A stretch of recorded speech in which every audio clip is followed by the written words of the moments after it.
Brilliance Audio presents the unabridged recording of Find Her by Lisa Gardner, performed by Kirsten Potter.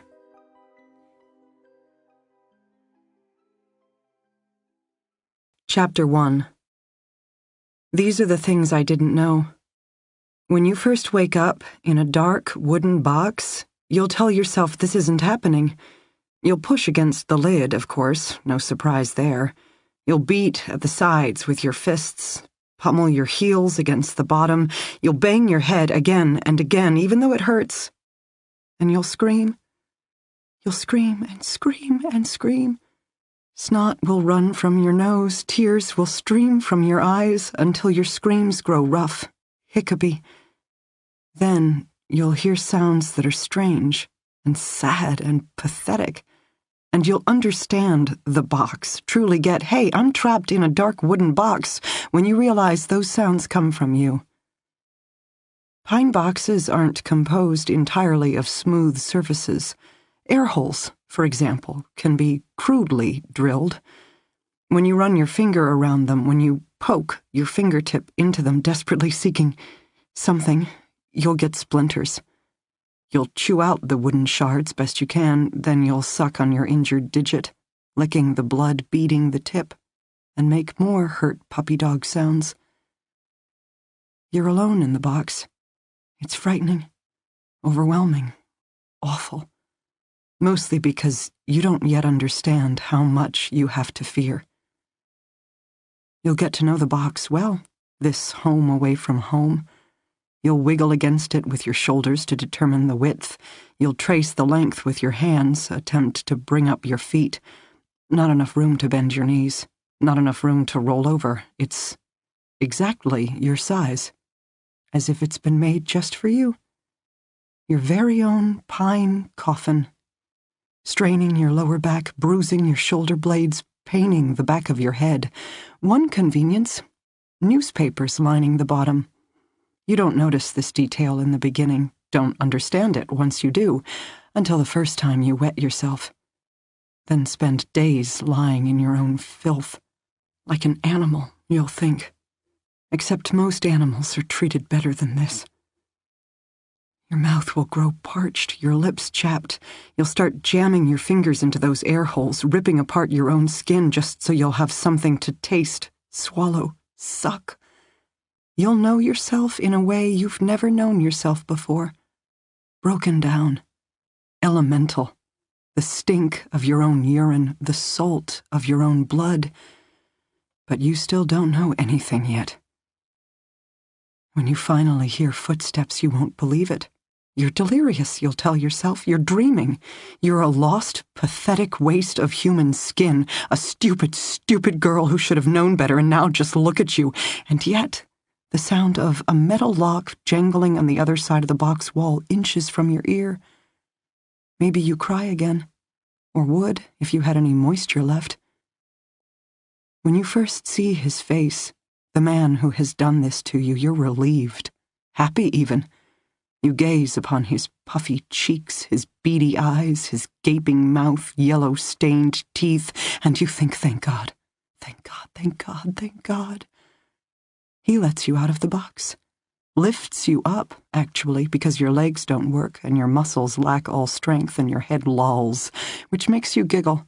Head lolling. One of those words from English class that never made any sense, but there you have it, heads loll. Your head lolls. God, the smell. Garlic and BO and unwashed clothes and skanky hair. Is it you? Is it him?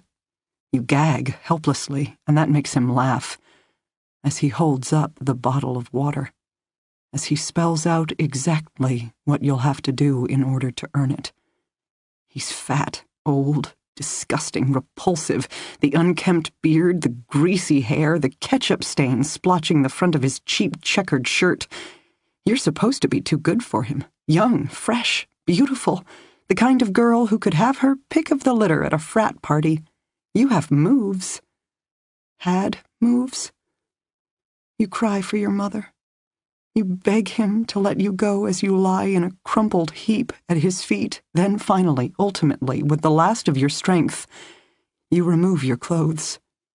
You let him do what he's going to do. You scream, but your throat is too dry to make a sound. You vomit, but your stomach is too empty to yield any contents. You survive. And later, when he finally offers up that bottle of water only to dump it over your head, you lift your hands shamelessly to capture as much of the moisture as you can. You lick it from your palms, chew it from your oily, filthy hair. You wait till he's distracted, then suck that spot of ketchup from his now discarded shirt. Back to the box. The box, the box. The lid hammers now, the lock snaps shut, the repulsive man walks away, leaves you once again all alone, naked, bruised, bloody, knowing things you never wanted to know. "Mommy," you whisper, but this monster's real, and there's nothing anyone can do to save you anymore. This is what I do know. There's not much to do day after day trapped in a coffin-sized box. In fact, there's really only one thing worth imagining, obsessing, contemplating minute by minute, hour after terrible hour, one thought that keeps you going, one focus that gives you strength. You'll find it. You'll hone it. Then, if you're anything like me, you'll never let it go. Revenge. But be careful what you wish for. Especially if you're just a stupid girl trapped in a coffin-sized box. Chapter 2. She started with a pomegranate martini. Paid too much, of course, Boston bars being very expensive, pomegranate juice being very trendy, but it was Friday night. Another week survived, and by God, she deserved at least an overpriced fruity cocktail. Besides, she had some faith in herself. Loosen another button of her white-fitted shirt, pull a few clips from her shoulder-length blonde hair. She was 27, fit, and with the kind of ass that brought notice. She might buy her first drink, but odds were she wouldn't be buying the second. She took a sip, cool, sweet, biting. She warmed it on her tongue, then let the vodka slide down her throat, worth every penny of the $14. For a moment she closed her eyes. The bar disappeared, the sticky floor, the strobing lights, the high-pitched squeal of the opening band still warming up. She stood in a void of silence, in a place that was solely hers. When she opened her eyes again, he was standing there. He bought her second drink, then a third, even offered a fourth. But by then the vodka and the dance floor lights were starting to mix in a way that didn't make for a great morning after.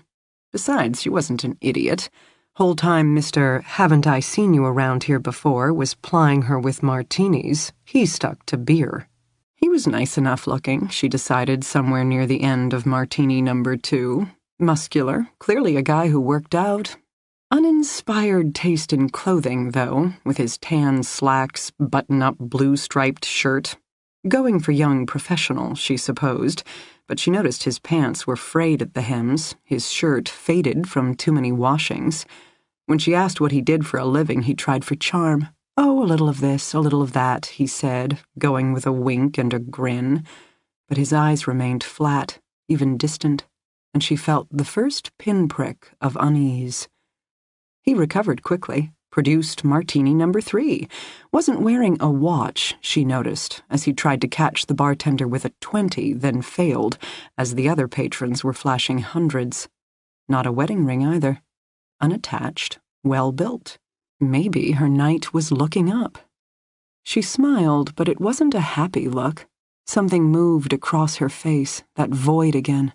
That realization that all these hours, days, weeks later, she still felt alone. Would always feel alone, even in a crowded room. It was just as well he didn't turn around. He finally snagged the bartender, white shirt, black tie, the kind of pecs that produced big tips, and got her a fresh drink. She was ready for the 4th martini by then. Why not? It enabled her to talk about her little bit of this and little bit of that with a wink and a grin that matched the gleam in her eyes, And when his gaze lingered on the front of her shirt, the extra button that she might have slipped just moments before, she didn't back away. She let him stare at the lacy hint of her hot pink bra. She let him admire her tits. Why not? Friday night, end of the week. She'd earned this. He wanted to leave the bar at midnight. She made him wait till close. Band was surprisingly good. She liked the way the music made her feel, as if her blood were still alive, her heart still beating in her chest. He was clearly uncomfortable on the dance floor, but it didn't matter. She had moves good enough for both of them. Her white fitted shirt was now tied beneath her breasts, Daisy Duke style. Her low-riding black dress jeans clung to every curve, her tall leather boots stomping out each rhythmic beat. After a while, he didn't even bother with dancing, but simply swayed in place, watching her.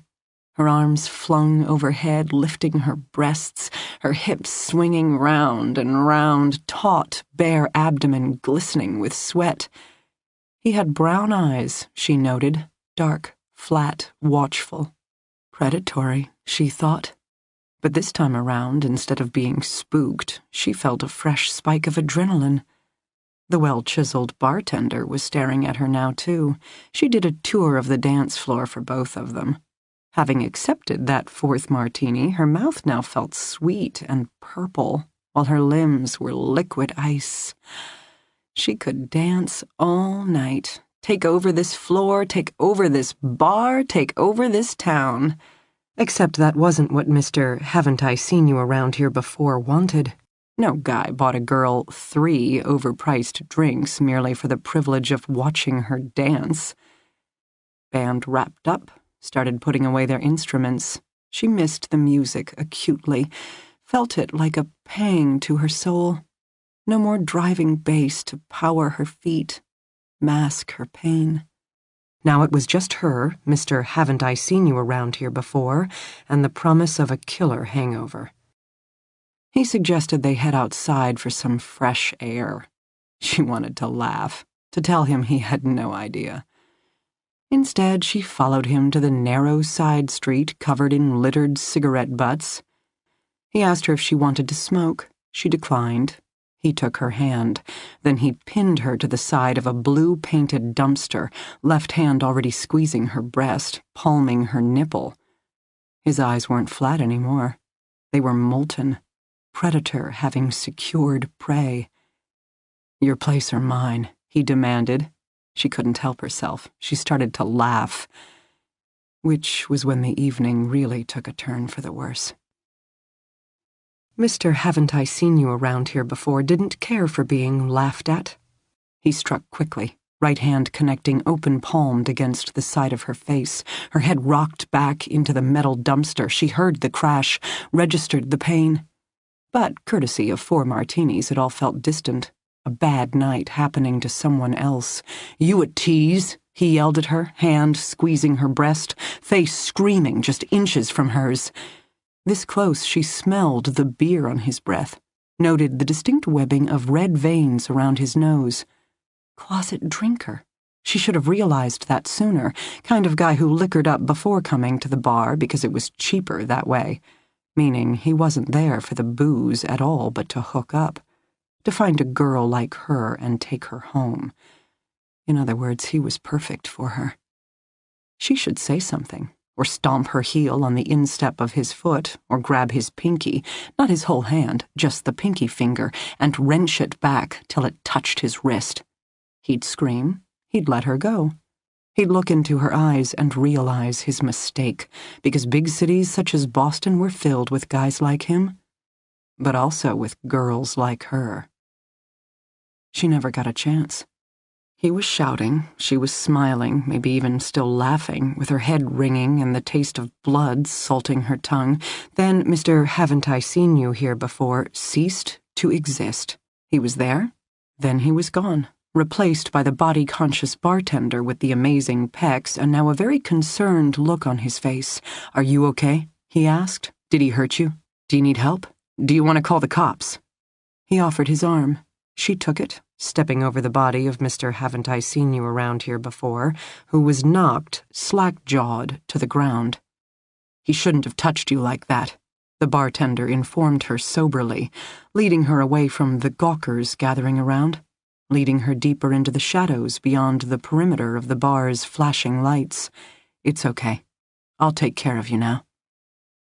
As she realized for the first time that the bartender was gripping her arm harder than necessary, not letting go. She tried to talk her way out of it. Even when you knew better, it was a natural place to start. "Hey, big boy, what's your hurry? Can't we just slow down? Hey, you're hurting me." But of course he never broke his stride, nor relaxed his bruising grip above her elbow. He was walking funny, keeping her tucked against his side, like two lovers out on a very fast stroll, but his head was tucked down and tilted to the side, keeping his face in the shadows, she realized, so no one could see him. Then it came to her. The line of his posture, the way he moved, she'd seen him before. Not his face, not his features, but the hunch of his shoulders, the rounded bend of his neck. 3 or 4 months ago, summertime, on the evening news, when a Boston college student went out drinking and never came home again. The local stations had repeatedly aired a video clip from a nearby security camera, capturing the girl's last known moments as she was hustled away by an unknown male, head twisted from view. "No," she breathed. He didn't acknowledge her protest. They'd come to an intersection. Without hesitation, he yanked her left down a darker, skinnier street that already smelled of urine and dumpster trash and dark things never spoken of again. She dug in her heels, sobering up quickly now, doing her best to resist. At 110 pounds to his 190, her efforts hardly made a difference. He jerked her tighter against him, right arm clamped around her waist, and continued on. "Stop!" she tried to scream, but no sound came out. Her voice was locked in her throat. She was breathless, lungs too constricted to scream. Instead, a faint whimper, a sound she was embarrassed to admit was her own, but knew from past experience had to be. "I have a family," she panted at last. He didn't respond. Fresh intersection, new turn, skittering between tall brick buildings, out of public view. She already had no idea where they were. "Please, stop," she squeezed out. His arm was too tight around her waist, bruising her ribs. She was going to vomit. Willed it to happen, as maybe that would gross him out, convince him to let her go. No such luck. She heaved abruptly, purple liquid spewing from her mouth, spraying her feet, the side of his pants. He grimaced, jerked reflexively away, then quickly recovered and yanked her once again forward, pulling her by the elbow. "I'm gonna be sick again," she moaned, feet tangling, finally slowing his momentum. "Drank too much." His voice was filled with scorn. "You don't understand. You don't know who I am." He paused long enough to adjust his grip on her arm. "Shouldn't have come to the bar alone." "But I'm always alone." He didn't get it. Or maybe he didn't care. He stared at her, gaze flat, face expressionless, then his arm shot forward and he socked her in the eye. Her neck snapped back, her cheek exploded, her eyes welled with tears. She had a thought, fleeting, faint, maybe the secret to understanding the universe. But then it was gone. And much like Mr. Haven't I Seen You Around Here Before, she ceased to exist. Friday night, end of a long week. She'd earned this. He moved her. By foot, by car, she didn't know, but when she regained consciousness, she was no longer on the mean streets of Boston, but tucked somewhere dark and dank. The floor beneath her bare feet felt cold. Concrete, cracked and uneven, a basement, she thought, or maybe a garage.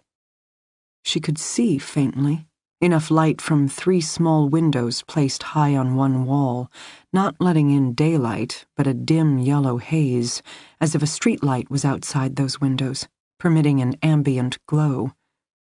She used the wash of illumination to determine several things at once. Her hands were bound in front of her with plastic zip ties. She'd been stripped, completely naked, and at the moment, at least, she was alone. Her heart rate accelerated. Her head hurt.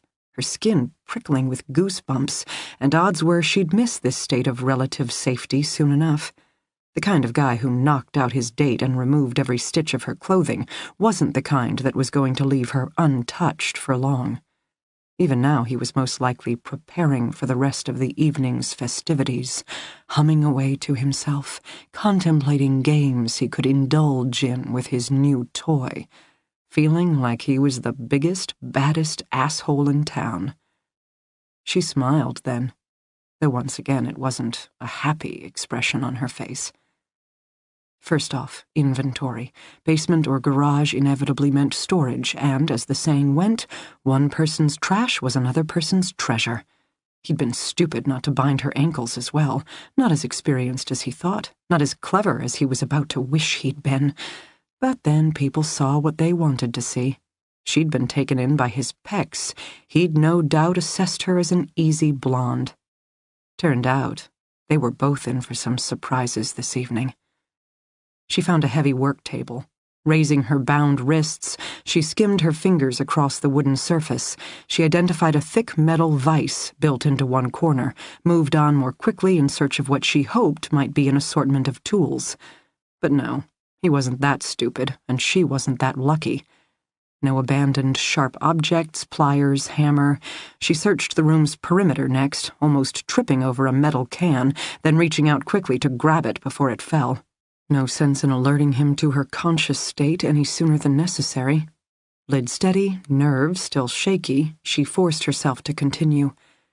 The metal can yielded a filled plastic garbage bag.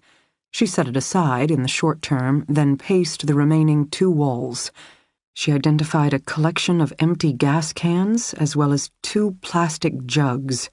Based on smell, 1-gallon jug held the remains of windshield wiper fluid, the other antifreeze. So she was most likely in a garage. Being Boston, probably a detached unit, allowing the bartender even more privacy. She didn't dwell on what might happen next. Why a man like him required such privacy. For that matter, she refused to get caught up in the stickiness of the floor in the rear corner, or the smell that was becoming nearly impossible to ignore, an odor that matched the taste of blood on her tongue. She took the jug of antifreeze and moved it to the bare wooden work table. His first mistake, her first victory. She found a shovel propped up against the wall. With renewed vigor, she placed her plastic bindings against the blade and rubbed vigorously. After a minute or two, she was breathing heavily, sweat stinging her swollen eye. Yet to judge by the feel of the zip tie, nothing. The edge of the spade was too dull or the plastic too durable. She tried for another moment, then forced herself to abandon the effort. Zip ties were tough. Frankly, she would have preferred metal cuffs, but at least he'd done the courtesy of binding her hands in front of her, where she still had considerable use of them, while not pulling the plastic so tight she lost all feeling in her fingertips. She could move her feet, she could move her arms. She could hold herself perfectly still and feel the void right there. Dark, comforting, silent. Alone in a crowded room, she thought, and for a moment her body swayed, listening to music only she could hear. Then she grew serious again. Trash. It was time. She tore through the thin plastic bag using her fingers. First thing that hit her was the stench. Rotten food, rotten flesh, something worse. She gagged, felt tears well in her eyes, and forced down a flood of bile. Now was not the time to be squeamish as she forced her fingers into oozing garbage she could feel but not see. Paper towels, wet piles of God knows what, discarded food containers, takeout, from inside the home, or food he'd brought out here to share with his catch, or munch on himself when taking a break from his entertainment. Halfway through the bag, she came upon a new batch of rotten, more organic smelling this time. Her fingers moved quicker. Paper-dry petals, squishy green stems, flowers, a tossed bouquet. Because, in addition to food, he plied his playthings with treats. More likely, she decided, the last ruse he'd used to lure an unsuspecting victim. Then, in the next instant, it occurred to her. Where there's a cheap florist's bouquet, bound hands moving quickly now, diving into the foul pile, digging determinedly through rancid Chinese food and sticky duck sauce, tossing aside empty coffee cups and more gooey flour carcasses. Plastic. She was seeking the feel of a thin plastic packet, small, square, with a sharp edge. Bang! The noise came from directly behind her. The sound of a hand, a foot, connecting with a metal garage door. She couldn't help herself. She froze, naked, shivering, elbow-deep in garbage, and listened to him once again announce his arrival. Because he wanted her to know he was coming. He wanted her shaking, terrified, curled into a ball, already fearing the worst. That was the kind of man he was. She smiled. And this time it was a happy expression on her face, because now, in her right hand, she had it, the thin packet of flower food, generously included with most bouquets, and exactly what she'd been looking for. She hadn't lied to him before. He didn't know her, which had been his first, and would now be his last, mistake. Behind her the garage door began its shaky ascent, him dragging out the suspense as he slowly heaved it open. No more time to wait, no more time to plan. She gripped the packet between her palms, then grabbed the nearly empty jug of antifreeze, moving swiftly across the cracked concrete floor until she stood beneath the row of eyebrow windows, the weak light streaming above her, bathing the middle of the space in a dim glow while keeping her in shadow. Garage door, quarter of the way open, now a third, a half. She released her grip on the packet, grabbed the antifreeze jug first, pinning it between her feet, then used both hands to press down the child safety lid and twist. The plastic cap clattered to the floor, but the rattle of the heaving metal door covered the sound. 2/3 of the way open, now 3/4, enough for a grown man to walk through. She placed the antifreeze to the side, forced herself to take the time to shake the packet, settling the crystals to the bottom. Couldn't afford to waste any if this was to work. He stepped into the space. The bartender with the amazing pecs, shirt already off, muscles rippling in the moonlight, a beautiful physical specimen. She should feel guilty for what she was going to do next. But she didn't. She stepped forward into the dim stream of light, her nakedness clearly exposed, her wrists clearly bound. He smiled, right hand already moving to the waistband of his jeans. "You don't know who I am," she said clearly. He paused, regarded her quizzically, as if she'd challenged him with complicated math. Then the bartender moved toward her. She ripped open the plastic packet, took 3 quick steps forward, and tossed the contents into his face. He reared back, coughing and blinking as the flower food hit his eyes, nose, mouth. "What the—" She grabbed the open jug of antifreeze, swirled it 3 times, and then— a suspended heartbeat of time. He looked at her, stared hard, and in that instant they finally saw each other. Not a ripped bartender, not a stupid blonde, but dark heart to lost soul. She sprayed the antifreeze straight into his face, splashed it onto his exposed skin and the granules of potassium permanganate still clinging there. One more heartbeat of time, then the first tendrils of smoke. From his hair, his cheeks, his eyelashes, the man lifted his hands to his face, then basic chemistry took over, and the bartender's skin burst into flame. He screamed, he ran, he beat at his own head as if it would make a difference. He did everything but stop, drop, and roll, panic having its way. She stood there, not moving a muscle, not saying a word. She watched until at last he collapsed into a pile of smoking ruin. Other sounds penetrated then. Neighbors calling out into the dark, demanding to know what was going on. The distant sounds of sirens, as apparently one of the smarter ones had already called 911. The woman finally stepped forward.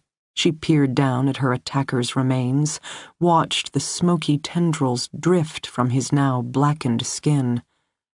Friday night, she thought. She'd earned this. Chapter 3. Who is she? Don't know. Neighbor over there, Kyle Petrakis, claims he found her standing over the body, stripped naked, hands tied, face bashed. She did all this with her hands tied? Sergeant Detective D.D. Warren knelt down, studied the charred remains of their victim? Perpetrator? Body was curled in a near-fetal position, hands clenched over the young male's face, a protective gesture, which, judging by the burn patterns across his head, shoulders, and face, had been too little too late. Chemical fire, the third detective spoke up. Combine potassium permanganate with antifreeze, and poof! Dee ignored the third detective, glancing up at Phil instead. So what do we know? House belongs to Alan and Joyce Goulding, her former squad mate rattled off. Older couple currently waiting out the winter chill in Florida.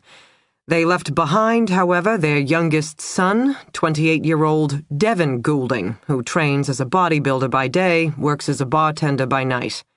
This is Devin? Dee asked, gesturing to the body. Gonna have to wait on fingerprints for that one. Dee grimaced, made the mistake of breathing through her nose, grimaced harder. Where's our victim-turned-vixen now? Back of a squad car, refused medical attention, waiting on the feds, whom she called directly. The feds? Dee rose to standing, voice curt. What do you mean she personally invited the feds to our party? Who the hell is this girl? Detective number 3 did the honors. She called the Boston field office and requested Dr. Samuel Keynes. Dialed the number off the top of her head, I might add. Would you still call it a party? The newest member of Boston Homicide asked, conversationally. Or is it more like a barbecue?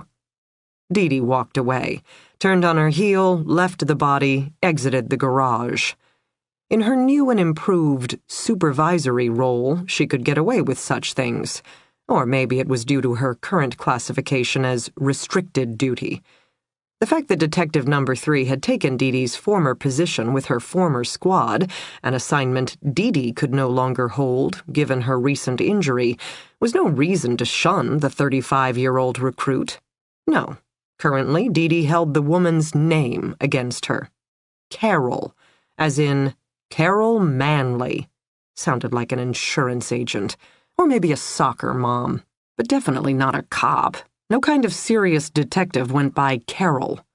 Of course, no kind of serious homicide unit sergeant obsessed about a new detective's name, or was petty enough to hold it against her. Maybe. A year ago, Dee hadn't worried about women named Carol, or the future of her 3-member squad, or her own role with the BPD's homicide unit. She lived, ate, and breathed death investigations, and was a happier person for it. Until the evening she returned for a late-night analysis of a crime scene and startled the killer still lurking there. One brief altercation later, she'd toppled down a flight of stairs and suffered an avulsion fracture to her left arm. No more lifting her gun, no more lifting her small child. For the next 6 months, Dee had gotten to sit at home, nursing her wounds, worrying about her future, and, losing her mind. But slowly and surely, as her physical therapist, Russ, had promised her, the hard work had started to pay off. Until one day she could shrug her shoulder, and another day she could slowly but surely raise her arm. Her strength wasn't there yet, nor full range of motion. She could execute such things as, say, the 2-handed weaver stance for shooting. But her pain was manageable, her injury improving, and her overall state of health excellent.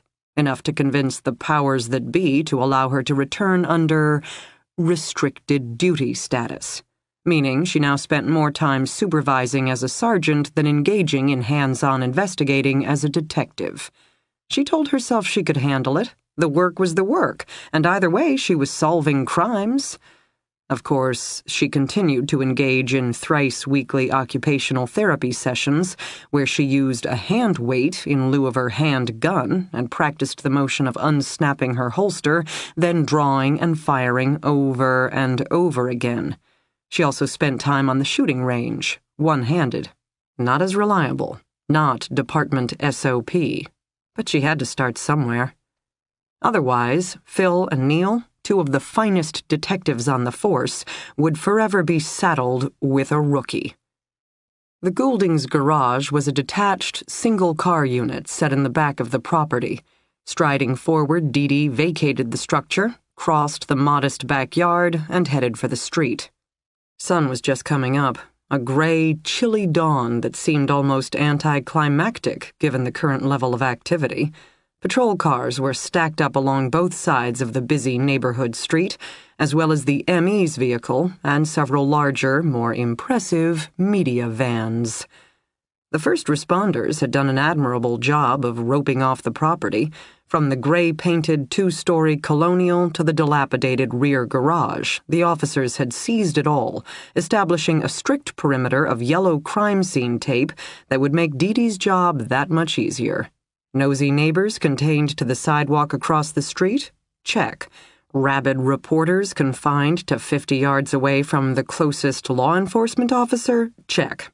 And now for the trifecta. Dee Dee discovered the woman sitting in the back of the third patrol car, shoulders shivering slightly beneath a blue BPD blanket, face staring straight ahead. A district detective sat beside her. The rear car door sat open, as if they were waiting for something or someone. Neither was saying a word. "Margaret," Dee Dee acknowledged the officer on the far side of the vehicle. This close, she realized why the vehicle door had been left ajar. Back at the crime scene, investigators had marked a bag of rotting food that had been pulled out of a trash can and torn open. The woman must have been at least elbow-deep in that mess, given the scent of rancid meat and sour milk wafting from her skin, let alone the streaks of slime marring her cheeks and mucking her hair. "Dee Dee," the district detective replied stoically. "Heard you were back. Congrats." "Thanks." Dee Dee's gaze remained focused on the woman, the alleged killer, the alleged victim. The girl appeared young. Mid to late 20s would be Dee Dee's guess, with shoulder-length blonde hair and delicate features that would probably be found attractive, if not for the assortment of bruises, smatters of blood, and smears of rot. The girl didn't look at her, but continued to focus on the back of the driver's seat. Flat effect, Dee Dee noted, an expression most often found in homicide cops or victims of chronic abuse. Standing outside the patrol car, Dee Dee leaned down until her face was even with the woman's. "Sergeant Detective Dee Dee Warren," she said by way of introduction. "And you are?"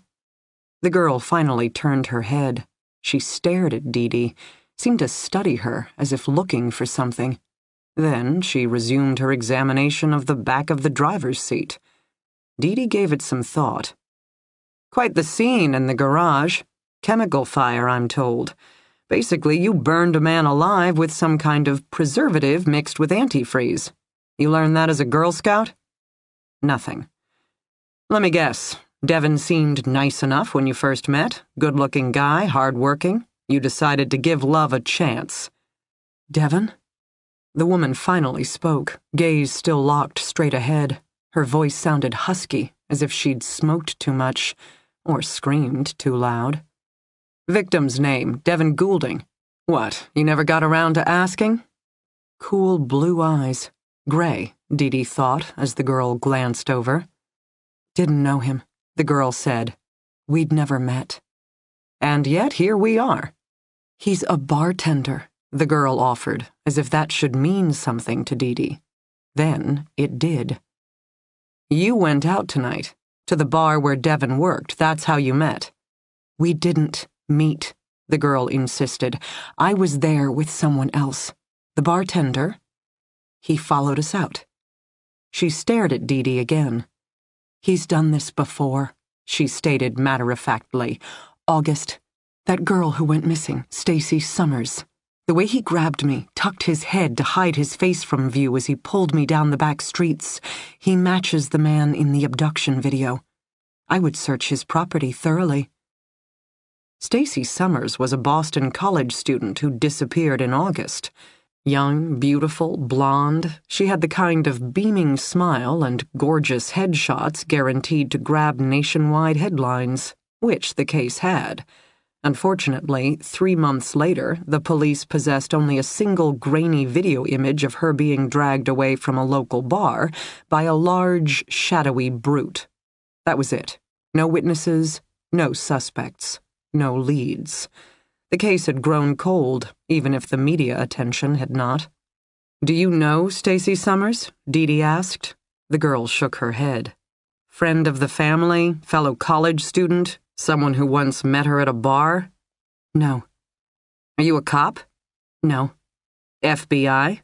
Another shake. "So your interest in the Stacy Summers case—" "I read the news." "Of course." Dee tilted her head sideways, contemplated her subject. "You know federal agents," she stated. "Family friend? Neighbor?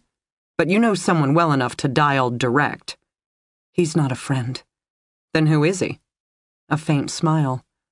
"I don't know. You'd have to ask him." "What's your name?" Dee straightened up. Her left shoulder was starting to bother her now, not to mention this conversation's strain on her patience. "He didn't know my name," the girl said. "The bartender, this Devon, he didn't care who I was. I arrived at the bar alone. According to him, that's all it took to make me a victim." "You were at the bar alone? Drank alone?" "Only the first drink. That's generally how it works." "How many drinks did you have?" "Why? Because if I'm drunk, I deserved it?" "No, because if you're drunk, you're not as reliable a witness." "I danced with one guy most of the night. Others saw us. Others can corroborate." Dee frowned, still not liking the woman's answers, nor her use of the word corroborate, a term generally favored by law enforcement, not lay people. "Dancer's name?" "Mr. Haven't I seen you around here before?" the girl murmured.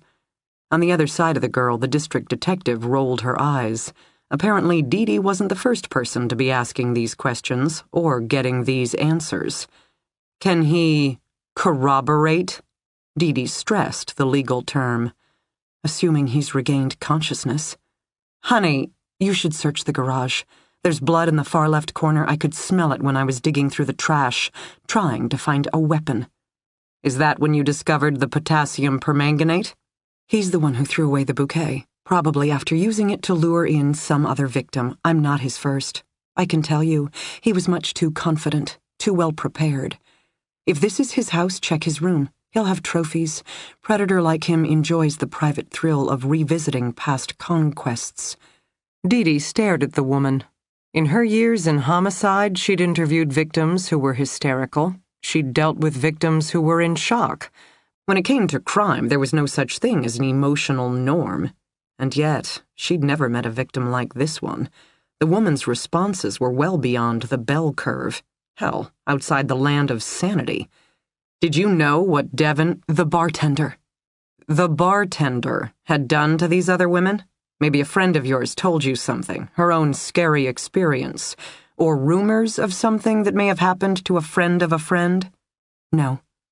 "But you suspected something," Dee continued, voice hard. "At the very least, you think he was involved with the disappearance of another girl, a case plastered all over the news. So, what? You decided to take matters into your own hands?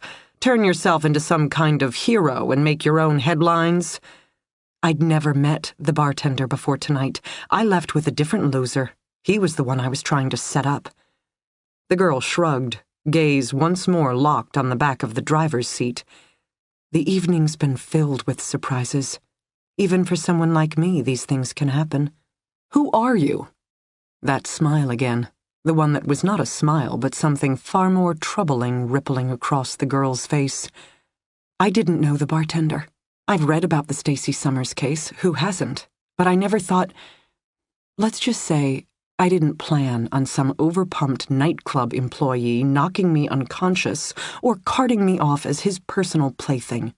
Once it happened, though, I know survival skills. I know self-defense. I utilized the resources I found on hand." "You went through his trash, wouldn't you?" The girl stared at her. For once, Dee was the one who looked away. "He started the war," the girl stated clearly. "I simply ended it." "Then called the FBI." "I didn't have any choice in that matter." Dee Dee suddenly had an inkling. It wasn't a good feeling. She studied her victim, a mid-20s female obviously experienced with law enforcement and personal defense. "The special agent, is he your father?" The girl finally took her seriously. She said, "Worse." Chapter 4.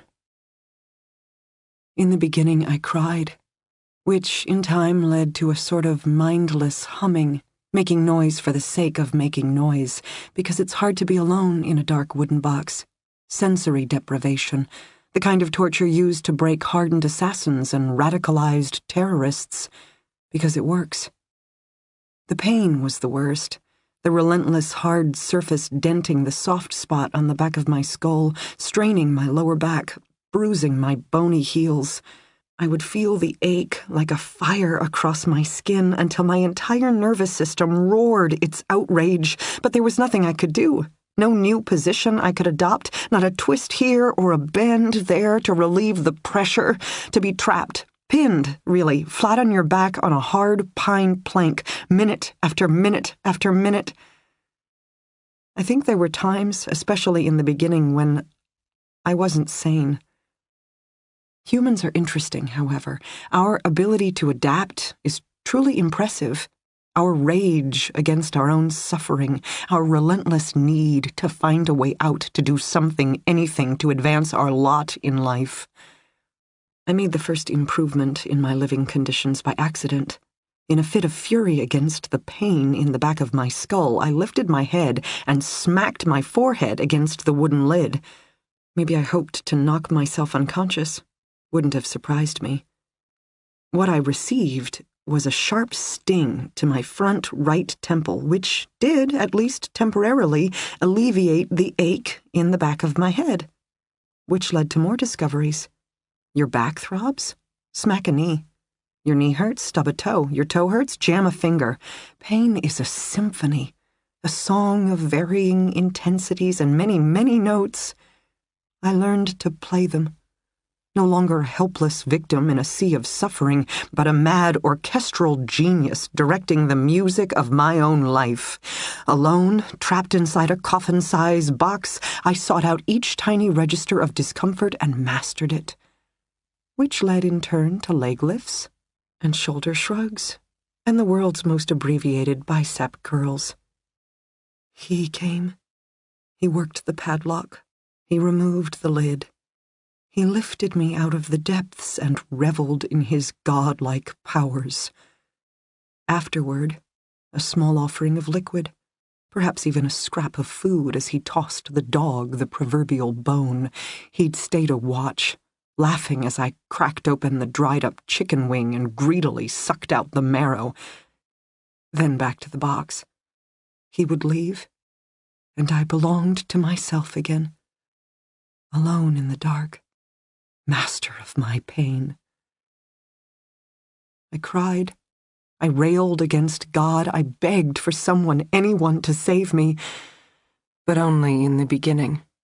Slowly but surely, dimly, then with greater clarity, I began to think, plot, scheme.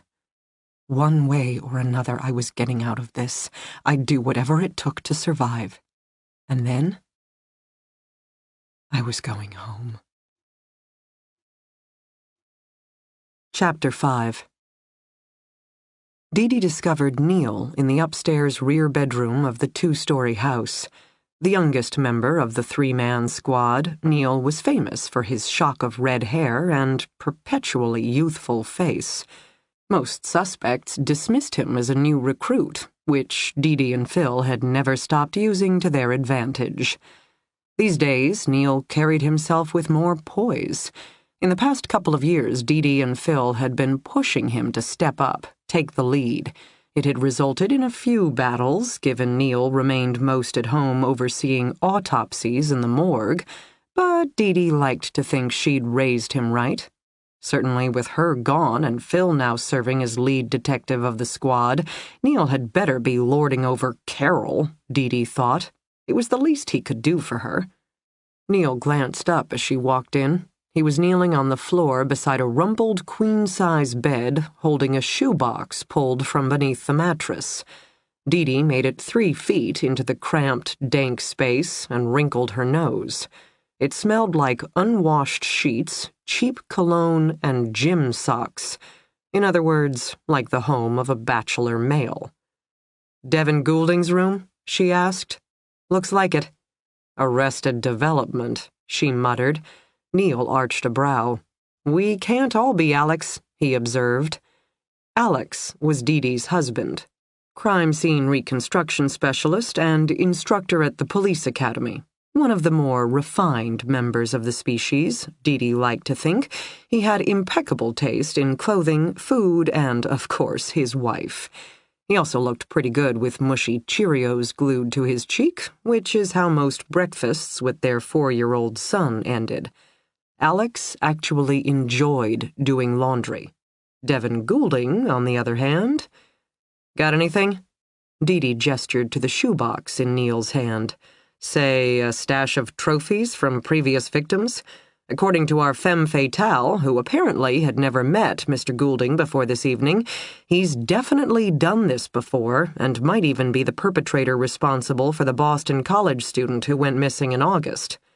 Neil blinked. "You mean the Stacey Summers case?" "So I'm told.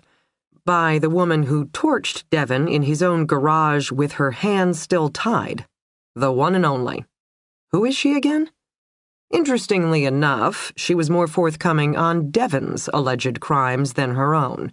But she's convinced he's a serial predator, and we should definitely check for trophies. "She looks familiar," Neil said. "I can't quite place her, but when I first arrived and spotted her, I thought I knew her from somewhere." "Quantico?"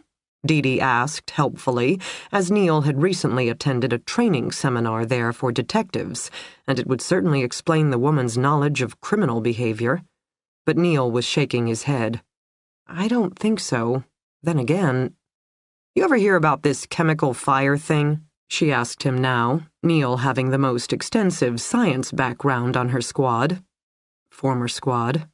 "Yeah. One of those survival tactics for when lost in the wilderness, that sort of thing. Gotta admit, though, if I woke up trapped in a garage with my hands bound, not sure that's the first thing that would pop into my head. Seems to indicate higher than average self-defense skills. Here's the thing, though," Neil continued, rising to his feet. "It shouldn't have killed Goulding. Incapacitated, maimed, traumatized, sure, but localized burning, relatively low heat. You'd be amazed at how much the human body can endure and keep on ticking. I've seen victims pulled from fiery wrecks with 2/3 of their skin toasted, and still, with enough time and treatment, they make it." Dee Dee shuddered. She didn't like burns. She'd once been sent to interview a survivor in a burn unit who was having the dead skin literally scraped from his back. Based on the guy's screams, she'd assumed he was dying, only to be told the whole treatment was designed to fix him. Not enough morphine in the world, the nurse had offered helpfully, scouring away. "Now, it's possible Devin inhaled heat and smoke into his throat," Neil was saying. "Maybe seared his esophagus, which swelled up, closing his airway. But what the witness described sounded more instantaneous. Which made me think maybe he went into shock and his heart stopped beating." "Okay," Dee Dee said. She still didn't know where they were going with this, but Neil had worked as an EMT before he became a cop. He often saw things she and Phil didn't. Of course, the deceased is a young, obviously fit male, bodybuilder by the looks of things. "You could see that?" Dee Dee asked incredulously, recalling the curled-up lump of charred remains. "You couldn't? Never mind." Which leads to further considerations. Bodybuilders have been known to dabble in anabolic steroids, which in turn can lead to a whole host of symptoms, including high blood pressure and an enlarged heart. "And shrunken testicles," Dee Dee offered up. "High blood pressure is news to me, but the shrunken testicles I'm pretty sure about."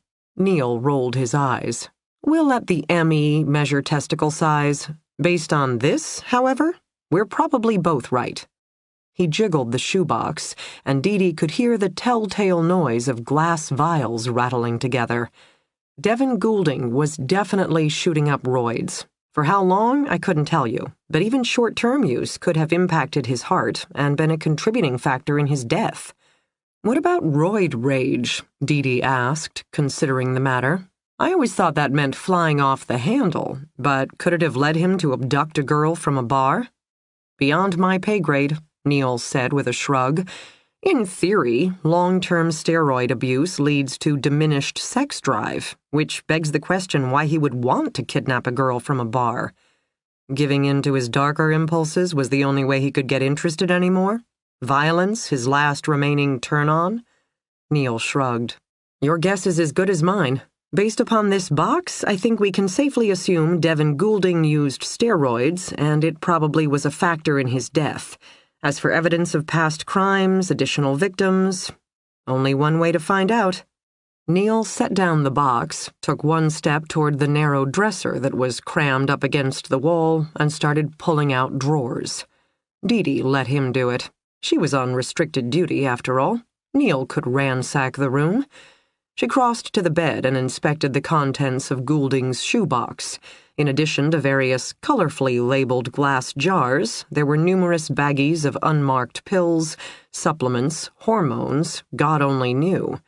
Could steroid abuse have led to Goulding's crime spree? Their lone survivor had implied she hadn't known him at all, had been at the bar with another man until Goulding had knocked out Bachelor A and absconded with the girl. Certainly sounded primitive enough. It also sounded impulsive to Dee Dee. Serial predators were more likely to stalk their victims, plan out the abduction, whereas snatching a girl from outside a bar— "Hey!" Neil interrupted her thoughts. He'd given up on the drawers and was once more on his hands and knees, feeling beneath the bureau with his gloved hand. "Got something?" "Maybe." It took him several tugs. Then he retrieved a large, plain yellow manila envelope that had been taped to the bottom of the dresser. He shook it, and Dee Dee saw several small rectangular shapes move against the paper sheath. Neil carried the envelope to the bed. The top flap wasn't glued down, but fastened shut with metal tabs.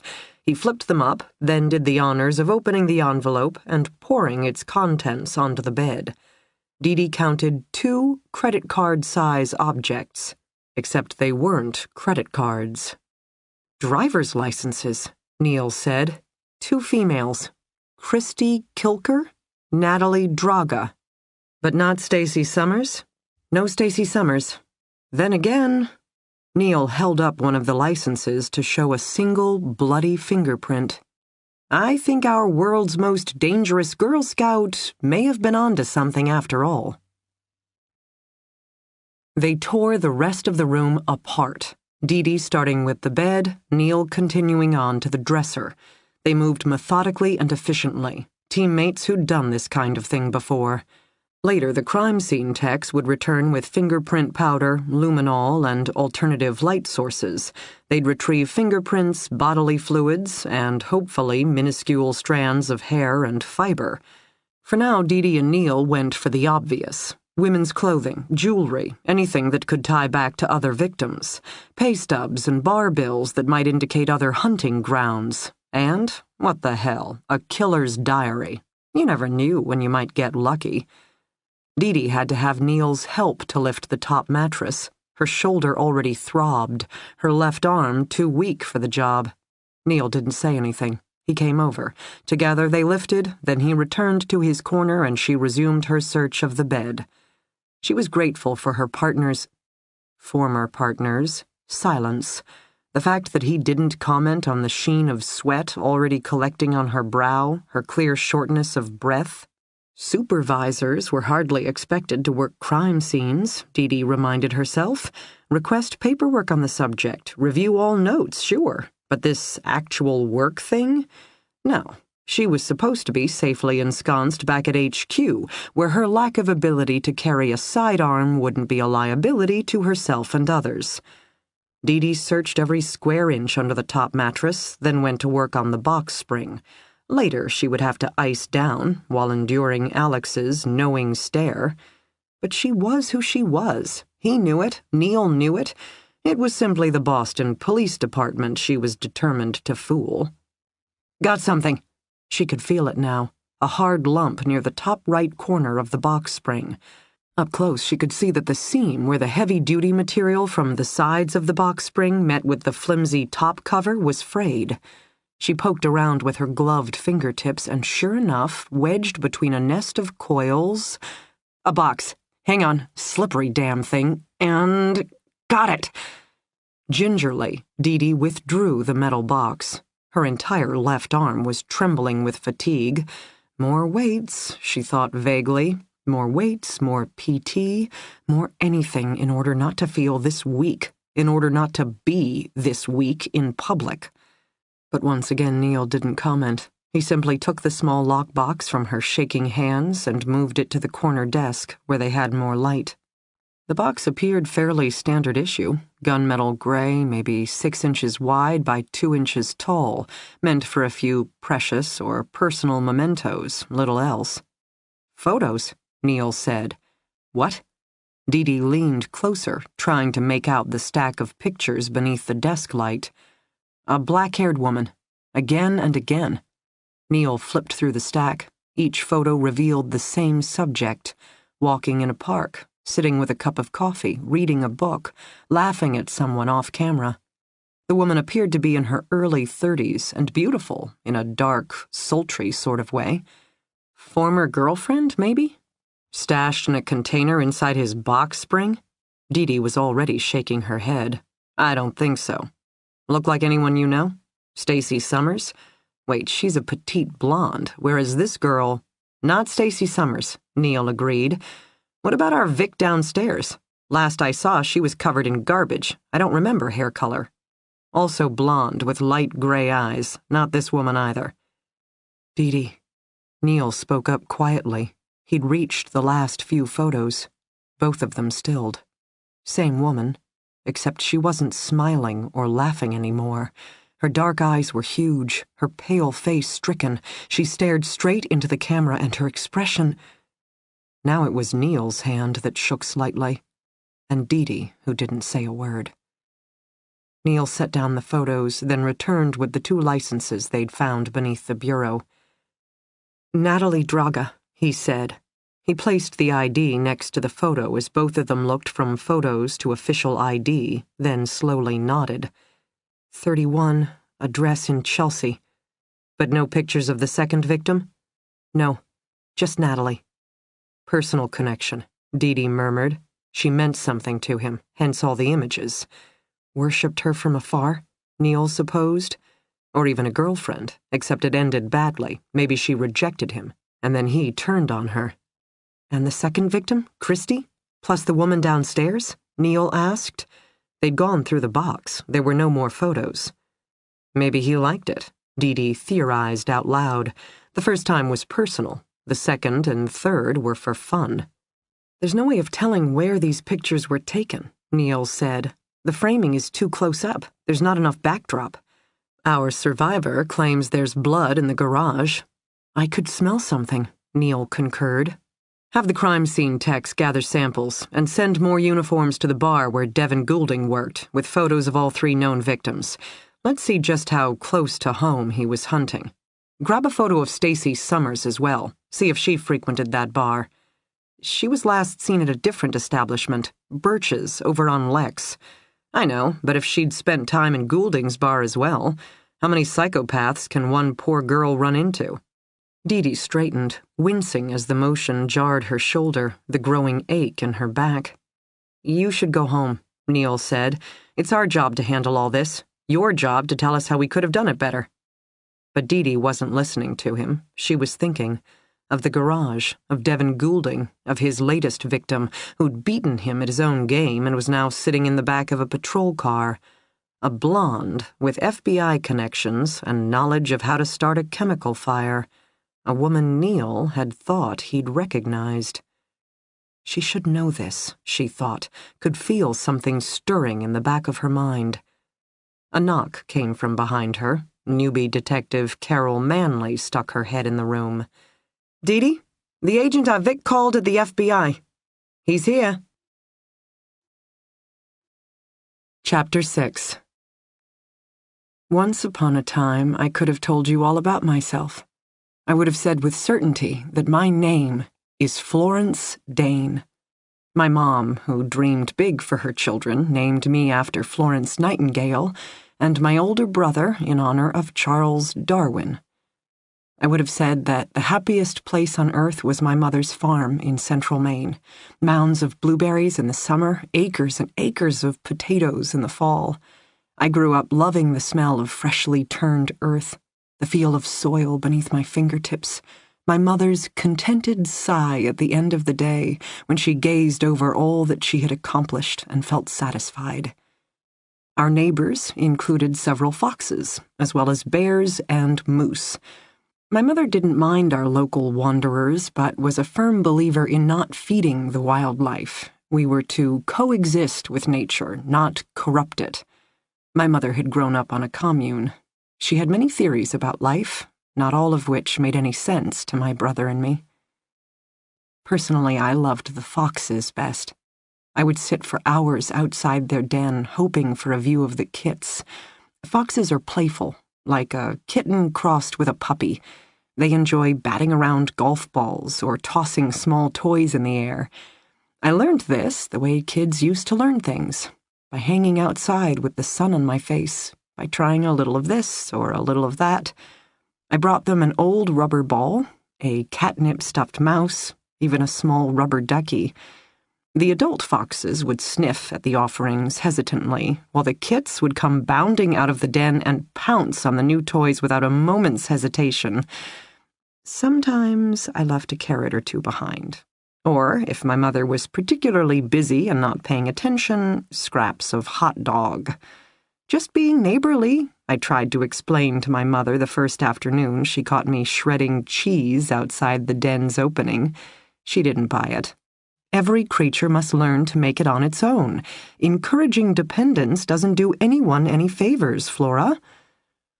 But later, after a particularly bad snowstorm in early November, I caught her carrying scraps from dinner to the same den. She didn't say anything, and neither did I. It became our shared secret. Because back then we couldn't think of anything more scandalous than domesticating wild foxes.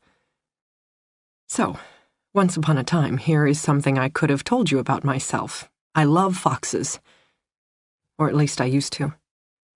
That's not the kind of thing that's easy to take from someone. But I don't sit around and watch them anymore, or bring them toys, or smuggle them treats. 472 days later, I try to find peace in the woods. I definitely prefer the wide-open outdoors to small indoor spaces. But some pieces of myself, some feelings, it's just not like that anymore. I can do the things I used to do, visit the same places, see the same people, but I don't feel the same anymore. Some days I'm not sure I feel anything at all. April is my favorite month. I'm fairly sure that's still true. The farm came with a rickety old greenhouse. How it survived each long, blustery winter we never knew, but by late April, as the snow finally thawed, we'd trudge through the mud and force open the warped door, the whole structure groaning in protest. Darwin would lead the charge inside, the lone male and self-appointed family protector. My mother would come next with a wheelbarrow full of bags of loam and topsoil. I'd bring up the rear, carting plastic trays and, of course, packets of seed. My brother Darwin went for speed, tossing in handfuls of soil, jabbing in seeds. Even back then he was impatient, wanting to be anywhere but there. My mother had named him well. He loved us, but from an early age we could both tell staying home wasn't his cup of tea. If the deep woods sang to us, then the entire world sang to him. So he worked beside us, fast, efficient, but his mind always elsewhere. My mother would watch him and sigh. "He's a young soul," she would say with a tender heart. She worried for him, but never for me. I was the happy one. At least that's how the story goes. My brother returned from college the minute he heard about my disappearance. He stayed by my mother's side, first as her anchor, then, when the first postcard arrived and it became clear I'd been kidnapped, my brother, the adventurer, became a warrior. Facebook, Twitter, these were the battlegrounds of choice. He created entire campaigns designed to rally complete strangers to help find me. And he brought me to life, personalized his little sister for the masses, photos of my first birthday, me on the farm, and yes, me sitting on a knoll with fox kits. Except these photos weren't really for the masses. They were for my abductor, to make him see me as a little girl, a sister, a daughter. My brother made it his mission to humanize me in order to help save my life. I think that's why he took it the hardest when I returned home and I was no longer the young woman from all those photos. I didn't smile. I didn't laugh. I didn't play in the dirt or go looking for foxes. See, my kidnapper had a mission of his own, to remove all shred of humanity from me, to hollow me out, break me down, to turn me into nothing at all. You think you'll fight, or at least endure. You promise yourself you'll be strong enough. But 472 days later, my brother had to leave the farm after my return. He had to get away from the sister I no longer was. I watched him go and was mostly grateful for his departure. One fewer set of eyes to follow me everywhere I went, one less person to be startled by the new and definitely not improved Flora Dane. Once upon a time I would have been saddened by my brother's departure. I would have told you I love him, miss him, look forward to seeing him soon. Once upon a time I would have told you that I love my mom. She's my best friend in the entire world, and while it was exciting to go off to college, I still look forward to weekends home. Once upon a time, I was that kind of girl. Outdoorsy, fun-loving, happy. Now, there are things I still can't tell you about myself. There are things I'm still having to learn as I go along. The sun is up now. Sitting in the back of the patrol car, blanket tight around my shoulders, garbage drying on my face, I feel the sky lightening around me. I don't look up. I don't look around. I don't have to see to know what's going on. To my left, inside the house of my would-be attacker, the crime scene techs are now scouring every inch. A handful of detectives are also going through the structure, room by room, cataloging each electronic device, glancing at piles of mail, combing carefully through the bartender's bedroom. I hadn't been lying earlier. I'm not a cop or an FBI agent. I've never met the girl who disappeared 3 months ago, Stacy Summers. Like the rest of Boston, or the country for that matter, I've simply followed her case on the news. But then again, I know her. I recognize her beaming smile from her senior pictures, all big blonde hair and round blue eyes. I recognize her exuberance in all the high school cheerleader photos, red pom-poms thrust into the air. Then there's the ominous videotape. Security footage of a petite blonde being forcefully abducted by a hulking brute. Morning, noon, and night. There was never a bad time for news producers to roll the sensational image of a tipsy 19-year-old former cheerleader being dragged down a dark alley. I read every account in the newspaper of her abduction, sat mesmerized by her parents' appearance on a nationally televised morning show, though in theory I've sworn off that kind of thing. I watched her father, the strong corporate type, struggle with his composure, while her mom, an older, still beautiful woman, hand tucked firmly in her husband's, begged for her daughter's safe return. Beautiful, happy, bubbly Stacy Summers, who, according to her parents, would never hurt a fly. I wonder what things she didn't used to know. I wonder what lessons she's already been forced to learn. The truth is, I know Stacy Summers. I don't want to. I don't mean to, but I know Stacy Summers. It doesn't take a PhD in psychology to understand that every time I look at her photo or read another article, I'm really looking at me. No one called my mother the first 24 hours after I went missing. No one knew I was gone. Instead, she received a confused message 4 days into spring break from my college roommate. "Is Flora with you? Why didn't she tell us she was heading home early?" Of course, my mother had no idea what Stella was talking about. Apparently, it took a good 20 minutes to sort out that I wasn't in Florida with Stella, nor was I magically back in Maine at my mother's farm, nor had I miraculously returned to my college dorm room.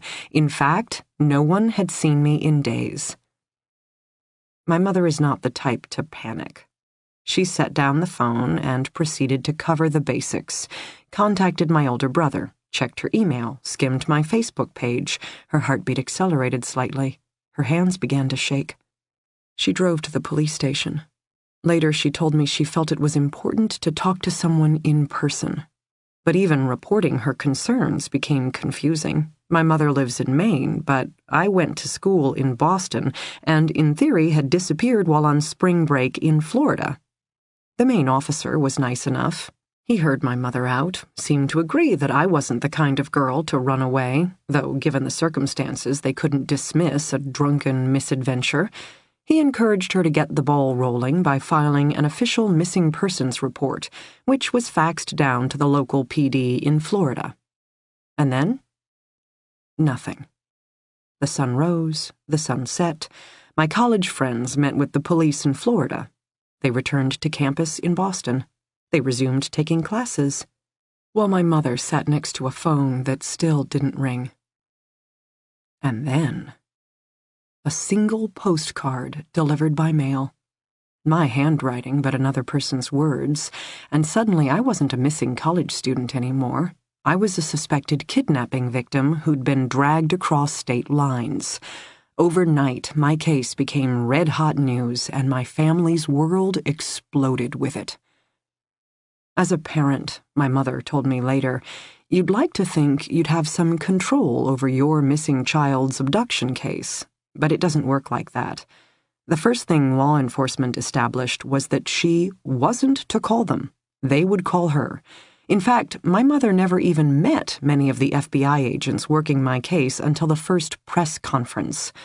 Instead, she got to meet her new best friends, the victim advocates, which, given their title, you might make the mistake of thinking meant they worked on behalf of her, the victim. No. Victim advocates work for law enforcement or the Attorney General's office. It depends on the jurisdiction. My mother dealt with 6 of them over the course of my abduction: local, state, federal. They took turns. Because those first few weeks especially, family members are never left alone. The advocates told her it was for her own sake, and when they first started answering her endlessly chiming cell phone, she thanked them. When they put up a sign in our front yard warning the media it was private property and they were not to trespass, she was grateful. And as they miraculously supplied yet another meal while deftly shepherding her to a prepaid hotel room so she could snag at least one night's sleep, she wondered how she could survive this ordeal without them. My mother, however, is not stupid. It didn't take her long to realize that the victim advocates were always asking questions about her children's lives, past love interests, about her life, past love interests, and hey, now that she'd had something to eat, why didn't she chat with the detectives for a bit? Which, in the beginning, she thought was so that the detectives could update her on what they were doing to help find me, but later she understood was so the detectives could grill her with even more questions. And, oh yes, this morning her kind and compassionate victim advocate would take her around the house to collect possible pieces of information, cell phones, tablets, personal diaries, while the next morning her victim advocate would chime out, "Hey, let's go take a Polly," much in the same tone her friends once used to invite her for a mani-pedi. I disappeared in Florida, and my mother's life became a high-profile investigative drama governed at all times by the nannies. Both of us, I guess, got lessons in survival. And both of us still know things that we wished we didn't know. For example, I know a victim advocate will appear on Stacey Summers's doorstep this morning, most likely someone close to her case. Maybe, like me, her parents actually value their advocate, having forged a bond. Or maybe, like my mother, they merely tolerate the relationship, one more intrusion in lives that certainly can't be their lives anymore. The advocate will bear a photo of Devin Goulding, my now dead attacker and almost certainly a repeat offender. The advocate will ask if they recognize this man. Is there any chance Stacey once knew him? The Summerses will immediately be bold enough, crazy enough to have questions of their own. Is this the man? Is this the guy who took their daughter? What happened to Stacey? Where is she? When can they see her? The advocate will say nothing.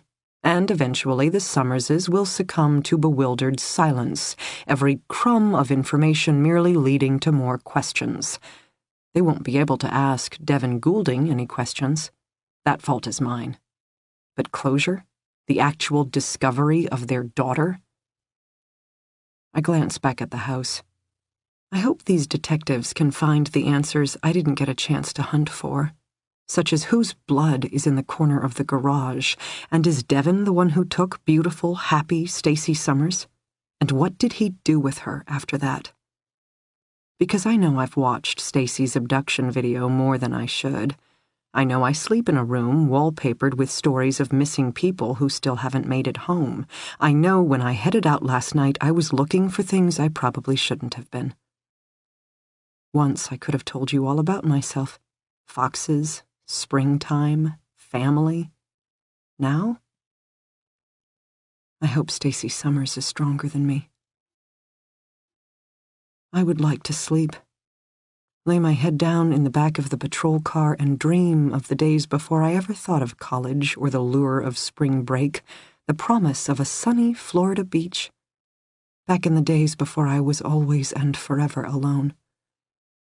A fresh clamor arises from across the street. I feel the shift and stir of the crowd accommodating a new and official arrival at the crime scene. I don't have to look up to know who it is. I called, and so he came. Because that is how it is between us. My mother had her nannies, but for me the relationship has always been something more. A minute passes, 2, 3, then he is there, standing outside the open car door, perfectly attired as usual, with his long double-breasted coat buttoned up tight against the chill. Oh, Flora. FBI victim specialist Samuel Keynes sighs heavily. What have you done? Chapter 7. By the time Dee Dee made it down the stairs and out of the Goulding residence, her cell phone had rung 3 times and she'd been stopped twice. She had good news, she had bad news, and she had a growing headache from a fast-evolving case and a long, sleepless night. According to the Deputy Superintendent of Homicide, a.k.a. her boss, she was under strict orders to wrap up the scene and get the hell out of Dodge before her exhausted detectives inevitably let something slip in front of the clamoring media, and this whole thing blew up in their faces. Dee Dee didn't disagree. Short and sweet was never a bad plan when dealing with a homicide investigation. Unfortunately, she had a feeling they weren't going to get that lucky. Dee Dee finally cleared the front step. A roar went up from the reporters gathered across the way. You would have thought the champion quarterback was taking the field, she thought dryly, and not just an overworked police sergeant emerging into public view. Reflexively, she held up a hand. No need to block a gauntlet of flashes this bright and sunny November morning. She just didn't want to encourage any more shouted questions. She headed right to where she'd last seen their victim-turned-avenger sitting tight in the rear of a patrol car, and sure enough, Dee Dee drew up short. A tall, handsome black man stood beside the cruiser. No, a tall, beautiful black man. Perfectly sculpted cheekbones, smoothly shaved head punctuated by an impeccably groomed goatee, dark eyes fringed by impossibly long lashes. The man wore a double-breasted black wool coat, the kind favored by business executives and FBI agents, except up close Dee Dee wasn't sure it was wool, maybe more like cashmere, paired with a deep red silk scarf. which in the moment made total sense to her. A man that handsome, with a face that intelligent and a gaze that direct, of course he wore a $1,000 coat.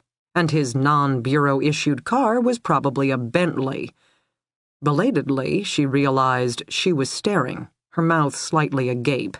She snapped her jaw shut, squared her aching shoulders, and, what the hell, pretended like she was professional. She held out a hand as she approached. Dr. Samuel Keynes, victim specialist, FBI. Mm-hmm. She returned the handshake. He had a firm grip, naturally. And you are? He awaited her reply patiently. Deep, deep dark eyes, like melted chocolate, and clearly regarding her as if she were a lunatic. Sergeant Detective Dee Dee Warren, she managed. Supervisor, homicide. This homicide. Wait a second. She frowned, regaining her composure. Victim specialist. Haven't we met before? Boston Marathon bombings? I assisted with several of the families, yes. Dee Dee nodded. It was coming back to her now. The Boston PD had assisted with the FBI's investigation into the April 2013 Boston Marathon bombings. Dee Dee had personally handled several interviews, given the number of witnesses there'd been to question. In the task force briefings, she'd spotted Dr. Keynes, as well as several other victim specialists, though at the time there'd been too much going on to make any introductions. They'd all been too busy grappling with the horror of the bombings, let alone an extremely complex, active case. You know our person of interest? She asked now, gesturing to her victim suspect, who still sat silently in the back of the patrol car. Flora, he prodded quietly. The girl finally glanced up. The bruise had started darkening around her eye, turning her skin dark purple, while the bridge of her nose was an angry red. The adrenaline rush had left her system, Dee Dee observed, and now she was crashing hard. You might as well tell her, the woman said. Sitting in the back of the patrol car, wrapped in the blue police blanket, she shrugged, still not making eye contact. Coming from you, she might believe, whereas anything I have to say could be used against you in a court of law, Dee Dee offered helpfully. The girl skewered her with a look. Exactly. Sergeant Detective Warren, Dr. Keynes began. Dee Dee. Dee Dee. Might we take a walk? Somewhere quieter? He didn't have to specify the reporters. Already the noise had quieted down, all the better for the media to eavesdrop. Dee Dee gave it a moment's consideration, then jerked her head toward the Goulding residence. It was bustling with crime scene techs, but no journalists, which was as close to privacy as they were going to get. She led the way, Dr. Keynes falling in step beside her. Nice coat, she said. Cashmere? Yes. Silk scarf? Yes. I gotta say, Boston PD isn't quite that generous. Then again, I don't have doctor in front of my name. My grandfather shined shoes for a living, Dr. Keynes offered lightly. My father, on the other hand, is a cardiothoracic surgeon, graduated Harvard. And you're continuing your family's upward mobility. In the FBI? Dee Dee gave him a dubious look. They'd reached the front door. Dr. Keynes held it open, a touch of chivalry that was hardly necessary at a crime scene. I enjoy my work, and I'm fortunate to be at a place in my life where I can afford to do what I love. I'm beginning to see what you and my person of interest have in common. Both of you do an excellent job at never actually answering my questions. The front door of the Goulding house opened to a modest foyer, with the staircase straight ahead. Given that the room's wooden trim and staircase railing were currently being dusted for prints by a pair of crime scene techs, Dee Dee took a left turn away from the chaos. She and the good doctor arrived in a front sitting room that boasted a love seat, a coffee table piled with craft magazines, and a basket filled with balls of yarn. Someone, most likely Mrs. Goulding, must be into knitting. There was something about that small detail that pained Dee Dee. How did you go from a woman being known for your hand-knit scarves to being the mother of an alleged rapist? Dee Dee came to a halt in front of the coffee table. It felt too intrusive to sit, so she remained standing, Dr. Keynes doing the same. The small room was much warmer than outside, the air stuffy. Dr. Keynes unbuttoned his coat, loosened his scarf. Underneath he wore a dark suit. Standard government issue, she thought, except once again the cut and fabric were much nicer than anything worn by the average agent. "Dr. Keynes," she began, then paused a beat to see if he'd offer his first name. He didn't. "I haven't worked with too many victim advocates," Dee Dee continued at last, "but my memory is that in the FBI you're not the same as an agent. Your role is?" "I'm a victim specialist. I report to the OVA, Office for Victim Assistance. And you're a doctor, psychologist. Specialty? Trauma. I work mostly with victims of kidnapping cases, everything from child abductions to the oil executive kidnapped for ransom in Nigeria." Dee Dee studied him. "I don't think Flora is an oil executive." "Florence Dane," he supplied, then gazed at her expectantly. The name rang a bell. Judging from the look on his face, it should. Plus Neil's comment from earlier that he knew the woman's face from somewhere. Dee Dee finally got it. 7 years ago, she was a college student, UMass, went on spring break to Palm Beach and disappeared. The FBI handled the investigation. She had to think. Because of postcards, right? The mom started receiving postcards, allegedly written by her daughter, but all from different states. The mom went on TV, held several press conferences trying to get the kidnapper to engage. There were more than postcards. He sent emails, even a few videos. Reaching out to the mother, tormenting her, appeared to be as gratifying to him as the abduction itself. Dee Dee frowned. Florence Dane was gone a long time. 472 days. Jesus. Despite herself, Dee Dee blinked. Very few victims were found alive after that length of time, and the ones who did?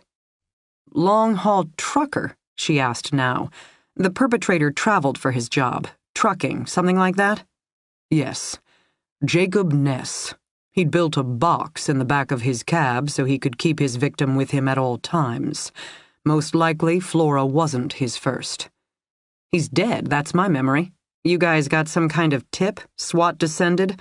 Florence made it, Jacob Ness didn't." Dr. Keynes didn't say anything.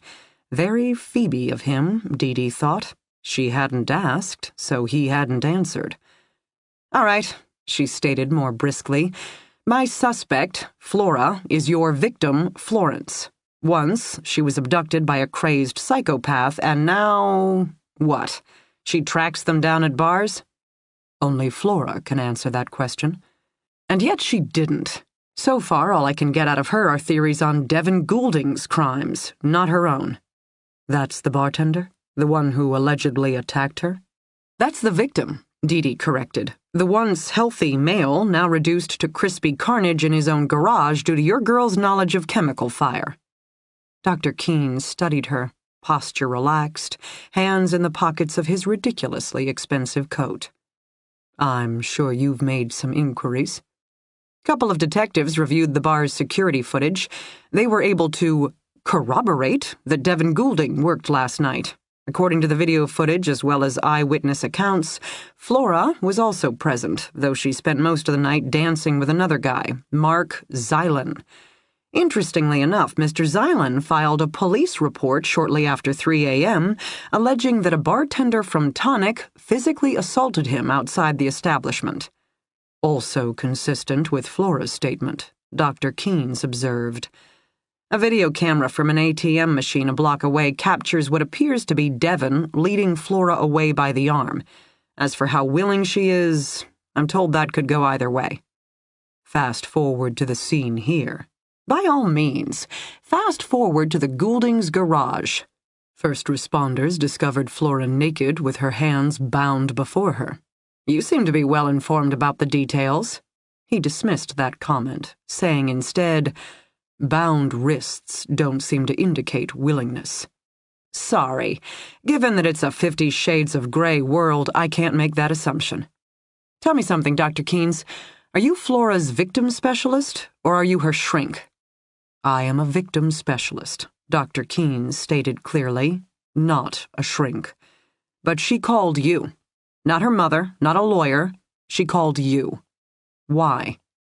You would have to ask Flora that question. You have a relationship, Dee Dee asserted. No. Yeah. In the midst of a crisis, she called you, and I'm willing to bet this isn't the first time. Dr. Keynes thinned his lips. Such a handsome man, Dee Dee thought again. Beautiful, rich, successful. The crosses he had to bear. And yet there was something about him. A seriousness, a sadness?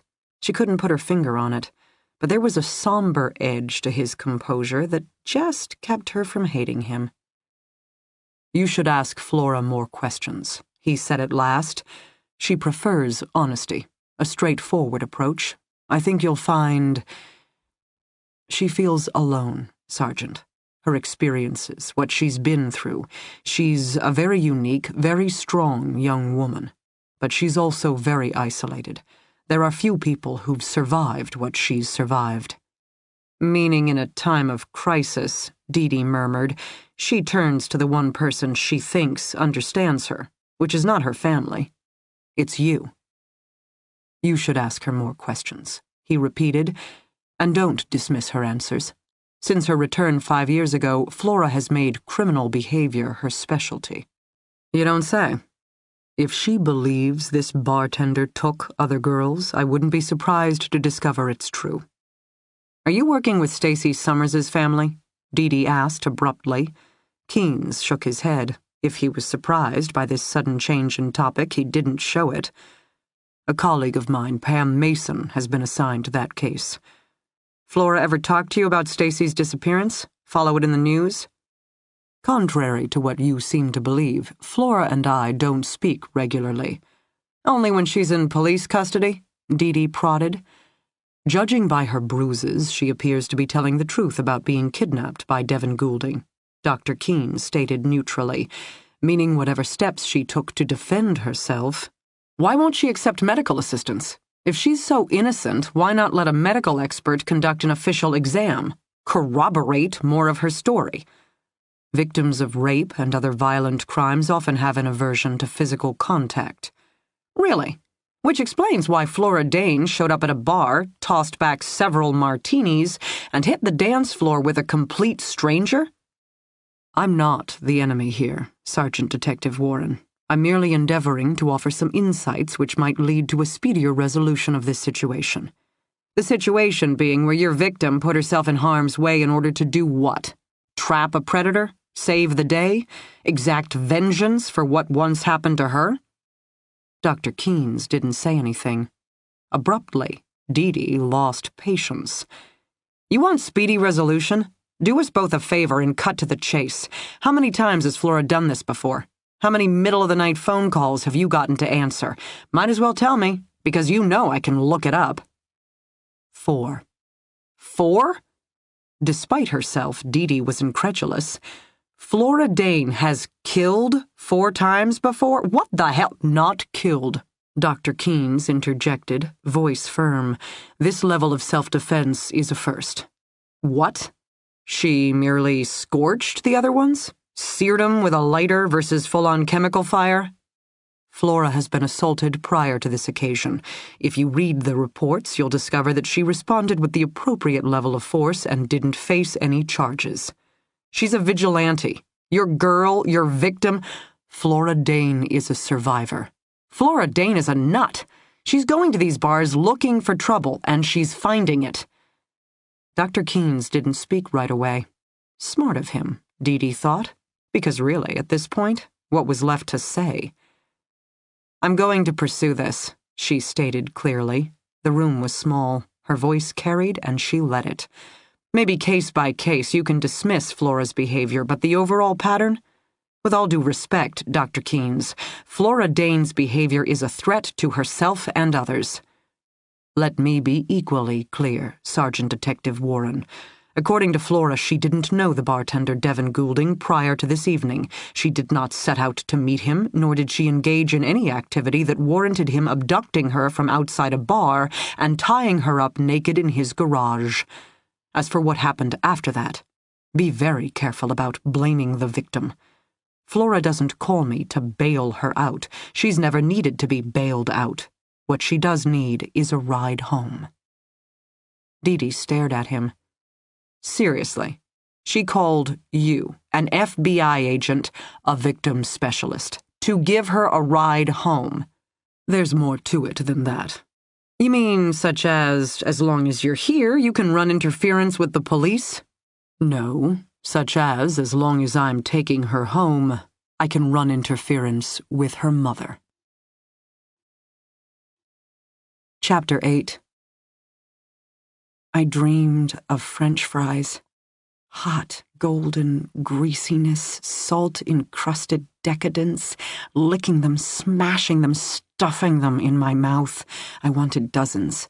Bagfuls, boxes full, dipped in ketchup, smothered in mayonnaise, coated in ranch dressing, and a burger, dripping cheese on a pillow-soft white bun and piled high with fresh sliced tomatoes, onions, and pickles. I'd take greedy, gulping bites, sinking in my teeth, feeling the fat and carbs explode against my tongue. I dreamed of food. As my stomach growled and my muscles clenched and I whimpered in physical pain. Then I woke up, and I could smell it.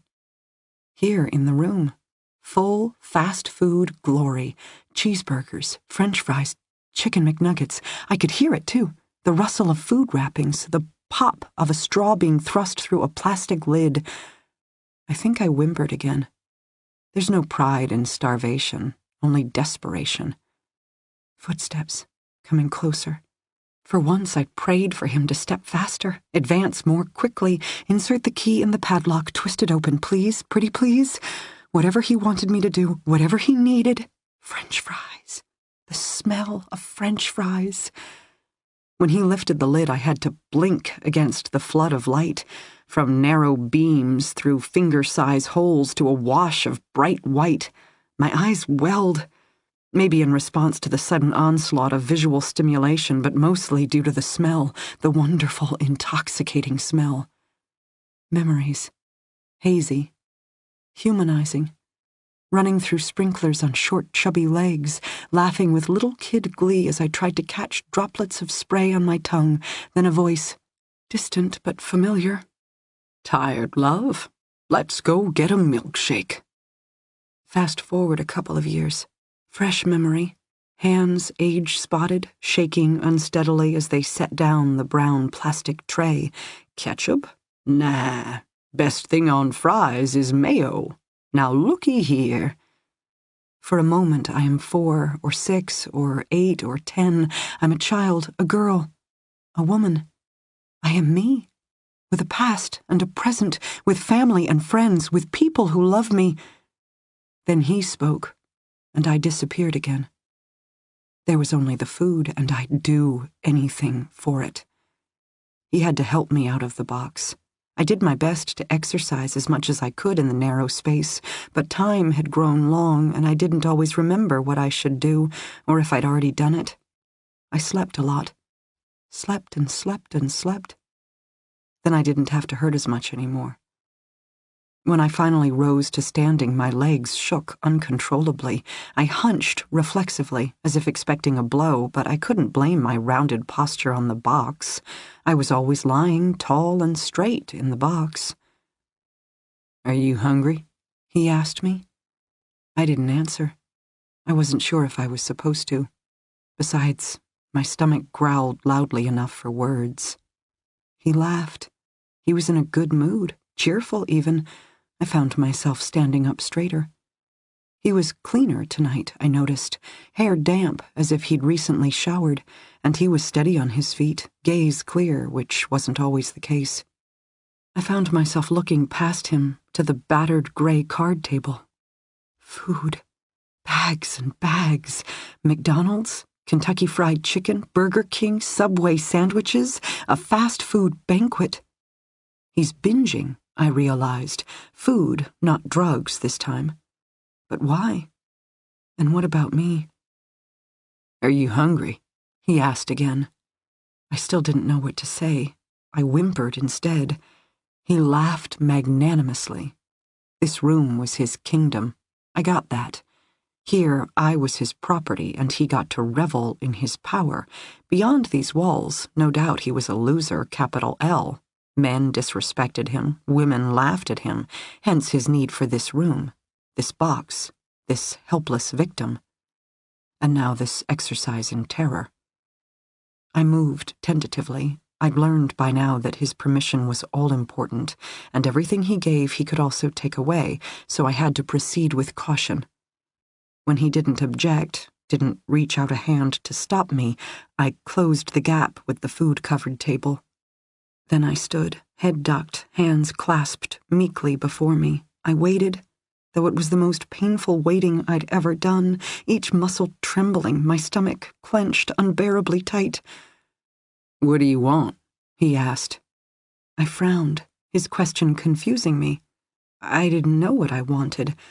I'd been trained these past few weeks to be no one, to want nothing. That was my job.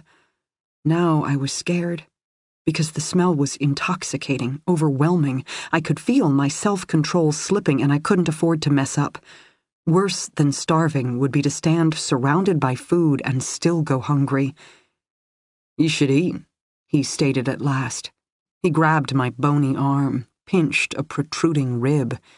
"Getting too thin. You look like crap, you know." He picked up the bag closest to him, opened it up, waved it under my nose. McDonald's French fries, hot and golden and salty. I could hear my grandfather again. "Looky, kid, best thing on French fries is mayo." I wondered if he was here to finally take me away. Except I didn't want to go away with my grandpa anymore. I wanted to be right here, in this crappy room with this terrible man and these wonderful greasy fries. Please, please, please let me eat just one single fry.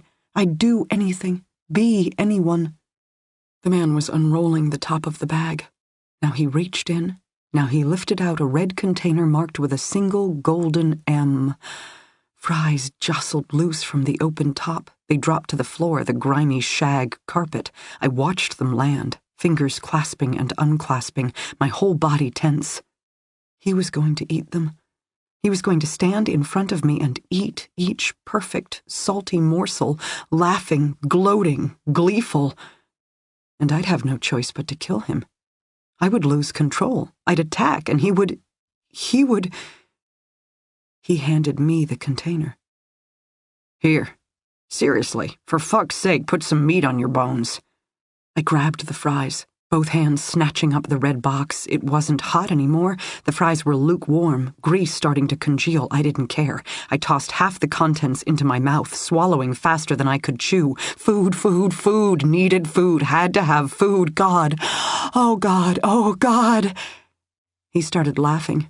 I didn't look at him, kept my attention focused on the bag. I needed to eat. I had to eat. My stomach, my body, every cell screamed for sustenance. My mouth was too dry, the smooshed fries too thick. I tried to swallow, but only managed to gag until my eyes watered. I was going to be sick, I thought, except I couldn't be sick. I couldn't afford to waste that many calories. I tried to force the food down, a giant glob of congealed potatoes. My eyes watered, my throat constricting painfully, my stomach heaved in protest. He placed his hand on my arm. I stared at him, stricken. This was it. He was going to take the macerated fries right out of my mouth, reach in a finger and scoop out the only food I'd had in days. And that would be that. He'd return me to the coffin-size box, and I would die there. "Slow down," he ordered. "Get some water. Take some time.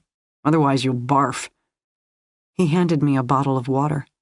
I took tiny sips, bit by bit, breaking up the glob of food, swallowing it down. When I finally reached for the next handful of fries, he took the box from me. This time he separated out each fry on top of the grimy card table. One by one, I picked them up. One by one, under his watchful eye, I chewed, swallowed, chewed again. When the fries were gone, he opened up the fried chicken and handed me a drumstick. We ate together, me kneeling on the floor, him sitting in a chair, but we sat together, eating our way through bag after bag of food. I became full faster than I wanted. I threw up, my stomach protesting the very food it couldn't wait to have. He didn't yell, just ordered me to wash my face, then handed me a soda. He fell asleep on the sofa while I was still resiliently picking my way through a turkey sandwich. When I couldn't take it anymore, when no amount of vomiting eased the pain of my overstretched stomach, I curled up on the floor next to his feet and dozed off myself. When I woke up later, he was looking down at me. "Girl," he said, "you smell like fast food and piss." After another moment, he folded his arms, closed his eyes. "Tomorrow," he grunted. "Tomorrow it's time for you to take a shower." And I was completely, utterly grateful to him. Chapter 9. The blonde detective doesn't want to let me go. She threatens to get a warrant to compel me to submit to a physical exam. Why not, if I'm telling the truth? A medical exam would only further corroborate my version of being attacked by Devin Goulding. I think she's a little hung up on the word corroborate. No one is touching me. Not a doctor, not a nurse, not a vet. When I make it that clear to her, that absolute, she seems to finally take the hint. She studies me long and hard, then agrees to my compromise. Photos of the bruises on my face. I understand what the detective wants. I understand what they all want. In this day and age, it's not enough to claim to be assaulted. A victim must prove it.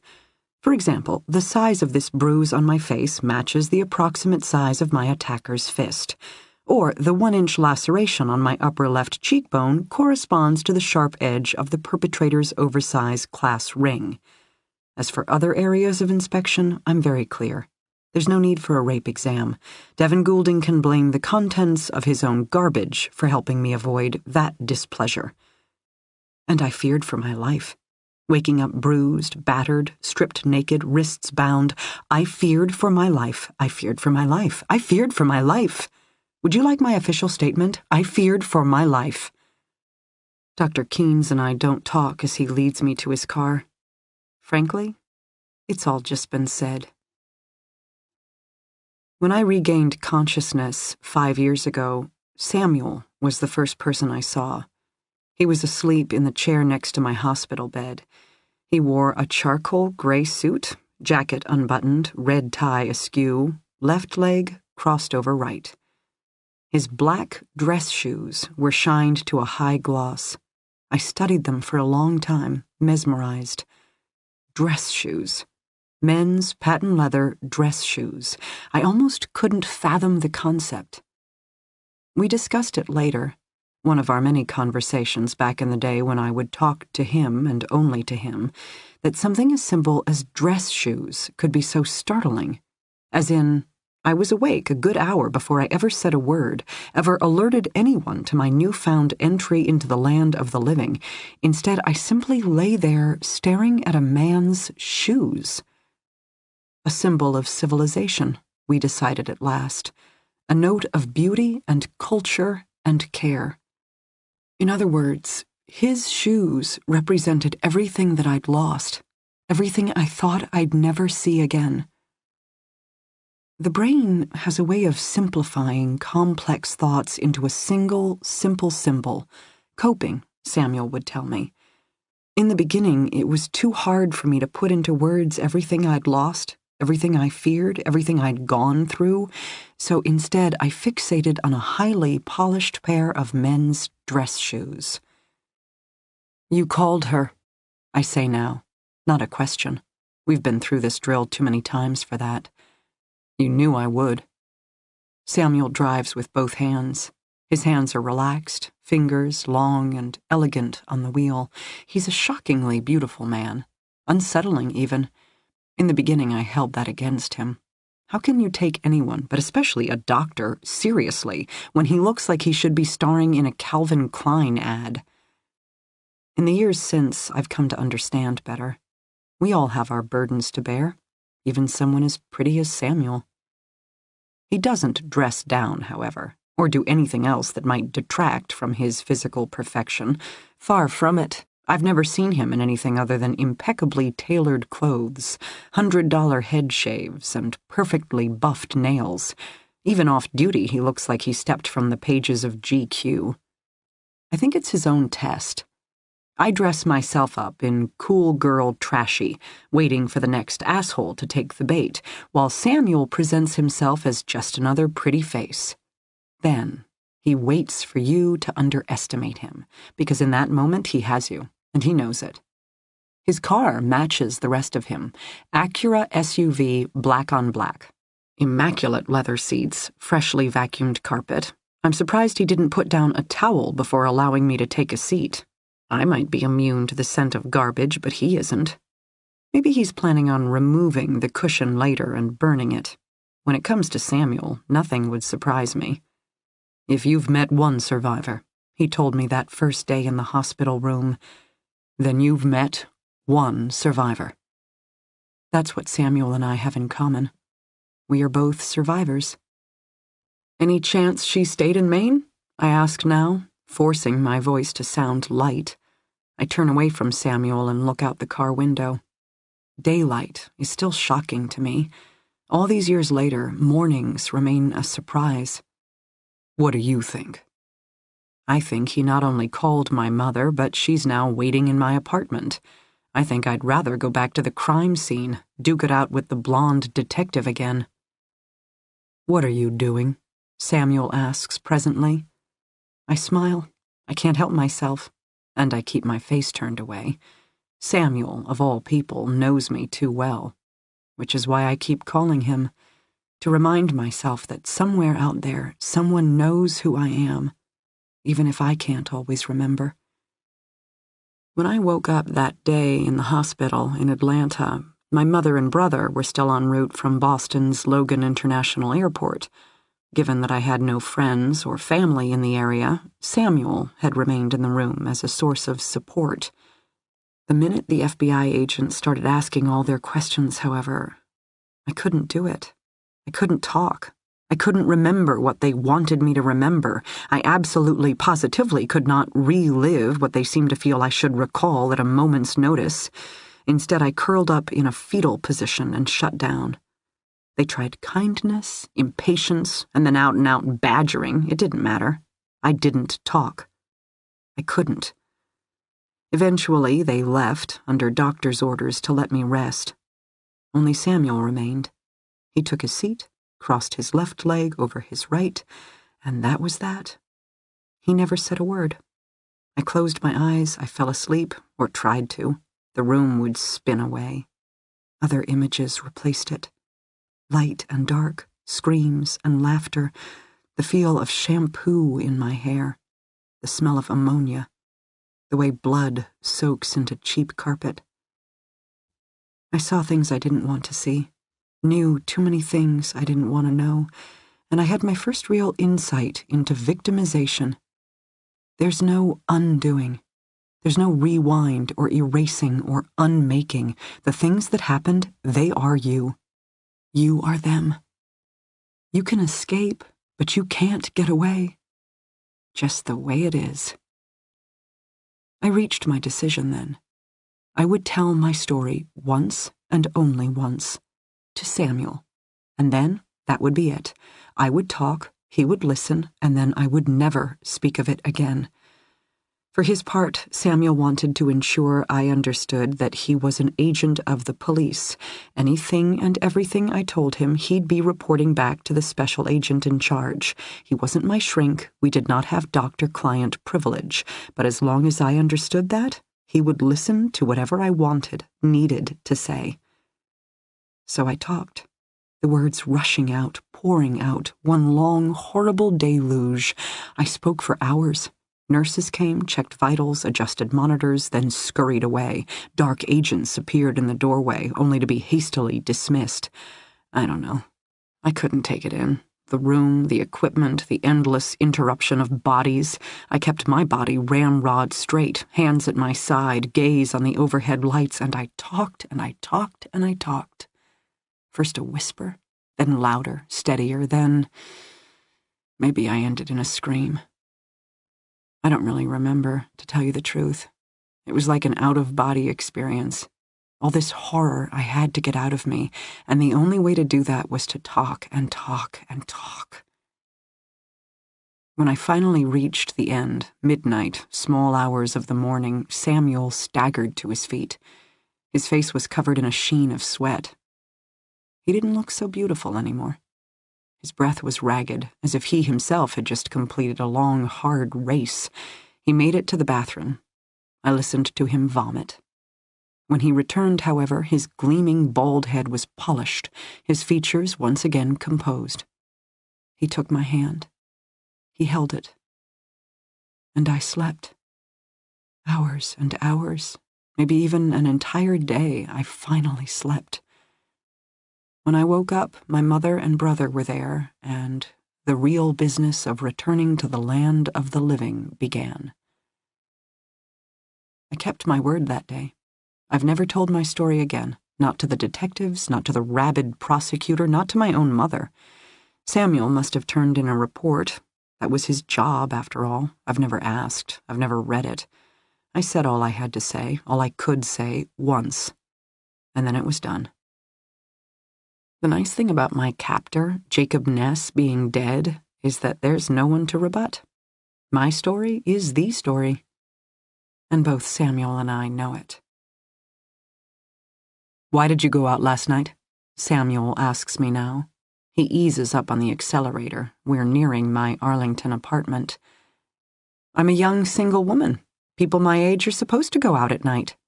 "Alone to a bar?" "The band was excellent." He cast me a look. "I didn't lie to the police," I hear myself say.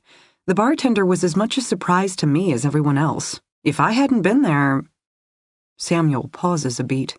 Shrinks love a good waiting game. "You killed a man." "Please, that Goulding guy would have attacked someone else, and that girl would now be dead. I saved a life last night." "And saving this abstract girl has value?" "Absolutely." "What about your own life? Doesn't it have value?" I roll my eyes. I totally set him up for that one, and we both know it. "You can't count that as a display of superior intellect," I inform him. "More like basic reflex." He ignores my sarcasm, continues more pointedly. "I believe your mother would argue that, given a choice between worrying about you and worrying about a stranger, she'd prefer to know you're safe." I don't have anything to say to that. Or maybe I have too much, such as, what does it matter? I could stay in every night for the rest of my life, and my mother still wouldn't be happy. In fact, maybe she'd be better off if I finally did go out and meet a grand demise, get the waiting game over with, because, as my mother will tell you, there are worse things than having your daughter abducted. There's getting her back and realizing you've lost her after all. "You shouldn't have called her," I say now. "But you knew I would. I can take care of myself. Just ask Devin Goulding." "I did what I had to do." "No," Samuel retaliates just as sharply. "You set up what you wanted. There's a difference." I fall back into silence. We arrive at the 3-story brownstone that houses my single-bedroom apartment. Samuel pulls into the driveway, temporary parking and a signal that he's not staying, just dropping me off. "The local police are looking at you now," he says quietly. "Nah, that was just posturing. Blondie didn't have a real perpetrator to arrest, so naturally she toyed with me. But I'm telling you, by the time they're done shaking down that house, they'll find evidence of other victims. Then they'll have real work to do, and I'll fall by the wayside, just a curious footnote in the case file." Samuel looks at me. He has deep, dark eyes fringed by heavy lashes. I imagine women must fall in love with him every day, gazing into those eyes, fantasizing about him, staring back at them just as soulfully. It's a bunch of effort wasted on a man who never does anything but work. "You survived," he tells me now, "by doing what you had to do, by adapting. That's the nature of survival, Flora, and you know it." I don't say anything. "You're strong, and that helped you, but this doesn't have to define you. You are a young woman with your whole life ahead of you. Don't confuse what you had to do to survive with who you are. A woman who takes on rapists? Is that how you see yourself? He's waiting. He wants a better definition, a deeper look into myself. Am I a vigilante? A self-destructive freak? How about a self-defense enthusiast? Maybe I'm all of those things. Maybe I'm none of those things. Maybe I'm a girl who, once upon a time, thought of the world as a shiny, happy place. And now? I'm a girl who went missing too many years ago, and remained away from home and from herself for way too long. My mother's waiting, I say, and he smiles, because Samuel, of all people, understands exactly what I mean. Sorry about your seat, I say as I climb out of his car. Don't worry, I'm going to take it out and burn it. My turn to smile. Are you working with Stacy Summers's family? I ask him abruptly. He shakes his head. Are you? He asks evenly. You know that's not my style.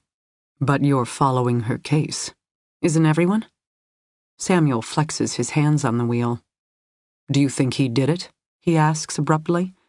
Do you think the man you just killed is the same person who kidnapped Stacy Summers in August? I want to think that. So you can feel better about what you did. No. Opposite, in fact. If he's the one who attacked Stacy, he's dead now. Not exactly in a position to lead the police to her body. It'd be better, in fact, if it wasn't him, at least for her family. So why are you asking about Stacy Summers? I open my mouth. I close my mouth. There are things I can't say, not even to Samuel. I glance up, my gaze going to the top window of the brownstone and the outline of my mother waiting for me there. Thank you, Samuel, I hear myself say. I close the door. He backs out of the driveway. Then, my real work begins. Chapter 10. Deputy Superintendent of Homicide Cal Horgan, a.k.a. Dee Dee's boss, stood in her doorway. Heard you got a live one, he said. We're still working on the scene, but yeah, at first blush. The deceased, Devin Goulding, was most likely a serial predator. We recovered 2 driver's licenses, not to mention a cache of photos, which seems to indicate other victims. Stacy Summers? Horgan asked immediately, the missing college student being first and foremost on most law enforcement agents' minds. Given the terrible abduction video and urgent nature, the Summers case had gone straight to red ball status, detective speak for all hands on deck. While Dee Dee wasn't the lead investigator, she'd spent the first week of the girl's disappearance conducting interviews and combing through reports with the rest of her colleagues. Her biggest contribution? Spending several days interrogating the girl's boyfriend. All she got out of it was a young man's horror. Though Patrick Vaughn and Stacy had been dating only a matter of months, he was clearly smitten. Far from playing it cool, he'd broken down several times. Stacy was such a sweet girl, the real deal, thoughtful, considerate, the kind of girl who'd never dream of running off or doing anything to hurt her family. If she'd gone missing, then only the worst could have happened. There were days it was good to be a cop, when you got to browbeat some low-life schmuck into a righteous confession. Then there were the days you made a clean-cut 19-year-old college boy cry. Dee Dee hadn't loved that day on the job, or frankly anything that had to do with the Stacy Summers case. They could place the girl at a local bar where she'd gone to hang out with 6 female friends. 2 beers under her belt, probably a little buzzed as she wasn't a big drinker, she'd excused herself to use the restroom. Next thing anyone knew, a local business's security camera had captured video of the petite blonde being forcefully led away by a hulking male, face hidden from view. After that, nothing at all. Not a single eyewitness, not another video frame. In a city heavily populated by nosy people and observant cameras, 105-pound Stacy Summers ceased to exist. I'm told this Devin Goulding was a big guy, Horgan was saying now. Pumped up, steroid sculpted. Sounds like our cameraman. Size is right, Dee Dee agreed. M.O.? Last night's victim he grabbed by the arm and dragged away. According to her, Goulding's posture, the way he looked away from the cameras, reminded her of the Summers abduction video. So we got a lead? Horgan pressed, half impatient, half hopeful. Dee understood his pain. If Boston PD as an organization was under pressure to find cute, perky, never-heard-a-fly Stacey Summers, then Horgan, as the deputy superintendent of homicide, was feeling personally responsible. Welcome to the chain of command. I'm not convinced. Why not? Assuming the 2 licenses we recovered tie to past victims, there's nothing linking back to Stacey Summers. We also found photographs consistent with one of the females from the licenses, Natalie Draga, but again, no evidence of Stacey Summers. But you have at least 2 possible victims? Natalie Draga and Christy Kilker. According to Mrs. Kilker, her daughter is currently studying abroad in Italy. Horgan arched a brow. We're working on corroborating that now, she assured him. Same with Natalie Draga. Her driver's license is from Alabama. We're tracking down her family there. So you don't know if these 2 women are missing or not? No, sir. But you know he attacked a 3rd girl, the one who burned him. You mean the one who killed him? Horgan shrugged. Apparently a dead, alleged rapist didn't bother him much. Dee knew many on the force who would agree. I have some concerns about this new victim, Florence Dane. Horgan frowned. Dee watched him mentally work his way back from the initial spark of name recognition, then... You're kidding. Florence Dane? The Boston girl who was kidnapped in Florida? Held for over a year? That Florence Dane? Seems since her re-entry into society she's made criminal behavior a bit of a hobby. Last night's attack marks her 4th instance of self-defense in the past 3 years. Horgan closed his eyes. That's not going to look good. Something like that? Goulding's family could argue she set him up. And suddenly, instead of us happily announcing there's 1 less predator in Boston, let alone possibly closing out 2 missing persons cases, we're going to have to investigate a rapist as a victim? Exactly. What do you have to corroborate Florence Dane's version of events? Bruises on Flora's face? Eyewitness accounts from the neighbors that she was discovered naked and bound in Goulding's garage. Other testimonies from the bar where Devon worked that Flora didn't even talk to him last night, but was hanging out with some other loser, whom Devon punched in the face. Okay, sounds promising. Dee shrugged, winced at the corresponding stabbing pain in her shoulder, then quickly recovered. I don't like it, she stated bluntly. The overall pattern of behavior. Flora Dane's good deeds are going to hurt us, especially if it turns out nothing happened to those other girls, if it's just Flora's testimony on Devon Goulding's true nature and his actions last night. The Gouldings could make the case she baited their son, that, given her past trauma, she sees predators everywhere and took the law into her own hands. Isn't that a Hitchcock movie? Twilight Zone episode. Look, 4 instances of self-defense is more than bad luck. It's a pattern of bad behavior. And given the latest episode ended in a man's death, you can argue her behavior is escalating. Meaning what? Dee stared at her superior officer. Meaning we should charge her. With what? Reckless conduct. Why not?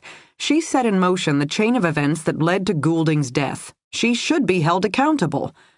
I see restricted duty hasn't made you go soft. Cal, it's not her job to police the world, it's ours. We know what we're doing. She, on the other hand, is a threat to herself and others. Not to mention, last night she potentially screwed up at least 2 other investigations. How do you figure? She killed Devon Goulding, meaning if he did do something to Natalie Draga and or Christy Kilker, now what? Where are their bodies? What happened to them? I'd ask him, but oh yeah, he's dead. Meaning, what the hell do we have to bring back to the families? Here's your daughter's driver's license, hope that's good enough? Frankly, of all people, Flora Dane should know better. Tell her that? Horgan asked evenly.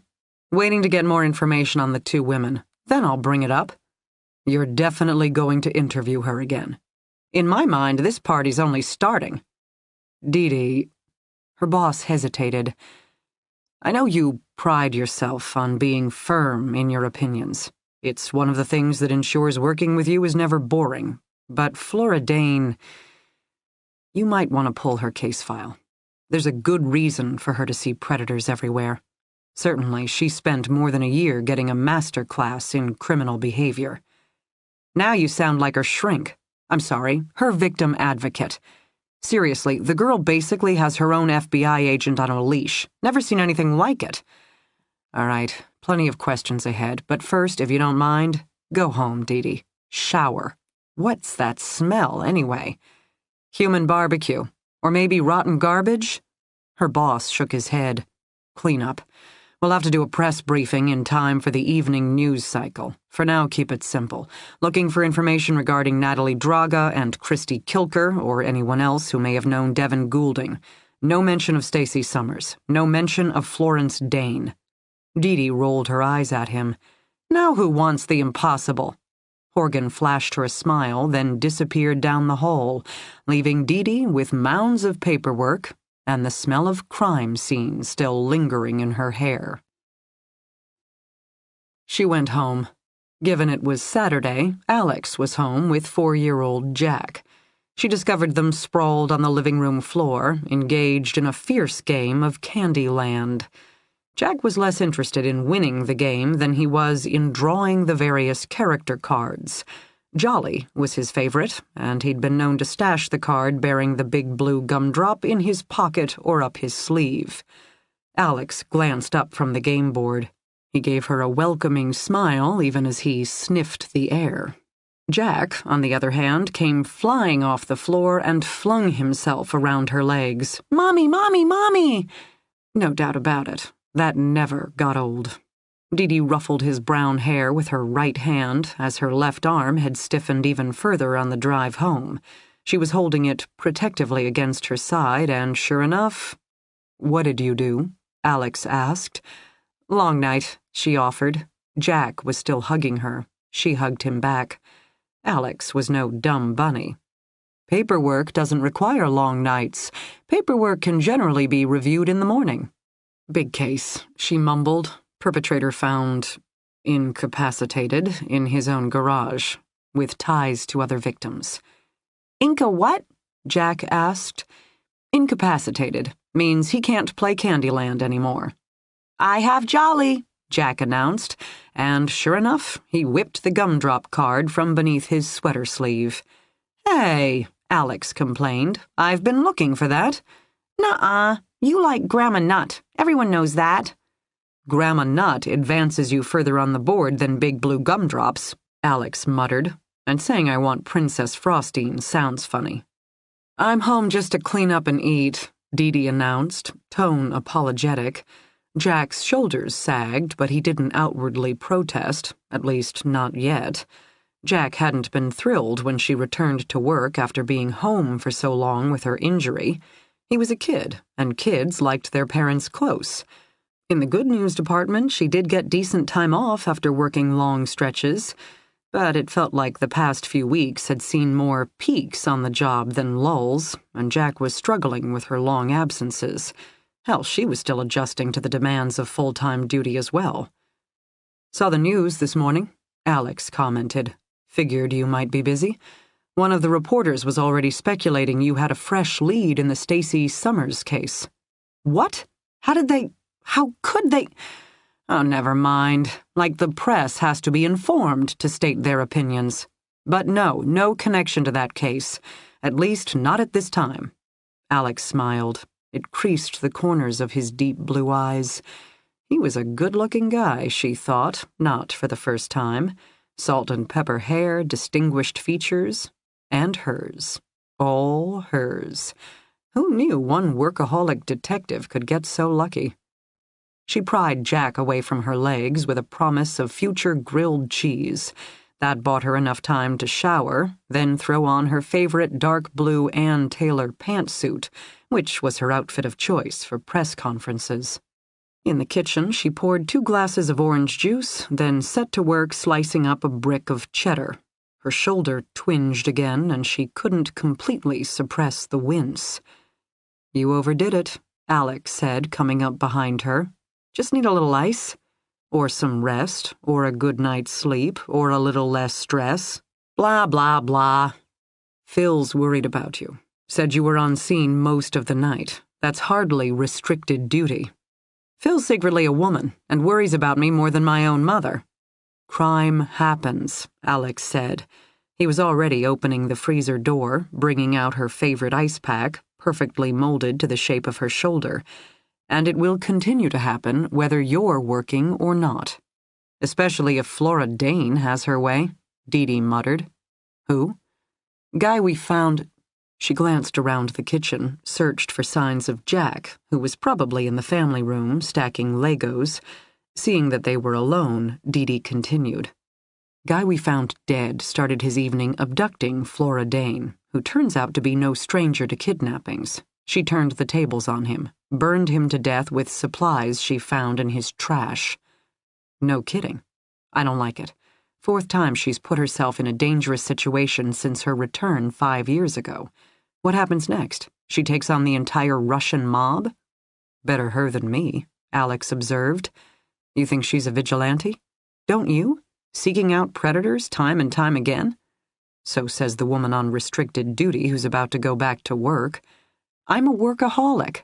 Dee Dee fired up the first grilled cheese sandwich. What's her excuse?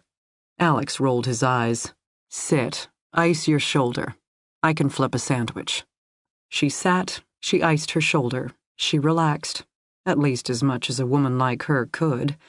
Then in came Jack for a fresh round of sticky little boy hugs and a fresh pat-down for hoarded Candyland character cards. Normal life. Real life. Her life. Then, much as her husband predicted and respected, she headed back to work. Chapter 11. The first thing that hits me as I walk up the 3 flights of stairs to my tiny 1-bedroom unit is the scent of freshly baked muffins. My mother. Under stress, she bakes. Cookies, brownies, breads, homemade granola, scones. I'm told during my abduction, the entire community, not to mention the victim specialists, put on 15 pounds. She has a key to my unit. 3, actually, as I'm partial to that many locks. Having opened my front door, however, she has left it unlocked behind her. Now all I have to do is push it open. I know she doesn't do these things to consciously spite me, and yet already I can feel my shoulders tense. I'm not looking forward to the conversation to come. Most likely, she isn't either. Hence, muffins. She's in the kitchen, bent over the oven, checking her project when I walk in. The police haven't given me back my real clothes after the night's misadventure. Did they even find them? I have no idea. If they did, the items would be kept as evidence.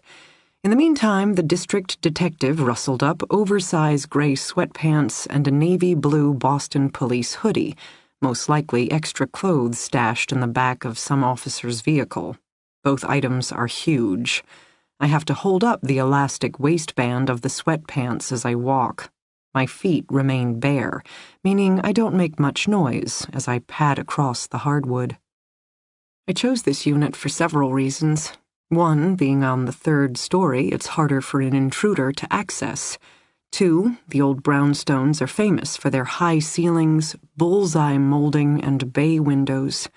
My unit is small but flooded with light from the old windows, and charming with its battered oak floors and beautiful wooden trim. Is there water damage on the ceiling? Sure. Peeling linoleum in the kitchen? Not one of the owner's better renovation ideas. Yup. A shower that only yields hot water after 3 or 4 strategic whacks? Well, a girl like me can hardly afford the best. Besides, I like my unit's flaws.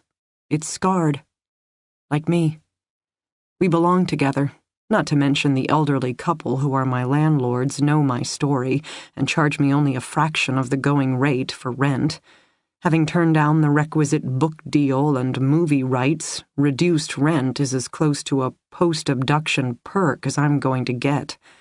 And given that I've never returned to college and still have no idea what I'm going to do with the rest of my life, money is an issue. For the past few months, I've been working down the street at a pizza parlor popular with college students and local families.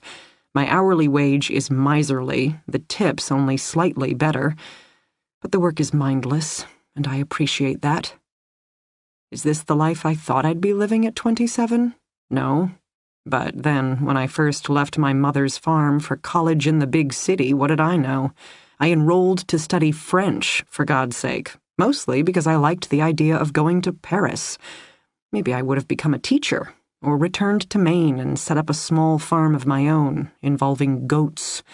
I'd sell goat milk, goat cheese, maybe even goat milk lotions and goat milk soaps, all with labels in French. I was happy enough, naive enough back then to have those kinds of dreams.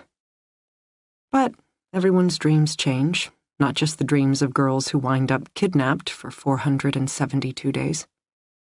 At least I'm not dealing with kids, because that happens too.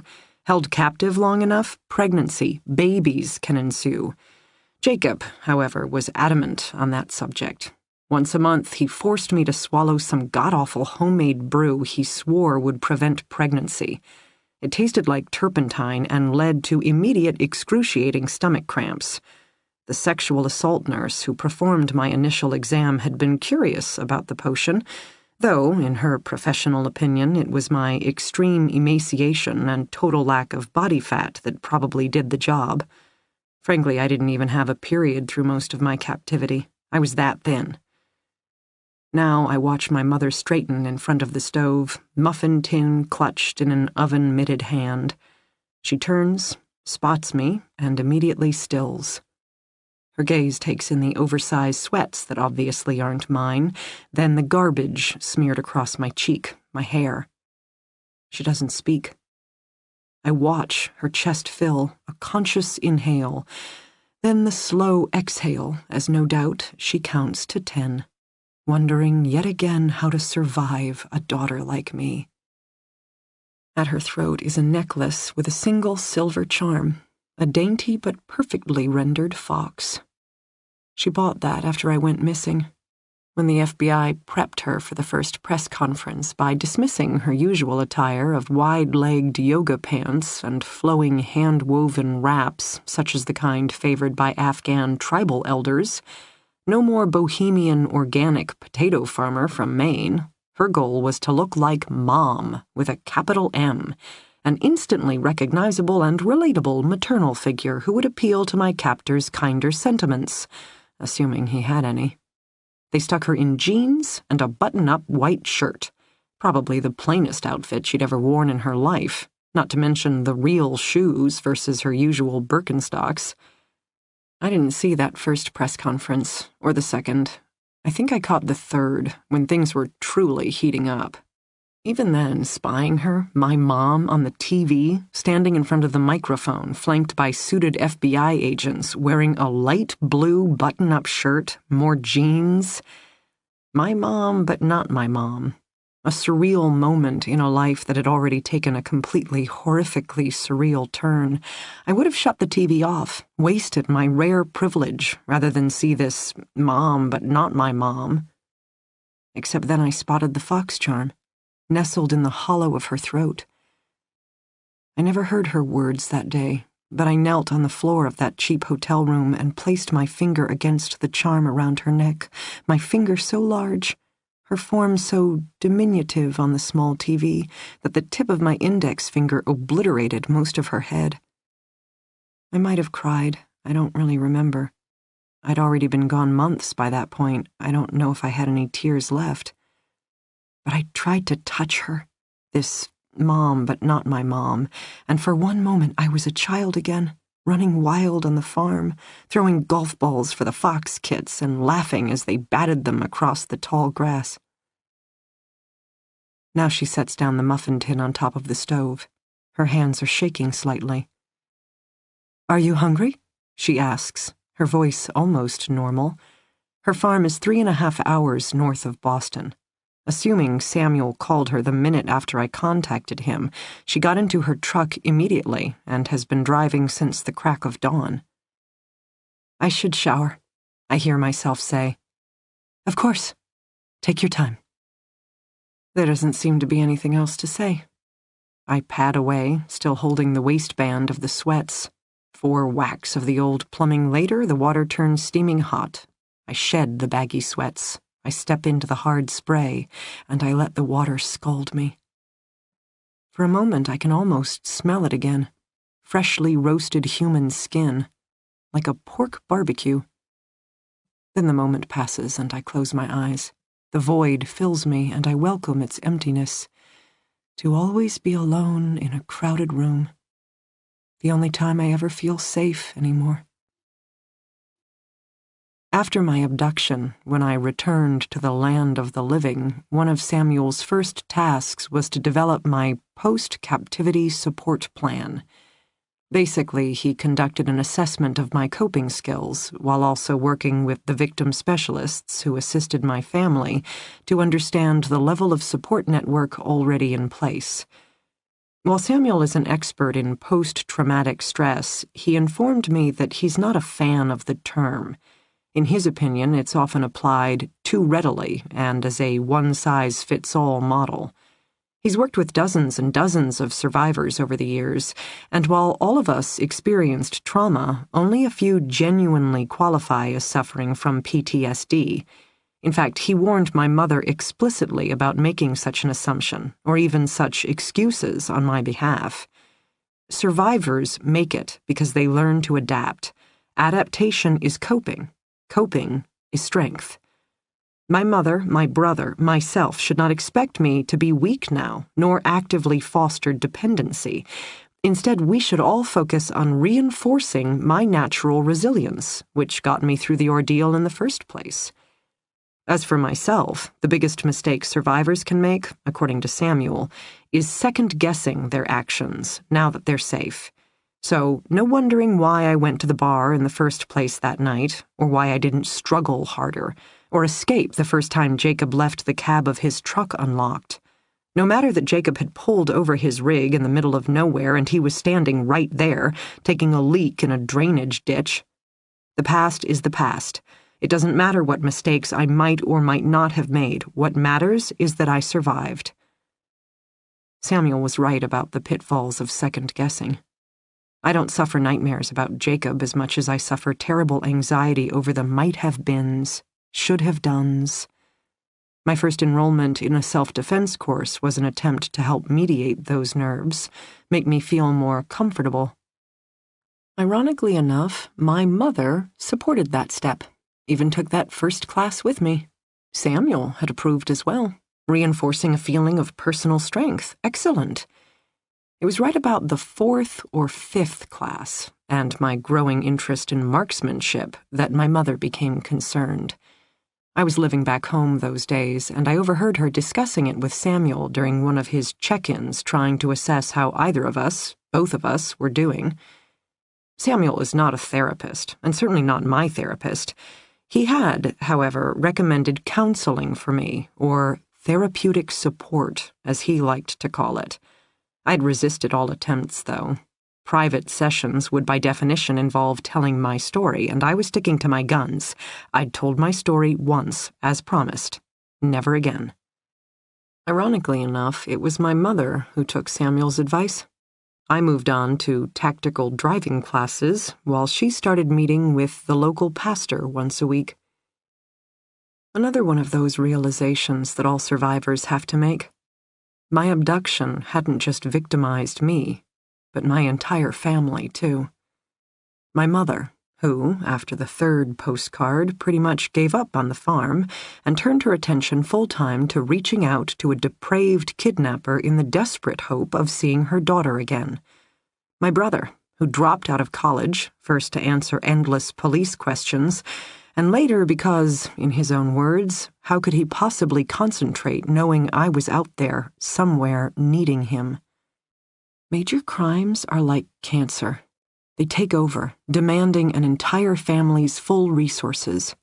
My brother became a social media expert, building a Facebook page, running Twitter feeds, and, frankly, trying to manage the press who camped out in the yard for weeks at a time, especially after Jacob mailed out a new postcard, offering fresh bait. My mother spent her days with the victim advocates, as well as with fellow parents of missing kids.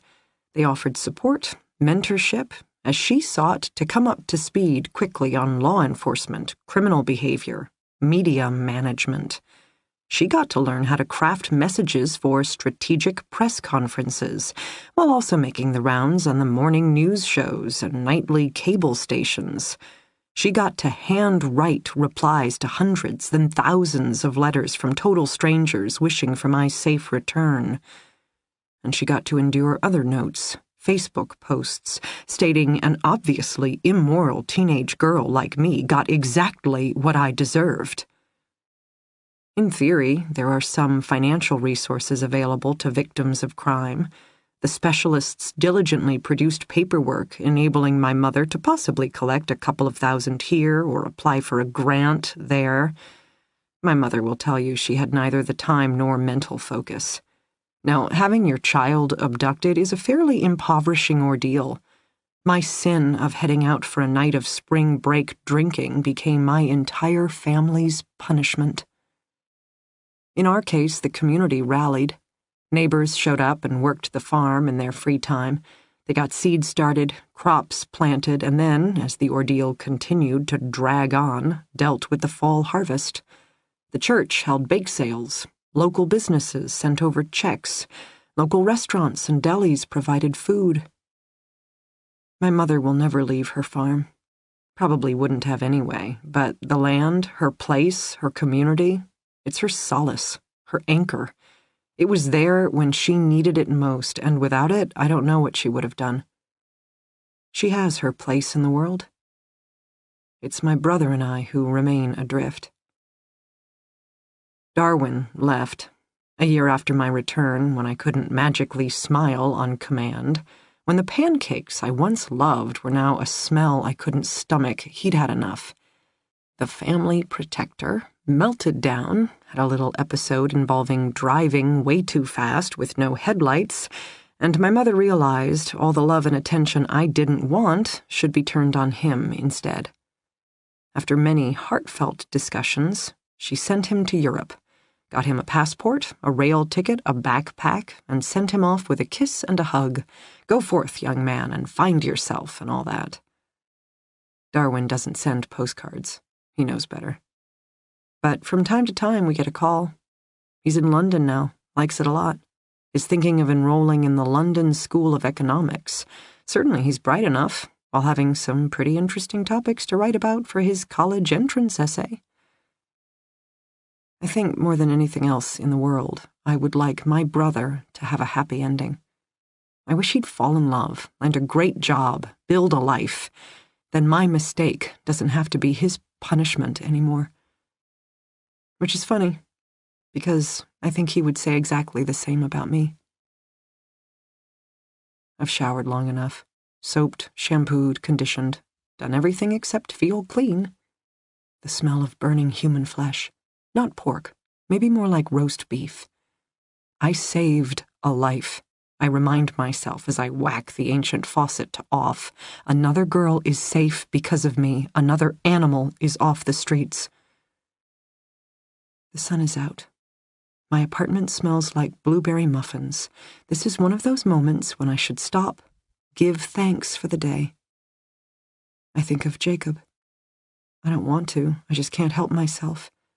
I remember Jacob Ness, the man who took me, broke me down, then rebuilt me for 472 days. And in the back of my mind, he's laughing at me. My mother has cleaned the kitchen. If I hadn't emerged dressed and freshly showered when I did, I'm pretty sure she would have taken down and washed the French-printed valances she bought and installed last year. My mother is a farmer, mostly because she needs to keep busy. She's one of those people who require a long list of chores, or her life lacks all meaning. She's dressed like herself today. Black, wide-legged yoga pants with a funky print on the bottom hem and a loose-fitting seafoam green 100% organic cotton-wrapped shirt. Over that, she's thrown on a man's unbuttoned gray flannel shirt. In Maine, she'd blend right in. In Boston, not quite so much. About 6 months after I returned home, she boxed up all the clothes the victim specialists had helped her buy for the press conferences. Together, we took the items to the thrift shop that operates out of the Congregational Church's basement. The ladies were pleased to receive such high-quality, hardly worn clothing items. We called it Liberation, an ongoing campaign to get our lives back. My mother gave away clothes that were never really her. I painted my childhood bedroom butter yellow and resolved to be more appreciative of everyday beauty. Let's just say my mother is doing better with the campaign than me. When I reappear, she has heaped the muffins on a plate in the middle of the rolling butcher block piece that serves both as my kitchen prep island and sole dining table. She has also poured 2 glasses of orange juice and cut up fresh fruit. Given my refrigerator held mostly bottles of water and cartons of stale takeout, she went to the corner store while I was showering. Which, of course, compels me to turn around and check the front door locks. I snap the bolts home. When I return to her, I know my expression is disapproving, but I can't help myself. "Muffin?" she says cheerfully, gesturing to the plate. I take one. Suddenly I'm famished. I eat 2 muffins, then devour half the bowl of fruit. My mother doesn't say anything, but picks at her own food. She probably ate hours ago, waiting for me, worrying about me. Now she's working on playing it cool. "Samuel says you killed a man," she says at last, waiting game obviously up. I pick up my plate, carry it to the tiny sink. "Self-defense. I won't face any charges." "You think that's what scares me?" She's standing right beside me, and despite her best attempts at deep breathing exercises, I can tell she's agitated. It hurts me. It does. I don't know how to be her little girl anymore. I don't know how to turn back the clock and undo what was done. I can't feel what I can't feel. I can't be what I can't be. But it pains me, this look on her face, this worry in her eyes. It kills me to know that the person I am now hurts the mother who's never done anything but love me. "I didn't plan on what happened," I hear myself say, "but I was prepared, and I handled the situation. This guy, he's hurt other girls, Mom, but not anymore. He's done. I don't care about other girls," she says. "I care about you." She hugs me then, hard and fierce, the way I know she's always hugged me, and I force myself to stand there, to not flinch, to not go rigid, to remind myself these arms are my mother's arms. Her hair smells like my memories of my mother's hair. This is the woman who tucked me in at night and read me stories and offered me warm milk when I couldn't sleep and made me cinnamon toast when I was sick. A million tiny moments. But it's all detached now. This is what I can't tell her, can never completely explain. The memories don't feel like mine. All of this, all of what was, feels like something that happened to someone else. Home movies from someone else's life. Jacob Ness wanted a completely compliant companion, so he broke me down, physically, emotionally, spiritually. Then, when I was nothing, just a raw, helpless mound of human clay, he remolded me into being exactly who he wanted me to be. He became my world, my center, my guiding star. And then, that last day, those final few moments, the story I told once and will never repeat. He's gone now. And I am lost, forever untethered, until my mother's hug feels like the comfort of a stranger. My own brother ran away from the person I've become, but my mom is more stubborn. "You can come back home," she says now, an old argument, fosters dependency. She knows it and hastily adds, "Just for a visit, a few days. We could make a girls' weekend out of it." I'm fine. Going out alone to a bar on a Friday night? I can take care of myself. Isn't that the point? She draws back.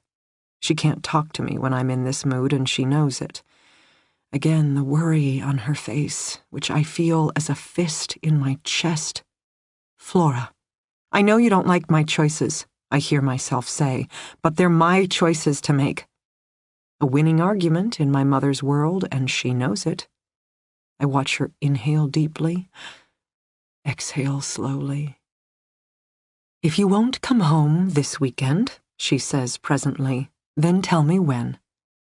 I accept her compromise. We pick a date 2 weeks from now. I need to rest now, I tell her, but she's welcome to stay. She shakes her head, though. A city apartment is no place for a Maine farmer. She prepares to leave, driving back another 3.5 hours, a 7-hour round trip to spend 1 hour with her daughter. These are the things mothers do, she tells me, as I watch her turn and walk downstairs. When she's gone from sight, I close my front door. I work my locks. I turn back to my sunny, charming, battle-scarred apartment. And I do exactly what I told my mother I would do. I head to bed. I sleep. I don't, always. Usually slumber comes fitfully for me, but now, fresh off my most recent kill, I sleep like the dead. When I wake up, the sun is gone, my room is dark, and I know immediately that I'm not alone. I can feel a draft against my cheek, the muted hush of an intruder's shuffling footstep. Then, from just outside my open bedroom door, a shadow, dark and menacing. I open my mouth to say, "Who's there?" Except, of course, I already know. The world is filled with monsters. I need to move, leap out of bed, assume the defensive. Instead, I make the mistake of inhaling. Then all I hear is the distant sound of laughter, right before the world goes dark again. Chapter 12. The hardest part about being held captive? You'd think it would be the starvation, punishment, degradation, the unbearable thirst for water, maybe? Or the relentless pain of a pine box pressing against your shoulder blades, flattening the back of your head. Or perhaps the moment you realize you don't know how long you've been gone anymore. The minutes, hours, days have become a blur, and you can't remember now. Has it been a week? 2? 3? Is it still spring, or is it now summer? And what about Easter? Did Easter happen while you were gone? The annual brunch at your mother's house? Did your brother eat your chocolate bunny? You try to hang on to these thoughts because they connect you to a larger world, some piece of reality where you're still a real person with a real life. But the truth is, these moments are hard to remember, so inevitably you let them go. You think less and less of home and the person you used to be and the person you'll never be again.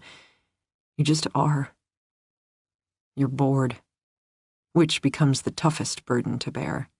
There's no friendly conversation or polite chit-chat, no places to go, no people to see. There's no TV to entertain you with mindless blather, or a radio to engage you with a catchy song, or a smartphone to entice you with an exciting new text.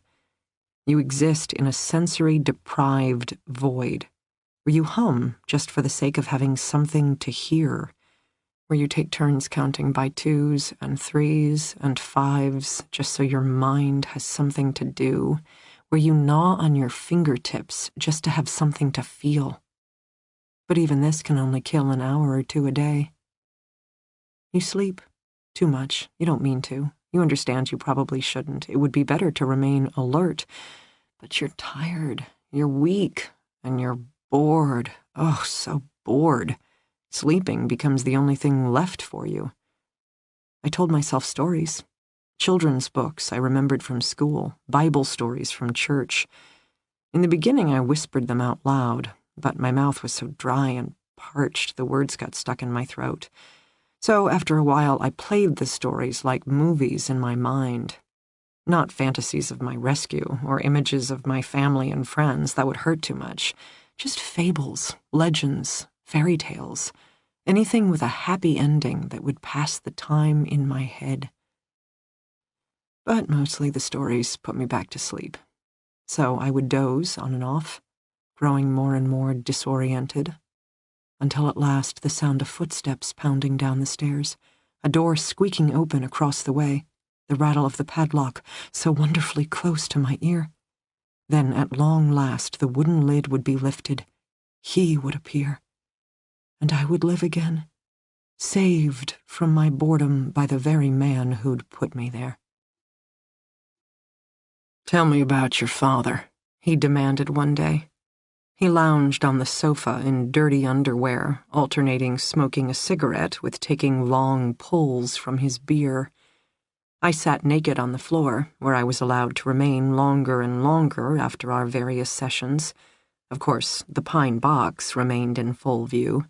I would sneak glances at it from time to time, as if contemplating a scary mask or a coiled serpent, the object of my abject terror, and yet, from this vantage point, nothing more than a cheap wooden coffin. I didn't answer right away. I was too engrossed in combing my fingers through the dirt-brown carpet, which turned out to be not one shade of shit brown, but many. He kicked my shoulder with his foot, demanding my attention. "Tell me about your father." Why? "What the fuck, why? I asked. You answer." Another kick, this time to the side of my head. His thick, yellow toenails were long and ragged. One sliced my cheek. I didn't move away. By now, I knew it was pointless. Instead, I kept my gaze on the carpet. So many individual threads woven into one color pattern. Who would have thought? I wondered if it was difficult to make carpet. I wondered if I could pull out enough strands that it would be possible to choke myself with them. "I don't remember him," I said at last. "When'd he die?" "I was a baby." "What happened?" "An accident. His truck rolled." "What was his name?" I dug my torn fingernails deeper into the matted carpet. I could feel dust and dirt and small rocks. The fibers were so short, too short, really, to serve as much of a death weapon. Pity. And yet I still couldn't stop touching it. As far as entertainment went, dirt-brown carpet was as good as the room got. I still didn't know where I was. A basement, I thought, because the only windows were set up high, and it always sounded as if someone was descending a staircase right before he barreled through the door. I didn't think Florida had basements, or not many. Did that mean I wasn't in Florida anymore? Maine had basements. Maybe he'd brought me all the way back to Maine. I was just down the street from my mother. If I could summon the strength, the energy, the good fortune to crawl up out of one of those high windows, I could walk back to my mother's farm. And just like that, I'd be home again. He kicked me again. "Do you have a father?" I asked. "Course." "Do you remember his name?" "Nah, too busy calling him Dickhead to learn the real thing. He was a trucker, though, like me." "You're a trucker?" I couldn't help myself. I looked up in wonder, the discovery of personal information finally pulling my attention from the filthy floor. He caught the look on my face and laughed. "Well, shit. What'd you think I did in my spare time? Gotta work. Love nests don't come free." "Are we still in Florida?" I asked. "Is it still spring break?" He just laughed again, took another pull of beer. "Gonna take off soon," he offered conversationally. "Big job this time. Could be gone as long as a week." The look he gave me was calculating, but I didn't consider that. I was too busy feeling the blood drain from my face. A week? 7 whole days? All alone in the box? My brain shut down. My bloody fingertips dug painfully into the carpet. A week? "Molly," he said. He wasn't smoking anymore. Instead, the burning cigarette dangled from his fingers as he stared at me. "What?" "Your name is Molly. What's your name?" I opened my mouth. I closed my mouth. I honestly didn't get it. Every muscle and bone in my body hurt. I wanted to escape the pain by going to sleep, except I couldn't sleep, because he was here, and I was out of the box, and the carpet contained 6 shades of shit brown, and this was as close to an experience as I was going to get. Better than movies or video games or texting, the feel of grimy carpet beneath my fingertips. A real adventure park. "What's your name?" He commanded again. Molly? Not like that. It's an answer, not a question. Come on now, what's your damn name? Molly, I stated with more conviction, starting to catch on now, so he wanted to call me Molly. Whatever. Molly, frankly, was hardly the worst thing that had happened to me. Now, your father's name? I paused, and just for 1 second. It's Sunday afternoon. I'm all dressed up. I'm standing at my father's grave, holding my mother's hand while she cries silently, my brother standing stoically on her other side. He loved you, kids, my mother is saying, fingers tight around mine. He would be so proud. And just like that, I couldn't say the name. I could picture it, engraved on the black granite marker, but I couldn't give it up. My daddy was nothing but a legend, a myth once told by my mother to me, but he was mine, and I had so little left. The man kicked me again, back of the neck. I whispered, "Edgar." In response, he slammed his foot against me harder, this time catching my ear. "Liar! I'm not." "Fucking idiot!" He waved his cigarette at me. I watched the glowing end nervously. I knew what it could do. "Your father's name, I mean it!" "Edgar," I murmured again. "Fucking liar!" he roared as he came off the sofa. "Name, name, name! Give me the fucking name!" "Molly, Molly, Molly," I tried. He whacked me on either side of the head as I cowered with my face against the carpet. I thought, frantically, crazily, I should pull out some of those brown threads, grab them between my fingers and twist. I could tuck them behind my ears, take them with me back into the box. Oh, the hours of entertainment ahead. "Give me his fucking name!" The man was still screaming at me. "Last chance, girl, or I walk out that door and you'll never see me again. Hell, you'll never see anyone again. You're gone, don't you get it? You're just another stupid, drunk girl who disappeared on spring break. Think anyone knows where you are? Think anyone cares?" My mother, I thought. But I didn't say anything. I kept her to myself, just like my father's name and my brother's face. "I'll stick you back in that box," he was threatening now. "I'll lock the lid and that'll be that. You'll die down here, rot away, become just another stench in this room, and no one will ever know. Your family will never see you again, never even identify your body."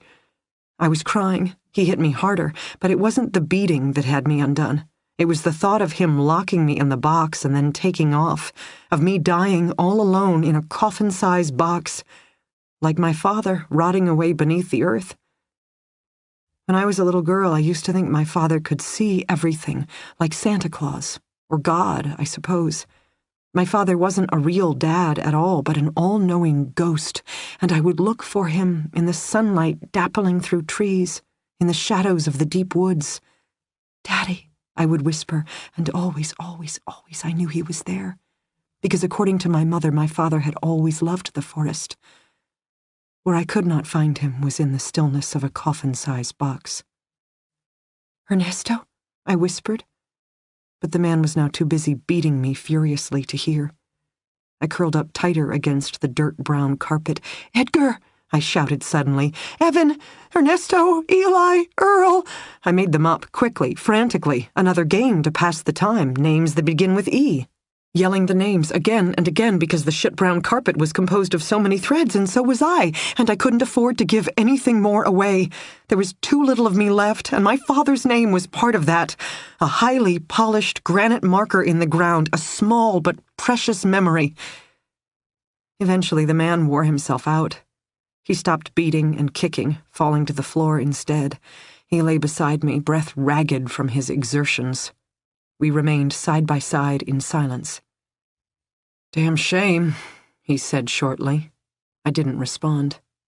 "I mean, considering how nice I was planning on being and all. I mean, hell, taking you with me." I couldn't help myself.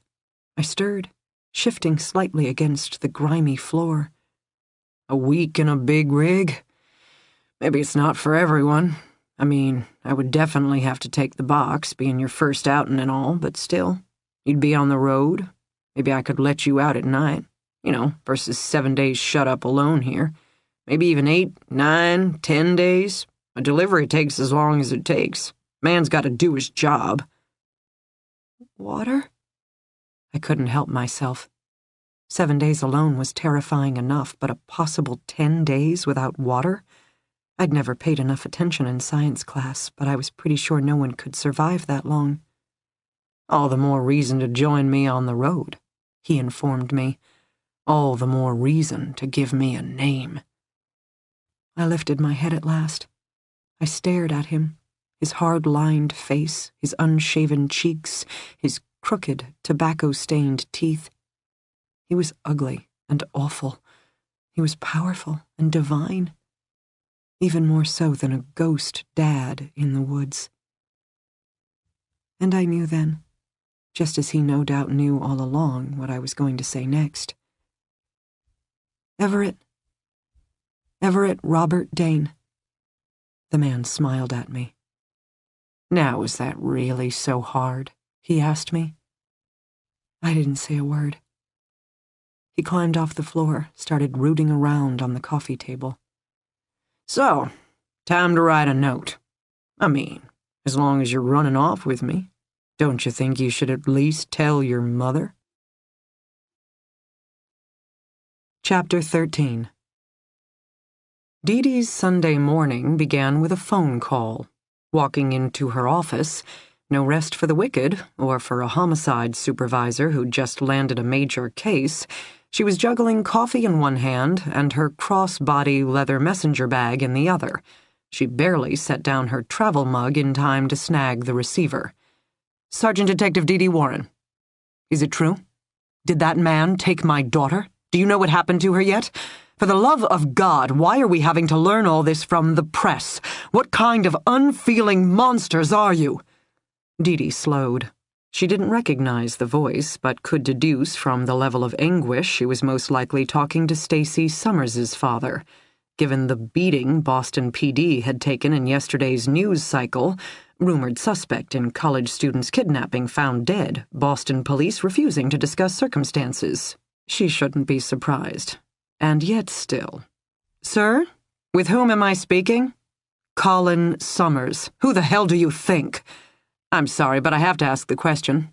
As I'm sure you've learned by now, the press isn't above resorting to tricks to get inside information. An angry sigh on the other end of the receiver, the sound of a man trying very hard to pull himself together. Dee Dee used the moment to set down her messenger bag, then pull out her chair and take a seat at her desk. Is it true? Colin Summers whispered at last. At this time, we have no evidence linking Devin Goulding to your daughter's disappearance. Stop. That's cop speak for bullshit. This is my daughter we're talking about. Please just give me the truth. Sir, I personally attended the crime scene. We've spent the better part of 24 hours tearing apart the Goulding's house. I am telling you the truth. We've found nothing to link him to your daughter. But in the news, they said he was a big guy. They said he matched the picture in the video. That's true. And he was a bartender. That could be the connection. Stacy was last seen at Birch's downtown. He could have worked there. We checked. Devin Goulding has no employment history with Birch's. But what if Stacy met him at the bar where he did work? Maybe he spotted her there and he liked her. That's how these things sometimes work, right? He took one look at her and she became his target. Dee Dee hesitated. Talking to grieving family members was her least favorite part of the job. It was tempting to answer all their questions, to soothe and to explain. But the truth was her primary obligation wasn't to Colin Summers or his wife. It was to Stacy. And working a case was as much about safeguarding key details as it was about discovering new ones. She couldn't risk telling Mr. Summers everything they knew about Devin Goulding. There'd been too many other occasions where the grieving father had shared valuable information with his wife or best friend, who inevitably shared it with another person, then another, until the next thing the police knew, everything they couldn't afford known about their ongoing investigation was now fodder for the evening news. Most family members would tell you they'd do anything to help find their loved one. Unfortunately, for their sakes, what the investigating officer genuinely needed from them was restraint. Dee Dee said, Did Stacy ever frequent Tonic Bar? I don't know. She wasn't a big drinker or a big partier, but she was social, he conceded. If her friends wanted to go, she'd follow along. Dee nodded. That was consistent with what they'd established up to this point. Yesterday afternoon, Phil had personally visited Devin Goulding's place of employment, Tonic, with a picture of Stacey Summers. Several bartenders recognized her from the news coverage of her case, but none could place her in the establishment. Of course, that didn't rule out Devin Goulding having crossed paths with her at a different time or at a different bar. Boston offered up a robust scene for the college crowd. The choices were endless. Not to mention, given Goulding's abduction of Flora Dane, they couldn't argue that blondes weren't to his taste. "Do you know Florence Dane?" she asked abruptly. There was silence on the other end of the phone line, silence that definitely went on several beats too long. "Why do you ask?" Colin Summers spoke up at last. "Has she been to your house? Has she met with you?" "We met with her mother." "What?" "When your child disappears, there's a program through the National Center for Missing and Exploited Children. Another parent, someone who's been there, calls to offer support. Rosa Dane was appointed as our mentor. Within the first 24 hours, she called, then stayed on the phone with my wife while she cried." "Have you personally met with her?" "She's been to our house a couple of times. She's been very helpful, Sergeant. After what she went through, she understands. She listens and she helps, which is more than I can say for the rest of you." Dee winced at the man's bitterness, reminded herself again it was nothing personal. The family wanted answers. They wanted their daughter back. But to date, the detectives could only provide more questions at best, and fresh suspicions at worst. "And her daughter, Florence?" Dee pressed again. "I'm familiar with her case," Colin Summers said, which was, in fact, no answer at all. "She accompanied her mother on one of her visits," Dee stated. "No." "Reached out via phone, email, Facebook? You know her, don't you, Mr. Summers? You've spoken to her personally about your daughter." "No." But Dee didn't believe him anymore. There was something more here, something he still wasn't willing to say. And then, "Was she the one who killed him?" Colin Summers asked. "Who?" "Flora. Did she kill the bartender, the suspected kidnapper? Is that why you're asking all these questions?" Dee didn't say anything. So far, they'd managed to keep Florence Dane's name out of the news, mostly by virtue of not having pressed any formal charges against her, meaning there wasn't any information for overeager reporters to discover. "Why would you assume that, Mr. Summers? You investigators have your sources of information. The families of victims have ours. And given how likely you are to share with us, we are all on the same side, Mr. Summers. We're all doing everything in our power to get your daughter back. Then why isn't she home?"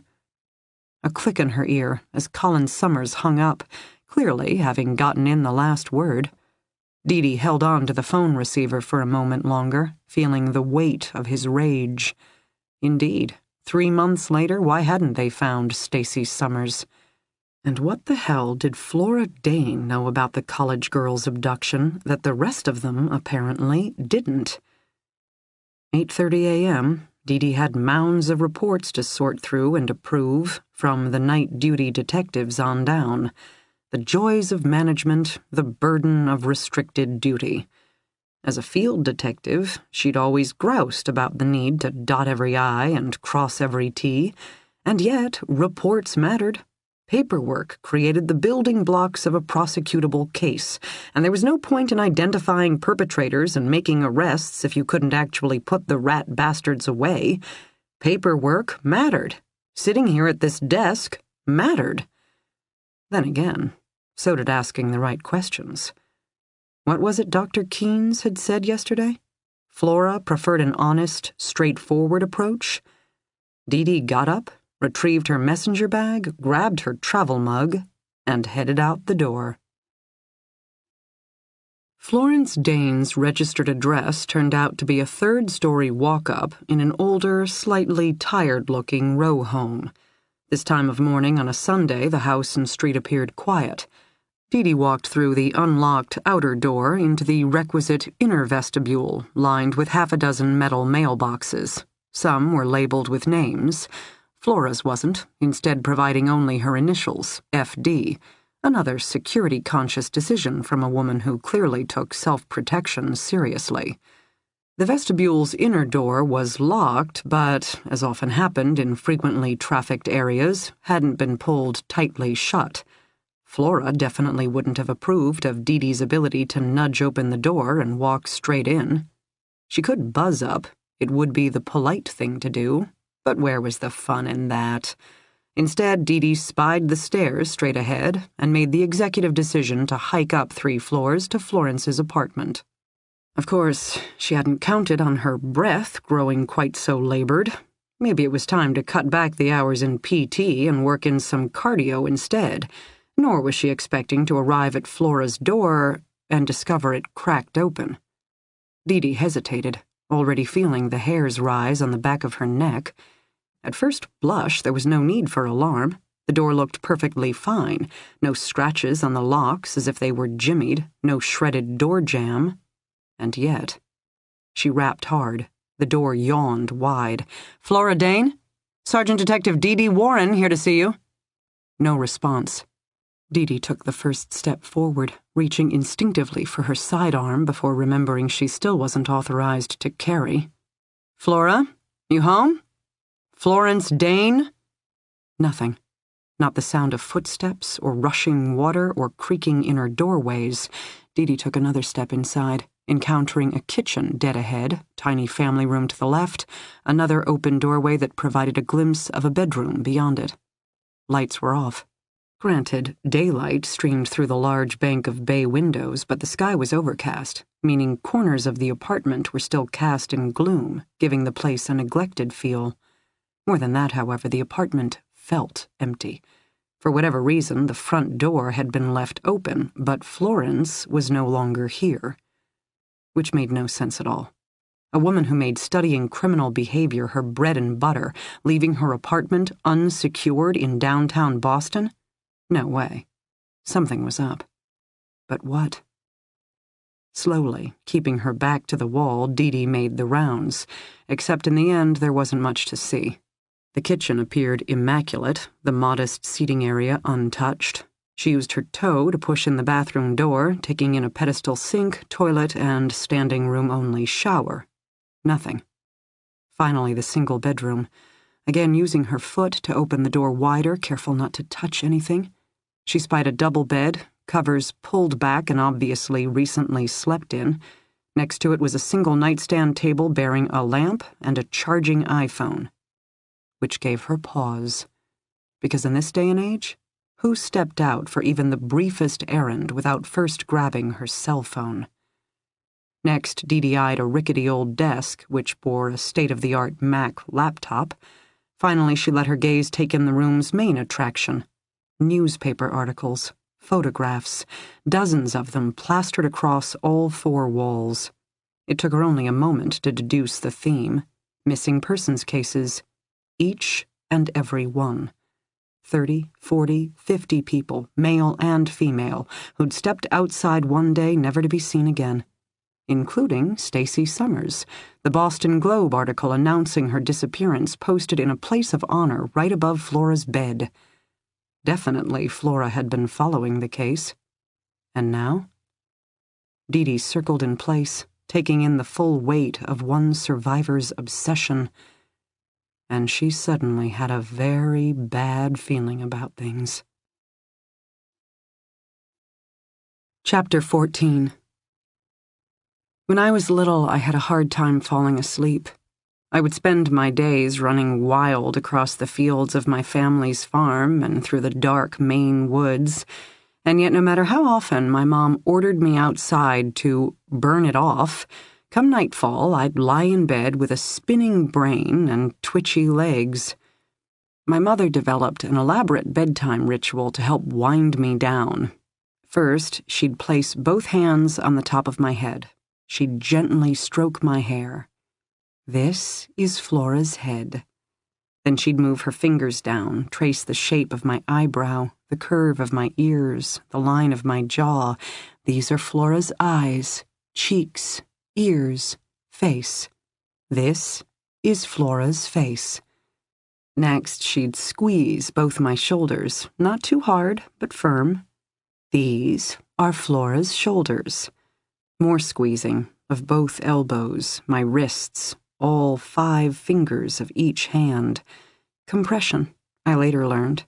My mother was practicing a basic therapy often used for hyperactive children, basically a joint-by-joint bear hug as she squeezed my ribs, pressed against the sockets of my hips, then finished with my knees, ankles, feet. This is Flora's leg, Flora's knee, Flora's ankle. This is Flora's foot. And now it's time for all of Flora to get some sleep. When I was little, I would giggle at the end. And of course, I would beg her to do it again.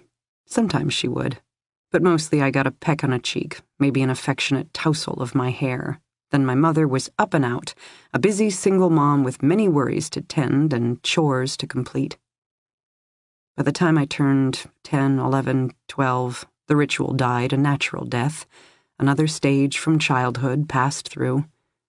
Sometimes, when I was sick or feeling blue, my mother would return again. A quicker, abbreviated version, but just as comforting. Once I hit high school, my mother teased it was now my turn to tuck her into bed. Being someone who regularly started her day at 5, she certainly didn't stay up much past 9 or 10. Sometimes, if I was feeling mischievous, or maybe just missed her, I would show up and make a big production of it. This is Mom's hair. This is Mom's eye. Oh my God, what happened to Mom's face? If my brother was home, he might even join us. Holy crap, is that really Mom's hand? Before long, the 3 of us would have collapsed with a fit of giggles, my mother at the bottom of the pile, shaking her head. Moments of a family. The kind of thing that somewhere in your heart you know is special, and yet you can't help but take for granted.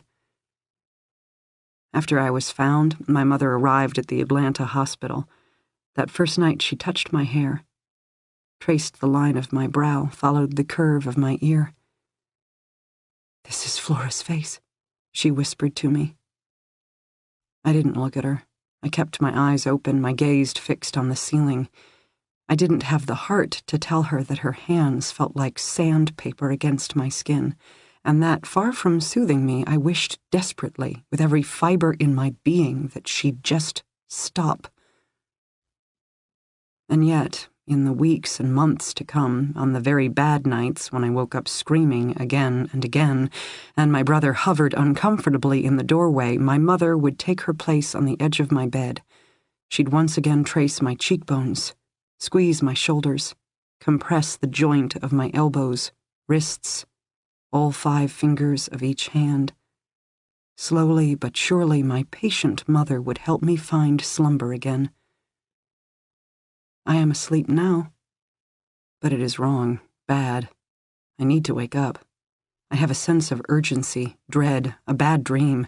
I'm having a bad dream, and I need to wake up now. Scream, yell, thrash. Then my eyes will pop open. I will find myself back in my own bed. My mother will be beside me, rubbing my temples even as I flinch. I'm moving. I shouldn't be moving. Wake up, Flora. Wake up.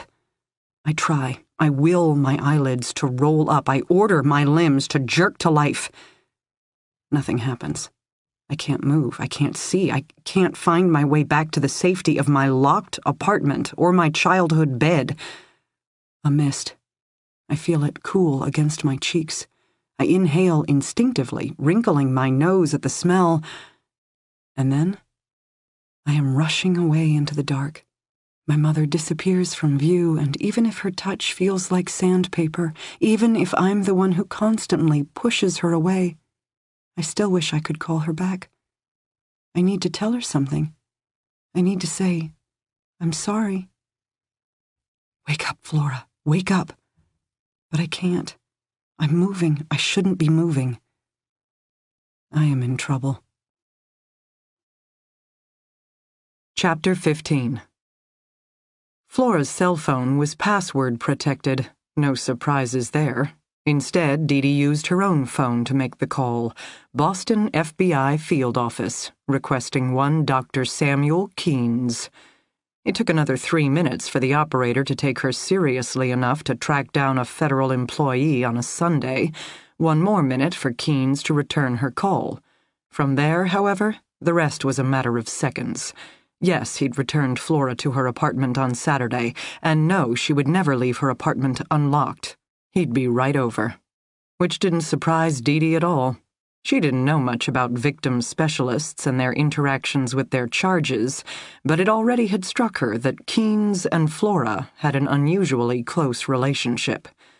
Dee Dee had just finished conducting a visual tour of the outside of the apartment, as well as an inspection of the fire escape, when Keynes pulled up. Keynes was wearing the same knee-length, double-breasted cashmere coat as the day before. How he'd gotten it dry-cleaned so fast she'd never know, but it didn't contain the faintest whiff of human barbecue or rancid garbage. Maybe he'd simply willed the odor away. Walking up to the building now, shoulders set, gaze direct, he had that look about him, the kind of guy who could take over the world through sheer presence alone. He also appeared grim. "When did you arrive?" he asked. 30 minutes ago. When you dropped Flora off yesterday, did you go inside?" "No.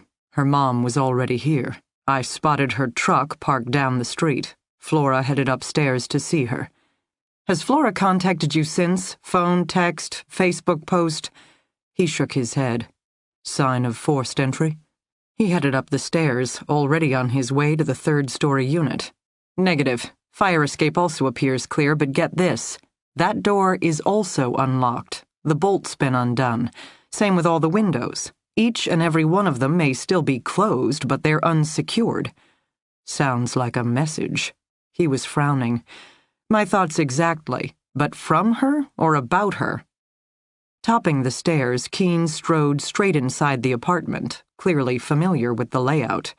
He glanced around only briefly, then stated, "Definitely her mother was here." "What makes you say that?" "Rosa cleans when under stress. The kitchen? That's her doing. And Florence? More relaxed in her housekeeping standards, prone to clutter. So you dropped her off yesterday. She came upstairs to her mother, and then?" Keynes produced his phone from his coat pocket. He hit a number while still walking around the gray-lit space. "Rosa, Dr. Keynes. How are you?" "I'm fine, thanks for asking. You spent some time with Flora yesterday, didn't you? I thought I saw your truck parked down the street." "Exactly, I understand." "I know. Her behavior does appear to be escalating." "Yes, thank heavens she was all right." "Her staying at the farm is an old argument, Rosa. You know I can't intervene, not that it would make a difference with Florence anyway. Did you speak to Flora again last night? Maybe before bedtime?" "You called, but she didn't answer." "Thank you. I'll do my best to follow up with her today." "But of course. Pleasure to speak with you again. Bye." Keynes pocketed his phone, once again frowned. "Florence's mother left her shortly after 1 yesterday. She hasn't heard from Flora since." "That unusual?" "Not necessarily, but the unlocked apartment is."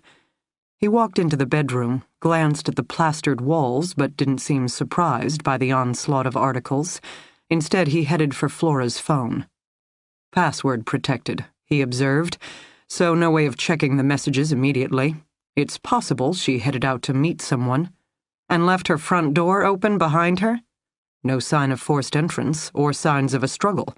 Given Flora's training, if someone had tried to grab her, she wouldn't have gone down without a fight. Unless she was ambushed, maybe while she was sleeping. Dee Dee gestured to the bed, which bore the only signs of disturbance in the whole place.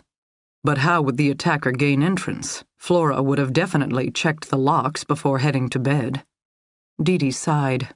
That was the piece of the puzzle that kept stumping her as well. She'd only just met Flora Dane yesterday, but she already knew enough to know the girl was hardly foolish about these things. "Let's check with the landlords," Keynes decided. Maybe they heard something. The landlords turned out to be an elderly couple, Mary and James Richter, who'd owned the residence for the past 52 years and lived in the first-floor unit. They recognized Keynes from other visits and greeted Dee Dee with beaming smiles that made her feel like she should have come bearing some kind of housewarming gift. She and Keynes politely declined their offer of coffee, but still found themselves ushered into the front parlor, which bore an antique love seat and enough original oak trim to make Dee Dee salivate. She perched tentatively on the edge of the delicate sofa, letting Keynes take the lead with the questions, as he seemed to know the couple. It took some loud, if not downright shouted, inquiries to determine the Reichters had seen Flora return home yesterday, sometime around mid-morning. Her mother had already arrived by then, showing up again after lunch with some blueberry muffins to share. Excellent, excellent muffins. Rosa was an exquisite baker. Oh yes, Flora. No, they did not remember seeing her again, but then they'd been watching their shows in the back of the unit, so she could have gone out. Possible. Was anything wrong? Something they should know? Keynes trod carefully. He had a delicate touch with the couple, Dee Dee observed, more neighborly than official, and yet at the same time keeping just enough reserve to have them striving to answer his questions. Had they seen anyone else enter the building yesterday? Say a stranger? Someone they didn't recognize? No. What about sounds or commotions? Maybe a disturbance in the middle of the night? No, sir, and they would be woken up by such a thing. Didn't sleep so well these days. What about new friends or acquaintances they'd recently seen with Flora, or any inquiries about her apartment? Well, except for the building inspector. Dee Dee and Keynes both drew up, exchanged a glance. Building inspector? Dee Dee spoke up. Day before, or maybe the day before the day before? Time gets a little confusing. James began, looking at his wife. Tuesday, his wife provided. The building inspector came on Tuesday, said our place was overdue for review. All private rental units have to be inspected by the city every 5 years, you know. Why, it's been ages since anyone's visited us.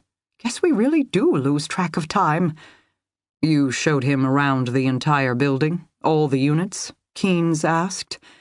James showed him around the outside, the fire escape, but inside the units, well, navigating the stairs at our age. Mary smiled apologetically. We gave him keys to the units, asked him to please knock first to alert the renters. He wasn't gone long at all, did his thing, then came down to tell us all looked well. We'd get our updated certificate shortly. Wait, Dee Dee interjected. You have keys to all the units? Even Flora Dane's apartment? James seemed insulted by her tone. Of course. This is still our house. We are entitled to access. Plus, for the sake of maintenance, or, heaven forbid, something like a fire. Our renters, they're very busy. It's easier if we can just go in, do what needs to be done when it needs to be done. We've never had any complaints or problems, not even from Flora. We respect her privacy, of course. We understand. The way he said the last word implied enough, that they knew Flora's history and were familiar with why she felt a need for extra security. Was Flora home for the building inspection? Dee Dee asked. I don't know, dear, Mary answered. Did you tell her about the inspection? Mention it when you saw her again? No, I don't believe we've run into her since it happened. What did the building inspector look like? Keynes asked. Oh, he was a nice-looking young man. Dressed a little casual for my tastes. Tan slacks, a blue dress shirt. But then no one wears suits anymore. He had an ID. I'm not naive, you know. I did make him show it. What about his size? Dee Dee spoke up more softly. Big guy, small, young, old? Oh, he was very official-looking. Clean-shaven, short, dark hair, and big, strong, like a fireman. He looked like a very capable young man. Mary smiled brightly. A big man, a strong man, who'd been handed over the keys to Flora's apartment by her well-intentioned landlords. Dee Dee looked over at Keynes. Could tell from the expression on his face he'd just connected the same dots she had, such as, all the best locks in the world couldn't offer protection against a man with a key. Flora took pride in her preparations, and yet, if their suspicions were correct, her attacker had already been one step ahead. Keynes rose to standing, offering his hand, finalizing their departure. Out in the foyer, phone in hand, it only took Dee Dee a matter of minutes to confirm what both she and Keynes already knew. Boston's Inspectional Services Department hadn't sent anyone to this building in the past few days, let alone had anything scheduled for any time soon.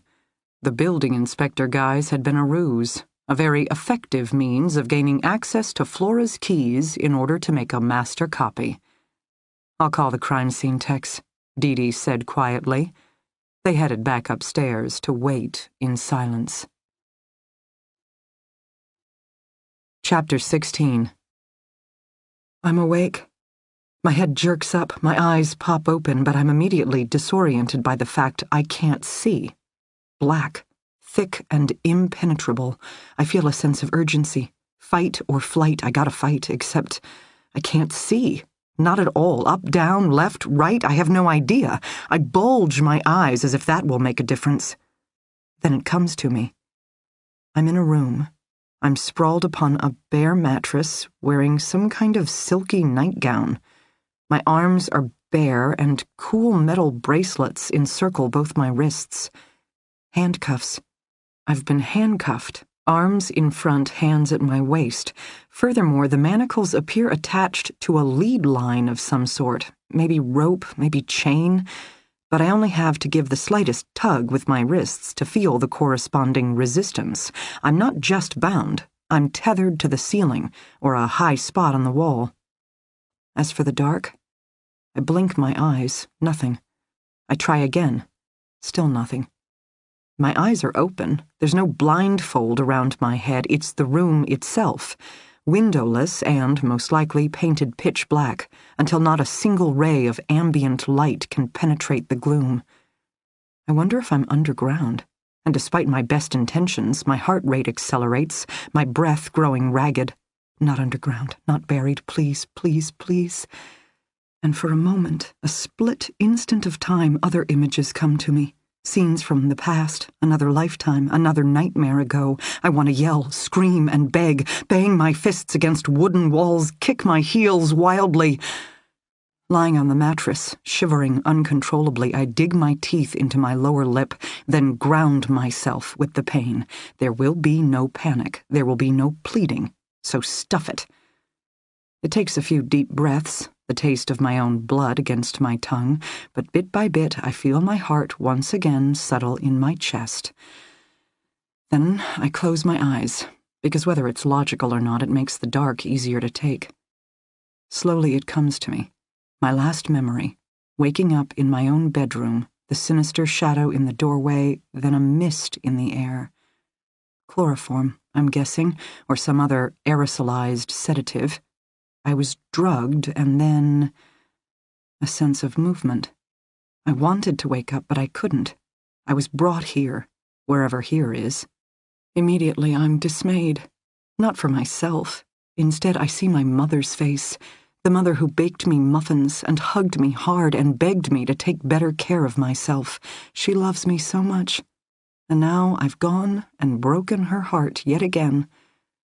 Because I'm already pretty certain that whoever broke through 3 locks to get into my security-tight apartment, let alone prepared this room complete with chained manacles, is more than your average bear.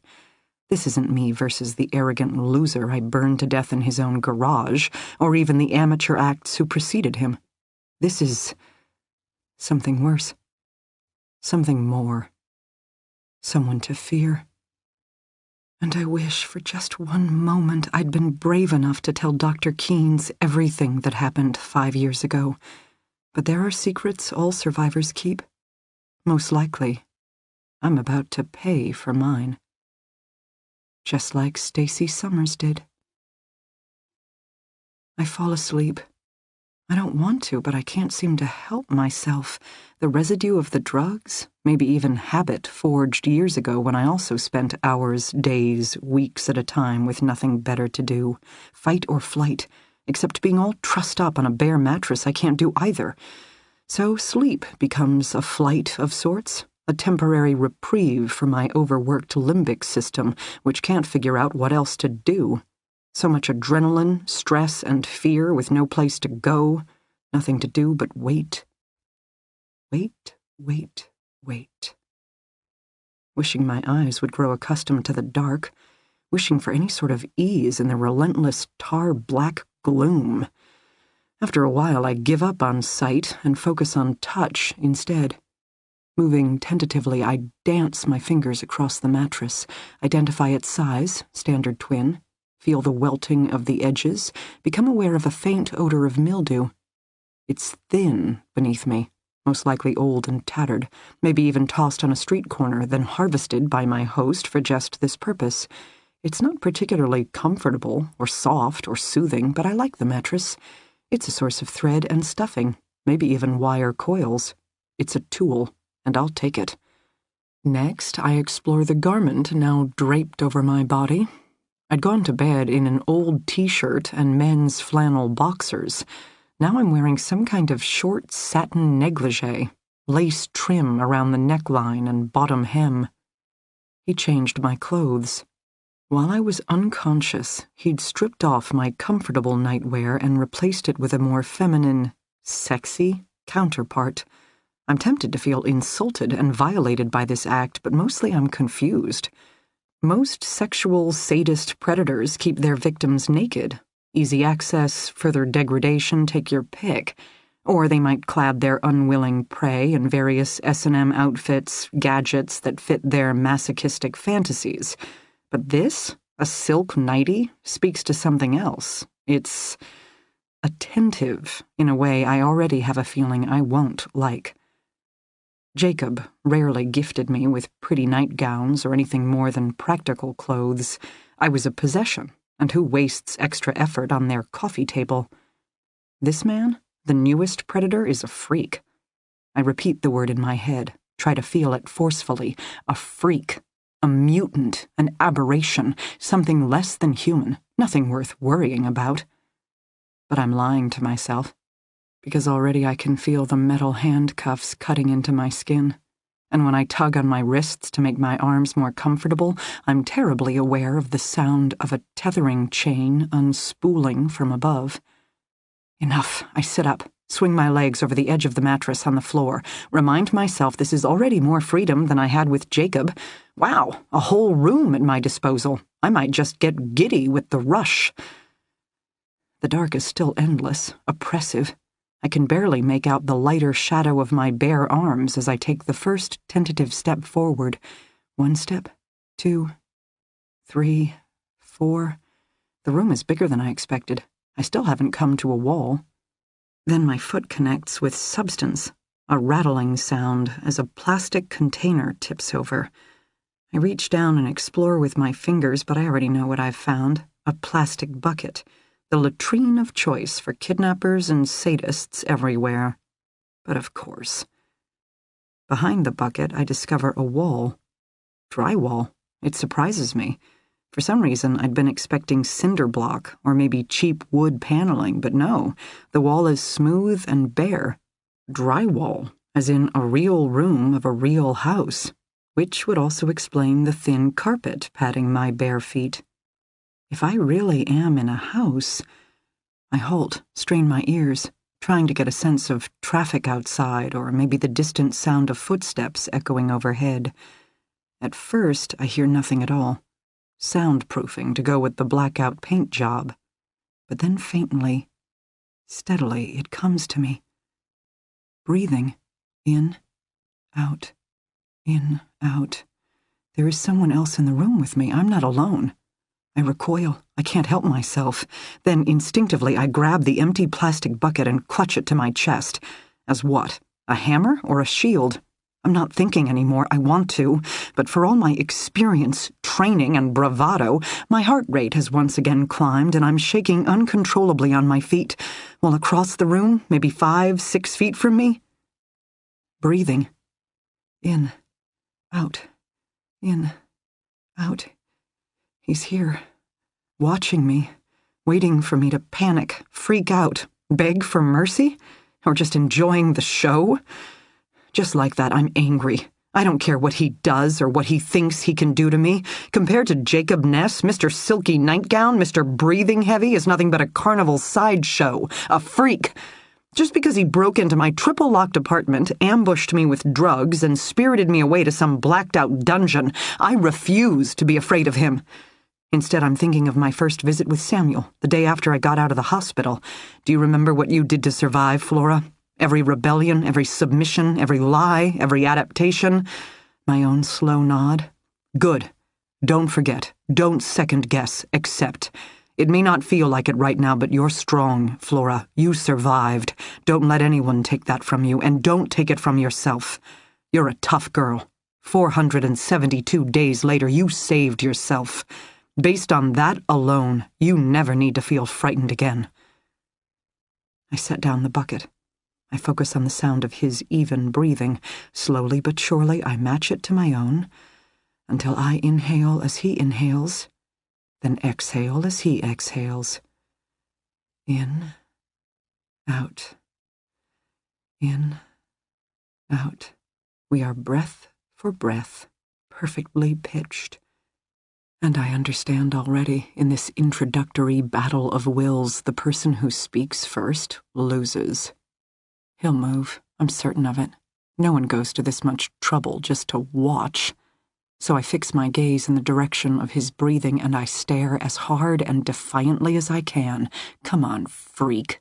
Show me what you got. In. Out. In. Out. I've never heard such even breathing, without the slightest quickening from excitement or a missed beat from shock. Just in, out, in, out. As if he really doesn't care that I'm upright and staring straight at him, as if he really is that much in control. With all the time in the world. My own breathing hitches. I don't mean to. Hate to give him the satisfaction, but the steady, even beat is getting to me. No one breathes that regularly. No one in this situation can possibly keep that calm. Then suddenly a dawning realization. A slowly shuddering fear. No, I don't want. Please, not. I can't help myself. Having had the thought, now I must know. Shuffling forward 1 step, 2, 3, 4. My toe hits it first. I stop, freeze in my tracks, and focus my ears once again. Breathing, much closer now, but just as steady. In, out, in, out. I extend my arms, order myself to be strong, remind myself I've already been through the worst. I can handle anything. Still, as my fingers encounter the first wooden edge of the coffin-shaped box, while from inside comes the continued sound of the occupant's steady breath. In, out, sleeping. Because what else is there to do when trapped in a dark wooden box? I close my eyes. It doesn't help. I can still hear her breathing. My fellow abductee, his prior victim. In, out, oh no. Oh no, oh no, oh no. I am not afraid. I hear myself whisper, but in my mind I can see Jacob, and he is laughing again. Chapter 17. Newbie detective Carol Manley was the first to arrive at Flora's apartment, but if she seemed surprised to discover her supervisor actually on site, she did a good job of disguising it. Phil and Neil followed shortly after, and then the party really got started. District detectives were assigned to canvass the neighborhood and interview available residents for any possible witnesses to Flora Dane's recent comings and goings, while a sketch artist would be sent to visit the landlords. Carol volunteered to pull security video from the corner store, as well as peruse local traffic cams for any sighting of Flora. Given the volume of footage, however, they needed to narrow down the timeline of Flora's disappearance in order to be more efficient. Phil did the honors of searching her computer, while Neil placed a call to the girl's cellular provider and credit card companies. Unfortunately, Flora's network browser didn't show any activity for the past 36 hours, since shortly before she headed out for her ill-fated adventure with the predatory bartender. Her cell registered only a single call from her mom the evening before, while her credit card hadn't been used in a week. Frugal of her, but not helpful for moments like this. Dee Dee prowled the tiny apartment, feeling restless. Keynes was tucked in a corner, mobile phone pressed against his ear. He'd agreed to fill in the mom, not a job Dee Dee envied. Like most major cities, Boston had electronic eyes everywhere. From business cams to traffic cams to ATM cams, every street, every corner yielded possible surveillance opportunities. In theory, this should produce a bonanza of information for investigators, except that was exactly the problem. There was too much footage, and much of it low-quality resolution, meaning security footage worked best when used backward. First, formulate what you think there is to see, at what time it most likely happened, and then go look for it. So what exactly went down in this security-tight apartment? Yesterday, late morning, Dr. Keynes dropped off Flora outside. Her mother was already upstairs, had made muffins. She fed them to her daughter, they caught up briefly. "So, Mom, about last night. How did such a conversation go? And what did Rosa Dane think of her daughter's late-night escapades?" Dee Dee stood in the kitchen. She pictured herself as the mom, baking muffins. She pictured Flora walking through the door, clad in second-hand Boston PD sweats and covered in garbage. She remembered the smell that had coated her own skin from the crime scene, then, with a short nod, headed for the bathroom. Sure enough, on the back of the door hung a bath towel, still damp. She removed the lid from the wicker clothes hamper tucked in the corner and immediately wrinkled her nose at the stench. Garbage-scented Boston PD sweats. Check. So among Flora's first order of business upon returning home would have been to clean up. And then? Girl had been up 24 hours at that point. She would have been tired, as well as hungry. According to witness statements, she'd been drinking at the bar, not eating. Dee Dee was biased on the subject, but given a choice between eating and sleeping, she'd go with eating any day of the week, especially given that Flora's mother would have been waiting for her in the kitchen, with the scent of homemade muffins wafting in the air. Following that instinct, Dee Dee returned to the kitchen. This time, she discovered a gallon-size freezer bag tucked in the corner containing 6 blueberry muffins. The leftovers, she would guess, and they still looked delicious. Next, she checked the refrigerator, where she discovered a brand-new jug of orange juice and a bowl of recently cut-up fruit. Edges of the apples were just starting to brown, so she was willing to bet they came from yesterday's snack with the mom as well. As for other contents, she pulled out some takeout containers, sniffed experimentally, recoiled. Best she could tell, Flora had one edible meal in her whole kitchen, and that was the food supplied by Mom, which meant... "She never ate dinner," Dee Dee stated out loud. "Pardon?" Dr. Keynes had come up behind her. He still wore his coat, though now it was unbuttoned. How he didn't sweat, given the stuffy confines of the small space, she'd never know. "Yesterday, Flora returned home, showered, ate with her mom a late breakfast, early lunch, brunch. Sure, muffins and fruit, brunch, but that was it. I mean, unless she went out, which, given the lack of credit card activity, let alone her own state of mind, she would have rested, post-adrenaline crash. Okay, but she ate with her mom, what, 1, 2 in the afternoon? Rosa confirmed she left shortly after 1. So most likely she would have lain down for a nap. Too early in the day to go to bed.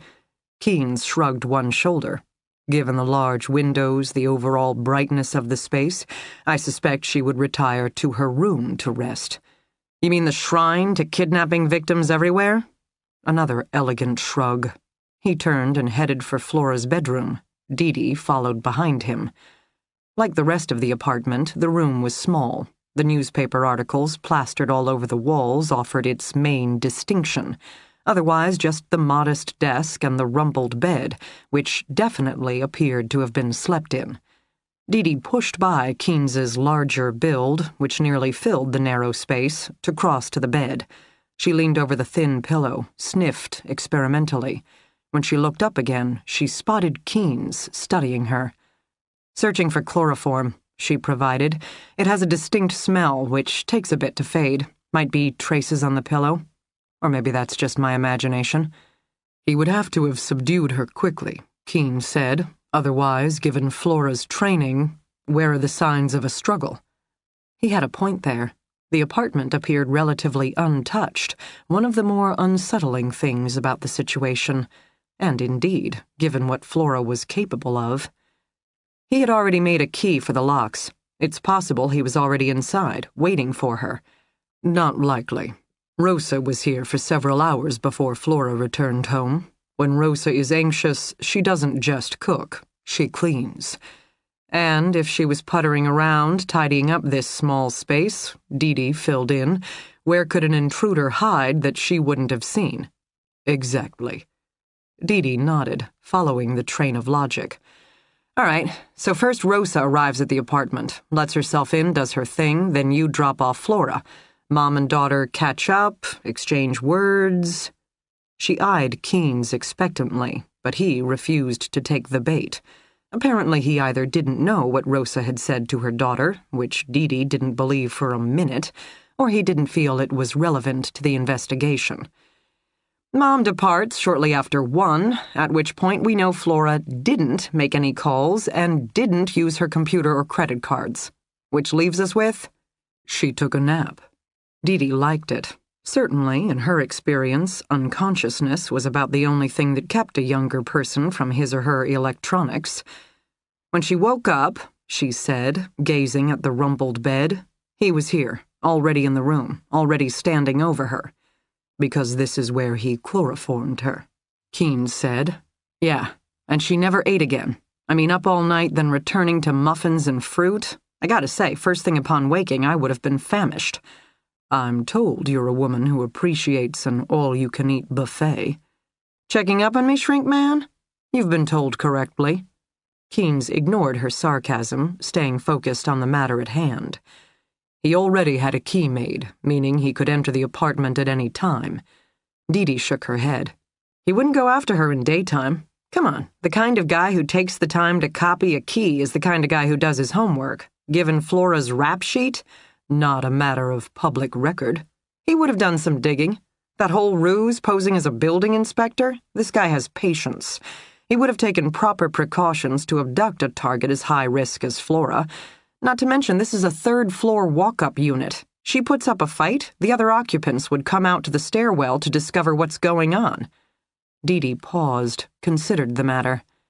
He needs it to be dark, she reiterated, otherwise he's too exposed. Think about it, he can't use a rickety metal fire escape without calling attention to himself, meaning he had to have used the main stairs, just like the rest of us. Does the building have a camera? Former residential home? We're not that lucky. But consider his options. He knows he can get into the apartment. He's planning on ambushing Flora, rendering her unconscious, which means he then has to carry her out. Carrying an unconscious body down 3 flights of stairs is pretty noticeable, so he'd pick a time after dark, when most residents wouldn't be coming or going. He watched the apartment, got to know the routines.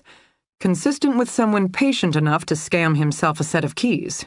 He'd also be watching Flora, getting to know her routines. Keynes provided. Dee nodded. She pushed her way back into the main living area, where she crossed to one of the front-facing windows. She drew back the filmy curtains Flora seemed to favor, the kind of gauzy affair that offered some privacy while also still permitting plenty of light, and peered out onto the street. We should investigate vantage points, she murmured, maybe even a new tenant in the surrounding area. If our theory is correct, our guy would have had to have been hanging out for a while in order to learn everything he needed to learn. Permit parking, Keynes commented.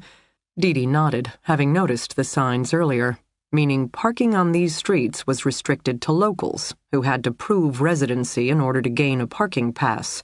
Those who parked without one risked being ticketed, something else to have a local detective check out, because their suspect definitely would have parked close in order to escape with an unconscious woman, meaning if he didn't have the proper permits, they might find a trace of a parking ticket. Does Flora have a car? She asked Keynes, as it was possible the kidnapper had stolen Flora's own vehicle for transport. No. All right, so we're talking early nightfall. Not so late that Flora had woken up and eaten dinner, but not so early that it was still light out. Say, 5:36.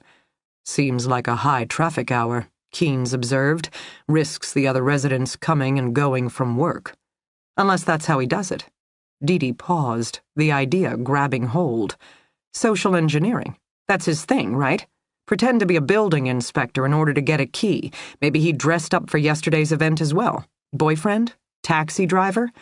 Escorting an unconscious woman from her apartment? Keynes raised an eyebrow. EMT, home health worker. She glanced at him. Local cop?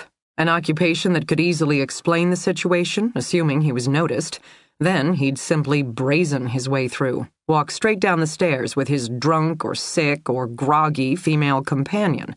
In a neighborhood as high traffic as this one, simply acting as if you belong is half the battle. Keynes nodded.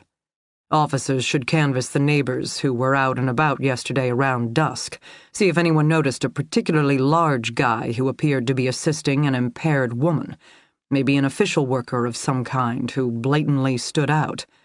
A particularly large guy, just like Stacey Summers's kidnapper. Dee glanced at him. Did you know Flora's mom is a mentor for Stacey's parents? Rosa mentioned it. Flora seems to have taken an interest in the case as well. As you can tell from the bedroom wall, Flora is interested in a good many cases.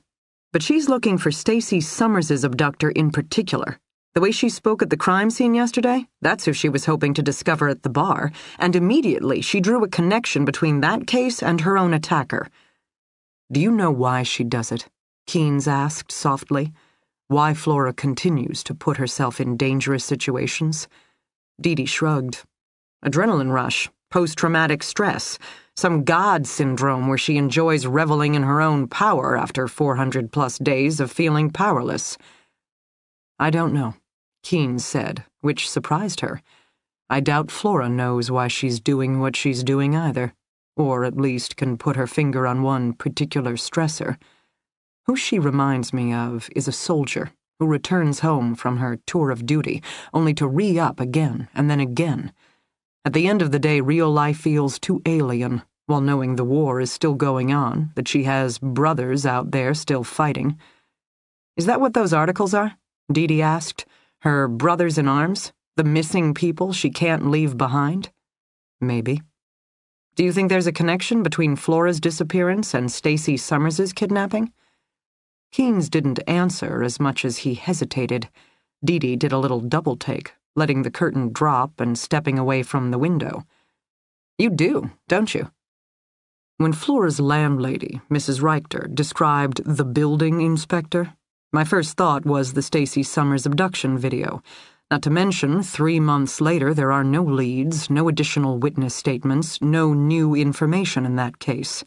You have to admit, it takes a particular kind of predator to pull that off. You mean such as the kind of guy who would pose as a building inspector to copy a set of keys? The idea crossed my mind. Plus the front door of Flora's apartment being left open, all the windows unlocked. It feels to me whoever did this, he's showing off, bragging even, which would make sense if this isn't the first time he's gotten away with something. Dee arched a brow. She didn't know exactly what to make of Keynes's suspicions, even if he was onto something, given how little they knew about Stacey Summers's disappearance. Linking Flora's case to hers hardly helped them. What they needed was a detailed sketch provided by the elderly landlords downstairs. Then they needed 6 witness statements tracking the perpetrator's trek through the neighborhood, plus a parking ticket issued to the evildoer's personal vehicle. Short of that, Dee turned toward the window again. Is it possible we have it all wrong? Flora wasn't kidnapped at all, but simply broke under the stress of the past 24 hours and ran off? No. Because she wouldn't leave her cell phone behind, or her personal computer, yada yada yada. No, because she wouldn't do that to her mother. Dee sighed again. Everything about this case already hurt her, and she had a feeling it was only going to get worse. I need to talk to Rosa, both about her daughter, but also her involvement with the Summers family. If I might make a recommendation? Dee shot Keynes a look. By all means. I don't think you should question Rosa just yet. If anyone knows about the family dynamics and the latest developments, it's Pam Mason, the Summers' victim advocate. You want insights? Speak to her first. Chapter 18. Would you like to know how to avoid abject terror?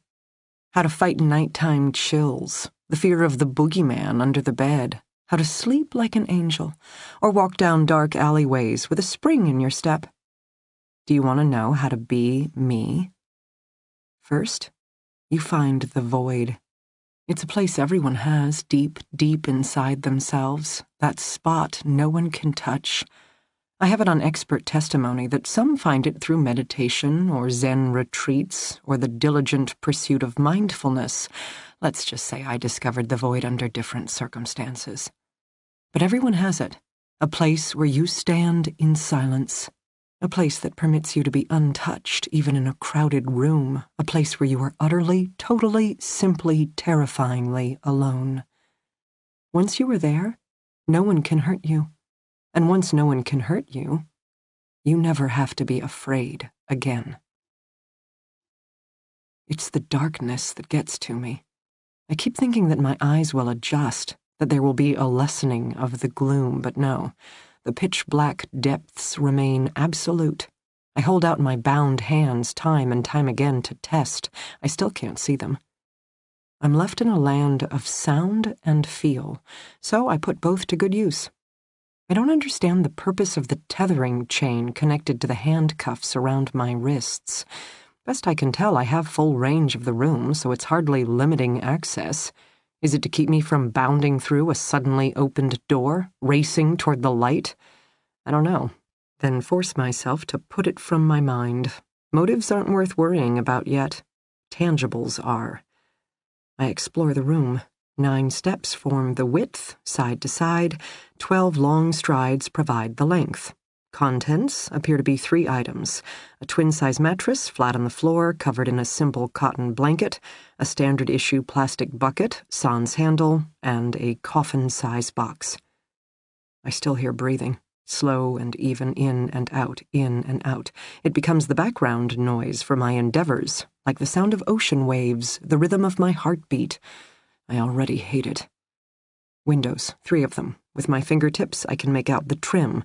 2 upon one wall, both modest in size. Singles, I believe you'd call them. Classic New England architecture. The larger window is on the wall across from them. Twice as wide as it is tall, its dimensions remind me more of a mirror. When I run my fingers along it, I feel cool glass.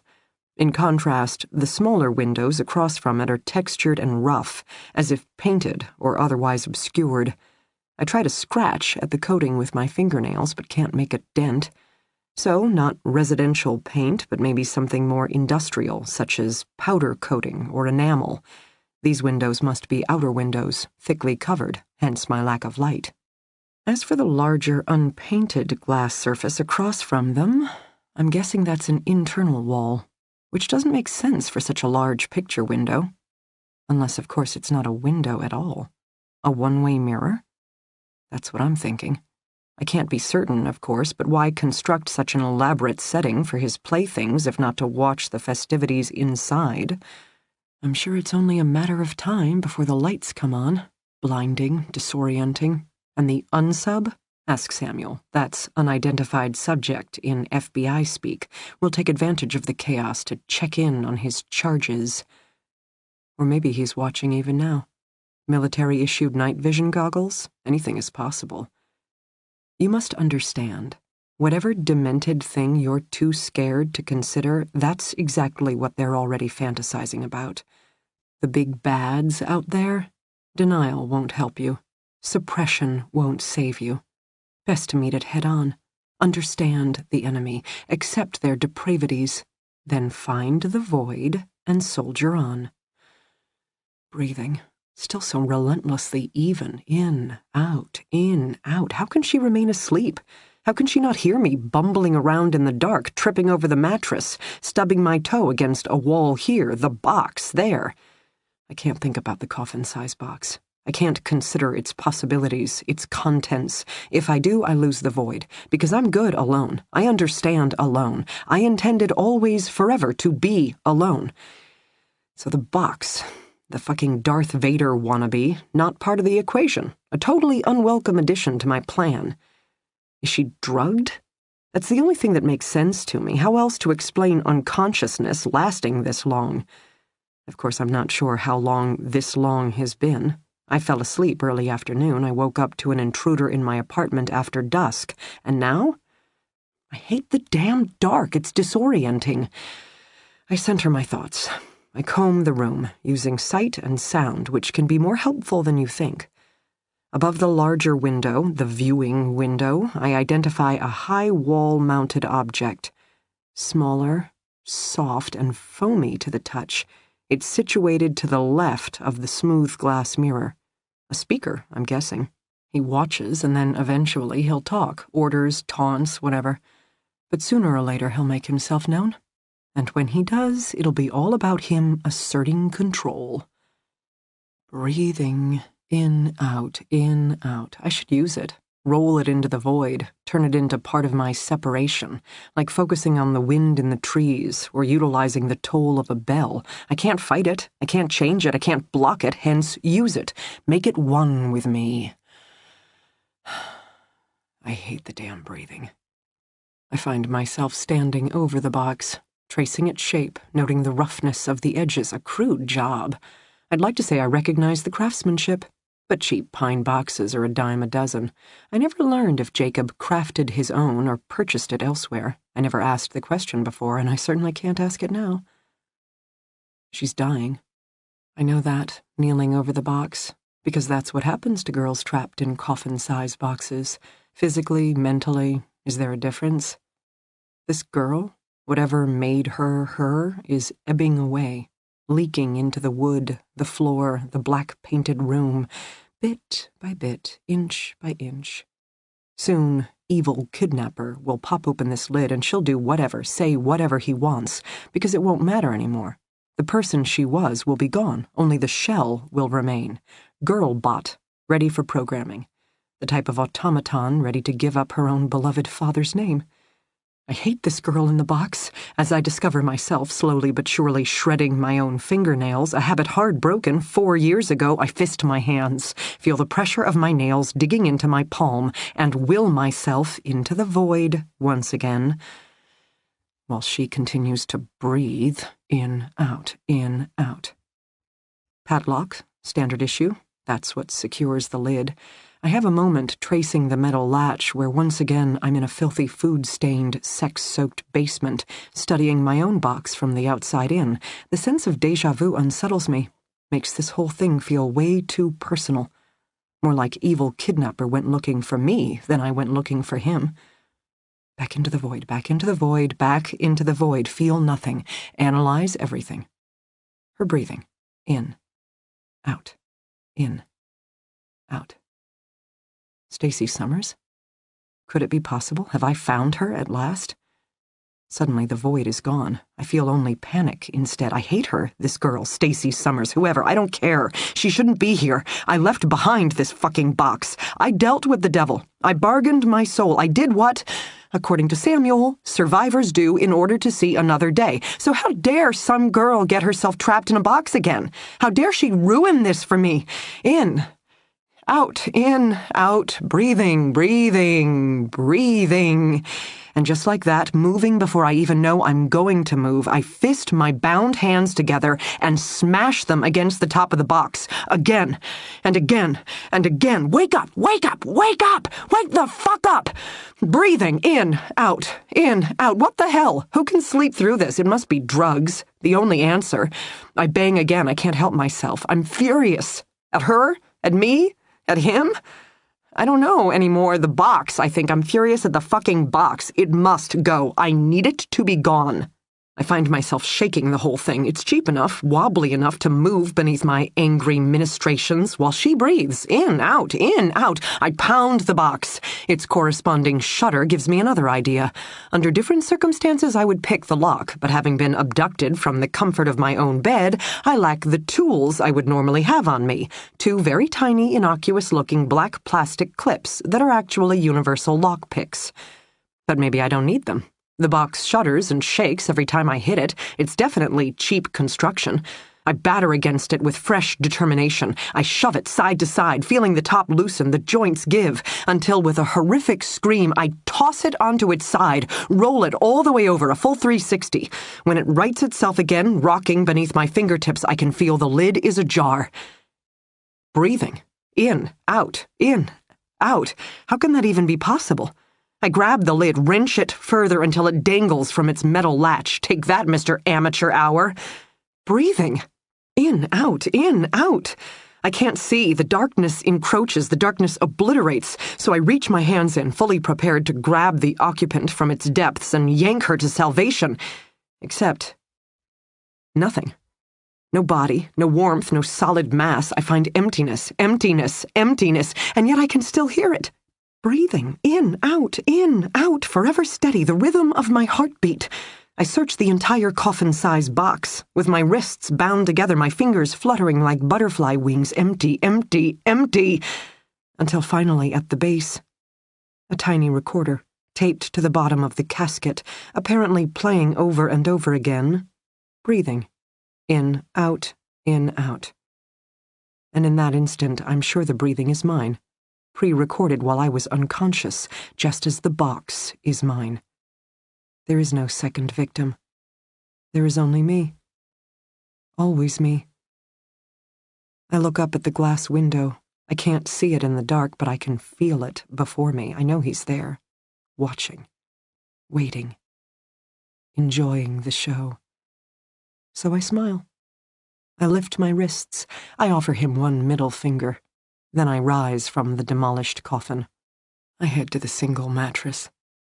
And though my heart is thumping wildly and my pulse racing uncontrollably, though I understand now that this isn't a matter of simple kidnapping, that this man seems to know things he shouldn't know, that I am even less in control than I thought, not just another victim, but perhaps the intended victim, I force myself to lie down and turn my back to him.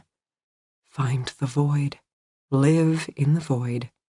In the void, no one can hurt you, and if no one can hurt you, then you never have to be afraid again. If I could go back in time, if I could do one thing, I would drive to my mother's farm. I would sit across from her. I would eat her homemade muffins, accept her sun-brewed tea, and I would let her love me.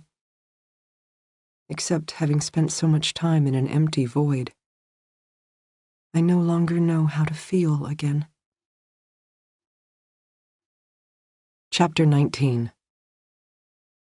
Once the decision was made to take me with him on his trucking route, Everett swung into full preparation mode. He adopted my father's name while I would be called Molly. He drilled me, my name, his name, made me sign another postcard for my mom. I wrote what he said, signed what he wanted. I thought my handwriting looked foreign and strange. Maybe this is what handwriting looked like for girls named Molly. When I was done, fake Everett handed over stiff blue jeans and an oversized white t-shirt, declaring Florida the Sunshine State. He'd included underwear and a bra as well, but the bra was several sizes too large and looked like something only a grandmother would wear. When I held it up questioningly, he just shrugged and knocked it to the floor. He ordered me to shower, on account of the close quarters, he informed me. I noticed he had also recently bathed, hair actually combed, and was wearing one of his less stained t-shirts. He watched me in the bathroom as I quickly soaped up my dirt-encrusted skin, scrubbed my long, matted hair. He continued staring as I awkwardly sorted through the cheap, oversized clothes, doing my best to pull them up over my still damp skin. My hands shook. I kept my gaze on the dirt-brown carpet, certain at any moment he'd snatch the clothes away, toss me down, and... But he didn't. If anything, he seemed irritated by my clumsiness. When I finally dragged the t-shirt over my dripping wet hair, he produced a comb from his back pocket and ruthlessly dragged it through my hair himself. Next up from his back pocket, scissors. I flinched. In response, he chuckled. "Hair's a fucking mess," he said, his way of making conversation. I wanted to tell him of course it was a fucking mess. No hair, and certainly not my fine blonde hair, was meant to be shampooed with a cracked bar of ancient hand soap. My locks were accustomed to a soothing regimen of tea tree oil-based shampoos and citrus-scented conditioners. Then there was the weekly deep conditioning hair mask to add volume and the monthly highlights for shine. Once upon a time I'd been a teenage girl with standards and gorgeous, glossy, California-inspired long blonde hair. Now, I kept my gaze lowered, feeling the stiffness of my new denim jeans as he fisted the first clump of hair, then went to town. 3 snips, that's all it took. 3 giant handfuls, 3 decisive cuts. The wet strands rained down onto the carpet. "Crap," he said. "I think I made it worse. Oh well, that's what hats are for." I didn't say a word. Just like that, I'd become Molly, and we both knew it. But we weren't done yet. He forced me to turn around, covering my eyes with a black strip of cloth, smelled like a musty old t-shirt, then tied it behind my head, obscuring my vision. I never got to watch myself leave the basement prison. Best I could do was track the tops of my bare feet as he pulled me across the dirty carpet to the far door, a creak as it opened, and then, much as I'd suspected, stairs leading up. He pushed me ahead of him. I stumbled once, twice, 3 times. He whacked me in the back of the head hard enough to make me wince, and I found my balance. At the top, a brief pause as he reached around me to open another door, then a change in flooring from cheap commercial-grade carpet to peeling gray linoleum. Was this his house, I wondered, as he yanked me forward into what I assumed must be a kitchen. It smelled like the rest of him, disgusting. I tripped over my own feet again. Trying to slow things down, or honestly uncoordinated? I didn't know anymore. I'd agreed to my new identity. I'd given up my father's name rather than be left alone down in that horrible place, and yet... Funny how you can fear change, even when already surrounded by the worst of the worst. Fresh air. Suddenly I could feel it.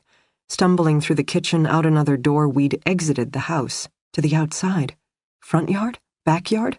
Who knew? Who cared? I was standing outside with the wind on my face, and for a second I couldn't help myself. I dug in my bare heels. I lifted up my face. Outside, fresh air, the rustle of trees, after so long. How long? So long. Fake Everett paused. He gave me 1 moment.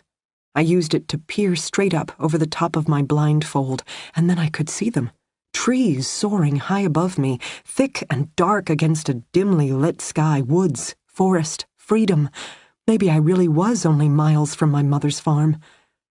"Georgia," Everett said, as if reading my mind.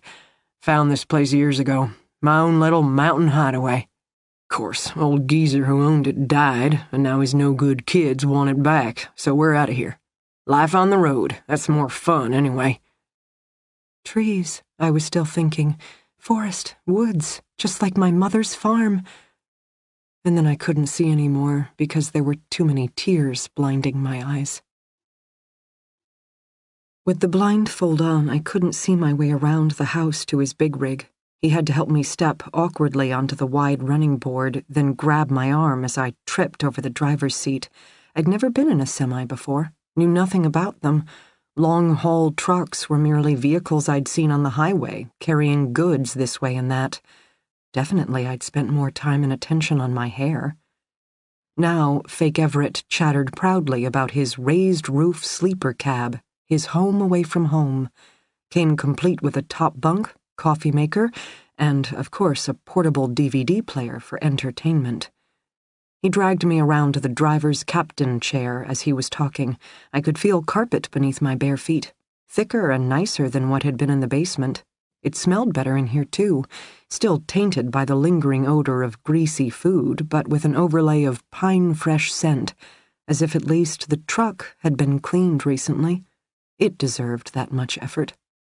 When I first heard the screech of a latch opening up, I didn't understand it. Then Fake Everett gave me a push, and I pitched forward, as if falling off a step or two. Before I could recover, his hand was squeezing my shoulder, forcefully pressing me down. Too late, I realized I was now standing on a hard wooden surface. The smell of pine. And just like that, I was back in a coffin-size box, fully clothed this time, with a blindfold over my eyes. "What's your name?" he demanded from above. Molly, I whispered, too disheartened, too defeated for anything more. Mine? Everett. Who am I? Whoever you want to be. I'm your uncle. Uncle Everett. Where are you from? Florida? I guessed. With that accent? Hardly. We'll say your mama raised you up north, but now you're staying with me. I didn't say anything. He'd get his way. He always got his way. What did I care? Maybe I really was Molly now, because surely the girl I'd been. Loading up, dropping off, you're in the box, he stated. I didn't respond, feeling more confused than rebellious. Locked in a box with a blindfold on? What did it matter? He tugged sharply on a ragged lock of my hair. I nodded belatedly, if only to show I was paying attention. Rest stop, sleepovers. You're in the box. I nodded again. Other times... His voice drifted. He seemed to hesitate. Be good, play your cards right, and maybe you can come out for a bit. Keep me company. I frowned, not understanding. Was he saying I might join him in the cab? As in sit in the passenger seat? As in, like a real person? You'll sit on the floor, he clarified now. No one can see you. Maybe, maybe not, I'll take the blindfold off. But you'll be out of the box, assuming you're good, of course. Do exactly as I say.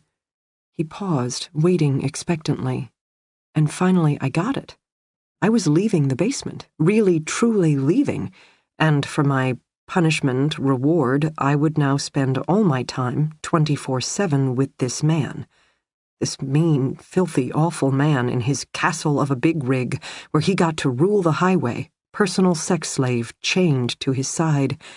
And in that instant I understood something else as well. That he was doing this versus killing me. Which he'd promised to do so many times before, right before explaining how he'd then roll my body into the nearest canal and let the gators ensure my mother never saw me again. Everett wasn't going to kill me. He was going to keep me instead. I wondered in the back of my mind if that meant he'd grown to like me somehow. And I wondered in the back of my mind if that meant I was supposed to like him too. Everett planted the palm of his hand over my face and forced my head down into the box. I assumed the position, mind churning as the lid came down. The padlock jangled. My moment of freedom ended. I became once again a girl in a coffin-size box.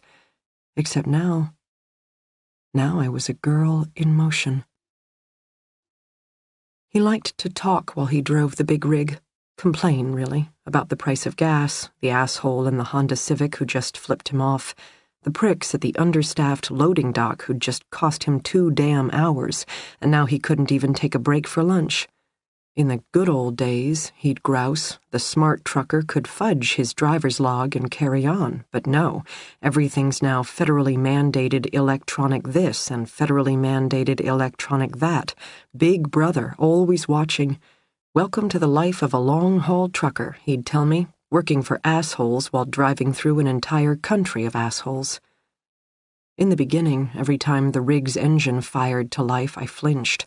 Every time the truck bounced down a rutted road, I went bug-eyed with nausea. After so much time alone in the basement, the smell of diesel, the roar of pistons, the violent hum of the beast, was almost too much to take.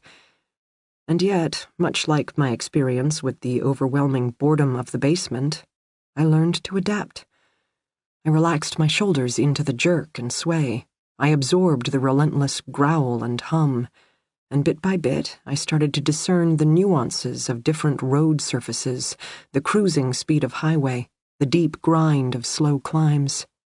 Life on the road, where, according to fake Everett's incessant grumblings, he was permitted to drive 11 out of 14 hours before taking a mandated 10-hour rest.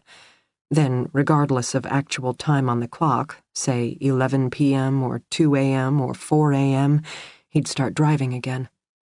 And true to his word, away from loading docks, rest stops, and the hustle and bustle of civilization, he'd pull over and let me out. I got to pee, squatted behind bushes versus trapped in my own filth.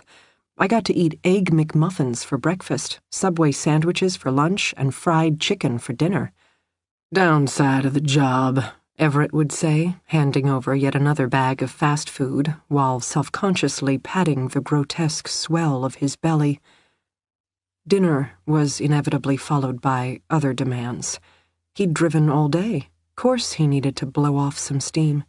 And he had his love nest all ready to go.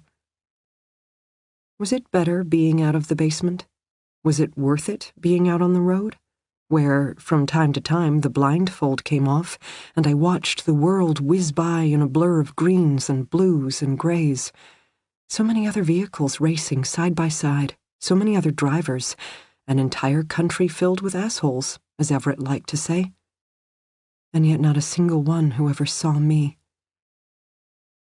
Everett talked a lot, complained mostly, and sometimes, once in a while, he even cried in his sleep. Which is how I finally learned about Lindy. Chapter 20. Dee Dee liked to be prepared.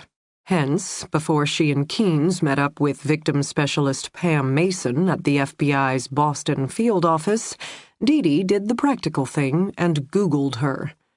According to the woman's professional bio, Pam Mason had a master's in forensic psych from John Jay. She'd worked crisis management at a major women's shelter in Detroit. Talk about baptism by fire, Dee Dee thought, before joining the FBI. She'd moved around the bureau for the past 15 years, including a stint in Miami specializing on human trafficking, then a position with the squad specializing in crimes against Americans overseas. The victim specialist was known for her work on a major kidnapping case in Mexico, where the oil executive was returned alive, and for a situation in Guatemala, where 3 young American missionaries weren't. In other words, the woman's work history was as impressive as the number of frequent flyer miles she'd accumulated. Dee Dee wondered what she thought of life in Boston, let alone her current assignment with the Summers family. Keynes had arranged for them to meet in his office at the FBI's downtown Boston headquarters. The meeting place didn't surprise Dee Dee. Federal agents were big on home court advantage. Though why anyone would consider the enormous concrete structure, one of Boston's ugliest buildings in Dee Dee's humble opinion, an advantage, Dee Dee would never know. Then again, compared to the Hoover Building in D.C., never let it be said the federal government was known for good taste. Dee Dee debated bringing Phil along. Sure, he had his own work to do with his own squad and his own co-detective, Carol, but the FBI valued appearances. Given she was meeting with 2 federal employees, it felt logical, even balanced, for there to be 2 representatives from the BPD. But the moment she thought it, Dee Dee knew she wouldn't do it. Precisely because it smacked of politics, and she hated that crap. She'd called Keynes from Flora Dane's apartment not because he was a big-time federal guy, but because he was a known associate of the victim. She planned on keeping that tack here. Flora's disappearance was a BPD case all the way, hence Dee Dee's involvement as a supervisory officer. Interviewing Dr. Keynes and victim specialist Pam Mason was her call, and she would handle it. She was pleasantly surprised to find Keynes waiting for her in the lobby of FBI headquarters, given it was a Sunday and federal agents prided themselves on working banker's hours versus an urban detective's relentless 24/7 drill. The building was quiet. Dee Dee still had to present her credentials and sign her life away, but sadly, no registering of the sidearm she was no longer qualified to carry. Once she'd secured her visitor's pass, Keynes escorted her to the elevators, and away they went. He wasn't one for small talk. No, how was the parking? Did you find the offices okay? What do you think of the weather? Chatter. Instead, Keynes stood quietly, hands clasped before him as the floors flew by. He'd discarded his heavy black coat, first time Dee Dee had seen him without it. For his Sunday attire, Keynes had gone with an impeccably tailored charcoal gray suit with just a hint of texture to the fabric. Dee Dee wondered if he had a whole closet full of suits, each one looking more elegant than the last. And just how much time and money did he spend on wardrobe anyway? She had on her caramel-colored leather jacket. It was her favorite. She wore it right up to the coldest, darkest days of winter. Now she noticed how shiny and worn the leather appeared at the cuffs. Oh yeah, and the apple juice stain lower right side. Awesome. Elevator stopped, doors opened. Keynes gestured for her to step out first, so she did the honors. According to Dee Dee's research, the FBI had more than 120 victim specialists and 4 managers. Dr. Keynes, as one of the head muckety-mucks, was entitled to his own office, complete with an imposing cherry-wood desk, a long bank of bookshelves, and a smaller seating area to one side. His desk bore a state-of-the-art-looking computer, a leather cup of requisite pencils and pens, and, of all things, a Rubik's Cube, colors mixed. Dee Dee couldn't help herself. Her gaze went immediately to the 80s phenomenon, and she was already itching to solve it. "You can, you know," Keynes said, following her gaze. She kept her hands fisted at her side. "Who messed it up?" "I did." "To solve later, or as a test for this little meeting?" "Sergeant, you read entirely too much into a common toy." She eyed him warily. "You're a behavioral expert. Of course I'm suspicious." He smiled. It was a good look on him, easing the severity of his smoothly shaved scalp, high sculpted cheekbones. For a moment, he almost appeared human. "I like to shuffle the cube. It helps me think. Given what we discovered at Flora's apartment, I've had much to think about." "I like mobiles," Dee Dee found herself saying, studying intricate patterns where at first glance it appears as one graceful, multi-leveled whole, and yet is in fact many separate levels moving in precise rhythm. A rap on the door behind them. Dee Dee and Keynes turned to find a woman standing in the doorway. Pam Mason, Dee Dee assumed. At first glance, the woman was older than Dee Dee would have thought. Ash-blonde hair worn in a close mass of curls that was last popular right around the same time as the Rubik's Cube. Even though it was Sunday, she'd followed Keynes's professional wardrobe example, though with less elegant results, having selected a block-cut 1990s tan suit with padded shoulders and a cream-colored silk blouse that buttoned all the way to the throat and was finished with some kind of silk ruffle. The victim specialist appeared about Dee Dee's height, but, with the cut of her jacket, appeared significantly wider. She was also a woman on a mission. She entered the office, simultaneously tucking a file folder under one arm while sticking out her other hand. "Sergeant Detective Dee Dee Warren, Pam Mason, victim specialist. I understand you have some questions about the Summers family." The woman grabbed Dee Dee's hand in a firm grip, shook it twice, turned to Keynes with another brisk handshake, then moved straight to the seating area, ready for business. Dee Dee had to admit, she didn't care for the woman's suit, but she had to like the woman's style. A considerate host, Keynes did the honors of offering up coffee. Both women immediately agreed, and he disappeared in search of every investigator's favorite beverage. "Dr. Keynes has apprised me of the situation," Pam stated briskly. "Okay." Dee Dee shrugged out of her leather jacket, her motions awkward given the stiffness in her left shoulder. She took a seat. "I'm sure you can understand we're operating on the QT for the moment regarding Florence Dane's disappearance. Press gets hold of this." "You mean the same media that raked the BPD over the coals on the evening news?" "Thank heaven it was a Saturday," Dee Dee commented, as the weekend news had notoriously lower viewer numbers than the weeknight editions. Pam Mason arched a brow but kept the rest of her thoughts to herself. She folded her hands, placed them on the small table. "How can I help?" Keynes reappeared. He bore 2 mugs of steaming coffee for them, nothing for himself. Man was so superhuman he didn't even require caffeine. Figured. "I understand that Rosa Dane is acting as a mentor for the Summers family." Pam Mason nodded. "I'm wondering—" Dee Dee had to collect her thoughts, not sure how much she wanted to say, not sure how much she had to say. "I'd like to understand more about the Stacy Summers case, from the family's perspective. The father, Colin, called me this morning. At the first mention of Flora's name, he already assumed she was involved in taking down Devin Goulding.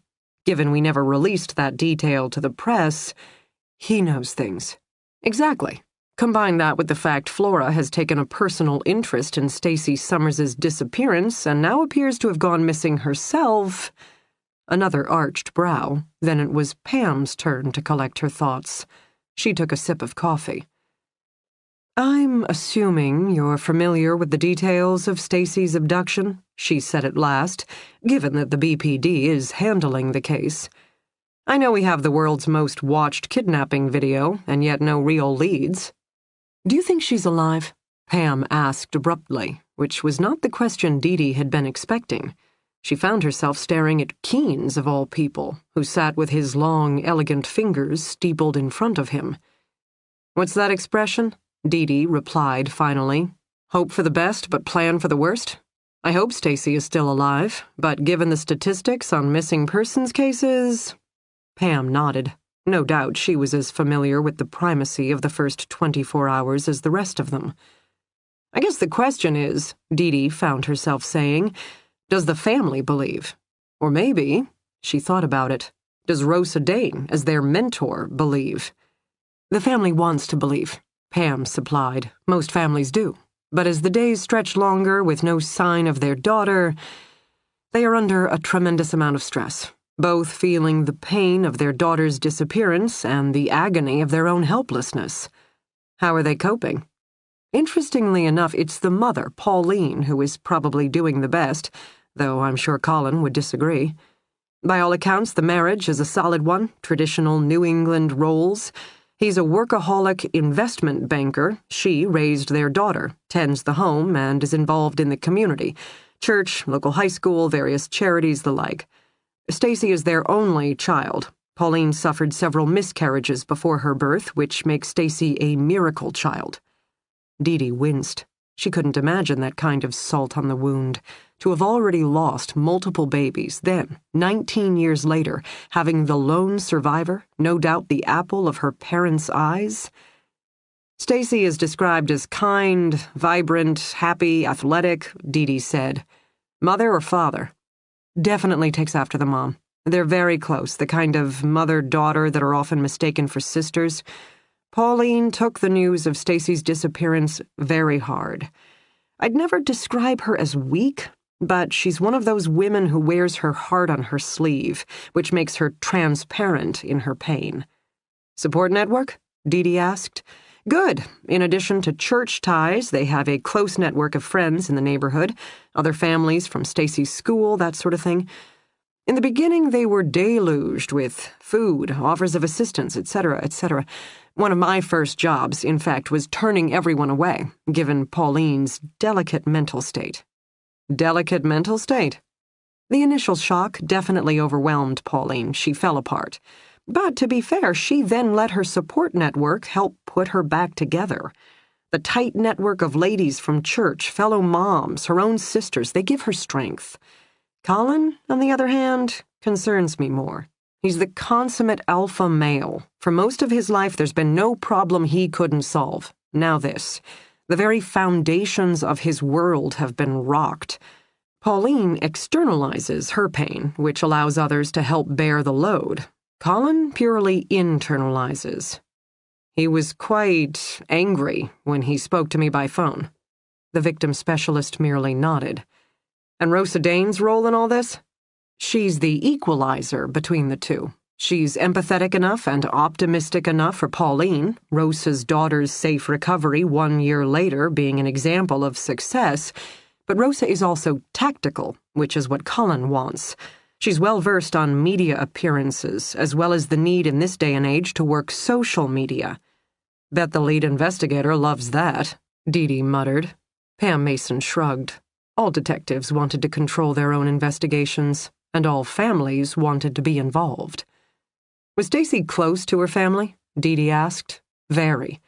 Any reason to harbor any suspicions on the home front?" "No. I've spent 3 months with the Summerses. They really were the postcard for family closeness, and frankly, I don't say that lightly.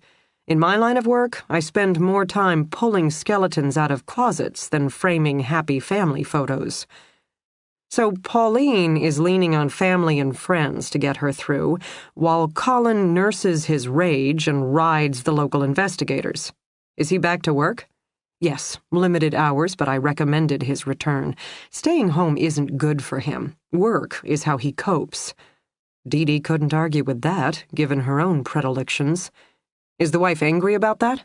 No. Like a lot of stay-at-home wives, she's accustomed to the house being her domain. Her husband's sudden appearance 24/7 strained the patterns of their marriage more than it helped. Part of my job is to help a family understand that the more it deviates from its established rhythms during the time of crisis, the more everyone's stress escalates. Normalcy is also an excellent coping strategy. Does Rosa Dane agree with that? The victim advocate hesitated. Rosa is a rare mentor. She listens to Pauline. She talks to Colin. I've been impressed. Generally speaking, the National Center for Missing and Exploited Children's program... Pam Mason made a noise in her throat. I've never worked with a family mentor, Dee Dee confessed. The program has the best of intentions. Let parents who've already been through the worst offer support to families who've just entered the crisis. I'm sure the volunteer mentors receive some training for the role, but at the end of the day, they're lay people, not experts. They've had one experience, whereas someone like me? Pam's gaze flickered to Keynes. Like us, there is no such thing as one response to a crisis.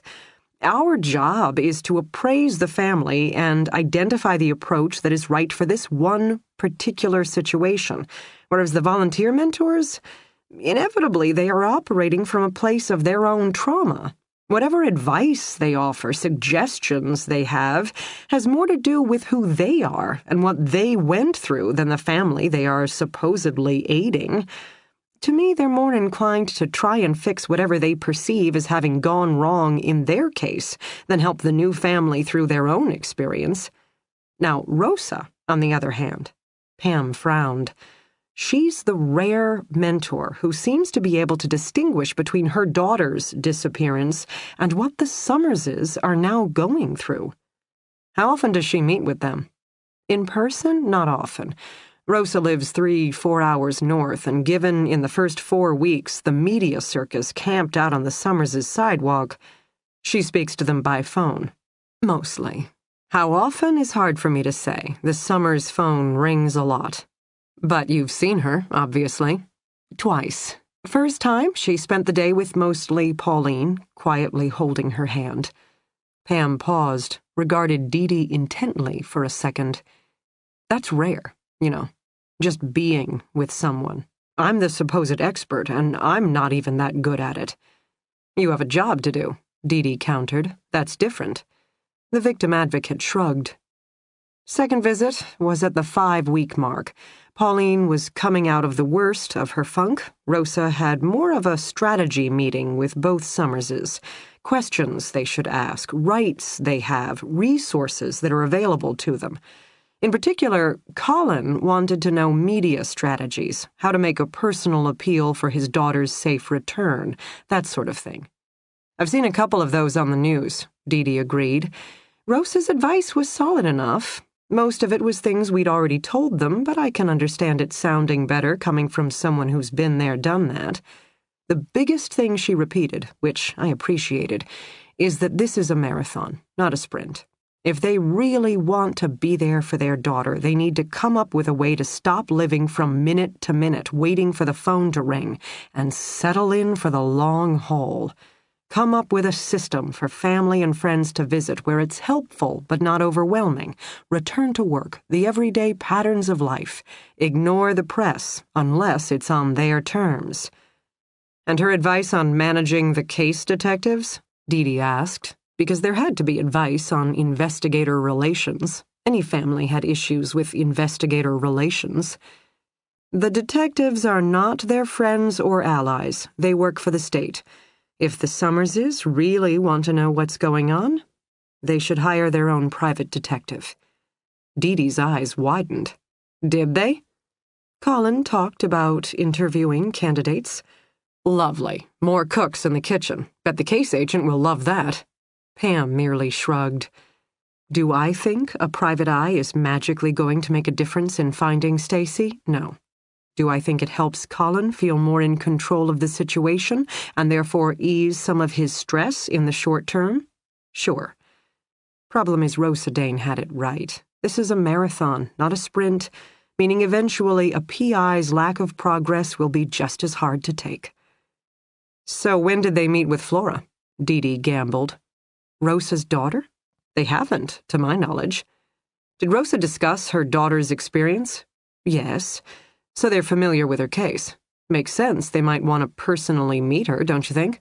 The walking proof that a young girl can disappear from a bar and still one day be found safe? Maybe, but I've never seen Flora at the house. Dee Dee frowned. She was following the Summers case. Closely. She shot Keynes a look. He didn't deny it. Again, Pam shrugged. Could she have talked to them by phone? Dee Dee asked. Possible. They never mentioned it, but Colin, especially, isn't one to share. Why are you so sure she had contact with them? Colin, when he called this morning, he asked directly if Flora had been the one to kill Devin Goulding, which was a pretty big conversational leap. Furthermore, when I pressed him about Flora, he immediately became evasive.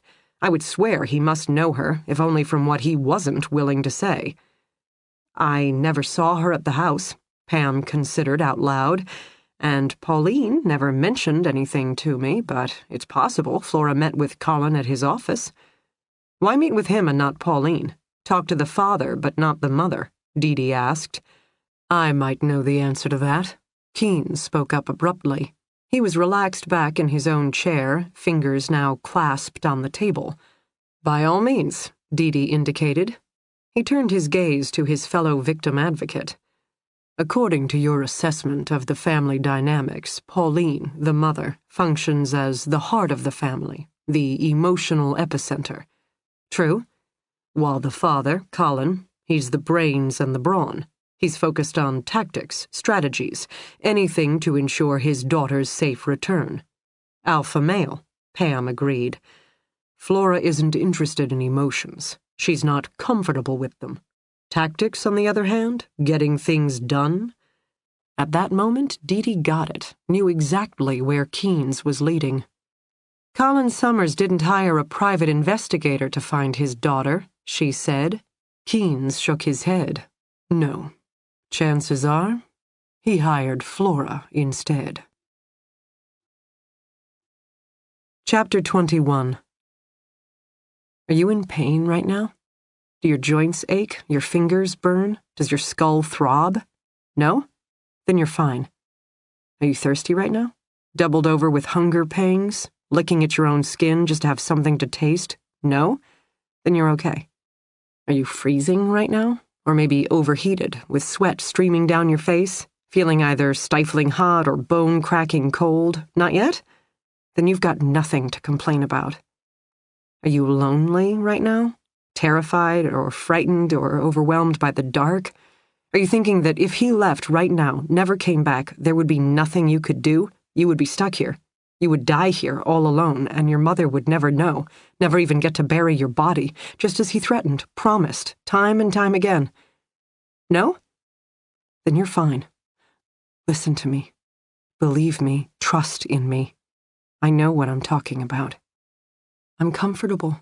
I'm not in pain, or hungry, or cold, or hot, or frightened. I need nothing. I want nothing. I am fine. Locked alone in the dark? I'm perfectly all right. When I wake up again, I'm immediately aware of a change to the room. Food. The smell of roasted chicken wafts toward me through the dense black, and the scent of something hot and savory. Gravy, dressing, mashed potatoes? Maybe all three? My stomach growls immediately, and despite my best intentions, I start to salivate. I still can't see. I remain alone in a sea of night, not even a sliver of light to illuminate the frame of a doorway, but the smell is strong and fresh. Definitely there's food somewhere in the room. I sit up gingerly, feeling around with my fingertips. The last thing I want to do is knock over a plate of sustenance and waste this unexpected offering. I still have no sense of time or rhythm in this sensory deprivation chamber. Does a chicken platter mean it's dinner time? Of the day I was taken, or later? And does this mean I'm entitled to food, 3 hots and a cot, as the saying goes? Or is this yet one more experiment being conducted by evil kidnapper? First, to explore my reaction to a cheap pine coffin, now to witness the animal in the zoo at feeding time. Had he read my case file? Maybe he's one of the crime junkies who followed my case in the news, a fan of sorts who heard about a girl who was kidnapped and held in a pine box, except instead of being horrified that such a thing could happen, it struck a nerve, unlocked a deep, dark fantasy he never even knew he had. Such guys exist. After I returned home, I received letters from several of them, turned on by all the lurid details of my captivity. I even received a marriage proposal. Because Jacob Ness isn't the only monster out there, and yes, they take an interest in one another's work. I remind myself I'm not interested in motives yet, just tangibles, and the scent of chicken could promise more than just food. What about a ceramic plate? Or better yet, a cutting knife? I move slowly off the mattress, dropping to my knees as my tethering chain rattles behind me. It irks me to crawl on the floor. I'm nearly positive he must watch through the one-way glass, wearing night vision goggles to penetrate the gloom. Because again, why go to all this trouble if not to enjoy the spectacle? Most likely he waited till I'd dozed off, then opened the door I haven't found yet, delivered the food, then exited in time to take in the show. I hate the idea of some person, some faceless, nameless freak, watching me crawl. But tripping over the dinner offering would be worse, so forward I go, bound hands in front of me, chain rattling behind me as I inchworm forth. The smell is coming from the opposite side of the room, where the pine box was. I make my way carefully through the dark, feeling my way with my fluttering fingers. Sure enough, I hit the edge of the pine box with my left shoulder. I pause, back up, feel around the edges. He's rebuilt it. Son of a bitch, I'd smashed the thing apart, left it in 6 distinct pieces. Why not? But now it's once again intact. I curse. I'm tempted to halt my pursuit of roasted chicken in order to destroy the box out of pure spite, but I force myself to stop and think. Why rebuild the box? Head games? Because even now, somewhere outside the viewing window, he's grinning to himself, watching me explore a cheap pine coffin with my fingertips. He wants a response, is probably leaning forward in anticipation of my look of terror. Fuck him. No way I'm giving him that satisfaction. Okay, so when did he rebuild the box? Surely if he'd come into the room, even while I was sleeping, and worked on it, I would have heard him. And given I'd yanked apart all the various wooden panels, he must have removed it, snatched up the pieces and carted them out. Then, after rebuilding it, or buying a second one, re-delivered it. This makes me frown. I keep my back to the one-way mirror, feeling suddenly uneasy. I'm not sure which thought disturbs me more, that my captor can enter and exit the room multiple times without rousing me, or that he might have an unlimited supply of cheap pine coffins. I finger the lacy edge of my satin nightgown. Again, the level of preparedness indicated by his actions, a predator who is more than your average bear, a man who's done his homework. He knows me. I'm almost certain of it. One of the men who wrote me a letter in the past 5 years. One of the very many predators who read every salacious detail of my captivity and thought, wow, if only I could get a girl like that for myself. My hands are shaking. With my wrists bound, I can feel my fingers tremble against one another, and I hate the weakness. Worse, my instinctive desire to start picking at my own thumb, find a ragged edge, tear off the nail, use the pain to ground me, as I did so many minutes, hours, days ago when I was trapped in the box. Food. I can smell it so close it tantalizes. I need to focus. I'm hungry, definitely, and given I don't know when I might be able to eat again, evil kidnapper might have read all about me. Evil kidnapper might even feel he knows me. But that was the old Flora, not the one who spent the past 5 years studying, training, preparing. I am now Flora 2.0. I am a woman with promises left to keep. Dinner. The promise of sustenance. I will not waste it just because of a stupid pine box, some twisted blast from the past, or the unnerving realization someone is most likely watching me. Time to eat. I scoot around the box, inching forward with my bound wrists rocking against the floor. I explore between the box and the wall for the prospect of roasted chicken, but nothing. I move all around the box, continue through the rest of the room, nothing. Finally, I sit back on my heels next to the bare mattress, my back once again to the watcher's window, and contemplate things. Smell is hard to trace. It could be coming from another room, I suppose. Or worse, he's piping it in somehow. Maybe from the grate next to the one-way glass, meaning there's no food at all. This whole thing is just like some bad science experiment where I'm playing the role of mouse in the maze. But the smell is so strong, so close. Heat. It comes to me. I'm not just smelling chicken, but I swear I can feel it. Steam wafting through the air. And I felt it strongest, smelled it sharpest, over by the pine box. My shoulders come down. Immediately I know what he's done. Son of a bitch. I cross back to the rebuilt second box. Sure enough, crude holes are drilled in the lid. Should I rub my fingertips against the jagged edges, tear my own flesh, jam a sliver into the softness of my skin, then suck out the blood? Good times from the good old days. Is that what he wants from me? I keep my fingers fisted tight as I lean closer and sniff at the first hole. Chicken. No doubt about it. And yes, I don't just smell it, I can feel it. A trace of heat and steam wafting up from the inside of the box.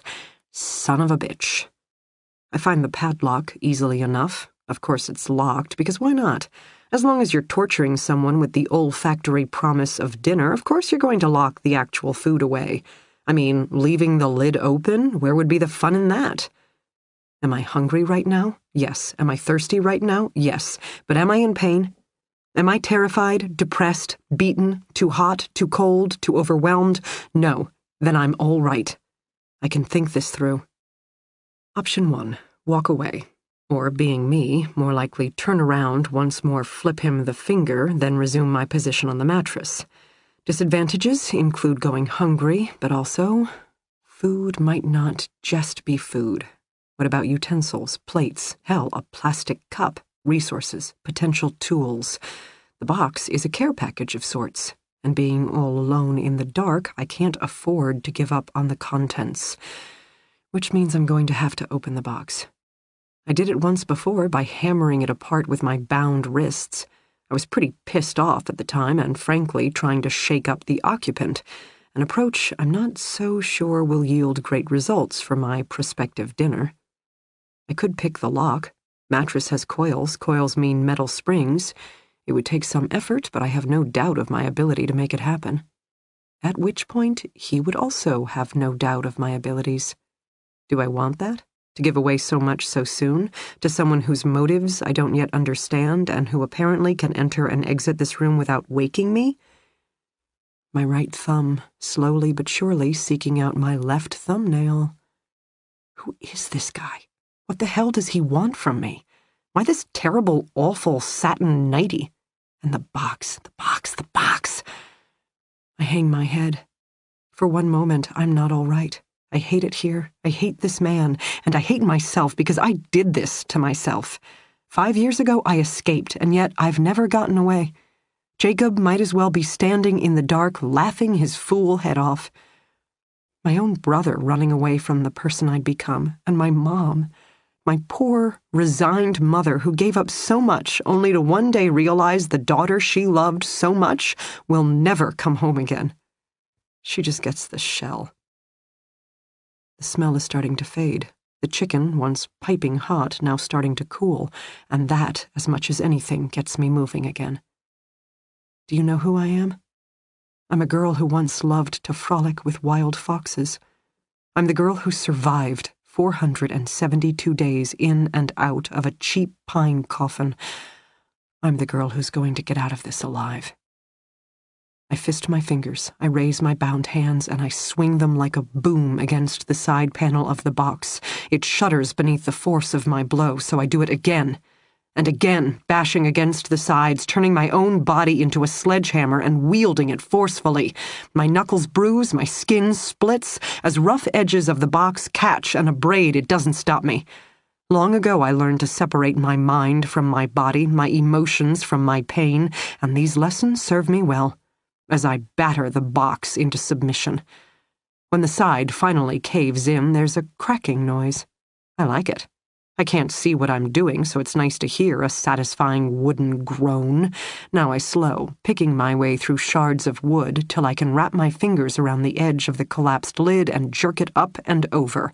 The metal padlock rattles, still intact, but now completely useless, given the entire other half of the lid has been wrenched from the body of the coffin. Good luck rebuilding this one, I think, and despite myself, I'm curious what its fate will be. But first, to the victor goes the spoils. It takes a minute, then I find it. Styrofoam plate, my first disappointment.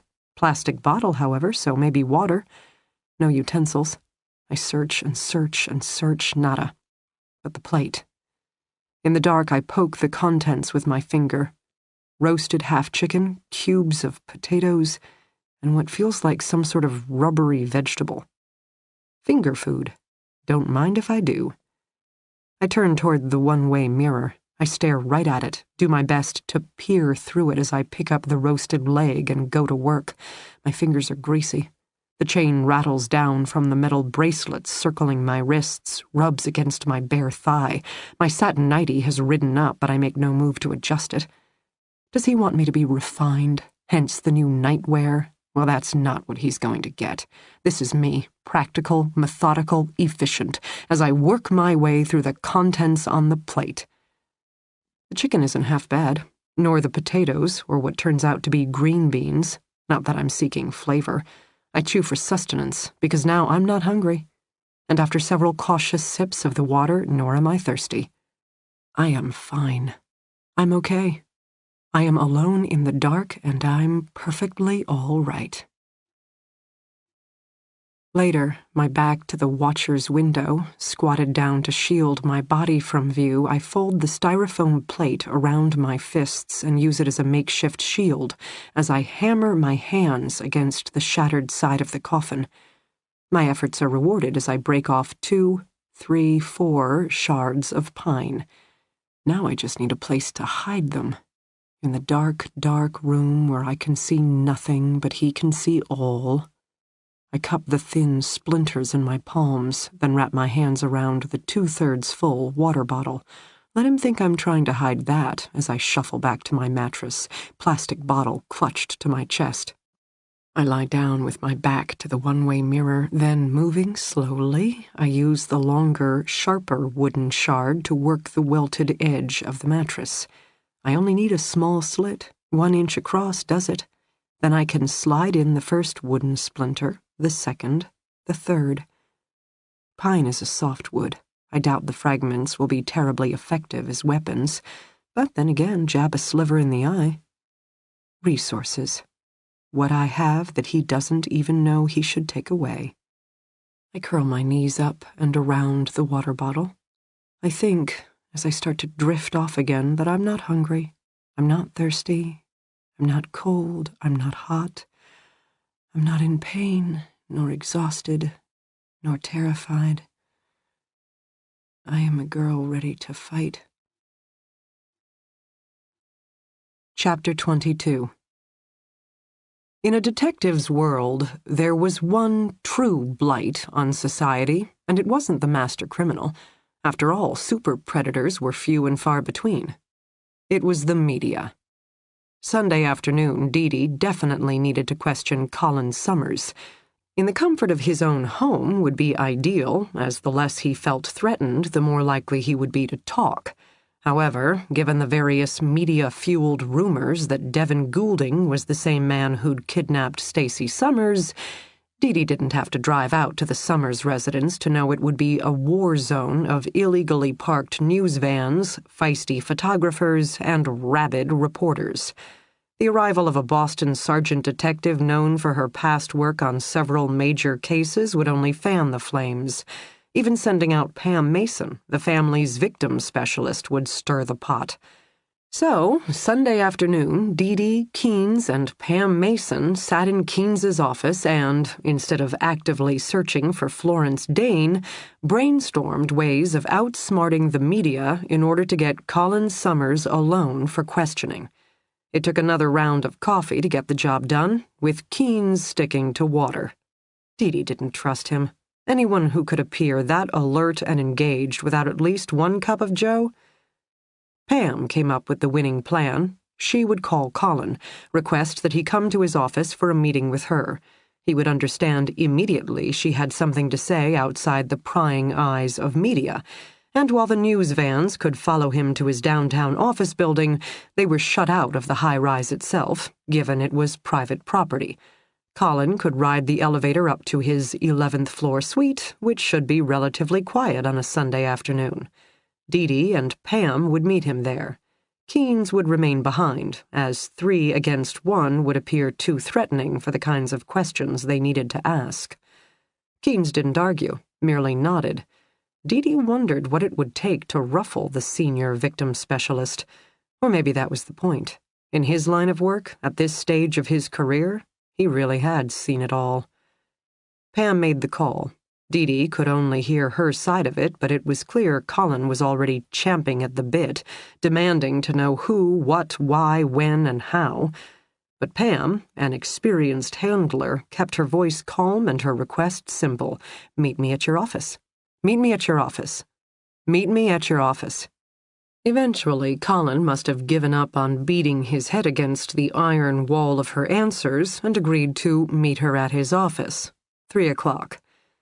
The hour wait gave Dee time to check in with her team. Keynes showed her an unoccupied office she could use, and she quickly dialed Phil, filling him in on the game plan. "So you want me to meet with Colin Summers at 3? He asked. "No." She frowned over the phone. "I got it." Pause. "Can I ask a question?" "Maybe." "What part of duty are you restricting?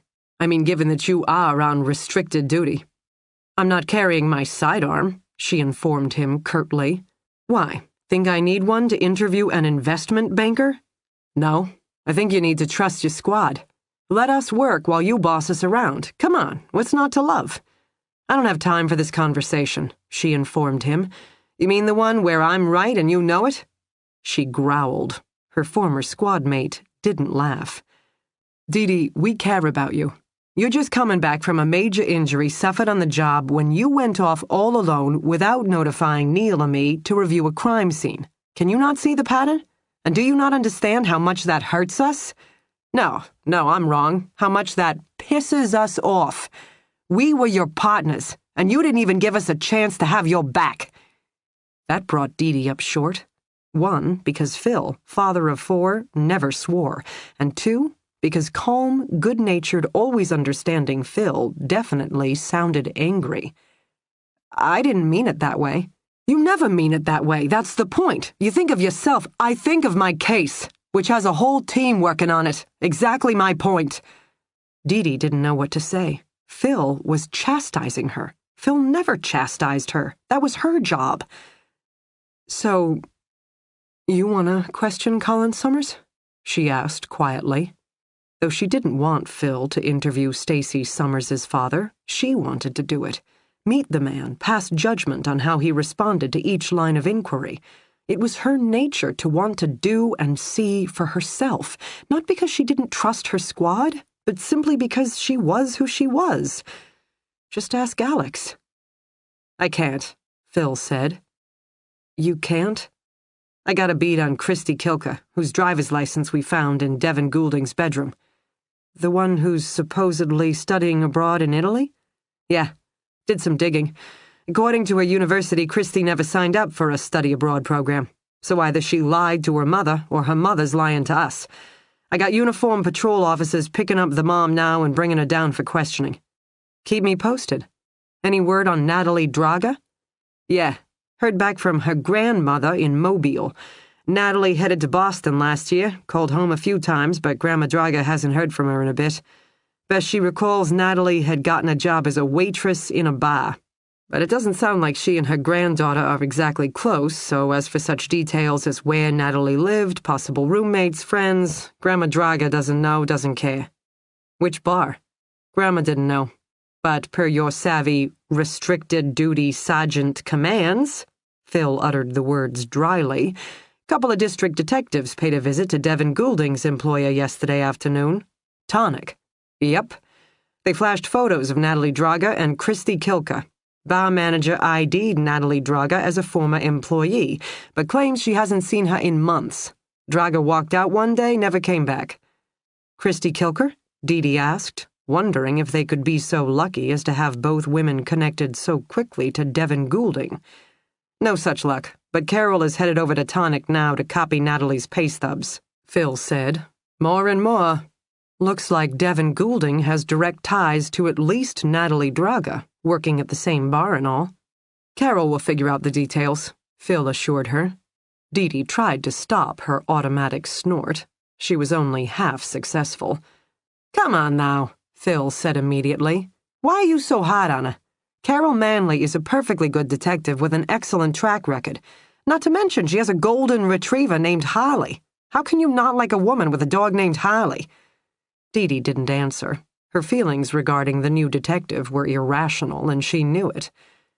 I thought Carol was reviewing video feeds from all the cameras surrounding Florence Dane's apartment, she asked. Officers are executing those warrants now. When they have the videos, she'll start reviewing, but in the meantime... Dee Dee couldn't argue with that. It did take longer to amass security footage than one might think. We need to find Flora, she muttered. Then, given that you're the boss, how about requesting more manpower?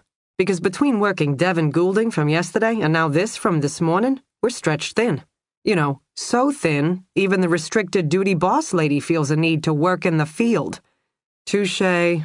Not that it's my place to tell you what to do. Phil sounded cranky again. Dee Dee hesitated, wondered if there were things here she was still missing. God knows she'd never considered that Phil and Neil might be taking her injury so personally. Left alone, she had a natural bossy streak, even before she, the younger detective, was appointed a supervisor over Phil, who had more years on the job, though she'd always been the lead detective on their three-man squad. Phil, she started. Hold on. Okay, Mrs. Kilka has just arrived. Time for me to earn my paycheck. Good luck with Colin Summers. Same. Then come home? Cop speak for returning to HQ. Sure, then I'll be home. See you here. Phil hung up. Dee Dee stood there a while longer, wondering again what she was missing and, if she was such an excellent detective, why the men in her life remained such mysteries to her. Colin Summers worked for a major investment bank in the financial sector of Boston, adjacent to Faneuil Hall. From the FBI's downtown office, it was easier for Pam and Dee Dee to walk to the stately pink granite building than battle out-of-state tourists driving hopelessly lost on increasingly narrow side streets. Dee Dee's favorite leather coat wasn't completely up to the job of battling the late fall chill, but she hunched her shoulders and soldiered through. Pam, she noticed, had exchanged her suit jacket and silk blouse for a cable-knit sweater and gold-toned scarf. Still dressy, but more approachable than the earlier buttoned-up affair. Not a bad strategy, in other words, when about to ambush an angry father about just how far he might have gone to get his missing daughter back. Like many corporate offices in Boston, the banking building had a manned lobby, even on Sundays. Pam did the honors for both of them, flashing her ID and stating they had a 3:00 meeting with Colin Summers. The young rent-a-cop stifled a yawn. No doubt they'd interrupted quality time watching YouTube videos on his cell phone, then dialed up. Colin must have already been there to vouch for them as they were immediately waved through. "I'll take the lead," Pam said briskly as they rode the elevator up. Dee Dee didn't argue. Pam had an established relationship with the subject, and despite what Phil might think, Dee Dee wasn't that big a control freak. Maybe. They arrived on the 11th floor lobby, one set of glass doors to the left, a second set to the right. Both appeared dark and secured. Pam turned to the left, and sure enough, a man appeared on the other side of the door, gaunt face already set in a grim mask as he buzzed them through. Dee had never met Colin Summers before, just spoken to him by phone, plus seen him on TV, pleading for his daughter's safe return. He must have recognized her from various press conferences as well, because immediately, "I knew it! I knew it! If she's here!" He stuck a finger out at Dee. "Then that Goulding bastard's death did have something to do with my daughter. Did you find her? Do you have any news? Where is she? Where's Stacy?" "Colin," Pam said. Not soothing, which surprised Dee, but firm. "We haven't found Stacy. Trust me, I'd be sitting with both you and your wife right now if we had." Colin scowled but nodded. Apparently that made sense to him. "We do, however, have a new line of inquiry that might help us find her. So please, may we?" Pam gestured to the glass doors, which Colin had buzzed open but was still blocking with his body. Grudgingly, the man fell back. Pam shot Dee a look, then both of them entered. They walked into a tight receptionist area, punctuated by a striking wall of gray slate, modern and sophisticated, as befitting a major eye bank. Colin headed to the right, swiping his employee ID as they passed through another set of secured doors. Then they entered the heart of the matter, a vast open space dotted with cubicles in the middle and a row of rooms with a view to the right. Most of the cubicles were empty, as they'd hoped, the space only half lit, but Dee could hear the clickety-clack sound of typing in the distance, as well as the low murmur of a voice on the phone. Young up-and-comers, she figured, still fighting to get ahead by logging Sunday hours. A vice president with the firm, Colin had already paid his dues. He led them to the proverbial corner office, and Dee couldn't help but be impressed. A massive cherry desk, mammoth black leather executive chair, even more startling, a city view. Sure, he was peering down a narrow street running between two other high-rise buildings, but still, the cobblestones of Faneuil Hall beckoned in the distance, bustling with tiny, wide-eyed tourists and hungry locals enjoying the weekend. Dee tore her gaze from the windows and took in the gold-framed diplomas punctuating the adjacent wall. Pam Mason hadn't been lying. There appeared to be no problem Colin's advanced intellect and financial success couldn't solve. Except, of course, for the matter of his missing daughter. Colin had already taken a seat behind his mammoth desk. Under normal circumstances, Dee thought, he would have been considered good-looking. Close-cropped, sandy blonde hair, intense blue eyes, trim, athletic figure, work hard, play hard kind of guy. His mouth, however, was set too hard and thin. Not cruel, but grim. And his face, upon closer inspection, was hollowed out, a workaholic under more than his usual load of stress. A man watching helplessly as his family fell apart. He didn't offer water or coffee, he just sat, the desk an obvious shield before him, as he stared at Dee and waited for her to speak. Pam took one of the wingback chairs from the seating area and dragged it over. Perfectly calm and unruffled, she gestured for Dee to take a seat. Then she dragged over a second chair for herself. True to her word, Dee waited for Pam to take the lead, which, given how hard Colin was staring at her, as if already he considered Dee the enemy, was definitely the right approach. "How is Pauline?" Pam asked after a moment. She took her time getting settled into her seat, making herself comfortable. In contrast to Colin's grim features, she appeared relaxed, engaged. She could have been meeting old friends for brunch. "How do you think?" Colin bit out, eyes blazing, especially given yesterday. "Did you know Devin Goulding, Colin? Ever frequent Tonic Bar? Recognize his picture on the news? You mean other than he's a perfect match for the guy who abducted my daughter?" "Sergeant Detective Dee Warren." Pam turned abruptly. "Can you please tell Mr. Summers what you found in Devin Goulding's house?" Dee startled. She had no intention of giving up any such information, but Colin was already leaning forward, face nearly feverish. He wasn't going to back off, she realized. He believed they knew something and were intentionally keeping him in the dark. As long as that was the case, they would get nothing from him and go nowhere in this interview. She'd agreed to let the victim advocate take the lead, so Pam Mason had made the executive decision. Sometimes you gotta pay to play. They would pay Colin Summers with this information and hope he returned the favor. "We found photos," Dee offered, belonging to a young woman he was clearly stalking. We also found driver's licenses hidden away in his bedroom. We have yet to locate either woman from the licenses. Colin hissed in a breath. As much as he'd clearly been anticipating such news, it had still caught him off guard. "We believe Devin Goulding was a predator. We believe it's possible that both of those young women fell victim to him, that their licenses are trophies of a sort." "He killed them," Colin said. "We don't know. We have detectives working on locating each woman, but as of now, you can't find them." "We haven't found them."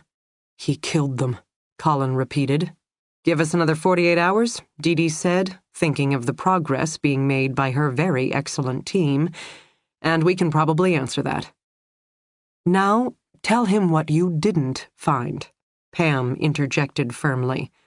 Dee kept her gaze on Colin Summers, who was still leaning forward, shoulders rigid. "We didn't find any sign of Stacy. No photos, no driver's license, not a strand of hair nor trace of fiber." Colin didn't sit back. He didn't relax. He just continued to stare at her as if he couldn't absorb such news. "Mr. Summers, I told you the truth this morning. We believe Devin Goulding was a rapist, maybe even a murderer, but we don't, as of this time, have any reason to believe he was the man who took your daughter. In fact, given his custom of keeping trophies, the driver's licenses, photos, chances are he's not." "But you're here." "Colin," Pam interjected, "it's time for you to tell us what you know about Goulding, why you suspect him for your daughter's case." "What? How would I know him? I just heard about him on the news like everyone else." He shot Dee another angry glance. "Really? And what did Flora have to say about him?" Colin flinched. His gaze dropped. Abruptly, he sat back. All the better to put distance between him and them, Dee thought. "Colin, I know you want answers." Pam again. "I know you love your daughter. I know you would do anything to get her back." "Did you hire a private investigator?" Dee spoke up, "to help find Stacy?" Colin didn't speak. He no longer appeared angry to Dee, but stark, a father who was trying to keep his heart from breaking.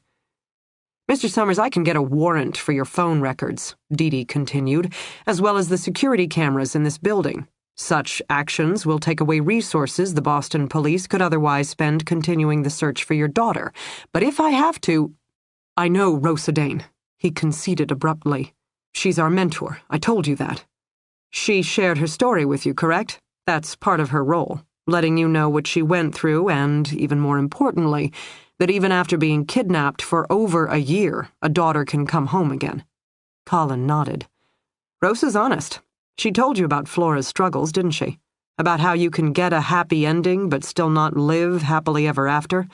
How her own daughter has spent the past 5 years obsessed with criminal behavior and self-defense in order to try to feel safe again." Colin didn't say anything. "And that got you thinking. The police haven't been able to help you. Apparently you weren't satisfied with any of the private investigators you interviewed." He scowled at Pam, clearly irritated that the victim specialist had revealed so much. "So, what about Flora Dane? What about a girl who's truly been there and done that, who's become something of an expert on kidnapping and abduction? Why not talk to her?" He chewed his lower lip. "You met her here," Pam spoke up, "in this office. It's the only place you have any privacy, and you wouldn't want Pauline to know. It would upset her. And you wouldn't want me to know because I wouldn't approve. So you contacted Flora and arranged to meet her here. Remember, Colin, we can pull security footage." "Fine. I met with Flora. In this office. We just talked, though. After everything Rosa had said, I was curious to meet Flora in person. A survivor, you know? Someone who did make it. As for Flora, she'd clearly been following Stacy's case. She had questions of her own. "When did you meet with her?" Dee Dee asked. "I don't know, 3 weeks ago." "I want the day, Monday, Tuesday, 3rd Saturday of October, be specific." Colin scowled, but after a moment he pulled out his cell phone, consulted his calendar. "Tuesday, 2nd week of October, 3 p.m. Better?" "How long did you talk?" "Hour, maybe 90 minutes. "Did she have theories on Stacy's abduction?" Pam interjected. Colin shrugged. "Nothing new, just the usual. What did we know of her online activities? Who were her friends she went out with that night? How big a drinker? Could she handle herself? She wanted to know about Stacy's resources. I mean, my daughter's athletic. People don't always take it seriously, but cheerleading is an intense sport. Flora said that would be a mark in my daughter's favor. Then she wanted to know if Stacy had taken any self-defense, karate, carried mace, anything like that. She hadn't. What about mental resilience, how my daughter functioned under pressure? I couldn't really answer. Maybe Pauline could. But my job, my whole life, has been to keep my daughter from being under that kind of stress, to take care of her, to keep her safe." Colin Summers's voice broke. He looked away. Neither Pam nor Dee Dee spoke. After another moment, he composed himself. "I said Stacy's smart. If she could figure a way out, she would, but also Stacy's sweet.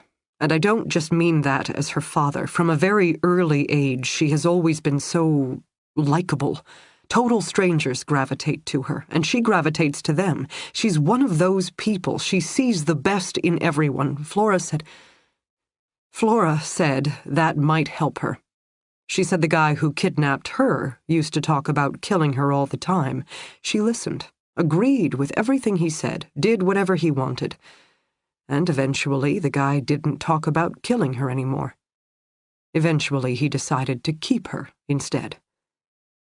"Did Flora think Stacy was still alive?" Dee Dee asked curiously. Too late, she caught Pam's warning glance. "Of course my daughter is still alive." And Flora agreed with this assessment. "She thought it was highly possible." "Colin?" Pam interjected quietly. "Did you hire Flora to find your daughter?" "No, of course not. I mean, she's just a kid herself, a past victim. I'd never do such a thing. Remember, we can subpoena your financials." Colin glared at the victim specialist. "At what point are you on my side on any of this?" "Why don't you consider me on Pauline's side?" Pam Mason smiled sweetly. Colin blanched. "I didn't hire Flora, not exactly. She offered to help." Dee Dee filled in. "She was already well-versed on the case, had been following it on her own, and her mother hadn't exaggerated. The things she knew, talked about. Flora Dane was more impressive than any of the private investigators I interviewed, and definitely more vested in finding my daughter than any of you detectives have been." Dee Dee's turn to arch a brow, but never argue with a grieving father. "How much did you pay her?" she asked in clipped tones. "Nothing." But Dee Dee caught the edge. "Nothing yet?" She sat back. "Reward. You offered her a reward if she helped find your daughter." "We're already offering a public reward. Nothing wrong with that." "I disagree. Flora Dane may talk the talk, but at the end of the day, she is just a young woman, a past victim. You took advantage of her obsessions. She offered. Given how little progress the professionals have made, I didn't feel inclined to argue. But no money has changed hands, and you can't prove a thing." "Did she bring you word of your daughter?" "No. Actually, I hadn't heard anything more from her, but I figured it would take time for her to work her channels, as she called it. Then, Saturday, when I turned on the news and heard about that bartender, I knew it had to be Flora, searching for my daughter. Except Devin Goulding didn't kidnap your daughter. Shouldn't you be asking Flora about that? We can't. Flora's gone missing. In fact, we have reason to believe she was abducted from her apartment sometime late yesterday, perhaps by the same man who took Stacy." I guess you can say we do have a new lead in your daughter's case, Mr. Summers. We're no longer looking for one missing girl. We're now looking for at least 2. Chapter 23. No one wants to be a monster. Fake Everett told me this time and time again. It wasn't his fault he was the way he was. He didn't ask to have sex fantasies every minute of every waking hour, to be turned on by pictures of big-boobed girls bound and gagged, to be aroused by the sound of metal chains snaking across the floor. He once read a news story about a peeping Tom discovered in the honey bucket of some state park's composting toilet. The peeping Tom made up some tale of having lost his wedding ring, had to go in after it, but the police discovered the guy had a whole history of being caught in porta-johns, outhouses, all that crap. Fake Everett would laugh as he said the word crap, pleased with himself. Anyway, some expert claimed the guy had a potty fetish. He was aroused by standing in poo, spying on strange women doing duty. Not making this up, Fake Everett would say, taking his hands off the steering wheel of his big rig as if to prove his point. Now, who in his right mind would choose to be turned on by crap? Everett would continue. It was a sickness, clearly, an obsession he probably wished he didn't have. Imagine a life sneaking around looking for public potties, covered in stench. Well, kidnapping me, raping me, assaulting me, that wasn't his fault either. Fake Everett was very earnest on this subject. For as long as he'd had memory, he'd been filled with thoughts of sex. Even as a little boy, before he knew what sex was, he'd stare at boobs and wish he could touch them. His mom's, his grandma's, total strangers, it didn't matter. He knew there was something out there he wanted, had to have. Just took him a bit to understand what it all meant. And then he'd tried to be normal. He'd whine, have a girlfriend, stick to missionary, tell himself he could be satisfied with 3 times a night. He'd even gotten himself a wife. Surely that would work. Except he didn't want plain Jane sex. He didn't want some dutiful wife lying like a cold fish beneath him. He was a man. He had needs and obsessions, deep hard-wired fantasies and thoughts he couldn't let go, even if no one understood but him. He'd beat up his first wife, pounded her to a bloody pulp so bad he'd had to call an ambulance. The docs in the ER had ratted him out, and the police had arrested him while his wife was still unconscious and couldn't explain it was all her fault. A good wife should never say no. He'd had to serve time, which had been a lesson in and of itself. Plenty of sex behind bars, don't get him started, but none of it was his kind of deal. Definitely no place for a man with his needs. In prison, he'd had to attend group sessions for rage management, impulse control, even learned about sex addiction. First time he'd ever heard there was something abnormal about wanting so much sex all the time, something unhealthy. He decided when he got out he'd try to quit. Like an alcoholic, he'd go cold turkey. No sex, no terrible hungers, no fits of rage, no more time in jail. Good deal. Except people can live without alcohol. But no man can live without sex. Which is how he ended up attacking a 14-year-old girl. Not his fault. He didn't ask to be born this way. No one wants to be a monster. His mama wasn't bad. His father, well, yeah, he was a real asshole. But he was never around. Nah, Fake Everett was raised by his mama, who worked 2 jobs, chain smoking in between. When he was real little, he'd shuttled between her and his grandma's house.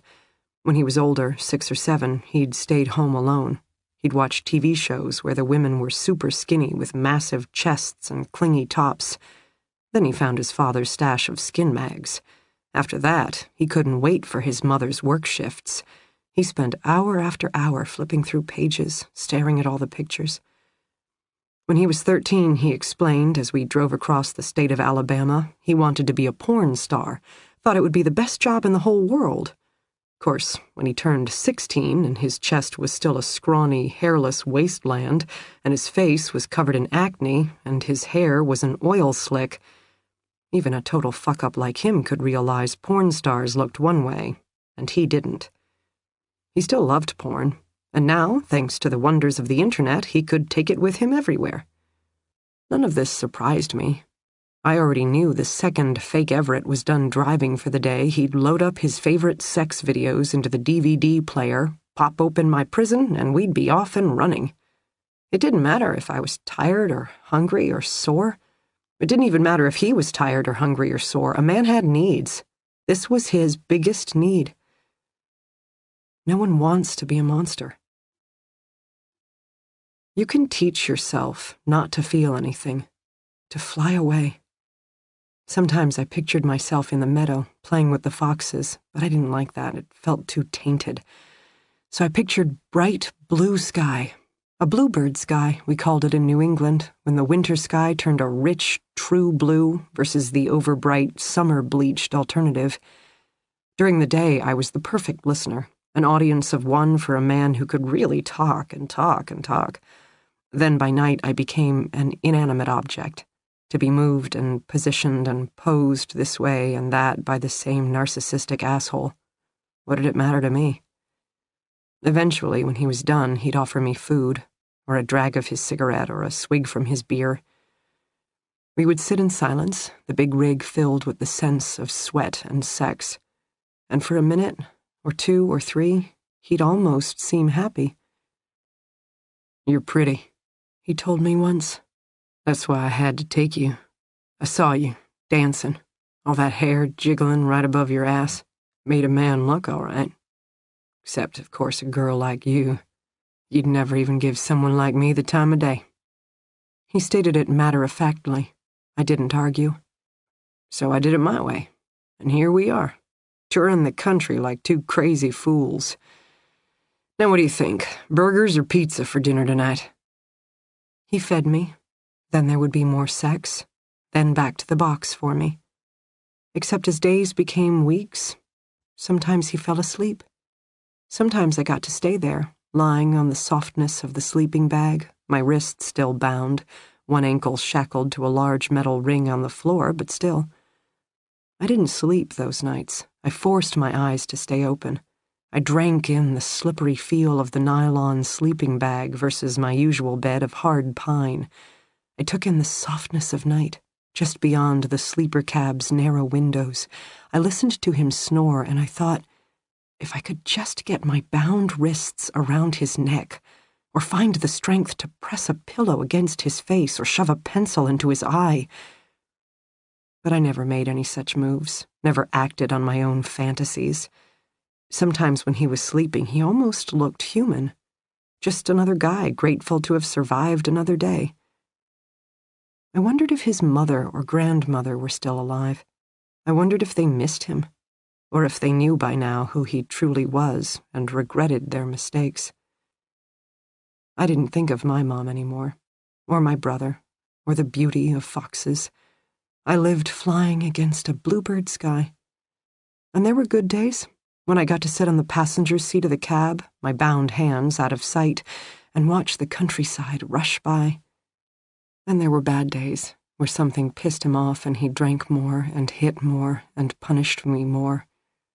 But there were lots of days that were merely days. When fake Everett would talk, I would listen. The road would roll by.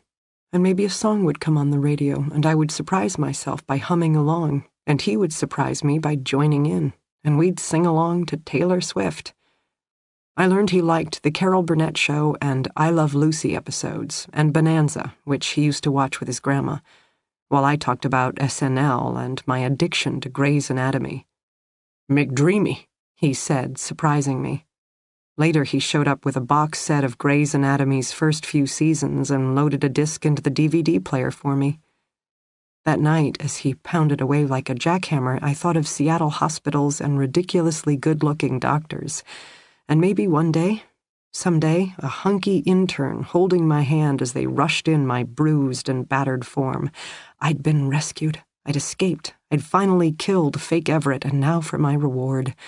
A McDreamy of my own to heal my wounds and keep me safe forever. But I didn't dream that much. I didn't think ahead or wonder about that future or what would one day become of me. Mostly I flew against a bluebird sky. My body bound, but my mind long gone. "Lindy." He woke me up, crying out in his sleep one night, "Lindy, Lindy, Lindy." He sounded like he was sobbing piteously, fingers scrabbling against the sleeping bag beside me. "No, no, no," he cried. "Oh, Lindy." Do monsters have nightmares? Do they even dream? He sounded like he was dying, as if his world had ended, as if fake Everett must have once had a heart, because now it was being ripped out of his chest. I found myself running fingers down his back. I could feel the tension in his muscles, the raggedness of his breath. A man in pain. I stroked his back again, gently, until eventually he sighed heavily. His shoulders came down. He slept. Later, when he woke up and declared once again that a man had needs, I didn't shy away. I kept my eyes open, staring at him, wondering who Lindy was, and what she'd done that gave her such power over him, and what I could learn from her. More days, more nights, till one afternoon he pulled into a truck stop, went inside to grab coffee, and, without thinking about it, left me sitting there, hands bound, left ankle shackled to yet another metal ring on the floor, but still, sitting in plain sight. A state police cruiser pulled in, parked beside me. Door swung open. A tall man in uniform stepped out.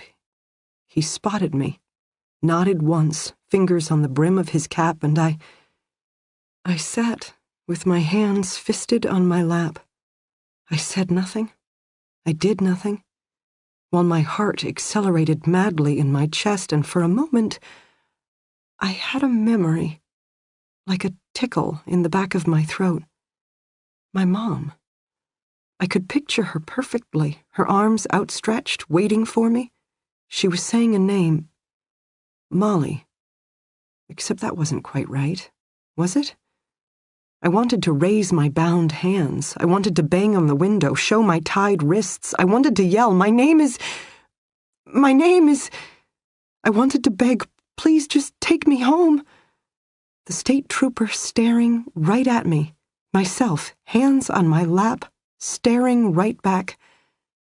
And then, in the next instant, I could see what he saw. A skinny white trash girl with cheap clothes, lifeless eyes, and hacked-off blonde hair. I saw Molly, sitting in a big rig, waiting for her wife-beating man to return to her. And I didn't feel like a bird about to burst out of its cage. I didn't feel like a girl about to go home. I felt ashamed. Like the shit-brown carpet, so many shades of nasty. I wiped my mother's image from my mind. I replaced her face with a bluebird sky, and I focused my gaze dead ahead. The state trooper walked away. Fake Everett returned. He spotted the cruiser, jerked open the cab door, already appearing panicked. Then he saw me, just sitting there, eyes locked forward. He got in, buckled up, drove away. Neither of us said a word. That night when he was done, he didn't put me back in the box. He let me stay out, night after night, day after day. No more coffin-sized box. Because Flora didn't exist anymore, and we both knew it. I wrote another postcard to my mom. Dear Mom, I wrote, having the best time touring the country with the man of my dreams. Chapter 24. Upon waking, I reach immediately for the water bottle, discovering it still tucked in the curve of my body. Good. Lights remain out, the room its usual soul-sucking black. It doesn't frighten me as much as it makes me impatient. Sooner or later, he's going to flash on the lights. Not even monsters want to spend all their time in the dark. For now, I orient myself, concentrating on the thin plastic of the water bottle, the lacy edge of my ridiculous nightie, and the welted edge of my mattress. And moisture, I realize belatedly, on my cheeks, along with the taste of salt. I've been crying in my sleep. I dreamed of Jacob. I lift my bound hands and quickly wipe the tears from my face. I don't think about it. I don't dwell on it. Survivors should never second guess. If I hadn't done what I did, I'd never be here today. Once again kidnapped, dealing with cheap pine coffins. I make a barking noise that might be laughter, hard to tell. My throat's dry. I decide to risk a small sip of water. It's an important resource. A person can survive weeks without food, but only days without water. I know these things now. I deliberately researched them. Which makes me angry at the impenetrable dark again. I didn't study and train all these years just to be locked away like a pair of old shoes. Where the hell is my captor anyway? Doesn't he want to gloat? Punish me? Assert his sexual superiority? What kind of freak goes to all this trouble, then never shows his face? I sit up, swing my legs over the edge of the thin mattress. An old pro by now, I sniff the air first, trying to detect any new scents that might indicate another meal delivery, even the smell of soap, shampoo, body odor to signal someone else's presence in the room. I get nothing. Next up, as long as I'm playing blind man's bluff, sound. More carefully modulated breathing? Or the distant hum of traffic beyond the blacked-out windows, muffled thumps or thuds from other rooms in the house? Once again, nothing. I start crawling, bump against the plastic bucket, veer right. I continue through the room to where there should be the remnants of the pine coffin, except this time when I find nothing, it actually means something. He's removed the shards, realized they could be utilized as weapons and quickly carted them away, which of course makes me immediately wonder about the ones I stashed inside the seam of my mattress. But I don't dare double back to check, not when he could be watching. Instead, I sit back on my heels, considering, how is he doing this, entering and exiting the room so quietly? It's one thing for him to observe through the viewing window, then make his move once he thinks I'm asleep, except I'm an extremely light sleeper. The odds of him dragging entire coffin-shaped boxes in and out without me ever stirring... He must be drugging me. Sneaking in and placing more chloroform over my mouth? Except contrary to popular belief, it's not that easy to instantly knock someone out with a chloroform-soaked rag, meaning I should have woken up fighting or even now detected remnants of the odor in the air. On the other hand, addicts, sniffers, and the like have perfected mixing chloroform with other drugs to produce a much more powerful cocktail. If my abductor has access to the internet or spends any amount of time in a nightclub, God only knows what he could have learned. Which leads me to an even more basic question. How is he getting in?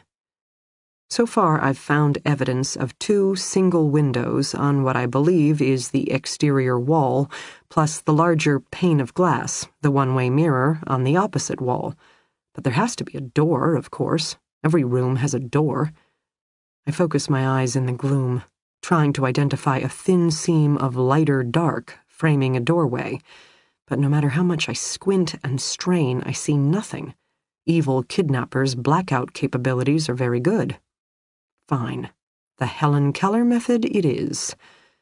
I crawl toward the wall with the viewing window first. If the 2 single windows are on an exterior wall, then basic architecture makes this the longest interior wall, which, in my mind, makes it the most likely to have a door. In fact, the more I think about it, the more I'm convinced this wall must abut a hallway, hence the viewing window. He stands in the hall, staring in. I stand up gingerly once I hit drywall. It feels strange to stand, and it occurs to me I've spent most of my time on my hands and knees, crawling around in the dark. Falling back into bad behaviors, I realize, making myself small. But there's no reason in this space I can't stand and walk. For that matter, some yoga and light calisthenics would be a good idea. I'm fed, I'm hydrated. I should also work on remaining strong. I find the black painted trim of the viewing window easily enough. It's nearly as long as the full stretch of my open arms.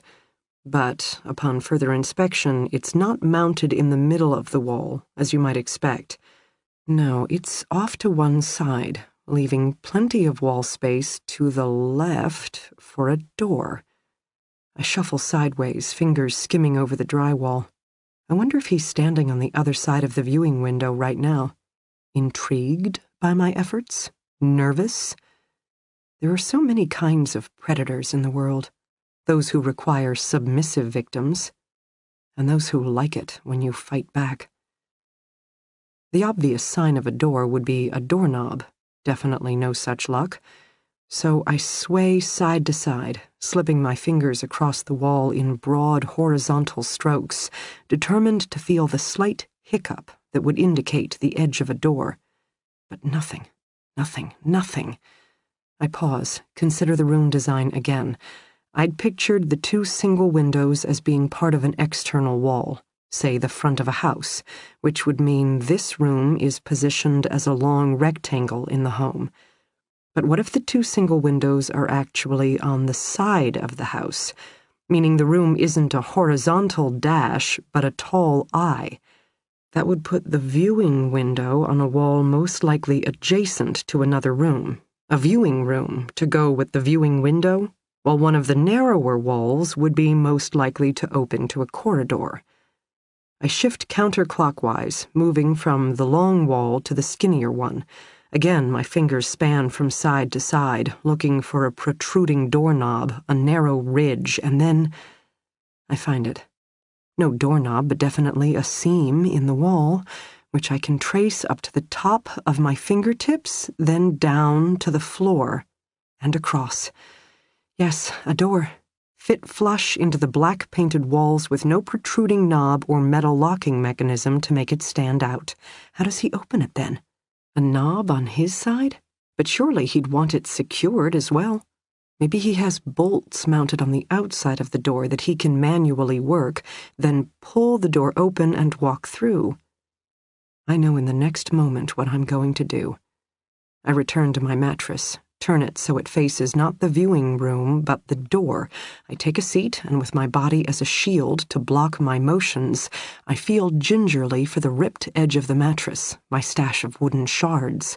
I pull out 2, feeling instant relief, which I refuse to show on my face. He's not the only one who can keep someone in the dark.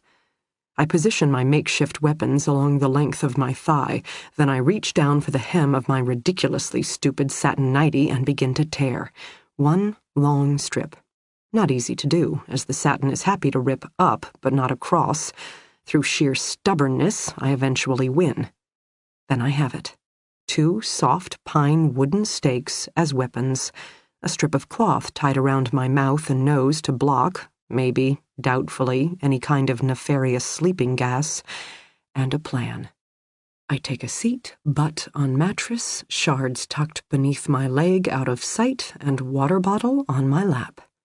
I stare directly in the direction of where I know the door has to be, and, fingers wrapped around my weapon, I wait.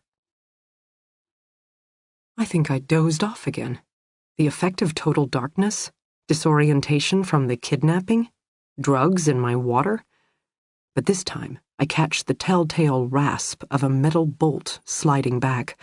I told my subconscious what to listen for, setting it like an alarm, and it didn't let me down. I force myself to remain still, not lifting my head, not giving any sign of consciousness. It's possible there's more than one predator. I've read several cases of kidnappers who work in pairs. Now is not the time to be stupid. My bound hands press the 2 long, skinny pine shards into one larger, heavier unit, while my homemade satin mask wicks the moisture from my mouth and delivers the scent of musty cloth. Slowly the door eases open. Shades of black, I realize. No brightly lit corridor to suddenly flood my room with slashing rays of light and rouse me from slumber. No, this is a stealth job all the way. As the shadowy figure moves from the darkened hallway to the even more impenetrable gloom of my space, my fingers tighten on the pieces of wood. Not terribly tall. Or maybe he is hunched? Moving carefully, very carefully, as if not to wake me, I remind myself not to move. I remind myself to stay very still, wait till the figure steps all the way into the room. Except halfway through the door, the figure stops. A hand comes up. To spray a drug? To render me unconscious? I can't take it anymore. I spring. With the sound of rattling chains, I leap to my feet and dart forward, pulling heavily on my tether. No thinking, just moving, bound hands clasped tightly around the pine shards. The man realizes too late what's about to happen. He turns defensively, raises an arm to block. But I have trained harder. I have trained better. I drop beneath his forearm and drive my pine stakes into his ribs. He screams, high, shrill, distinctly feminine. He drops to the ground while behind him the door slams shut. Myself, standing wide-eyed in the dark, clutching my bloody weapon, wanting to wave it triumphantly over my fallen target. Except something is not right here. The scream, distinctly feminine. The fallen figure whimpering and cowering at my feet. Slowly I sink to my knees. Slowly I set my wooden shards on the floor, and slowly, ever so slowly, I reach for the huddled form beside me. I encounter fistfuls of thick, shoulder-length hair. It tells me everything I don't want to know. "Stacy Summers?" I whisper. She cries harder, and I find myself nodding in the dark. I've finally found who I've spent weeks looking for. And I just stabbed her. Chapter 25. After the interview with Colin Summers, Dee Dee returned to HQ as promised. No doubt her inbox was already overflowing with reports to edit, warrants to review, and interrogations to read. She felt antsy, keyed up in a way she didn't like. Nervous about seeing Phil? Or simply over-adrenalized by a series of crimes that didn't make sense? First, the Devin Goulding scene, where the victim had turned out to be the perpetrator and his attacker also their prime suspect. Florence Dane had annoyed Dee Dee then, and not just with her unwillingness to answer routine questions, but because Flora didn't fit. Plain and simple, policing was about playing the odds. Find a wife murdered in her home, arrest the husband. Beaten child, handcuff the parents. Poisoned executive, haul in his hot business partner and former lover. Knowing who did it was rarely rocket science. Proving it was where Dee Dee and her squad mates earned their keep. Then you got cases such as Florence Dane, where you were looking at an animal with hooves and stripes, and yet it definitely wasn't a zebra. Dee Dee still didn't know what Flora was, who she was. Having finally made it safely home, why would the woman keep seeking out danger time and again? Because Dee Dee had no doubts. Flora had met with Colin Summers, and she'd made finding Stacy Summers her own personal mission. The question was, did Flora really want to save a young college student, or did she simply want a fresh target to kill?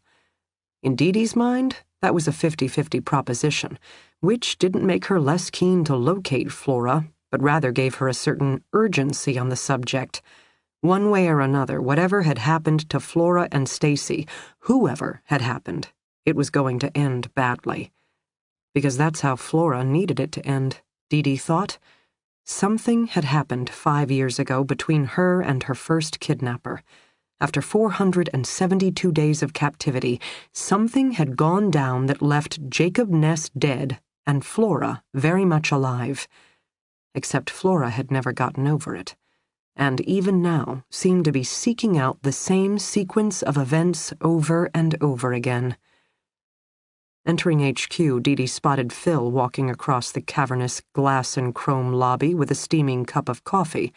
Never one to shy away from conflict, Dee Dee headed straight to him. "Any chance that's for me?" Phil clutched his coffee close. "Back off. I've spent the past 2 hours with a crier. Trust me when I say I need this more than you." Dee Dee had to think about it. "Christy Kilker's mom?" she asked while sniffing at the wafting scent of dark roasted bliss. "Doesn't know a thing. Honestly thought her daughter was studying in Italy. Totally fell apart when I informed her Christy had never signed up for any such program." "Oh, hell, take it. I'll grab another." Phil thrust out his coffee. Dee Dee didn't argue. Peace offering, she decided, then gamely followed Phil into the lobby cafeteria where he could grab a second cup. She hasn't had from her daughter in months. Was less than thrilled, but figured Christy was busy with her studies. Not to mention the two of them had a bit of a brouhaha right before Christy supposedly left town, so maybe Christy's nursing her wounds. Needless to say, to discover her daughter had been lying all along and was never in Italy. She close to her daughter? Dee Dee asked, though the brouhaha, combined with the fact Christy had deceived her mother about her trip, seemed to say enough. Used to be. According to the mom, Christy changed when she went off to college. Became less communicative, more secretive. Nancy, Christy's mom, worried her daughter had fallen in with the wrong crowd, that sort of thing. It was her idea for Christy to sign up for the international program. Figured it would be good for her to have a change of pace. She funded it, too, which wasn't easy on her secretary's salary. So to find out Christy lied about the program as well as pocketed the funds, Nancy's not having a good day. She able to give you the names of some of Christy's college friends? Yeah, and I sent some uniforms over to start on-campus interviews with the dean of admissions, current professors, that sort of thing. But I don't think that's where the magic is. Phil paid for his second coffee. They walked together to the desk sergeant, flashing ID, getting waved through. Dee Dee headed for the stairwell, if only to torture her one-time squad mate further. Okay, so where's the magic? She prodded, as Phil began to climb the stairs wheezily beside her. Christy had a job to help with her living expenses, part-time cocktail waitress. Dee Dee paused mid-step. Someplace near Tonic? Devin Goulding's bar. Yes, at Hashtag, just up the street. How much do you want to bet after hours Goulding was known to hang out there as well? Oh, you're not getting money out of me that easily. You got detectives visiting the place and flashing photos? As we speak. Which would connect Devin Goulding with Christy Kilker, who hasn't been seen or heard from in... Mom hasn't gotten a call since June. Dee Dee resumed climbing. That's like 5 months ago. She really thought her daughter was still hanging out in Italy? Christy had planned to travel around on her own after the program ended in September. The whole me, my backpack, and various youth hostels experience, which by definition would mean she wouldn't have much money left for international calls, and apparently the mom herself doesn't care for email. So we have Natalie Draga, who left home a year ago, and Christy Kilker, who's been MIA for at least 5 months. Now, we know Natalie Draga actually worked at Tonic. Carol have any luck talking to the manager? Yeah. They'd rounded 2 flights, kept on trucking. Manager confirmed that Natalie used to be an employee. 9 months ago, however, she stopped coming in. Never called, never showed up to collect her last paycheck. Manager still has it sitting in her personnel file. That doesn't sound good. Was Devin working there 9 months ago? Devin Goulding has been an employee in good standing for the past 3 years. Excellent bartender. Does have a tendency to flirt with customers, fellow employees, etc. But what are you going to do? His looks help draw in the crowds while deterring overly aggressive riffraff. That he could be a rapist? No way. Manager doesn't believe it for a second. Dee Dee arched a brow. Phil nodded. Exactly. Especially once Carol started asking about temper tantrums, rage management. Manager's story changed. As a matter of fact, in the past year or so, Goulding's behavior has taken a turn for the worst. In fact, he got in a fist fight with another customer several months ago. Manager had to clean it up. Goulding promised it would never happen again. So Goulding's roid rage was making itself known, Dee Dee guessed, and now he has ties with at least 2 missing women. Yep. They'd finally arrived on their floor. Dee Dee felt energized. Phil looked like he was about to keel over. So what happened to them? She asked out loud. Christy Kilker, Natalie Draga. Where are they now? Phil shrugged, his look saying what they both already knew. Most likely, they were searching for bodies, and the number of dumping options in Boston? Just ask Whitey Bulger. Boston was a criminal's playground. Techs have seized his vehicle, Phil said, which made sense. If Devin had been hauling around bodies, he'd need a private means of transport. And if it has a navigation system, Dee Dee prodded, we should be able to download frequently driven routes. Whatever he did, wherever he took them, chances are he'd want to visit. Absolutely, Dee Dee agreed, to relive the glory, revel in his own power, all of the above. Maybe. She thought of the pictures of Natalie Draga, so many photos, clearly from a man either in love or worshipping from afar. Maybe... she decided, even to mourn. If Natalie was his first, he might not have intended to kill her. Maybe he really did just want to talk or win her back, assuming they'd once been together. But when that didn't work... Phil shrugged. The motives for murder were many and varied. At this point, it mattered less to the team why Devon had killed the girls, and more what he'd done with them afterward. Sometimes detectives worked to put away the bad guy, and sometimes detectives worked to find closure for the families. Speaking of which, Dee and Phil walked down the corridor to the homicide unit, where Dee found Rosa Dane waiting for her, Samuel Keynes by her side. Rosa was definitely dressed for comfort, yoga pants, an interesting assortment of tops that seemed to end in an oversized blue flannel shirt. Her son's shirt? Maybe even her late husband's, given the frayed cuffs and hem. It definitely contrasted with Keynes's classically tailored suit. Rosa's face, however, was pure Flora, or vice versa. The grim set of her lips, the hard line of her jaw, clear gray eyes that peered straight at Dee and didn't flinch. Rosa's hair was lighter, blonde streaked with gray, but otherwise she could be her daughter's older sister. Dee thought of what the victim advocate Pam Mason had said about how close Stacey Summers was with her mom. She wondered if Rosa saw the parallels with the relationship she used to have with her own daughter, and whether that helped her or hurt her when it came to mentoring the Summerses. "She's missing," the woman stated the phrase, again eyes clear, jaw set. When Samuel called, she nodded her head in his direction. He didn't say as much, but the questions he asked. I've been asked those questions before. "I suggested she meet with you directly," Keynes spoke up, "and I assured her you were doing everything in your power to help locate Flora." Dee resisted the urge for sarcasm. Now was not the time. With one last parting glance at Phil, whose expression was completely sympathetic, she motioned for Rosa and Keynes to follow her to her office. "After talking to Samuel," Rosa continued, falling in step behind Dee, "I tried calling Flora again, 4-5 times. She never called back. It's not like her to go so long without making contact. She knows better." "Would you like some coffee?" Dee asked. "So I drove down, hoping for the best because that's what mothers do, but I knew. The entire way, driving, I knew she was gone. Then, arriving at her apartment, seeing the police cars, I spoke to the Reichters. They told me what happened." Dee had finally reached her office. Not the largest or grandest in the unit, but perfect for private conversations. She ushered Rosa and Keynes inside, once again offered coffee, water, any kind of refreshment. Keynes shook his head. Rosa simply stared at her. Dee took the hint. "We are actively searching for your daughter," Dee stated, making herself at home behind her desk. "We have concerns for her safety." Rosa smiled.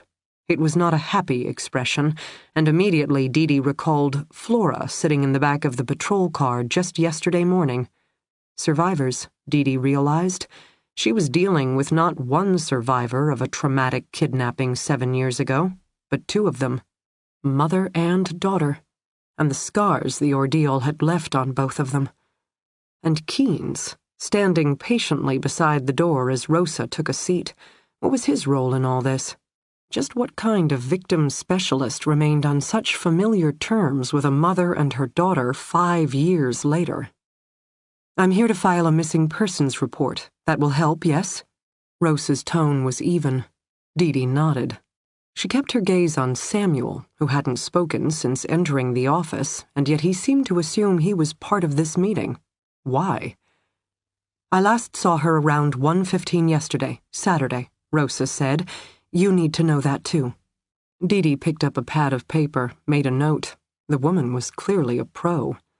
She was dressed in her pajamas, blue, plaid cotton boxers and a white t-shirt.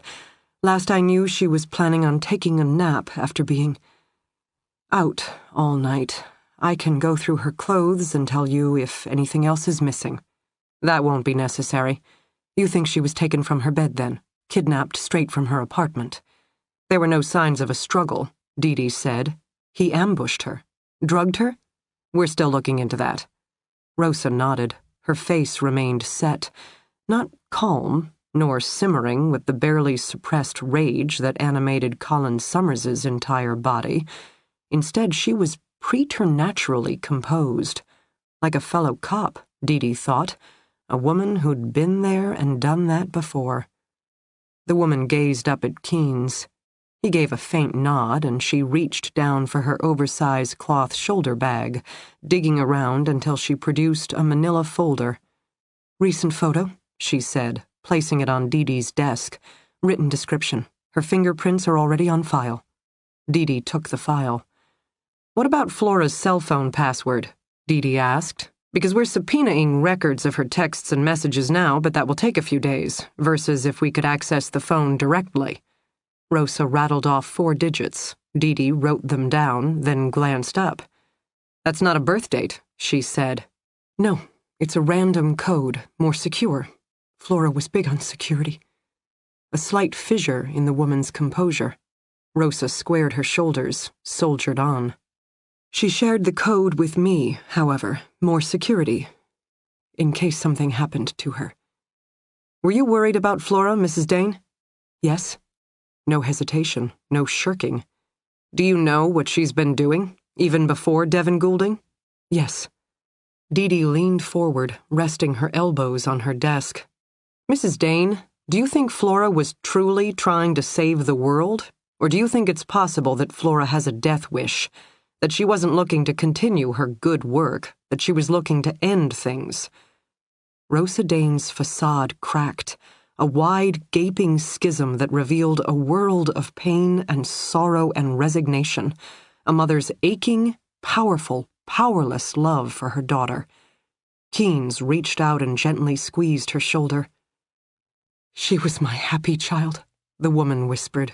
"Darwin, he was old enough to feel the loss of his father, to know at an early age that a phone can ring and nothing will ever be right again, but Flora was just a baby. She didn't bear those kinds of scars.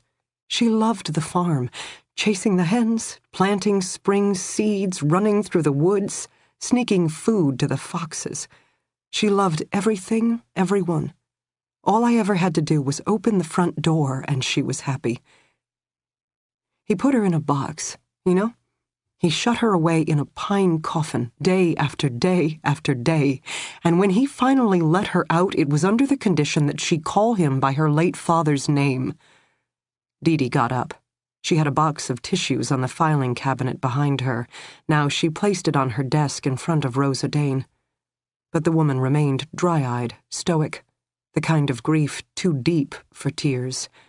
Keynes's hand was still on her shoulder. He seemed in no rush to pull it away. "Do you have a child?" Rosa asked. "A son, Jack. He's 4, currently obsessed with Candyland." "And if something happened to him?" "I'd do whatever it took to get him back," Dee agreed. "I did. I completed paperwork and designed flyers and personally worked the phones. Then, after that first postcard, I wore what the victim advocates told me to wear. I said what the FBI experts told me to say. I went on national television and begged for my daughter's life. Then I waited. And waited. And waited. Morning shows, nightly cable news. Watched my son return from college and lose himself to Facebook drives, Twitter appeals. Neither one of us had any idea. We'd been a family, just a family of farmers from Maine, except then my daughter disappeared and for 472 days. I'm sure the police appreciated your cooperation. They didn't. Her voice was blunt. The investigators were hopeless. No leads, no clues. First it was all, don't call us, we'll call you. Then, later, why hadn't I done this? Why didn't I do that? As if suddenly it was my fault they couldn't find her. You know who helped us find Flora? Dee shook her head. Jacob Ness. Him and his damn messages. At a certain point, postcards weren't enough. He started sending emails, even posting on her Facebook page. Escalation, they called it. but he emailed one too many times, and an FBI agent in Georgia was able to trace the IP address to some internet cafe that was part of a truck stop. But if not for that message, Flora would still be lost. We found her not because the police were that smart, but because Jacob was that stupid. Is that what you told Mr. and Mrs. Summers? Dee Dee asked. Yes. Did you know that Colin met with Flora? Did you know that she had agreed to help find Stacy? For the first time, Rosa fell silent. She sat back, not saying yes, not saying no, but processing. Do you think the same person who took Stacy has now kidnapped Flora? She asked at last. We don't know what to think, but it's certainly a possibility. I love Flora, Rosa whispered. Dee Dee didn't say anything. I will always love her. That's what mothers do, but I miss her. Dee Dee remained silent. Rosa looked up, eyes so much like her daughter's, searching Dee Dee's own. My daughter disappeared March 18th. My beautiful, happy child, the girl who loved to climb trees and eat blueberries straight from the bush. I can remember how she looked, the full brilliance of her smile. I can remember how she felt, hugging me as if her whole body depended on it, the lilt of her voice, "Bye, Mom," as she was halfway out the door, always cheerful, never worrying because of course we'd see each other again. My daughter disappeared March 18th, 7 years ago. Jacob Ness destroyed her, as surely as if he'd fired a bullet into her brain, and now I love her. I will always love her. But this new Flora, she scares me. And she knows it. Did Flora ever talk to you about the Stacy Summers case? Never. But you can believe she'd take an interest, go looking for Stacy herself. I've seen her bedroom wall, Detective. Was she getting counseling, therapeutic support? Rosa glanced up at Keynes. He'd finally taken his hand off her shoulder. Now his arm hung by his side. Was it just Dee Dee, or did he seem smaller somehow? Lonelier? Samuel designed a plan for her re-entry, Rosa said, gaze on the victim specialist. In the beginning, it included sessions with an expert in trauma, but Flora didn't care for those meetings. She claimed they didn't help. Ironically enough, it was her first self-defense class that made the most difference. After having spent so long feeling powerless, she delighted in discovering her own strength. Samuel approved. The best antidote for anxiety is confidence. But she didn't stop with a few self-defense classes. Dee Dee filled in.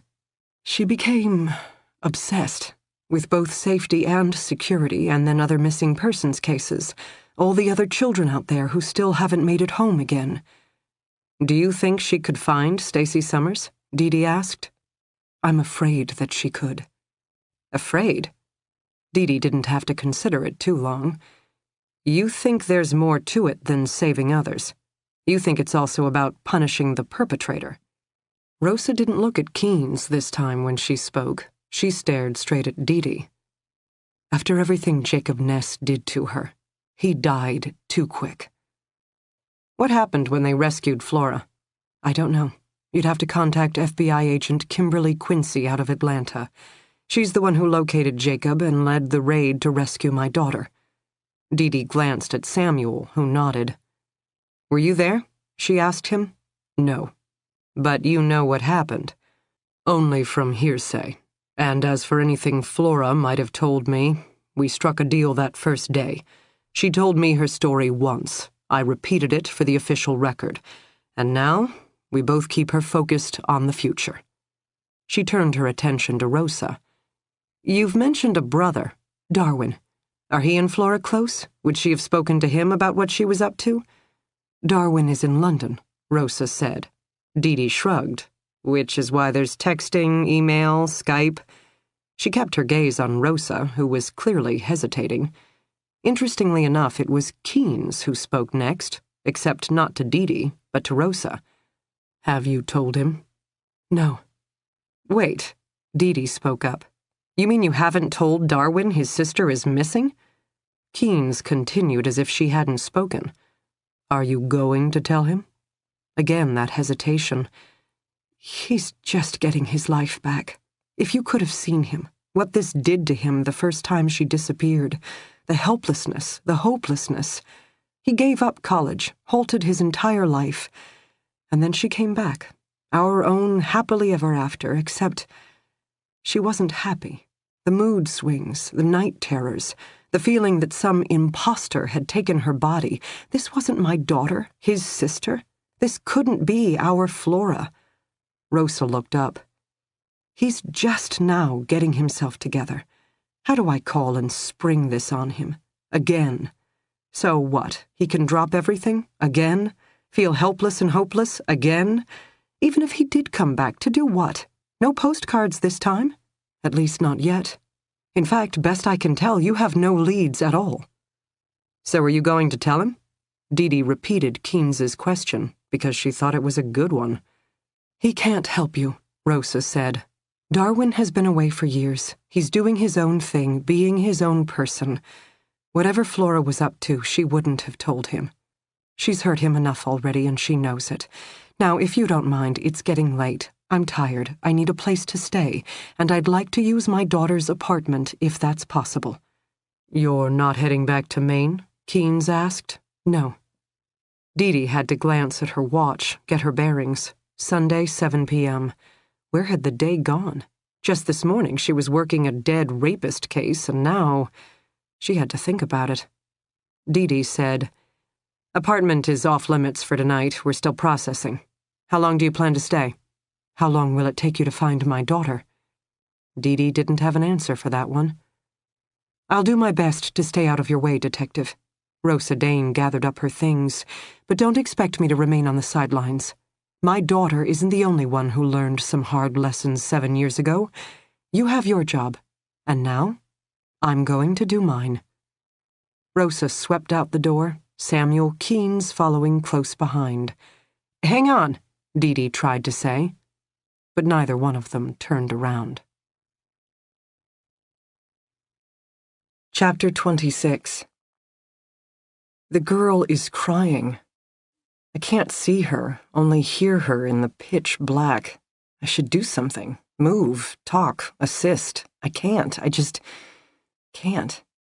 Somehow I've retreated to the far wall, sitting on the mattress with as much distance from the girl as I can get, knees curled to my chest, bound arms looped around my knees.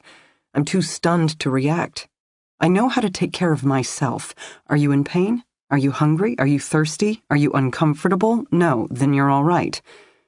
I'm uncomfortable, I think wildly. I have training and preparation and experience, but I never saw this coming. I'm supposed to take care of myself, fight to save myself, not this. Her cries are quiet, more whimpers than sobs, the kind of crying done when you're exhausted and dehydrated, when you've already used up your supply of real tears and this is all you have left. I recognize this kind of crying. I've done it myself. Water. Somewhere along the way I dropped the water bottle. I should crawl forward and find it. I should crawl forward and help. It's not easy to do. In fact, it's excruciatingly difficult. Why? I'm the one who collects images of lost people. I'm the one who assigned myself as personal savior of Stacy Summers. So now, faced with the opportunity to really, truly lend a hand? I don't want her to be her. I don't want her thinking I can actually save her. I don't want anyone depending on me. She's a resource. Is that a cold thought? A callous thought? But it comes to me. She's a resource. Her clothing, items she might have in her pocket, clips from her hair, who knows? And if she's been allowed more freedom and privileges, say a belt buckle, oh, the possibilities. Now I must move forward. I have to engage. She's a resource, and a victim must use all resources available to her. I pitch forward onto my hands and knees. Using my inchworm crawl, weight on my elbows, I wiggle forward in the dark. She's fallen where I attacked her, sprawled in front of the suddenly appearing, disappearing door, pulled shut, locked tight. I can't make out any sign it was ever there. The wall has gone back to being just a wall, The crying girl, the only evidence anything happened at all. Stacy? I whisper as I crawl forward. She doesn't answer, just whimpers. My bound hands connect with the water bottle, knock it sideways. I pause, feel around more gently until I can clasp it between my fingers. I wriggle forward, then bump against the girl's body. Leg, clad in denim, blue jeans. She's in real clothes versus my silly nightgown. The realization gives me hope. If she has pants, then maybe she also has a belt, with a metal buckle. That would be perfect. Oh, the locks you can pick, the things you can do with the tongue of a belt buckle. Stacy, I whisper again. Still no response. It doesn't feel right to simply pat her down as if she were a suspect at a crime scene, but she won't talk to me either. I try to think of what I should do. That last day, when the police found me pouring through the hotel door and windows like a swarm of black armored ants, what had I been like? What had I wanted? I'd been crying, I can remember that, but it feels far away and distant, something that happened to another person another lifetime ago. There was a female agent there. She kept saying Flora Dane over and over again. The name confused me, tickled the back of my throat as if I should know it. Flora, she tried again. I think I spoke then. I think I said, "My name is Molly." They exchanged looks, whispered responses. She placed her hand on my shoulder. "My name is Special Agent in Charge Kimberly Quincy. I'm with the FBI. You're safe now, okay? You're safe." I flinched when she touched me, then felt myself go incredibly still. I wasn't shocked. I wasn't elated. I wasn't relieved. I was suspicious. I was steeling myself for the blow to come. She let go of my shoulder. She offered me water, introduced me to a couple of EMTs who wanted to check me out. "Would you like me to call your mom?" she asked. But all I could think of was Jacob. Poor, poor Jacob. And the blood all over my hands. I couldn't respond to the Kimberly agent. I never talked, or screamed, or cried. I simply held myself very still. That day, and the next, and the next.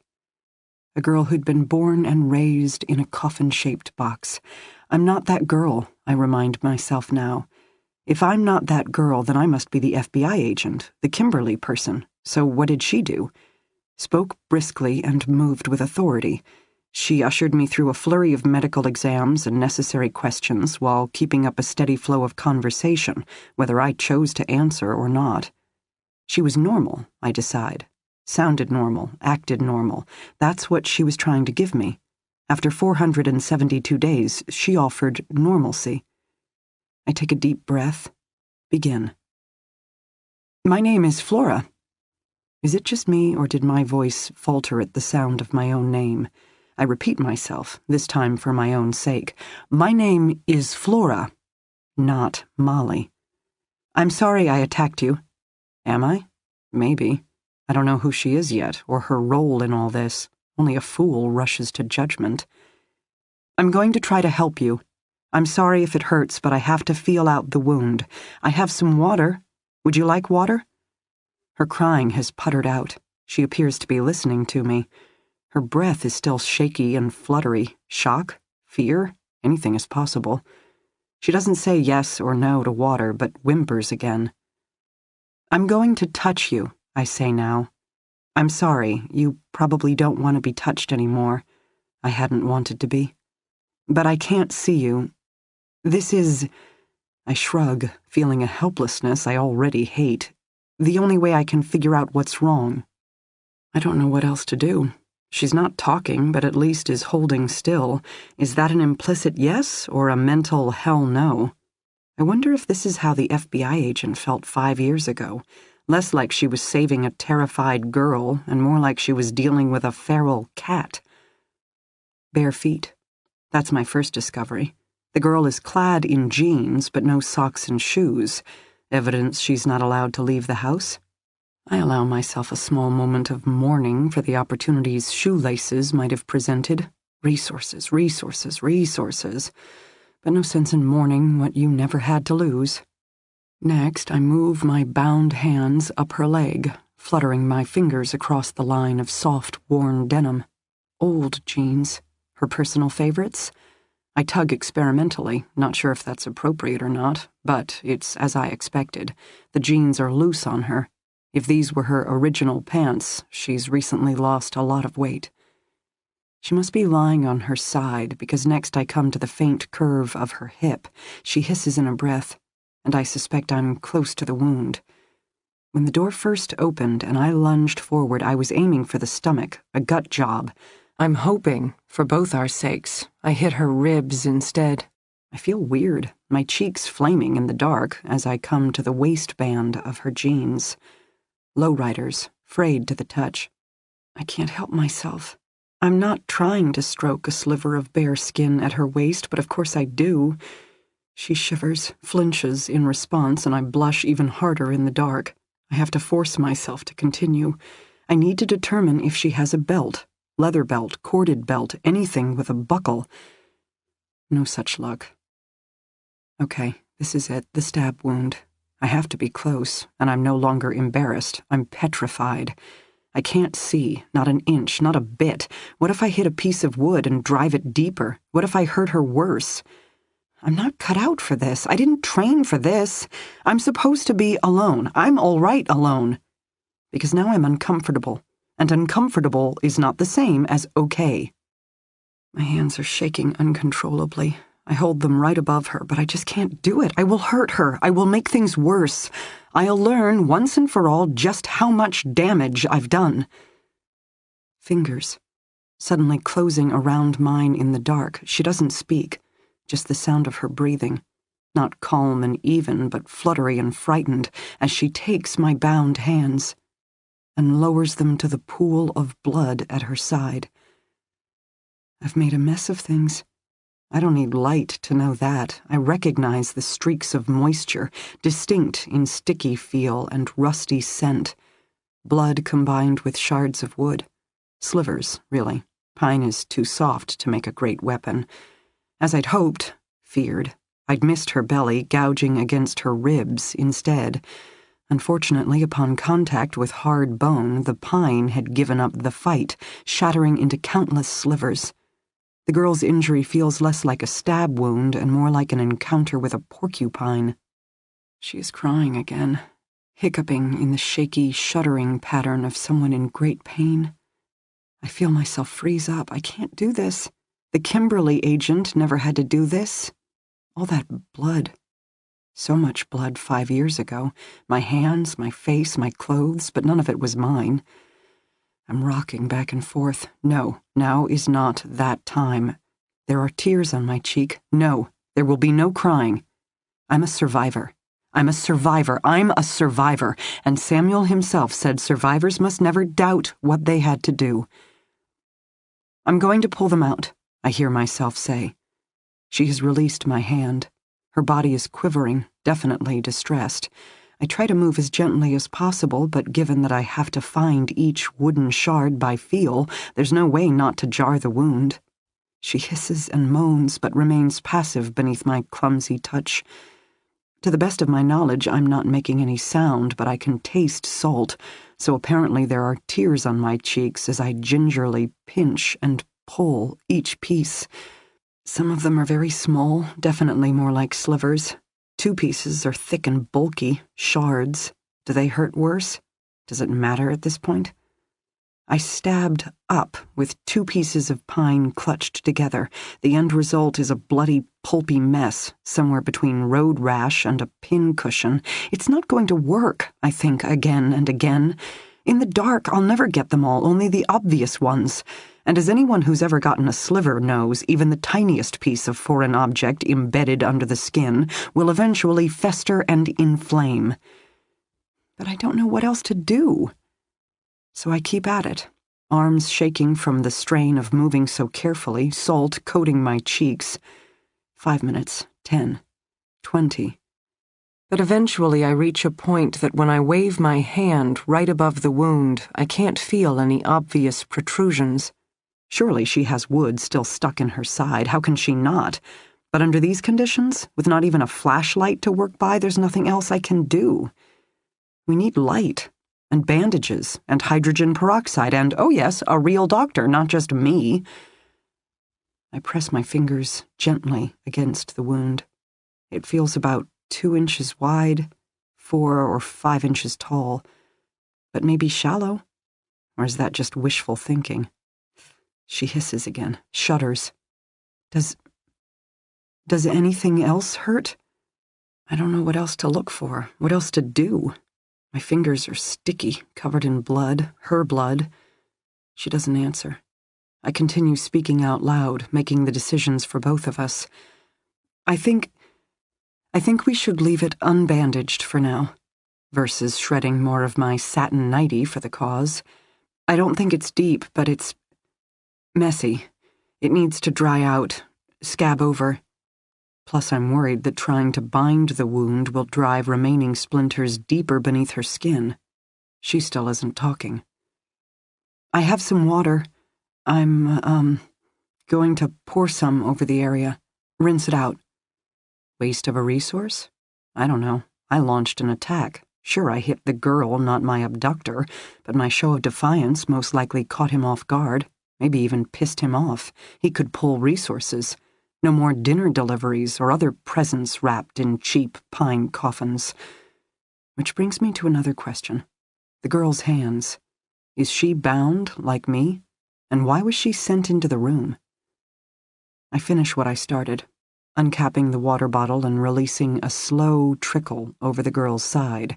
I am sparing. I can't help myself. Some lessons cost too much to learn. I rub a little on my hands, then wipe my hands as best I can against the thin carpet. I replace the cap on the water, then sit back on my heels. There's no polite way to do this, so I just do it. Finish feeling up the girl in the dark. Cotton shirt, maybe a t-shirt. Chest. Neck. Face. Thick shoulder-length hair. Her arms, which I trace all the way down to her handcuffed wrists. Then, because I know something about these things, I skim around the line of the metal bracelets, where I can feel the roughness of new scabs interlaced with the smooth ridge lines of old scars. You were kidnapped too, a while ago, long enough for your first wounds to have had time to heal. The girl doesn't move, nor does she speak. Are you Stacy Summers? I ask. Nothing. I know your parents. I met with your father. They haven't given up hope. They're still looking for you. A slight hiccup, surprise, shock, a twist of hope. My name is Flora. I wait, my fingers still on her wrists, and then, just as I'm beginning to give up hope, I feel her hands curl against mine. Molly, she whispers in the dark. My name is Molly. 7 years later, that's all it takes. My blood turns to ice. My hands flinch, recoil protectively to my chest, and I know, and I remember, and I feel, and I... No, I whisper.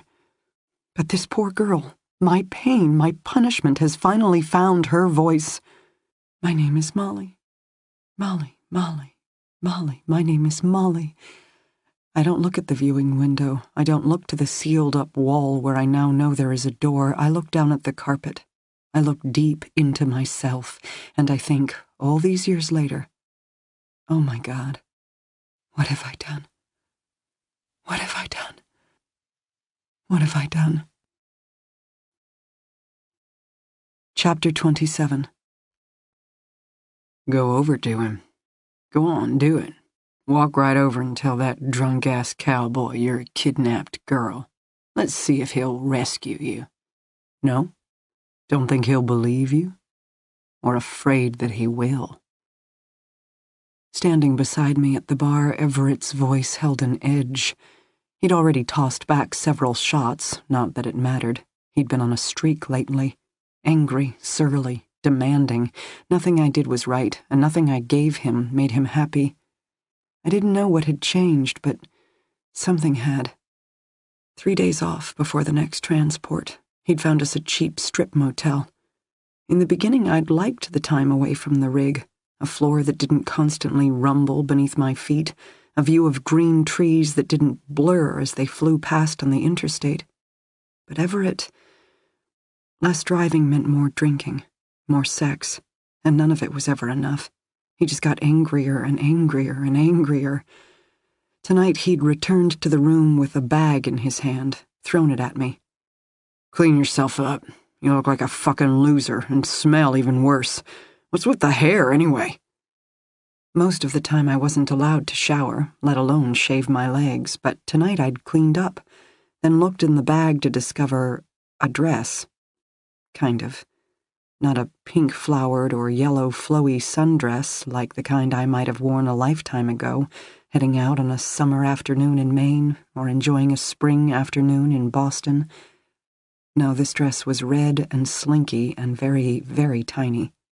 I trembled when I held it in my hand, and for a moment my gaze drifting up to the reflection of a girl in the steamy mirror, pale skin, gaunt cheeks, gray eyes so huge and shadowed in her face. Ghost girl, I thought. Then my entire body shook. Everett was waiting for me when I came out of the bathroom, tugging self-consciously on the hem plastered to the top of my thighs. No bra or underwear. Everett didn't believe in such things. He didn't say anything as he eyed me up and down, just grunted, drained the rest of his beer, then shouldered by me to scrub his face, slick back his hair. I tried to practice sitting while he was gone, fiddling with the halter top to cover more of my chest, plucking at the clingy fabric. In the bag I found a pair of platform sandals, strappy black. Not right for the dress, I thought, before I could help myself, but in another life, with another outfit, I would have liked these shoes. Again that strange sense of déjà vu. Ghost girl. It came to me, the new dress, new shoes, combined with Everett's fresh rage. This was it. He'd always warned me, the day he grew bored, that would be that. He'd shoot me, strangle me, stab me, I couldn't even remember anymore, so many methods he'd discussed, but it all ended the same. My body dumped in Gator Alley, my mother never knowing what happened to me. Bathroom door opened. Everett stalked out, hands fisted at his sides. "We're going out," he announced. I trailed out the door behind him. Ghost girls didn't argue. Ghost girls never stood a chance. Bar was a small honky-tonk, peanut shells on the floor, Alan Jackson on the jukebox, crowded. Was it a Friday night? Saturday? Days of the week challenged me, as well as cities, states, basic geography. I saw men in jeans and t-shirts, women in tighter-fitting jeans and t-shirts, definitely no one in a clingy red dress. Patrons stared at me when we first walked in, gazes flickering to Everett, but no flashes of recognition, no twinges of suspicion. After all this time, I didn't expect anyone to look at us twice.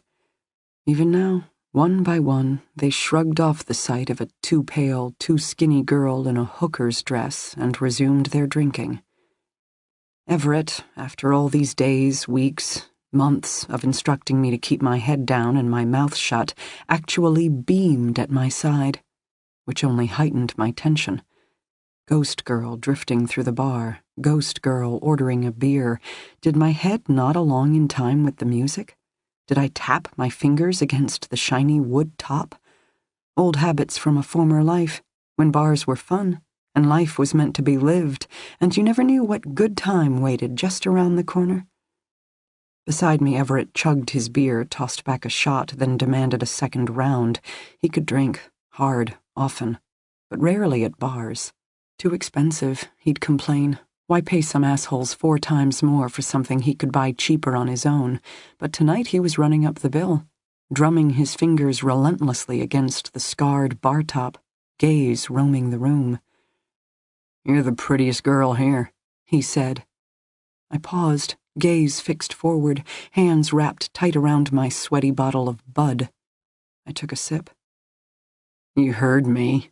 He tossed back his whiskey. "Prettiest girl here.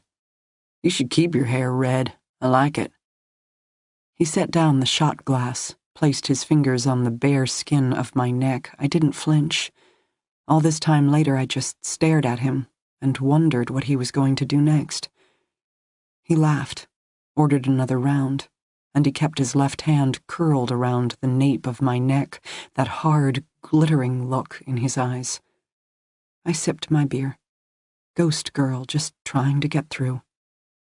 Then I made a mistake. Glanced up. Happened to spot a guy at the end of the bar who was staring hard at me, Everett, who missed nothing. Go on. Walk right over to him. Tell him you're a kidnapped girl. See if he'll save you. I shook my head slightly, reverted my attention back to my beer, my second, my third. The night was moving too fast, and Everett was scaring me. What's your name? Everett leaned down, his drunken breath whispering across my cheek. I didn't answer. Seriously, I mean it. What's your name? Molly, I murmured, gaze fixed on my bottle of Bud. Nah, fuck that. Your name, your real name. I looked up. I couldn't help myself. I stared at him a very long time. His flushed face, his overbright eyes. He's using, I realized, something other than just alcohol. The mood swings, tension, all-night sex marathons. He was on something. Everett on a drinking binge was scary enough. This? I couldn't imagine. Please, I whispered, pleaded, though what did it matter? When had my begging ever made a difference? Do you know what today is? He asked abruptly. No. It's our anniversary, sweetheart. 1 year. 1 full year, just you and me. Now how about that? He clinked his shot glass against my beer bottle, tossed back the whiskey, and twirled his finger for a fresh round. I couldn't breathe. I found myself staring at him, his red flushed cheeks, bloated face, greasy hair, but in my mind I was somewhere else, far and distant, where the wind in the trees blew clean and crisp, and there, just for an instant, a fox darting behind a bush. You're dead. He spoke the words matter-of-factly, jarring me out of my reverie. Bartender was back, shot in a beer for Everett, fresh Bud for me. I wish I had water. I really could use a glass of water. Know how they look for missing girls? Always search the hardest the first 48 hours. Then, of course, make a show of it for a week, or 2 or 3, feed headlines to the local news. I know you saw your mom on TV one afternoon.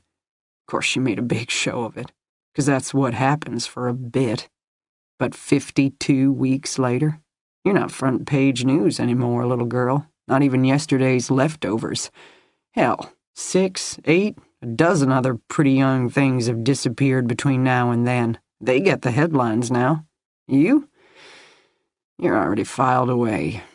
Even now, some detective's sitting around trying to work up the courage to call your mom and explain about how gators get the job done. Think she'll do a service? I mean, even without the body. Maybe just a little gathering, family and friends. Put your memory to rest. I couldn't breathe. You want that, don't you? His voice dropped low, sounded nearly concerned. You want your mama to move on with her life, right? Not suffer forever. Is that what happened to Lindy? I heard myself say.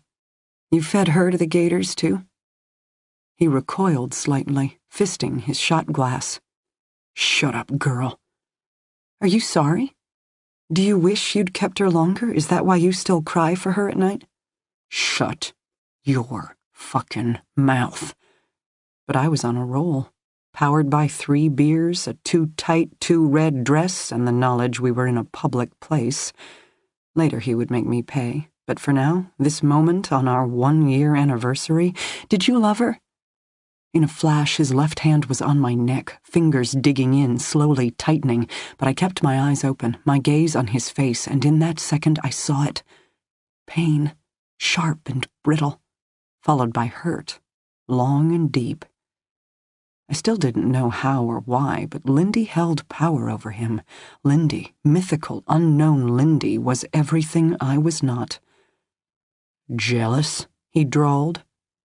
Are you going to kill me? Yeah. Tonight? Maybe. Tomorrow? Probably then, too. You'll be all alone. Nah, just gotta head back to Florida. 1-year anniversary. Don't you know? It's spring break. I stared at him, on and on and on, and just for an instant, I could almost see us. After all this time of living minute to minute, of keeping my head down, of hoping, praying, begging just to survive, here we were, 1 full year later, Beauty and the Beast, a monster and his plaything, a young girl who was never going home again. Do it, I told him, and now my eyes were the ones that were over bright. Now, just squeeze your fingers, no one's looking. It'll be all over before they notice. Come on. I know you want to. Just kill me. Right now. His face darkened. He did want to. The idea intoxicated him, excited him. I could feel the roughness of his fingertips digging into my skin, itching to get it done. I'd die in a hooker's dress. But at least here, in a public place, he'd have to flee, leave my body behind. Funny the things you can come to view as a victory. You're gonna fuck that cowboy, he said. What? The change in topic confused me. End of the bar. Asshole who won't stop looking at you. Come on now. Walk on down. Make his day. No. Why? Too good for him? I didn't speak. Tell him the truth, I don't care. Tell him your name. What's your name again? I shook my head, clutched my beer. Why did he keep asking me that? My name, my name, my name, my real name. He was giving me a headache. You're done, he whispered. 1 year later, I bet your mama's already cleaned out your room, packed up all your little pom-poms and teddy bears, put it all away. What do you think?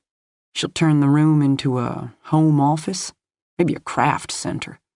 But face it, if you showed up on her doorstep tomorrow, there'd be no place for you to stay. I'm all you have left. You and me, girl, till the end of time. Or tomorrow morning, when I wake up sick to death of you.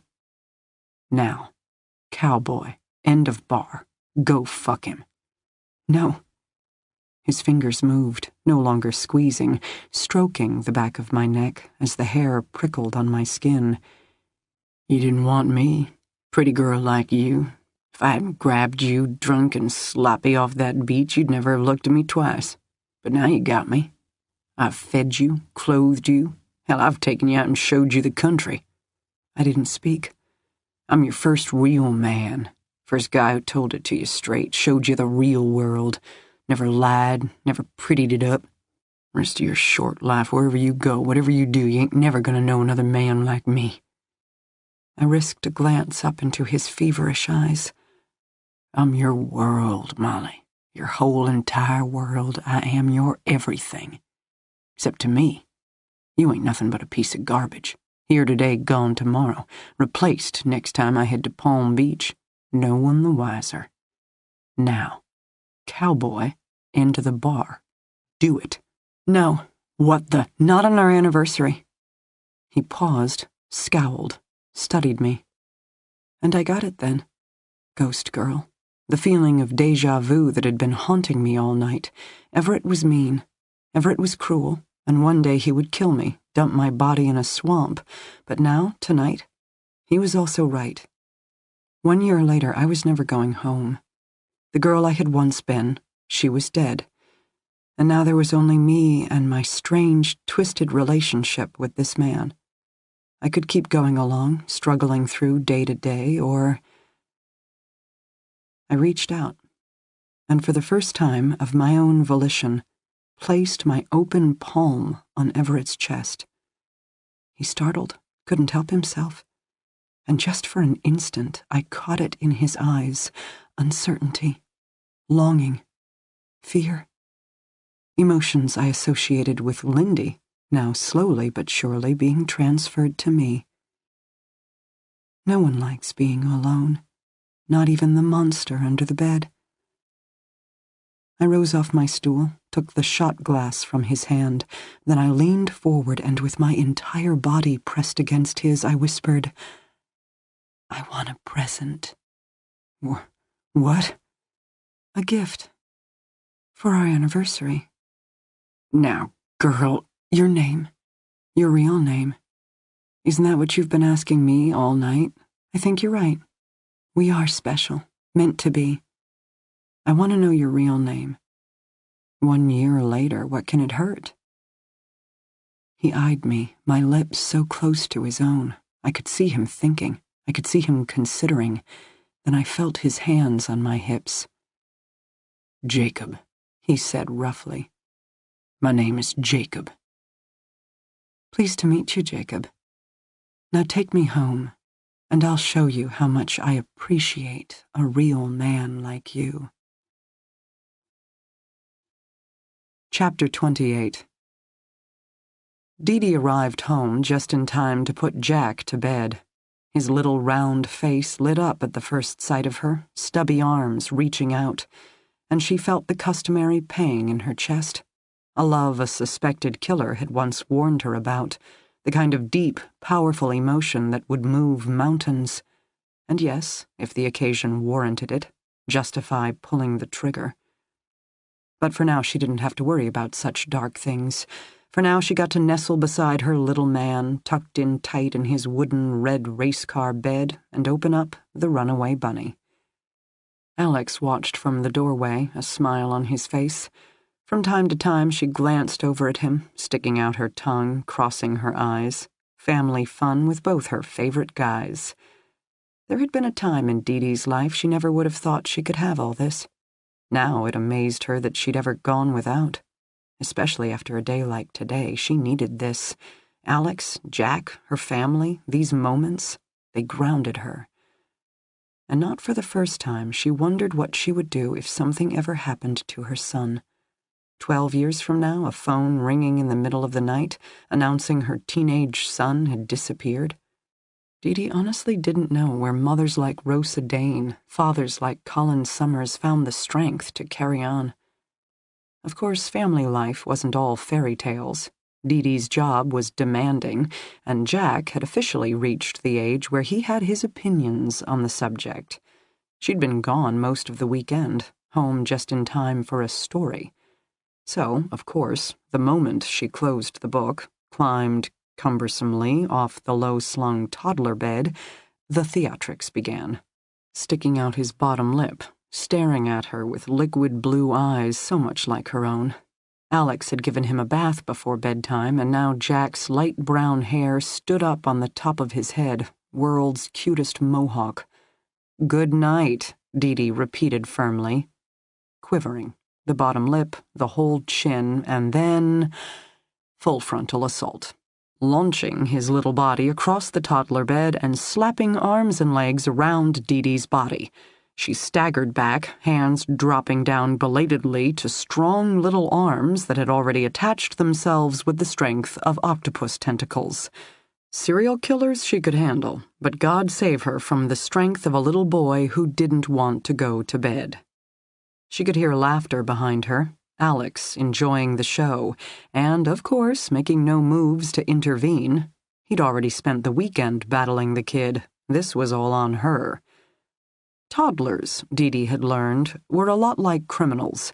You basically had two options for management: promise a reward or threaten with punishment.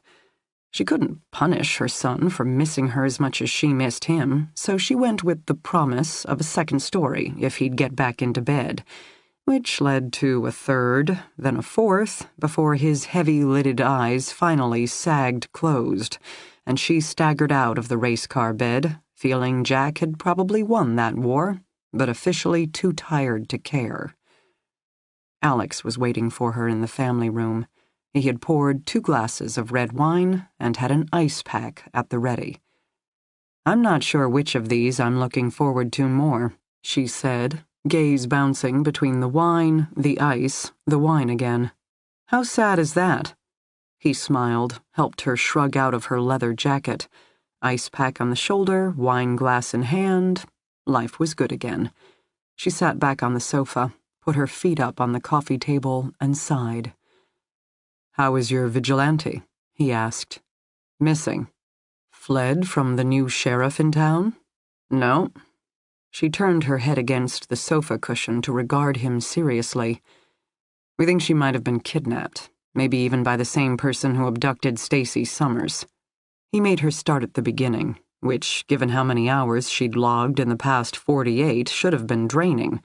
But the crazy part of marriage, Dee Dee had discovered, was that no matter what her day had been like, it didn't feel completely true or real or meaningful until she'd come home and shared it with Alex.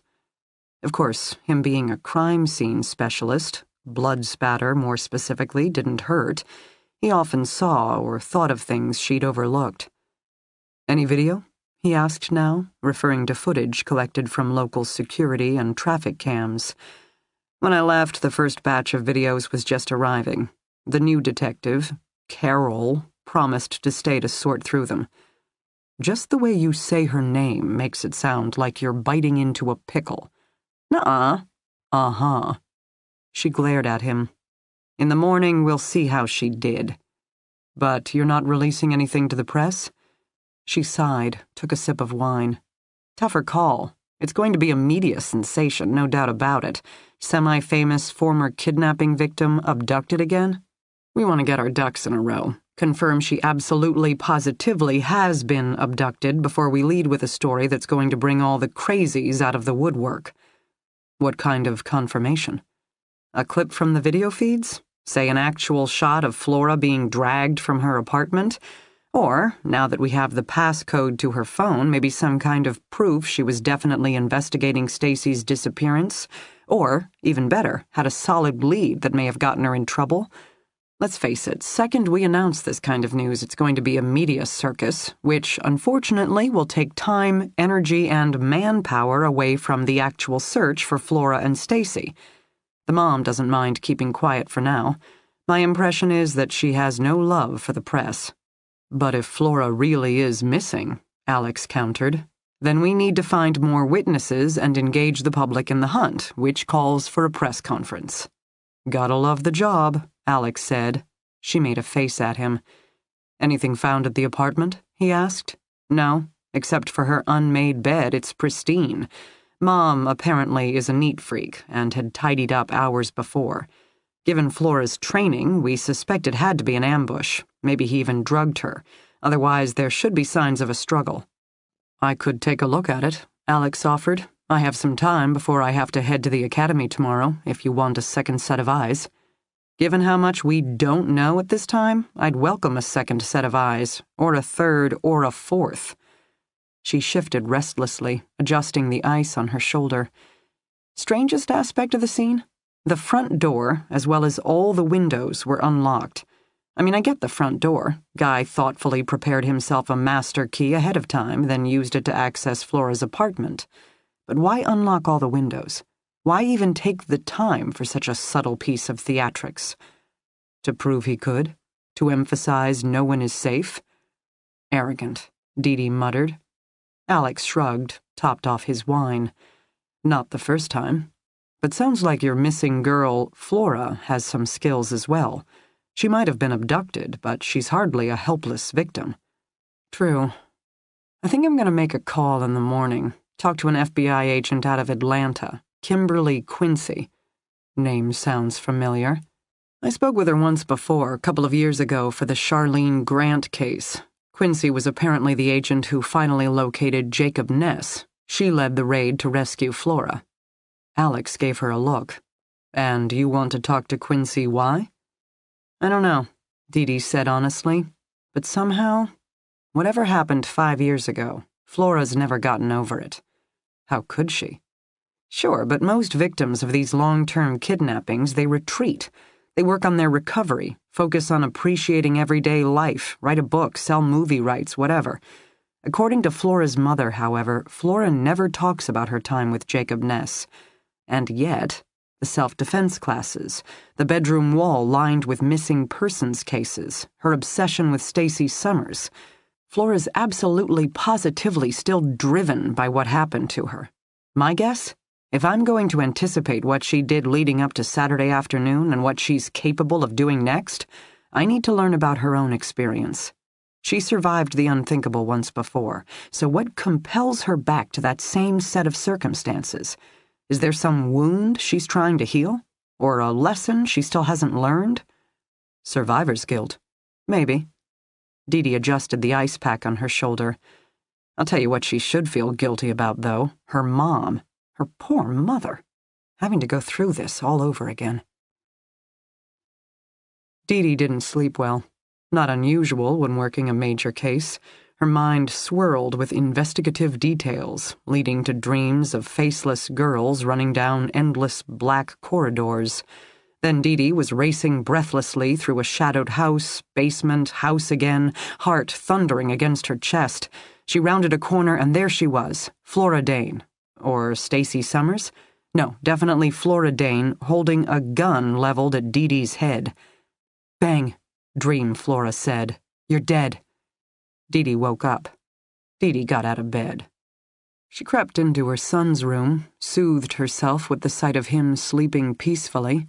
Then she headed to the kitchen and got serious about her day.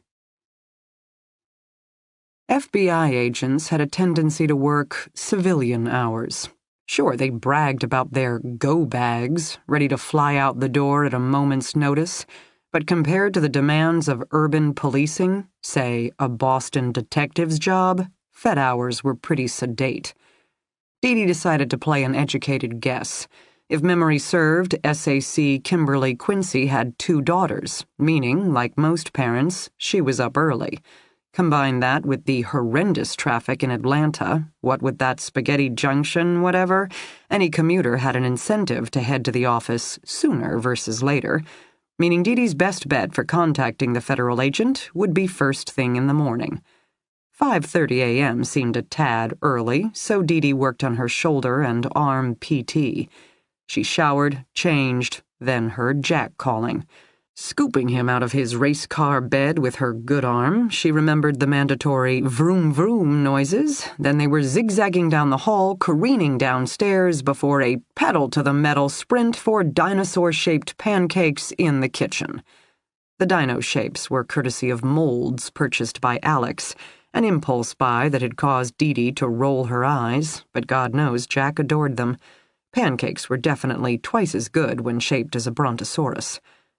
Jack took breakfast in his footy pajamas, as pancakes were a messy, mapley affair guaranteed to wreck any hope of clean clothes, let alone the amount of syrup he managed to get in his fine hair. The pajamas would go in the wash. As for the maple syrup Dee Dee thought he could carry the spiky-haired look. Syrup, hair gel, in the world of toddlers, what did it matter? Having missed so much time with her son, she did the honors of dressing him for preschool. Then she produced Candyland, and with a stack of color-coded cards, not to mention Jolly the Gumdrop to keep Jack entertained in the family room, Dee Dee retreated to the kitchen to dial Atlanta. She got lucky on her first try. Quincy, the FBI agent answered. Morning. Sergeant Detective Dee Dee Warren from Boston PD. We spoke once before, a couple of years ago. Charlene Grant, you handled her friend's murder in Atlanta. Oh, yeah. Hey, good job on that one. Honestly didn't think Charlie would survive the 21st. Well, every now and then this job is actually gratifying. So I'm working on a new case, and your name has come up. Dee Dee filled in the agent on Flora Dane's recent activities leading up to her disappearance. I understand you're the agent who finally located Jacob Ness. True. The agent's voice had grown quieter, somber. Some cases left a mark. Dee Dee already suspected Flora's case, the raid to rescue her, was one of them. What do you know of Flora's kidnapping 7 years ago? Not much. Boston wasn't involved, as she disappeared down in Florida. Yes, pretty typical setup. College girl on spring break out drinking with friends. She needed to use the restrooms, they let her go alone, and just like that she was gone. I'm working something similar right now, Dee Dee said, wondering already if that's why Flora had responded so strongly to Stacy Summers' abduction. Unfortunately, the case was a slow starter. Drunk friends don't make the best reporters, not to mention they got it in their heads that Flora had headed home, and I don't mean their hotel room. I mean sometime in the middle of the rum-soaked club scene, she'd decided to return up north, so they didn't exactly comb the beaches looking for her. Oh, geez. Eventually, one of the girls thought to call Flora's mom up in Maine. Now, the mom's a smart, tough woman. Ruth? Rachel? Rosa. Rosa, that's it. She filed the missing persons report and got the ball rolling, but at that point the trail was already 56 hours old. Local PD did a little digging, came up with nothing. Dee nodded her head, not surprised. Missing persons was always a race against the clock. In this case, Flora had never stood a chance. How'd the FBI get involved? Dee asked. Postcard. I can't remember all the particulars, but a matter of weeks, maybe a month later, Rosa received a postcard from her daughter. It was postmarked Jacksonville. Looked like her daughter's handwriting, but the content raised some red flags. How so? I can email you a copy, but the tone was almost manic. Having the best time, Mom. Met the cutest guy. You should see where I'm staying. Perfect room. Couldn't be happier. And the sex is fantastic. Give chili, my love. What? Dee asked, genuinely startled. Yeah, not exactly the kind of note most girls send home to their moms. Rosa Dane got a little upset, to say the least. Now, the reference to chili? That was Flora's first dog, long deceased. The BAU profiler who assisted with the case believed Jacob made her include that detail to authenticate the note. It couldn't have been sent by a random stranger who read about her disappearance in the paper. The unsub wanted Rosa, all of us, to know this was the real deal. I'm sure you also analyzed the handwriting? Yes, but that analysis was actually less than a slam dunk. Certain letters were deemed a match, but the letters were smaller, crunched and shaky, which muddled the findings. Dee had to think about it. Because Flora was writing it under duress? Or because she herself had changed? Terrified, abused, starving. All possibilities considered at the time. The most important takeaway was the overall message. Flora was having the best time ever, with some cute guy having fantastic sex. No, hey, Mom, sorry I took off while on spring break, but you don't need to worry, I'm with some friends. In other words, the unsub wasn't interested in covering up Flora's disappearance. He solely wanted to taunt the mom with the obvious message that Flora had been kidnapped. Is this the part where the profiler claims the evil unsub was potty-trained at gunpoint? Oh, our profiler had even more opinions than that. But we were still assembling information back then. We had a first message and a postmark. The Jacksonville police traced the postcard to a single post office located off a busy interstate. No video cameras on the outside boxes, however, so that became a dead end. But there was more. Yes. 3 months later, a second card arrived. The first had been of a beach sunset. This one was a Georgia peach and postmarked Atlanta. Ah, now you join the hunt, Dee filled in. And now I join the hunt. Kimberly agreed. Contents of this postcard were similar. Amazing time, best guy ever, the sex is even more incredible. And good news, I've finally lost those last 10 pounds. She'd lost weight? Dee had to think about it. Did Flora Dane need to lose 10 pounds? No. She was an active, outdoorsy girl. According to her mom, she didn't have 10 pounds to spare. Oh my God. For the first time, Dee got the pattern behind the messages. It left her feeling queasy. He was starving her. That's the taunt, everything he says. The cute guy, that's her ugly-ass kidnapper. The amazing sex, that's the endless nights of sexual assault. And losing 10 pounds? What a... Dee didn't have a strong enough word for Jacob Ness. It was a good thing he was already dead, or she would have felt a need to track him down and kill him all over again. At this stage, Flora had been missing approximately 4 months. With evidence that she's still alive and has crossed state lines, now it's full-on federal mobilization. Except, we couldn't gain any traction. There was no video, no witnesses to her abduction. Did she walk out with a guy? Was she ambushed?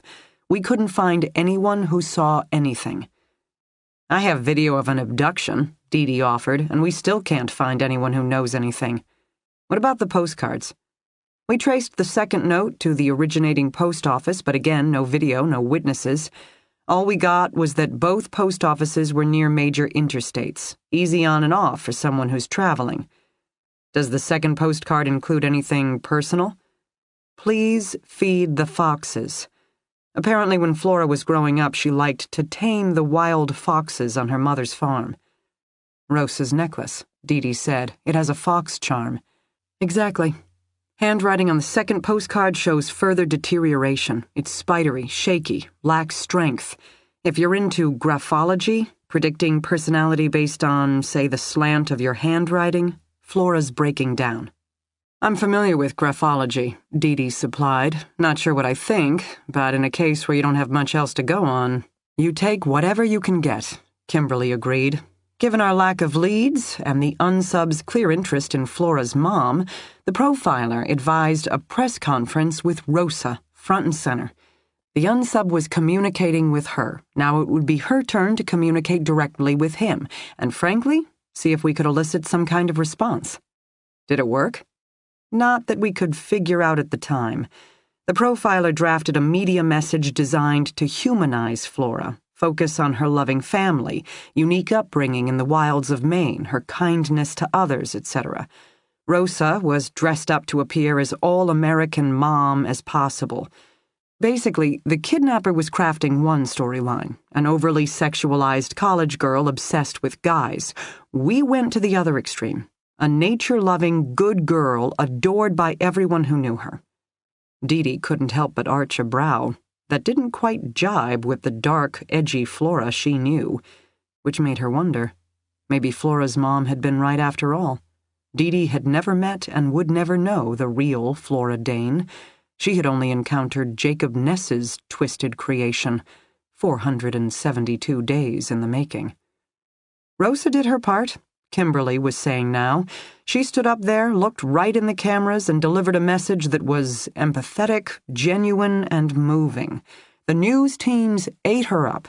We got full national coverage for a solid week, boosted by her appearances on several major morning shows, which is not something easy or automatic for a woman who, up until then, had been happiest driving a tractor. Dee understood. What the media expected of victims in this day and age wasn't for the faint of heart, let alone when the lead investigator was standing at a grieving parent's shoulder saying this must be done. You want your kid back? Then this is what it takes. Exposing your heart and soul on the national stage. What happened next? Dee asked. Nothing. Nothing? Nothing. Week after week, month after month. Trail went cold. Rosa talked and talked and talked, received no postcards or messages in reply. We blasted Flora's picture all across the world. We got no credible leads, which, at a certain point, starts to tell you something, such as Flora's either locked away so tightly there are no witnesses, or he's done a bang-up job altering her appearance. And he either doesn't care about the press conferences, or he didn't see them. Didn't see them? Our profiler, Ken McCarthy, didn't believe it would be possible for the unsub who'd started the conversation to simply walk away. So if our attempts at communication weren't eliciting a response, maybe he wasn't getting the messages. Which brought us to the next phase of our investigation, where we chased down every southern recluse and off-the-grid survivalist with a history of sexual assaults. Now that was a list. Not a bad strategy, Dee granted. Certainly someone like that would fit your profile. Taunting the mother is a proxy for an authority figure, right? Hey, we're the FBI. We can make anything look good on paper. Unfortunately, we were wrong. So what happened? Jacob. Eventually, he reached out again, except this time it wasn't a postcard. It was an email sent from a dummy account to Rosa's personal email. It contained an audio of Flora talking. Dee winced. She couldn't imagine what that must have been like for Rosa, to, after all this time, hear her daughter's voice, and yet the things, the terrible, twisted words that must have come from her daughter's mouth. Escalation of communication is not atypical, Kimberly said quietly. We assured Rosa this was a good thing. It meant Flora was still alive. It meant, as strange as it sounded, that he still cared. Now, him moving to email helped us. We could trace the IP address back to an internet cafe, this time in Alabama, and, like the post offices, located near a major interstate. This led us to our next investigative leap, from looking at survivalists hunkered down in backwoods to looking at someone who was mobile, say salespeople, truck drivers. Given the long hours on the road, these people might not catch the morning news shows or the 5 o'clock wrap-up, hence the unsub's lack of reaction to our TV blitz. We adjusted our communication strategy accordingly, targeting mediums that would be more accessible to someone with a transient lifestyle. We emphasized social media, such as daily Facebook posts that the unsub might access during his downtime on a laptop or mobile device. We also targeted local radio stations and independent newspapers, the kind of daily pubs that are easily accessible at diners, gas stations, motels. Flora's brother created a whole Facebook page for this phase, plastered with personal photos of Flora as well as snapshots from her daily life. The farm, the woods around it, a fox playing in the backyard. He also sat with his mom and generated lists of Facebook posts, one for each day, covering everything from Flora's favorite book to local events, family anniversaries she was now missing. We invited friends and neighbors to contribute as well, anything to remind the unsub over and over again of who Flora truly was, a young woman deeply missed by family and friends. He issued communications to break her down, you built her back up. We needed him to make contact. If countering his message drove him to send more and more postcards, emails, videos, all the better for us. He sent videos? Provoking him into further outreach remained our best strategy for catching him. Did you design this strategy? Dee Dee asked. Yes. According to Rosa, Jacob's stupidity is what got him caught. He sent one too many messages and you nailed him. But talking to you, that was the plan. You weren't waiting for him to randomly email, you were baiting him into further communications. This kind of strategy, it's hard in the family. Kimberly sighed. The investigative team might have been the general, sitting in a back room, strategizing away, but Rosa, Darwin, they were our foot soldiers. They had to sit down every day and beg for Flora's life. They had to suffer through degrading postcards, audio recordings, and then that video. We advised both of them not to watch, but, of course, they were so desperate for some sign, some connection to their loved one. The brother vomited, twice, and Rosa, she went blank. We ended up calling for medical. I thought she'd broken, and we'd never get her back. I understand the family has a different perspective on things. Of course they do. At the end of the day, they were the best tool we had to get Flora back. We used them shamelessly. And it worked. So how did you find him? As we hoped, Jacob started communicating more, especially via email, which allowed us to start tracking his progress across the southern states. By 14 months in, we were sure he had to be a truck driver, delivery man, something of that nature. The bulk of the emails were from internet cafes, some truck stops, all located near major interstates. So we shored up state police patrols of those areas, faxed Flora's photo to all the major truck stops. We wanted to apply pressure, but not too much. You didn't want him to panic, dispose of her. Exactly. But mostly we focused on the internet cafes. 471 days later, he sent an email we could trace back to a cyber cafe at a truck stop he'd used once before. I personally drove out to the truck stop to interview the staff. All those postcards, emails, outreaches later, Jacob had revealed more of himself than he realized. Sure enough, the moment I started to describe the kind of man we were looking for, the manager ID'd him. Jacob was a regular, stopped by at least once a month, if not more, on his route. The manager didn't know Jacob's last name, but he could describe his rig. We connected the remaining dots from there. Jacob Ness, a registered sex offender who had already served time for molesting a 14-year-old girl, suspected of several more sex assaults, currently working as an independent contractor for several major delivery firms, driving a big rig. In a matter of hours, a state trooper discovered Jacob's transport parked outside a motel just off the interstate. I mobilized SWAT, and we got serious. Dee Dee didn't need the FBI agent to say anything more. She could already picture it perfectly in her head, the adrenaline rush of such moments, at the cusp of breaking a major case. Do everything right, you get to save the girl, catch the bad guy, but one wrong move? Girl winds up killed, bad guy escapes, and a life, a family, your career is over. Yeah, she could picture it. "What'd you do?" she asked. We confirmed with hotel management which room Jacob was in and that he'd entered with a female companion. The room was an end unit with no rear door. That was the good news. Now for the bad news. We had reason to believe Jacob was in possession of at least one firearm, if not more. Also, our profiler, McCarthy, believed that if cornered, Jacob would be most likely to shoot Flora, then himself, rather than surrender. Suicide by cop? Possible, but only after killing Flora. McCarthy felt at this stage of their relationship Jacob felt a strong attachment to Flora. The nature of his taunts, his need to torment the family, she was his, and he wouldn't give her up without a fight. Relationship. Dee had to think about this. She was familiar with Stockholm Syndrome, though more from movie plots than real-life experience. That syndrome, made famous by the Patty Hearst case, described how a victim bonded with her attacker over time, feeling empathy, even loyalty, for the very person who had caused her harm. But Dee had never considered such a process in reverse, that by virtue of time and total dominance, a kidnapper might develop a certain affection for his captive. Jacob Ness had been a long-haul trucker, meaning for years he'd been traveling alone, living in isolation, until the day he'd snatched Flora Dane and brought her along with him. 472 days of companionship later, Dee could see why he'd be loath to give her up. "Did you worry about Stockholm Syndrome?" she asked Kimberly now. "That Flora might not welcome your rescue efforts?" On the other end of the phone, Dee could hear the agent's hesitation.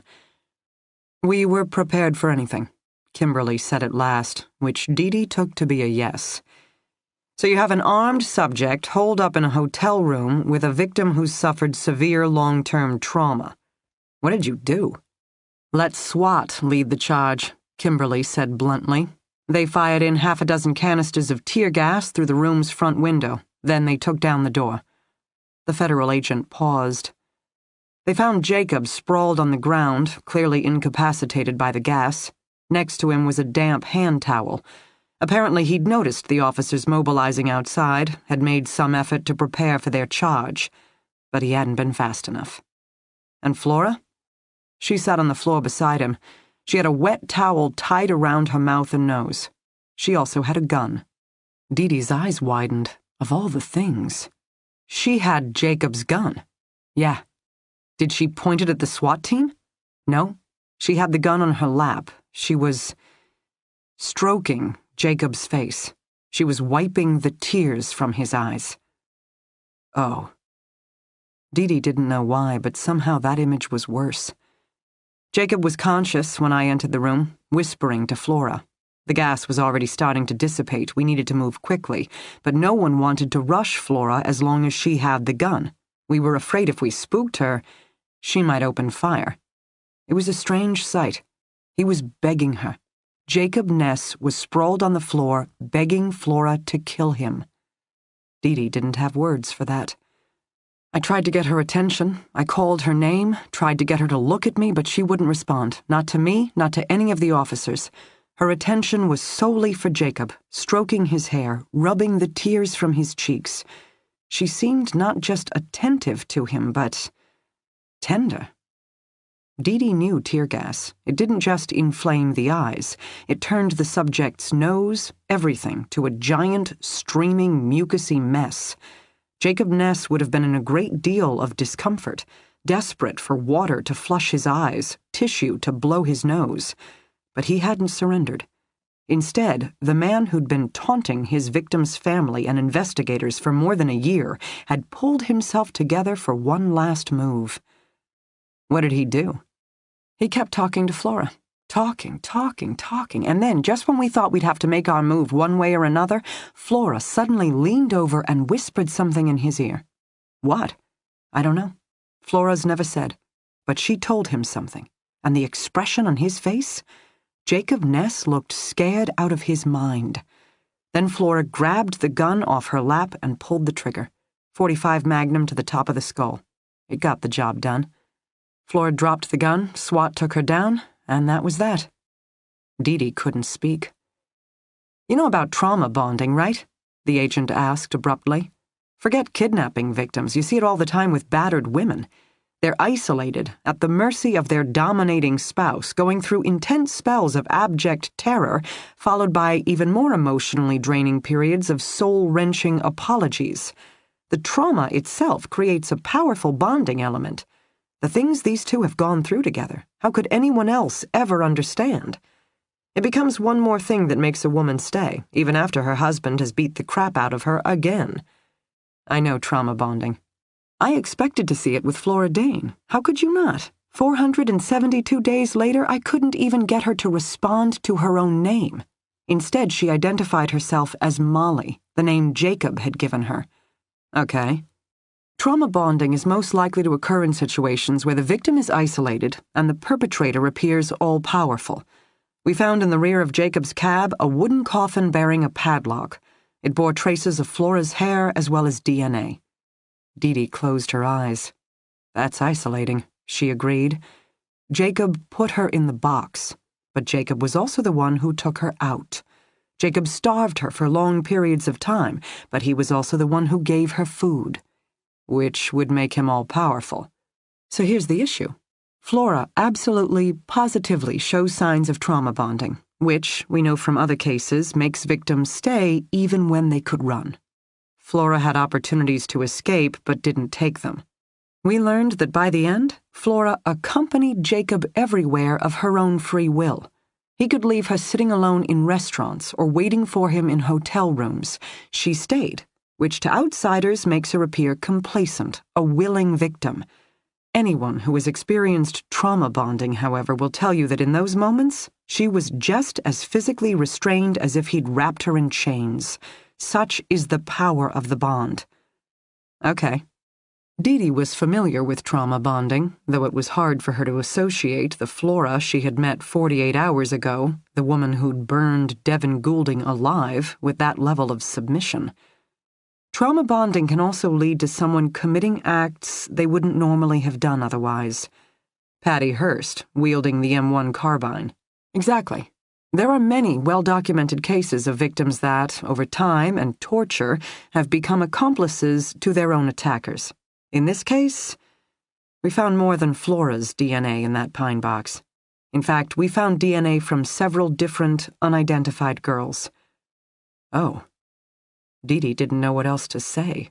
The FBI agent was right. Especially in cases where the victim was held for a long period of time, many reached a point where they assisted in ambushing others. It was tempting to lay blame, though psychologists would frown upon such things. Kimberly had been right. The trauma bond coerced the victim into compliance as powerfully as physical force. You think Jacob Ness might have grabbed additional girls. I think I would have liked to ask him that question. In fact, the more we dug into his life, the more suspicions we had. Unfortunately, we'll never know exactly what he did, how many women he might have raped and even murdered. What does Flora say? She doesn't. She's never talked about what happened to her. In the beginning, we gave her time and space based, frankly, on the advice of Dr. Keynes, but later? We know that box held girls other than Flora. We can't, however, say when the evidence got there. For example, maybe the DNA from other victims occurred before he kidnapped Flora versus during the same time period. Given that, we don't have grounds to subpoena her. If she doesn't want to talk, she doesn't have to. You think she's covering for herself? For what she might have done, under duress or not? I think there are questions I'd like to ask that Flora's gone out of her way not to answer. Not to mention... Kimberly paused again.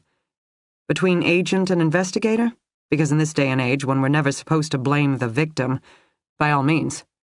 As I was leading Flora out of the hotel room, she paused for one moment, looked back at Jacob's body.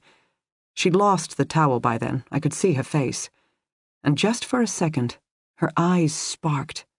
It was like watching a machine come to life. She appeared triumphant.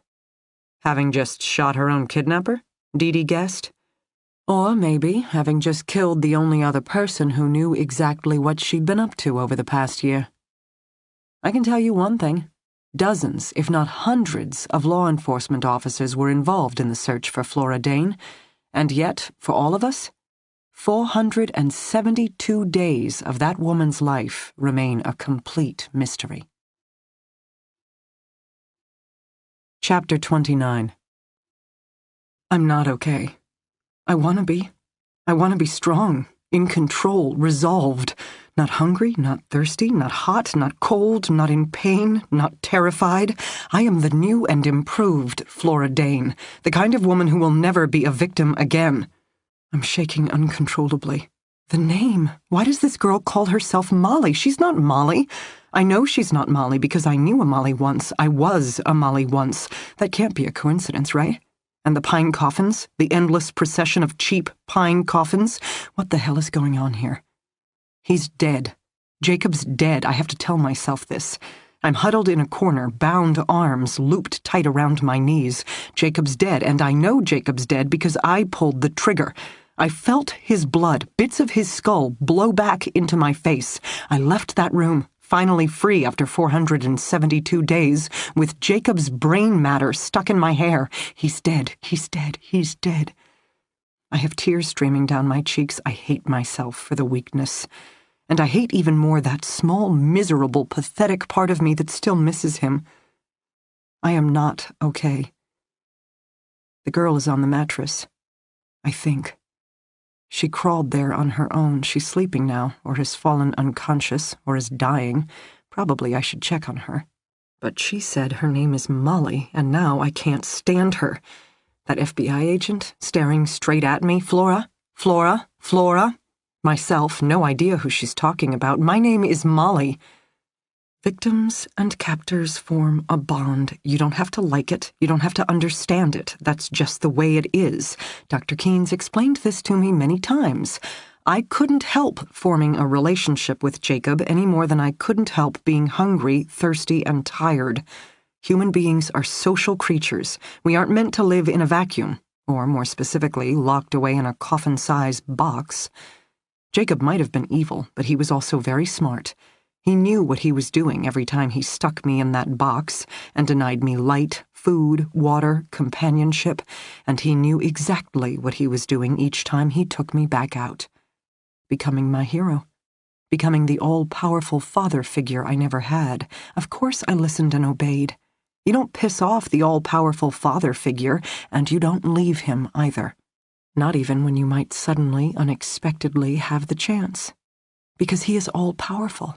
And if he says he knows where your mother lives, and your brother, and your den of favorite foxes, and he can track them down and kill them anytime he wants, you believe him. When he says you're his favorite, and he never meant to keep you alive this long, but somehow you've grown on him, you're special, worthy, maybe even the one woman who could finally make him happy, you believe that too. And this girl, huddled away across the room from me in the dark, has she also been shut up in a box? Has she also endured hours, if not days on end, of her own pathetic company, until she too would have sold her very soul just to get out? I can't trust her.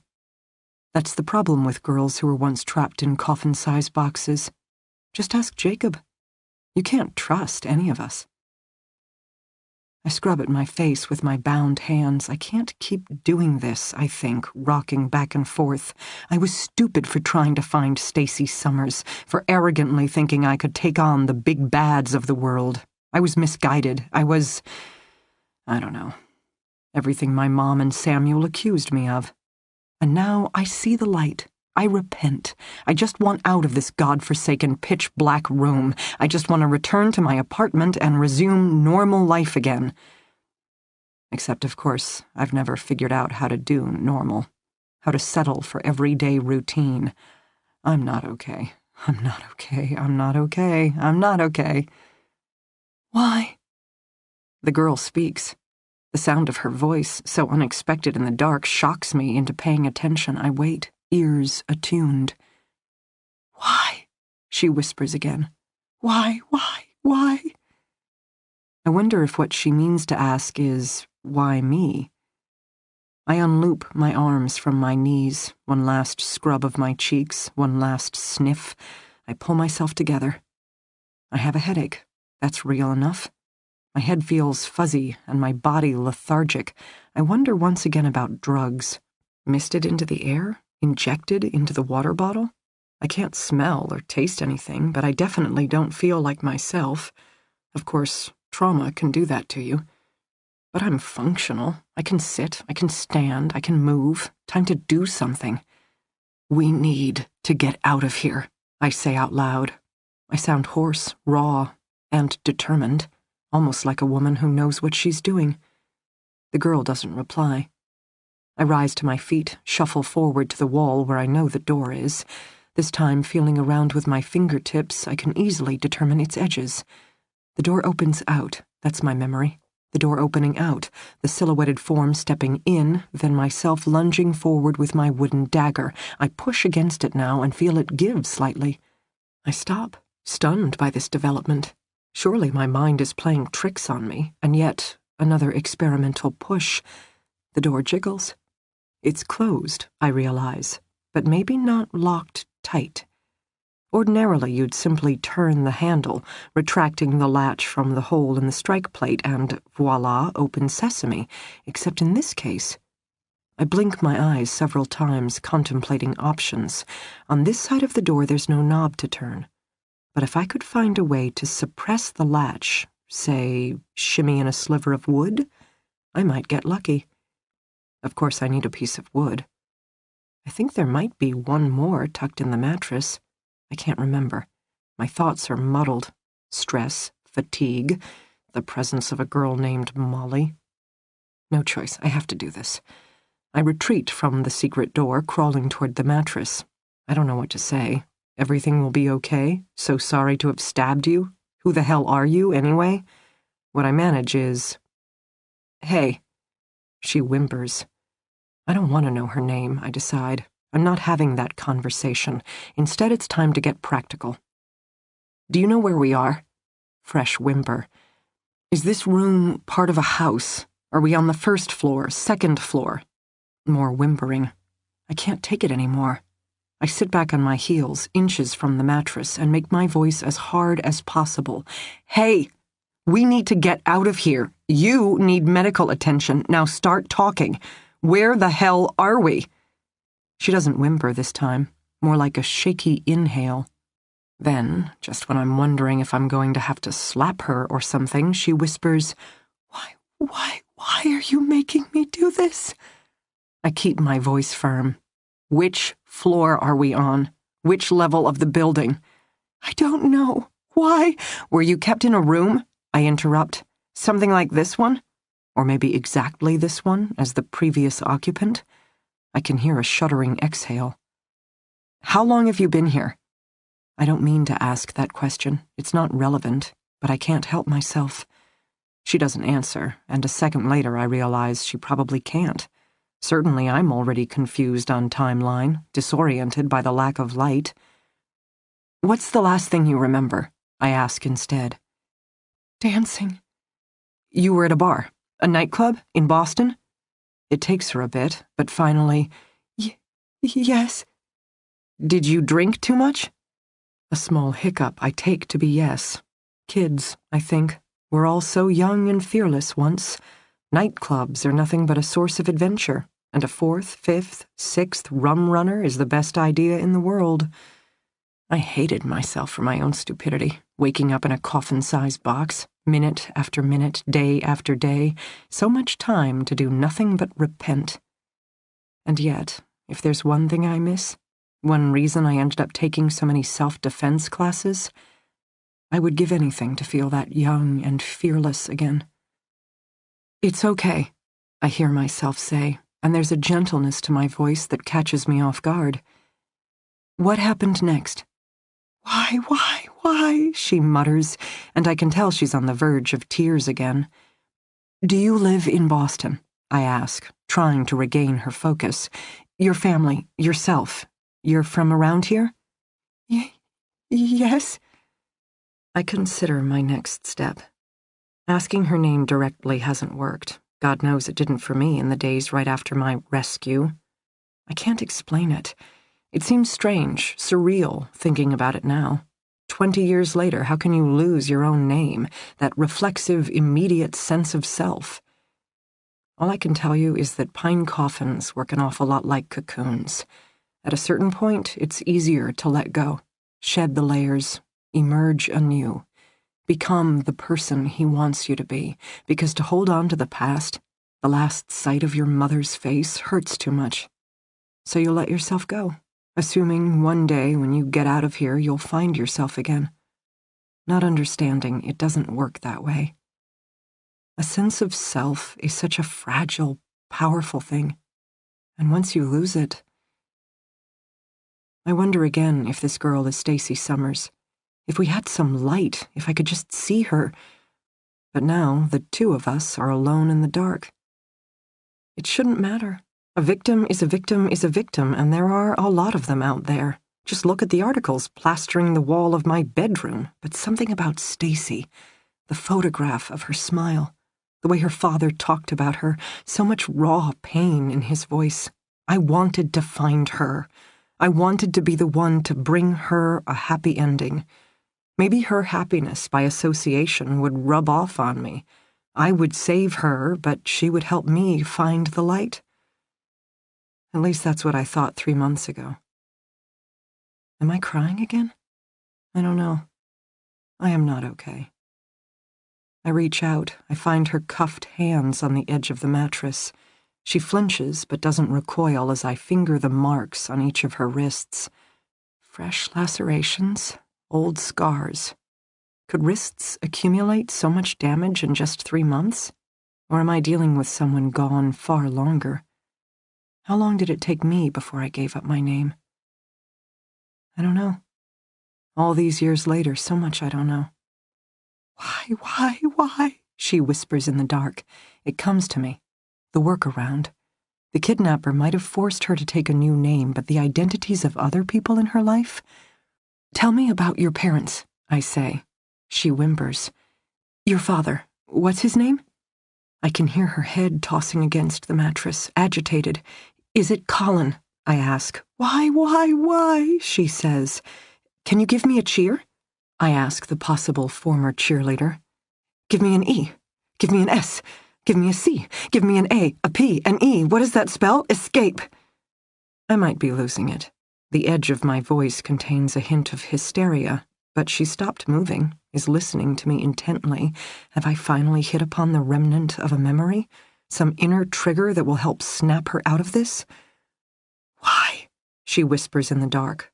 Then, why are you doing this to me? Because we need to get out of here. Because I'm working for Colin Summers. Because I promised him, I promised myself I'd bring you home safe. She doesn't speak. Is it just me, or do I detect a sense of wonder? I can do this, I inform her, forcing myself to sound confident. The door. I think I can jimmy it open. I can get us out of here, but I need your help. She doesn't move.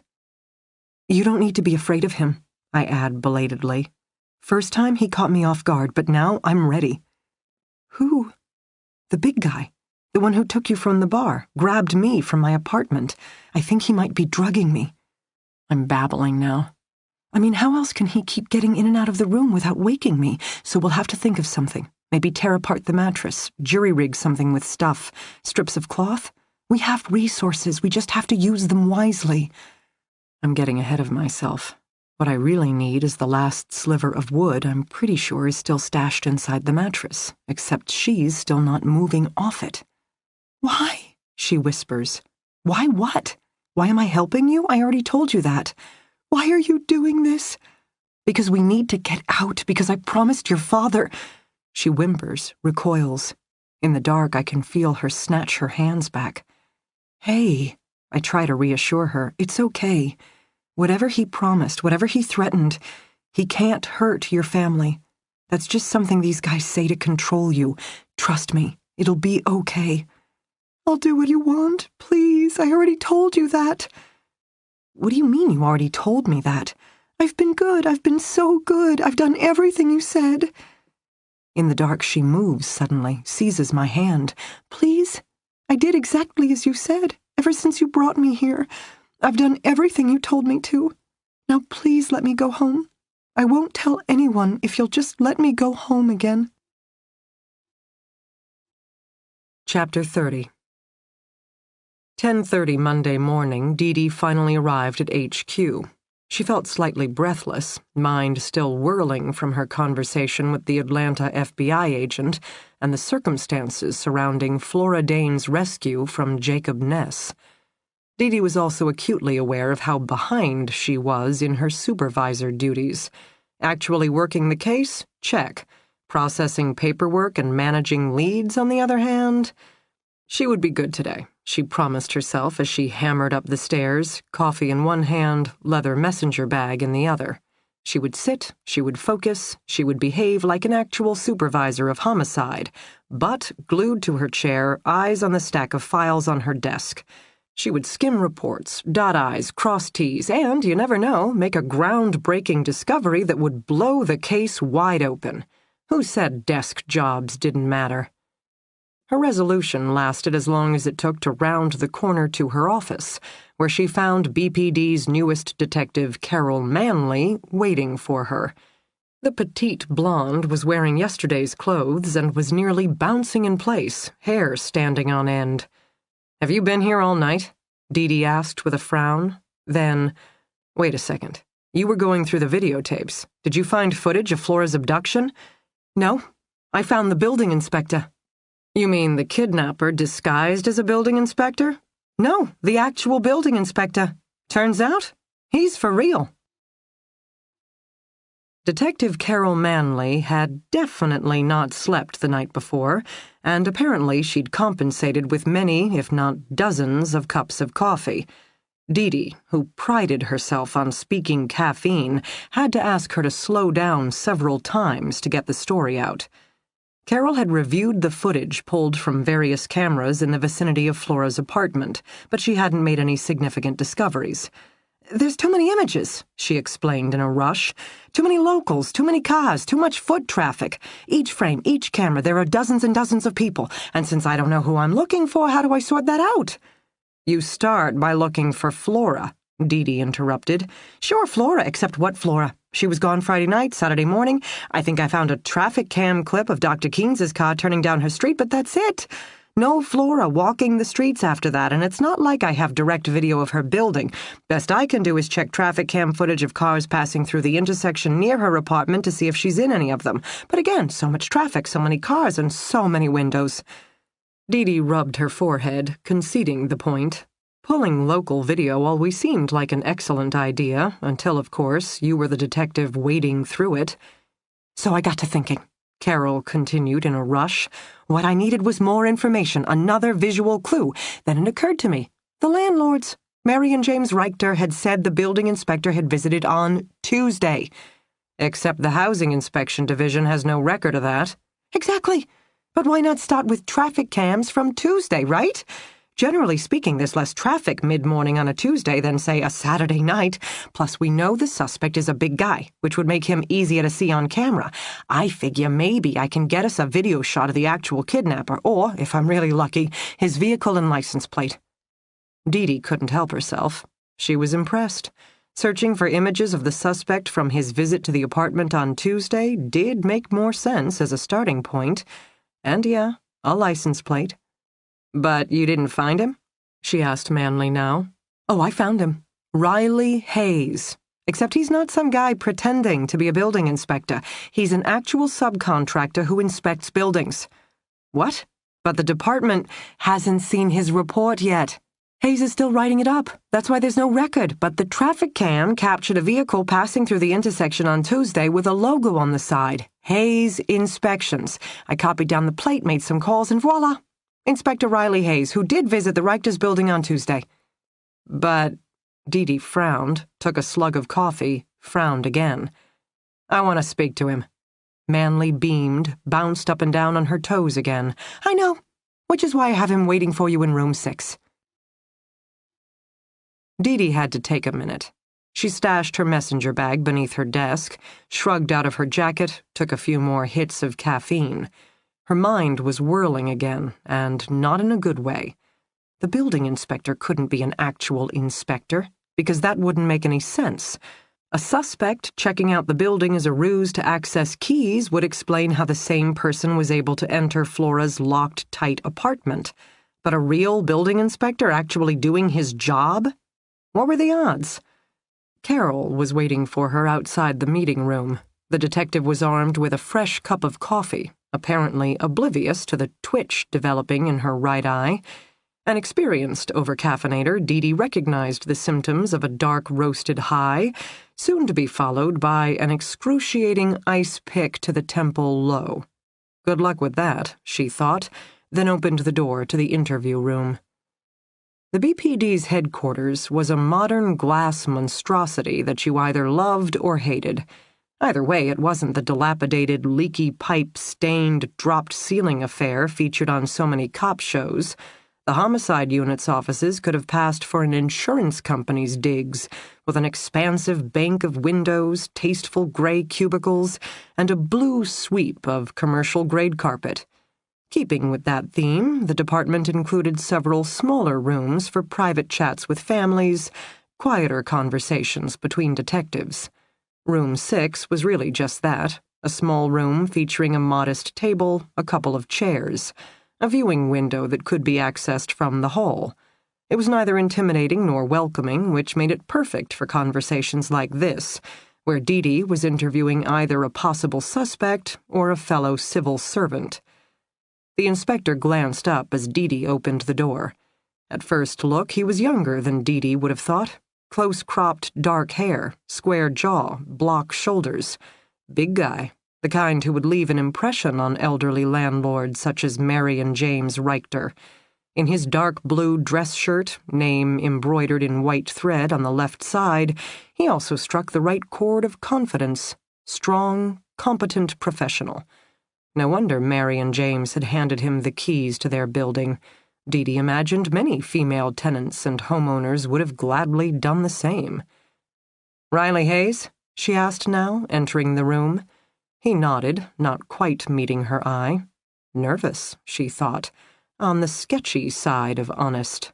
Then again, so were many people when summoned to HQ for official police questioning. Carol Manley followed Dee into the room, closing the door behind them. The room wasn't that big. Dee and Carol took a seat at the table, across from their person of interest, and there was just enough space left over to breathe. Carol set down her mug of coffee. Dee saw the man's gaze flicker toward it, a reflexive inhale of wafting steam, but he didn't say a word. "You inspected a building last week?" Dee rattled off the address while opening the file Manley had prepared on Hayes. Dee skimmed the background report, noting a couple of traffic tickets, nothing of real interest. Across from her, Hayes nodded. "That's right. How long have you been an inspector? 6 months? Kind of young." Dee looked up. "Says here you originally trained as a fireman." "I was a fireman, till I injured my back, on the job. Doctor's orders transferred me to this." "Like the work?" He shrugged, gaze on the table. "It's a job." "Hayes Inspections. You own the firm?" "My father, George Hayes, his company." She found that interesting. "How many buildings do you inspect a week?"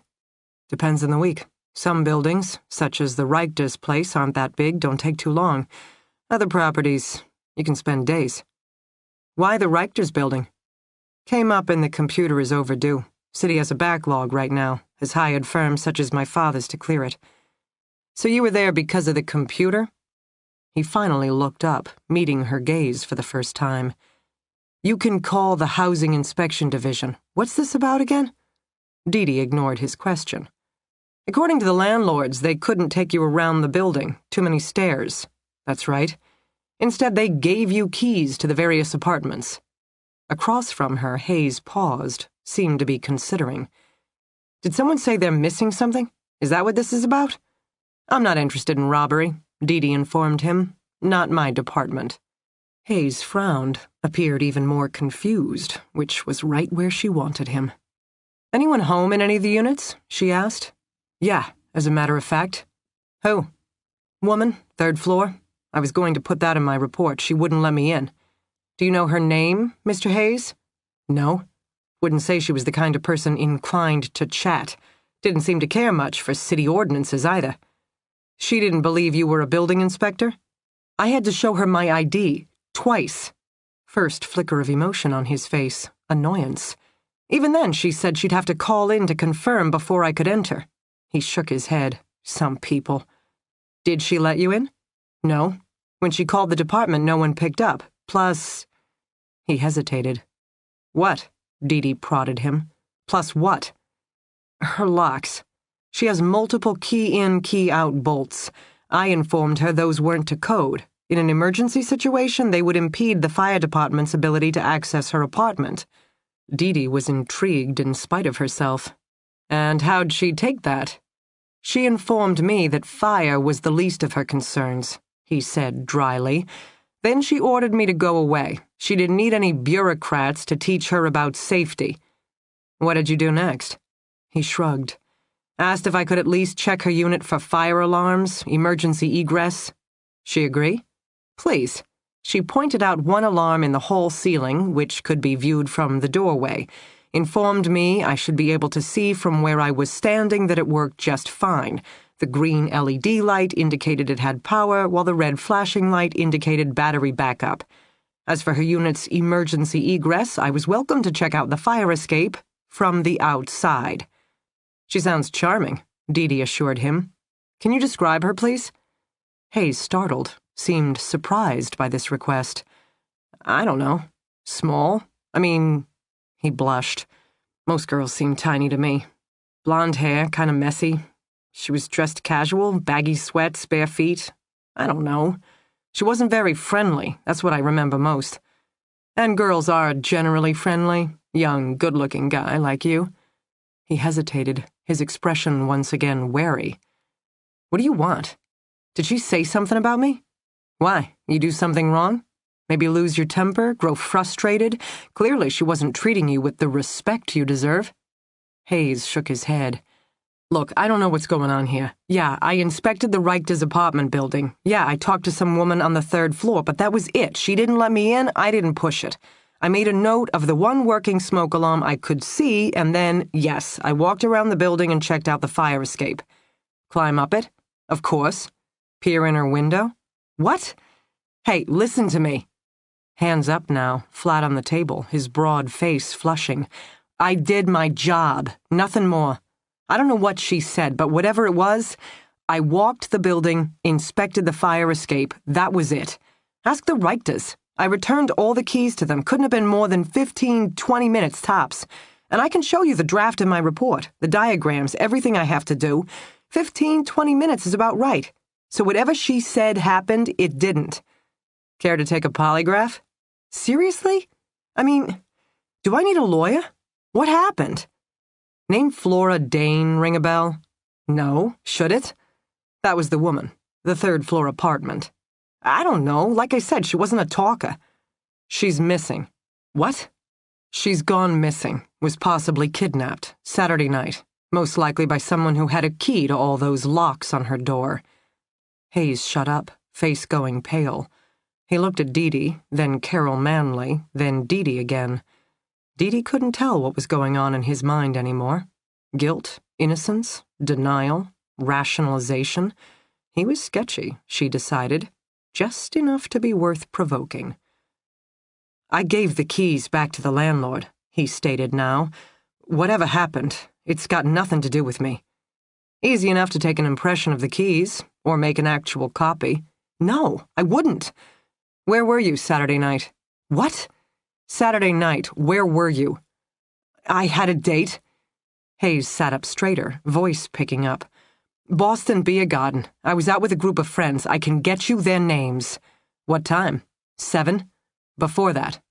Getting ready. I have a roommate. He can tell you. Hayes nodded now. He saw his way out and he was taking it. Look, ask my dad. Ask whomever. I'm a good guy. I show up, do my job, end of story. Tuesday at the Reichters building. I don't know what happened to that woman, but I promise you, it had nothing to do with me. Saturday night, I was out with friends, and I can prove it. 10 minutes later, back in Dee's office, Carol Manley. I don't think that guy copied a set of keys or kidnapped Flora Dane's. No. But if not him, who could gain that kind of access? Open a triple-locked door? Grab a highly trained semi-professional in her sleep? I have no idea, Dee Dee said. So we start back at the beginning. We look at the victim, Flora Dane. Sure. Well, and Stacey Summers, because maybe it's the same guy, right? Except then there's Devin Goulding, whom Flora killed, and the pictures of the missing women whom maybe he killed. Couldn't be Devin Goulding, Dee Dee said. He was already dead when Flora went missing. Carol sighed, dragged a hand through her rumpled hair. I'm confused, the new detective said. Me too, Dee Dee agreed. Me too. Chapter 31. The woman who looked like my mom was talking on TV. Sitting alone on the bed in the cheap motel room, I stared at her image. Sound was off. I watched her lips move and felt a sense of déjà vu. For a moment, I could almost hear her say, "This is all of Flora, getting some sleep." I climbed off the bed, approached the TV. A silver fox charm nestled in the hollow of her throat. I touched it, my finger so big against the small screen it obliterated all of the woman's head, and I felt it again, that sense of déjà vu. Because I'd done this before. Seen the woman who looked like my mom talking on TV, but that was months and months ago, eons ago. Way back when I was still a girl who thought I might one day go home.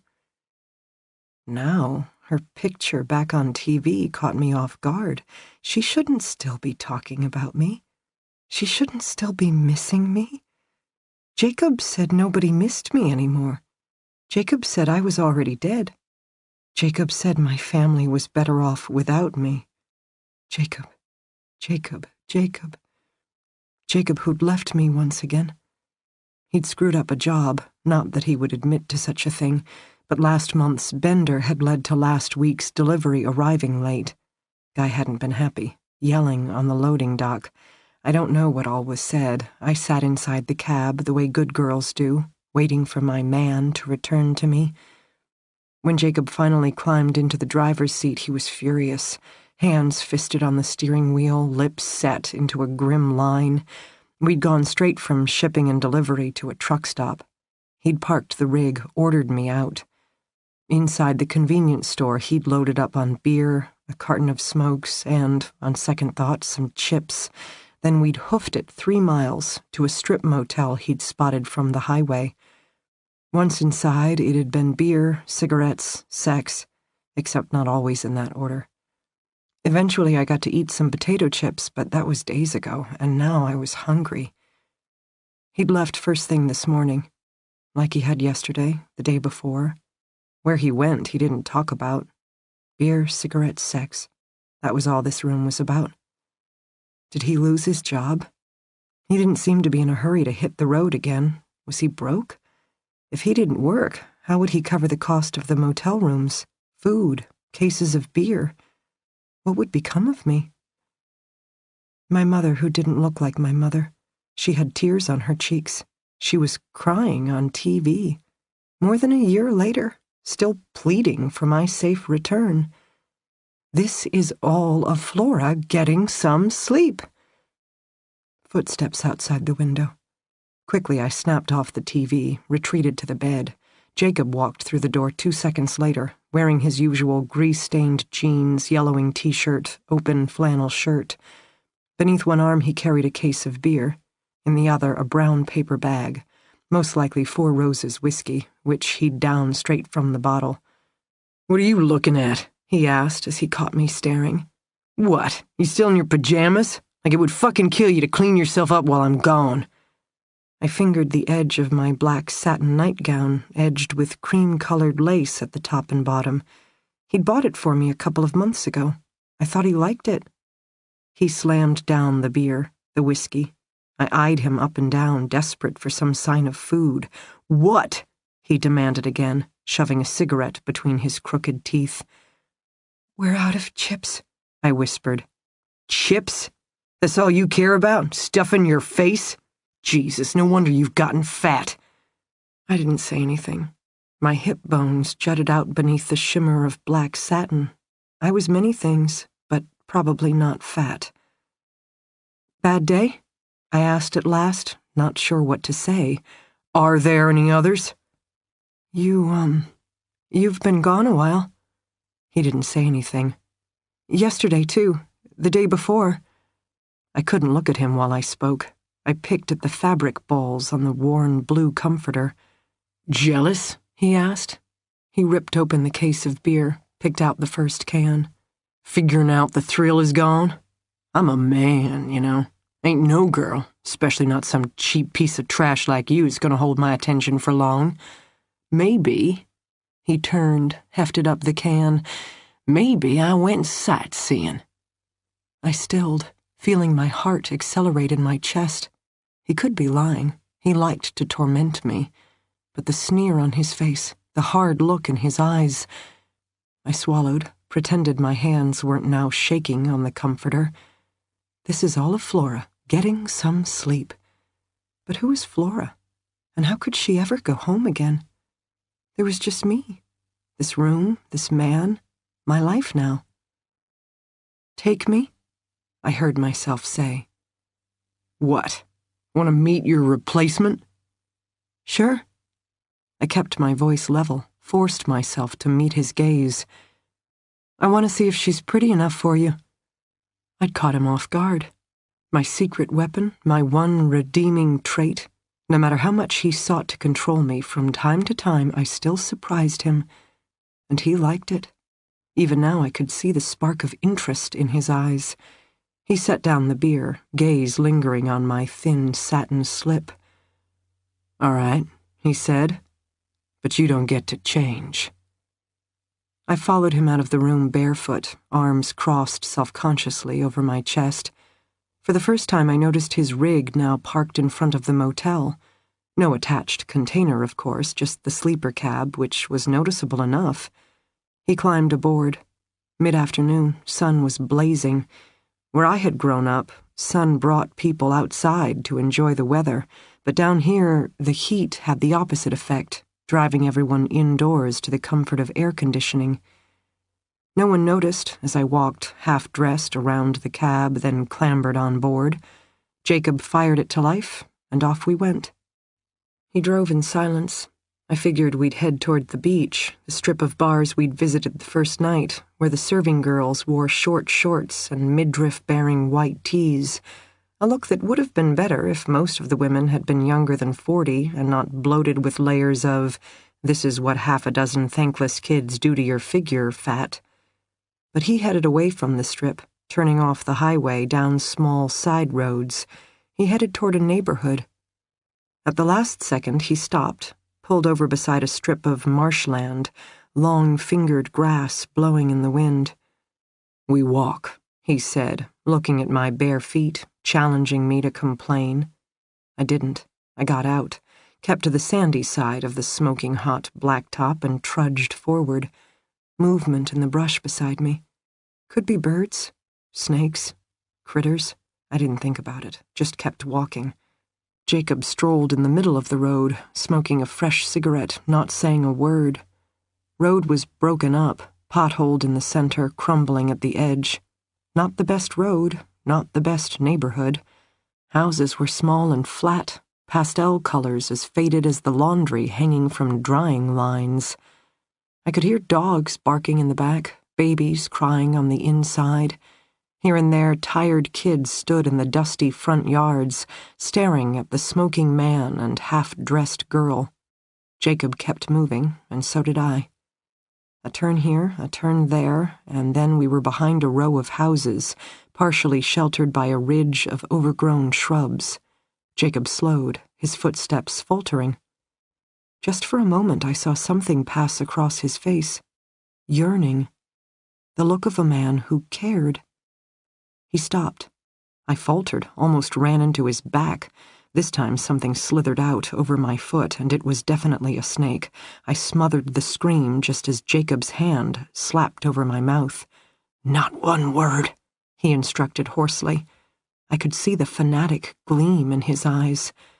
Whatever I was about to see Whatever we were about to do, it was very, very important to him. I am not myself, I thought, as I turned with him toward the last house on the block, sagging black shutters, peeling pink paint, dilapidated roof. This is not me, I thought, as we moved closer and closer, Jacob's cigarette long cast aside, and now a knife at his side. This is not Flora, I thought, a girl who once played with foxes, now standing outside a chain-link fence, peering in.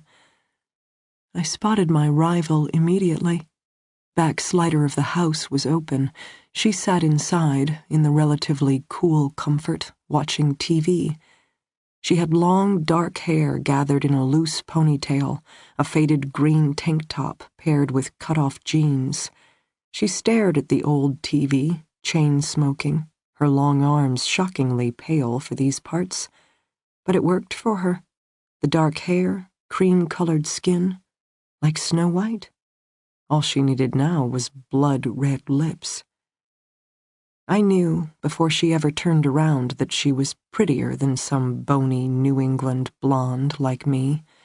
No, she was dark-fringed lashes, razor-sharp cheekbones, and long, sultry nights. My replacement.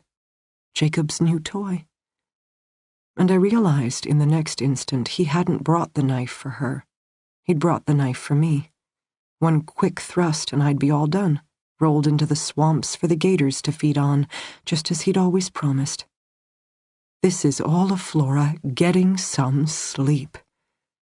Is that what death would feel like? Finally getting some sleep? Inside the house, the girl turned her head, alerted by a noise, our presence. I found myself holding my breath while Jacob inhaled sharply beside me. She looked older than I had expected. Not a sweet young thing, maybe closer to mid-20s, which surprised me. Jacob always favored teenagers. Easier to train, he'd told me. I glanced at him now, trying to understand, and the look on his face. Adoration, fixation, a man fully, hopelessly in love, a man looking at this new girl in a way he'd never, ever looked at me. My turn to inhale sharply, and in the next moment I understood. This was no random girl, no spur-of-the-moment replacement. "That's Lindy," I said. "Shh, she'll hear you."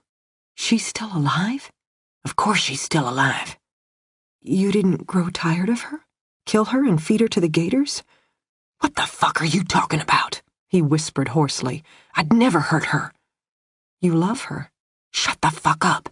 "You do. You actually... You love her." The girl in the house turned, alerted by our conversation. She rose to standing, looking in our direction. Beside me, Jacob once more sucked in his breath. He watched her walk toward us, completely transfixed.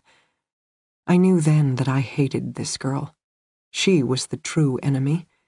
If Jacob had never loved her, never lost her, he wouldn't be snatching the rest of us off of Florida beaches. Somehow she'd inspired him. Then she'd twisted him. And now, after everything I'd survived, everything I'd done, she'd be the one who'd take Jacob from me. Because of her, Jacob would finally use that knife, then feed my body to the local wildlife. My mother would never learn what happened to me. She'd spend years talking in front of all those cameras, wearing her little fox charm, and pleading for a daughter who was already dead. I hated Jacob then. Hated him as much as I had that very first day, regaining consciousness in a coffin-shaped box. But I hated this girl even more. Lindy. The girl who'd started it all. The girl who'd ultimately destroy me. Unless, of course, I killed her first. Chapter 32. We found a body. Don't you mean bodies?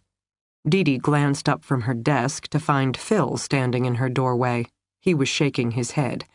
No, body. At one of the destinations listed on Goulding's vehicle's GPS. Christy Kilker or Natalie Draga? That's what we're going to find out. Dee automatically pushed back her chair, then caught herself. Wait, is this a test? Because I heard you, you know. I get that I'm headstrong and controlling, and I should trust my partners and have more faith in your abilities to get things done. Meaning, you get to go see the body. And I get to await your report like a good restricted duty supervisor? And then she caught herself, as surprised as anyone by the sudden thickening in her throat. Then you won't be mad at me anymore. I'm not mad at you. I do trust you, she got out while she could, because now she was remembering yesterday's conversation with Phil, and it stung. She'd never say it out loud, but Phil was the closest thing to a surrogate father figure that she had, especially given that her own father didn't approve of her job. She didn't miss her parents, who lived in Florida. She didn't even mind anymore that they didn't understand her job, but Phil, his clear disappointment in her, that hurt. I trust you, Phil. I trust Neil, and I miss you guys, every day. I miss our squad, our partnership. I don't like feeling like I let you down, because you're my team. You've always been my team, and let's face it, not just anyone wants a team member as headstrong and controlling as I am. I know that. I definitely know that. Are you done? Maybe. Because this isn't a test, though for the record you are headstrong and controlling. I know, and you should have more faith in us. I know. But you're also you, and I know you, Dee Dee. Most of the time, when I'm not completely exasperated or frustrated or scared out of my mind, I even like you. So, now that we both agree that I'm right and you're wrong, are you going to come along or not? Come along? To the crime scene, with the body. But I get to drive. Dee Dee didn't need to be asked twice. Okay. You really are a lousy restricted duty supervisor. Yeah, been thinking that a lot myself. Which still didn't stop her from grabbing her leather jacket and walking away from her desk. So where are we headed? She asked as she followed Phil out the door, world order officially restored. Mattapan. Again? Why are the bodies always hidden in Mattapan? Because some neighborhoods are just like that. Mattapan had a nature park run by the Mass Audubon Society on acres of land that used to belong to an abandoned state mental hospital, which Phil and Dee Dee were both very conscious of as they skirted the perimeter of the property, sticking close to the elaborate wrought iron fence that separated the unexpected expanse of leafy trees from the dense urban jungle that surrounded it. They'd been to this park before. They'd walked these grounds when the skeletal remains of the abandoned mental facility had still winked shattered glass eyes from atop the hill. They knew all about the ghosts of this area's past and the mummified remains of 6 girls they'd excavated from an underground pit last time they'd been here. Following Phil toward the first wooded trail, Dee Dee had a chill, and it wasn't from the weather. In theory, the Boston State Hospital was long gone. Half of the green space had become the Boston Nature Center, home to 150 species of birds and 350 species of plants, in the midst of a densely packed neighborhood where the triple-deckers were jammed shoulder to shoulder, and most looked worse for the wear. Bostonians came from all over to walk through these trees, listen to the birds, admire the butterflies. That the park came up as a frequent destination in Devin Goulding's GPS could just mean he was someone who enjoyed communing with nature. Except, of course, the park also represented a decent chunk of tucked-away green space, which is exactly what a killer would need to bury a body.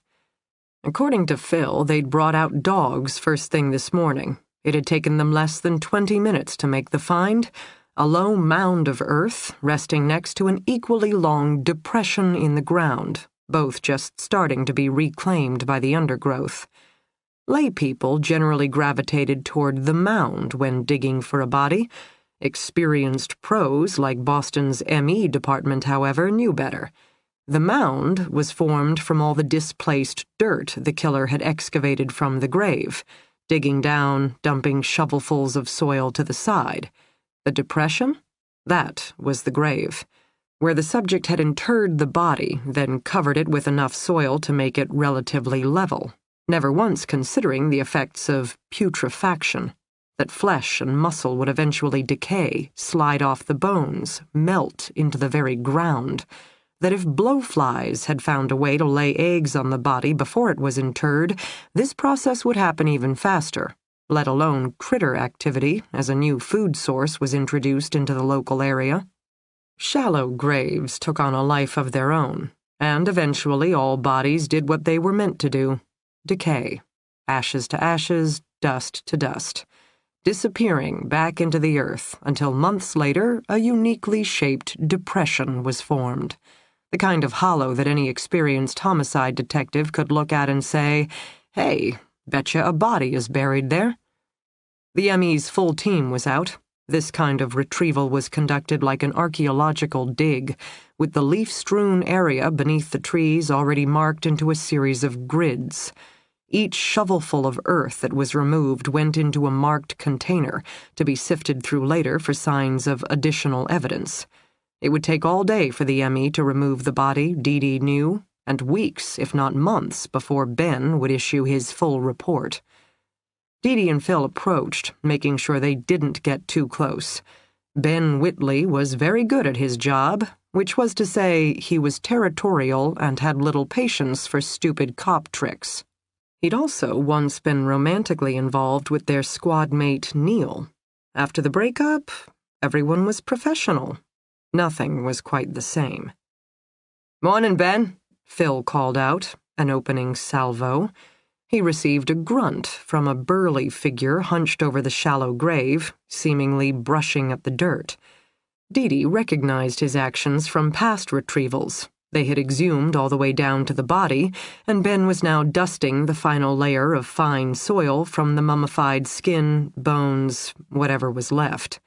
This close, Dee Dee could catch a whiff of decomp mixing with the peaty smell of soil, fall leaves. So the remains weren't fully skeletal yet, which would make sense given the timeline of the missing women's disappearances. "Male or female?" Dee Dee asked. Unlike Phil, she didn't waste time on pleasantries, which she happened to know made her one of Ben's favorites. He didn't care for pleasantries either. "Female. Time of death? Bite me." Dee Dee and Phil exchanged glances. Apparently that was a question to be answered back at the morgue. Made sense. The rate of decay in shallow graves varied widely, depending on depth of grave, insect activity, that sort of thing. Ben would have to analyze soil samples taken from beneath the body to pinpoint time of death, and even then he'd grumble about the accuracy, which made today a better day to be a homicide detective than an ME. "Clothing, jewelry, any unique indicators we can use for identification?" Dee Dee asked. Personally, she was hoping for replacement parts, anything from breast implants to artificial knees, all of which came with serial numbers that could be traced back to the recipient. "Got an earring," Ben supplied, not looking up. "Gold hoop, some clothing, blue jeans maybe, cotton top.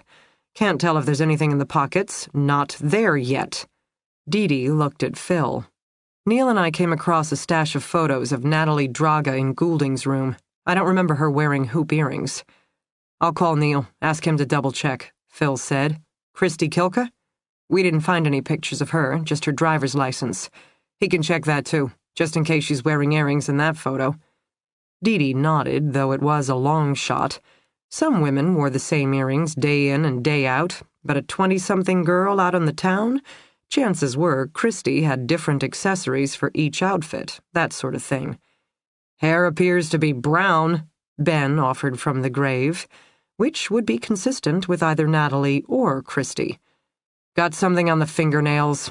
Polish, maybe dark pink, red. Either of your missing girls partial to manicures?"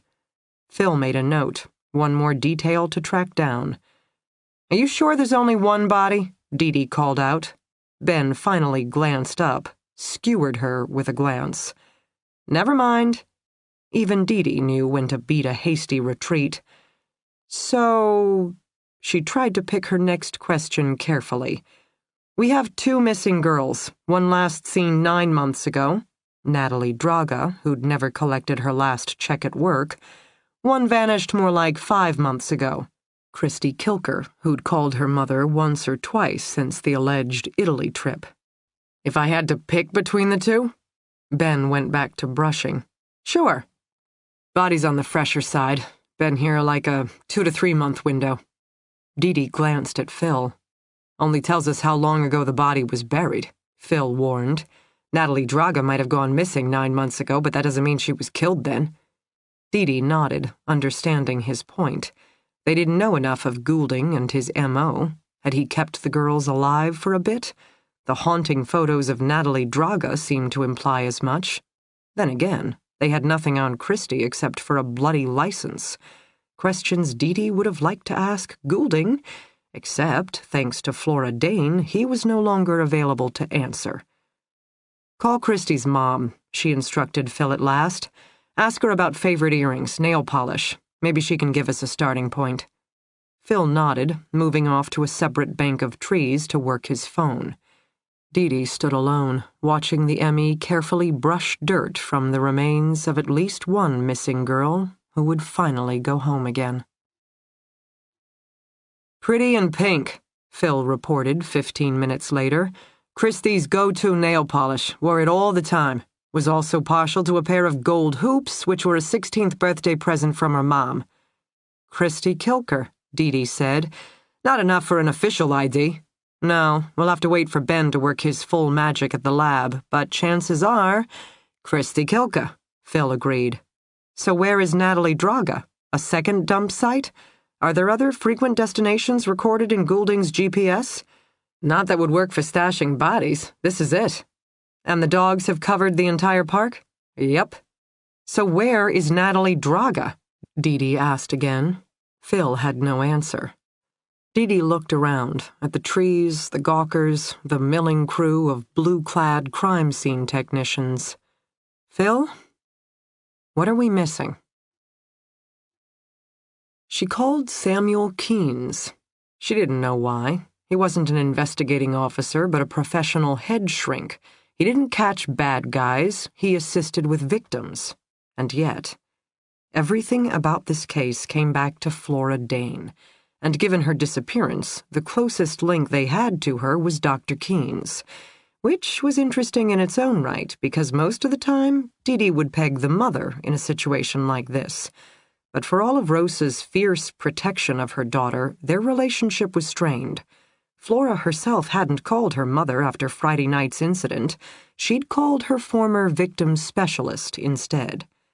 Keynes picked up after one ring, almost as if he was expecting her call. "Do you know someone named Natalie Draga?" she asked him. "No." "What about Christie Kilker?" "No." "Flora never mentioned these names? Never talked about trying to locate either woman?" "No."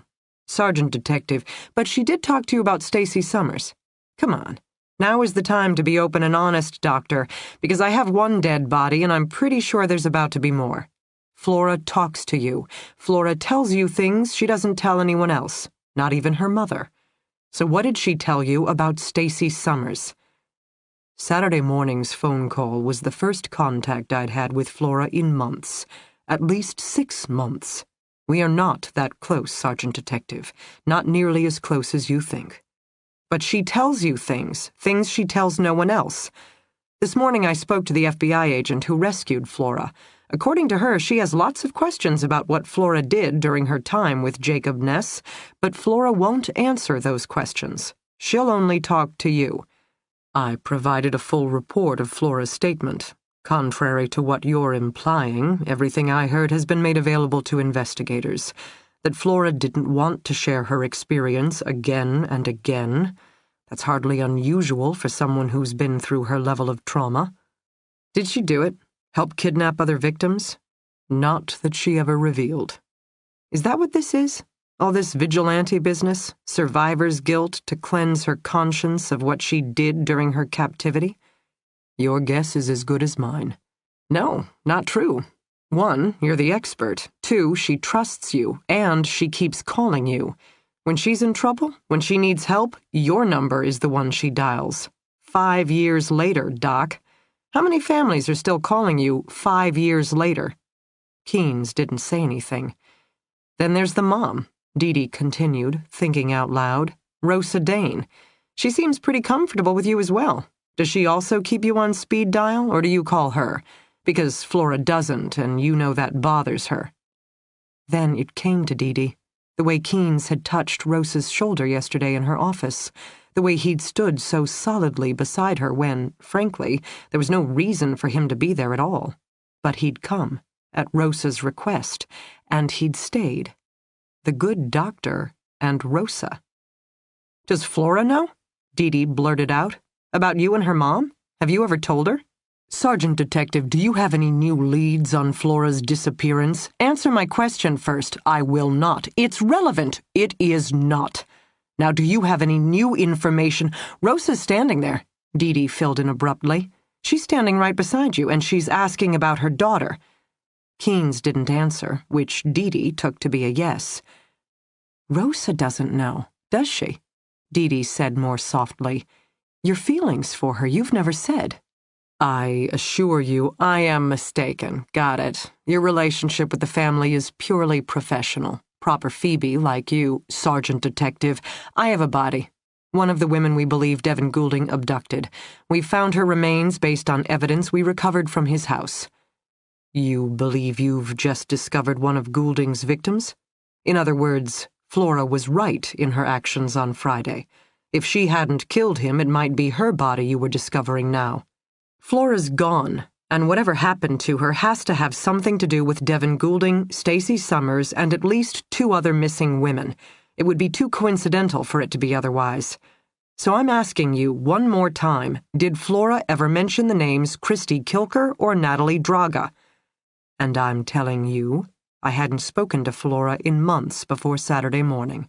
"Which only tells me when you spoke to her, but doesn't answer the question of what she said. Come on, Keynes. I might not have the initials PhD after my name, but that doesn't mean I'm stupid." "Do you have any new leads on Flora's disappearance, Sergeant Detective?" "No." "Please call me when you do." Keynes disconnected the call.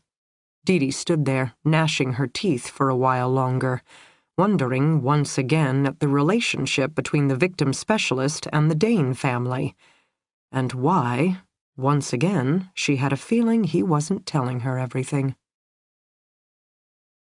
Dee convened the task force meeting at 1, ordered in sandwiches and cookies because it was always good to keep the troops motivated.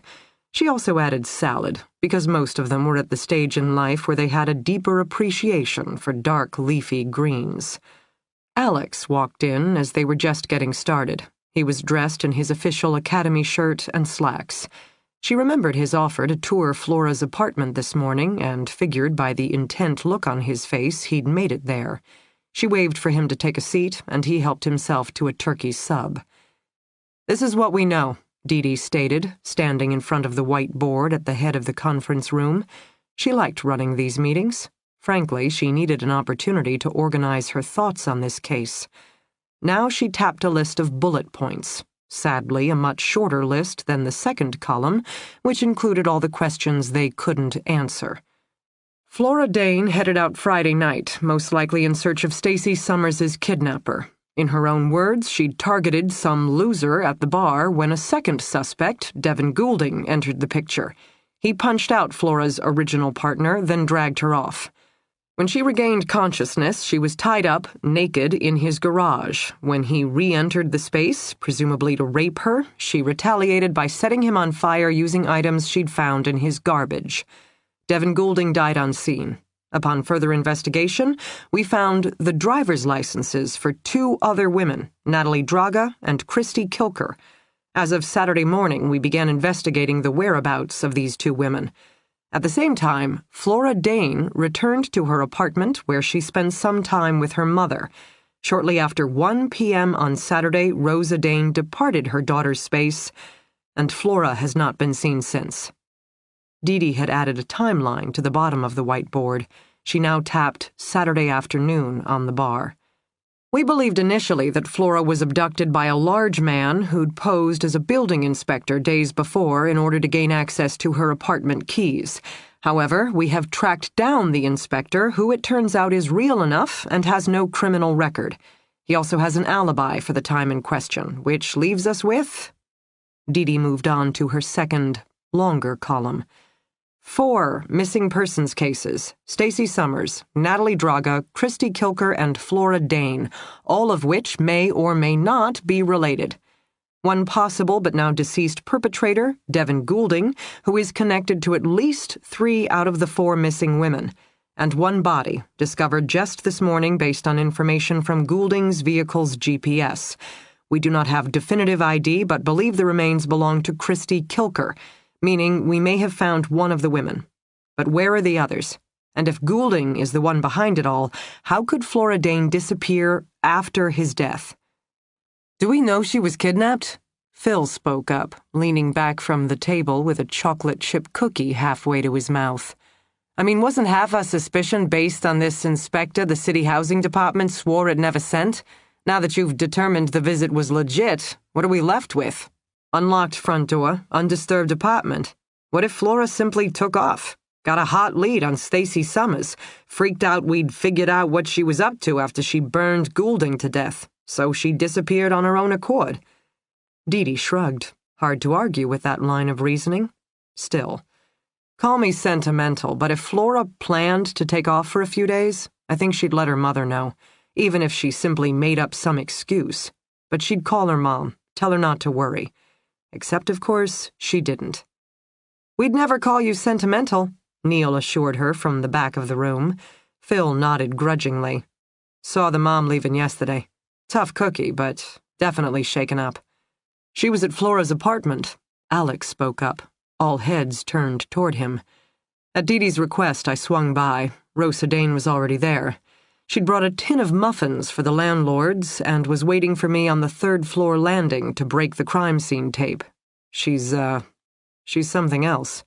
She baked homemade muffins in a hotel room? Dee was still trying to work that out. If you let her stay in her daughter's apartment, she's promised us cake. You let her in?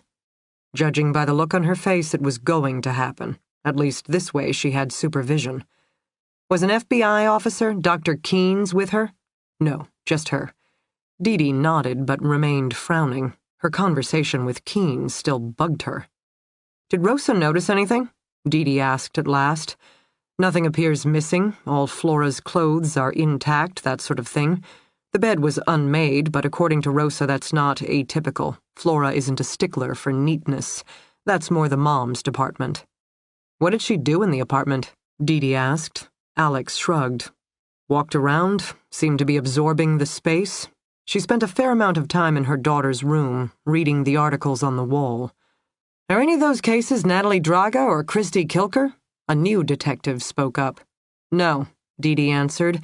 Neither girl was ever reported missing. Natalie was in Boston on her own. Christy Kilker's mother thought her daughter was in Italy. So, in theory, Flora was focused on Stacey Summers. She returned her attention to Phil. Any leads from Flora's cell phone or computer?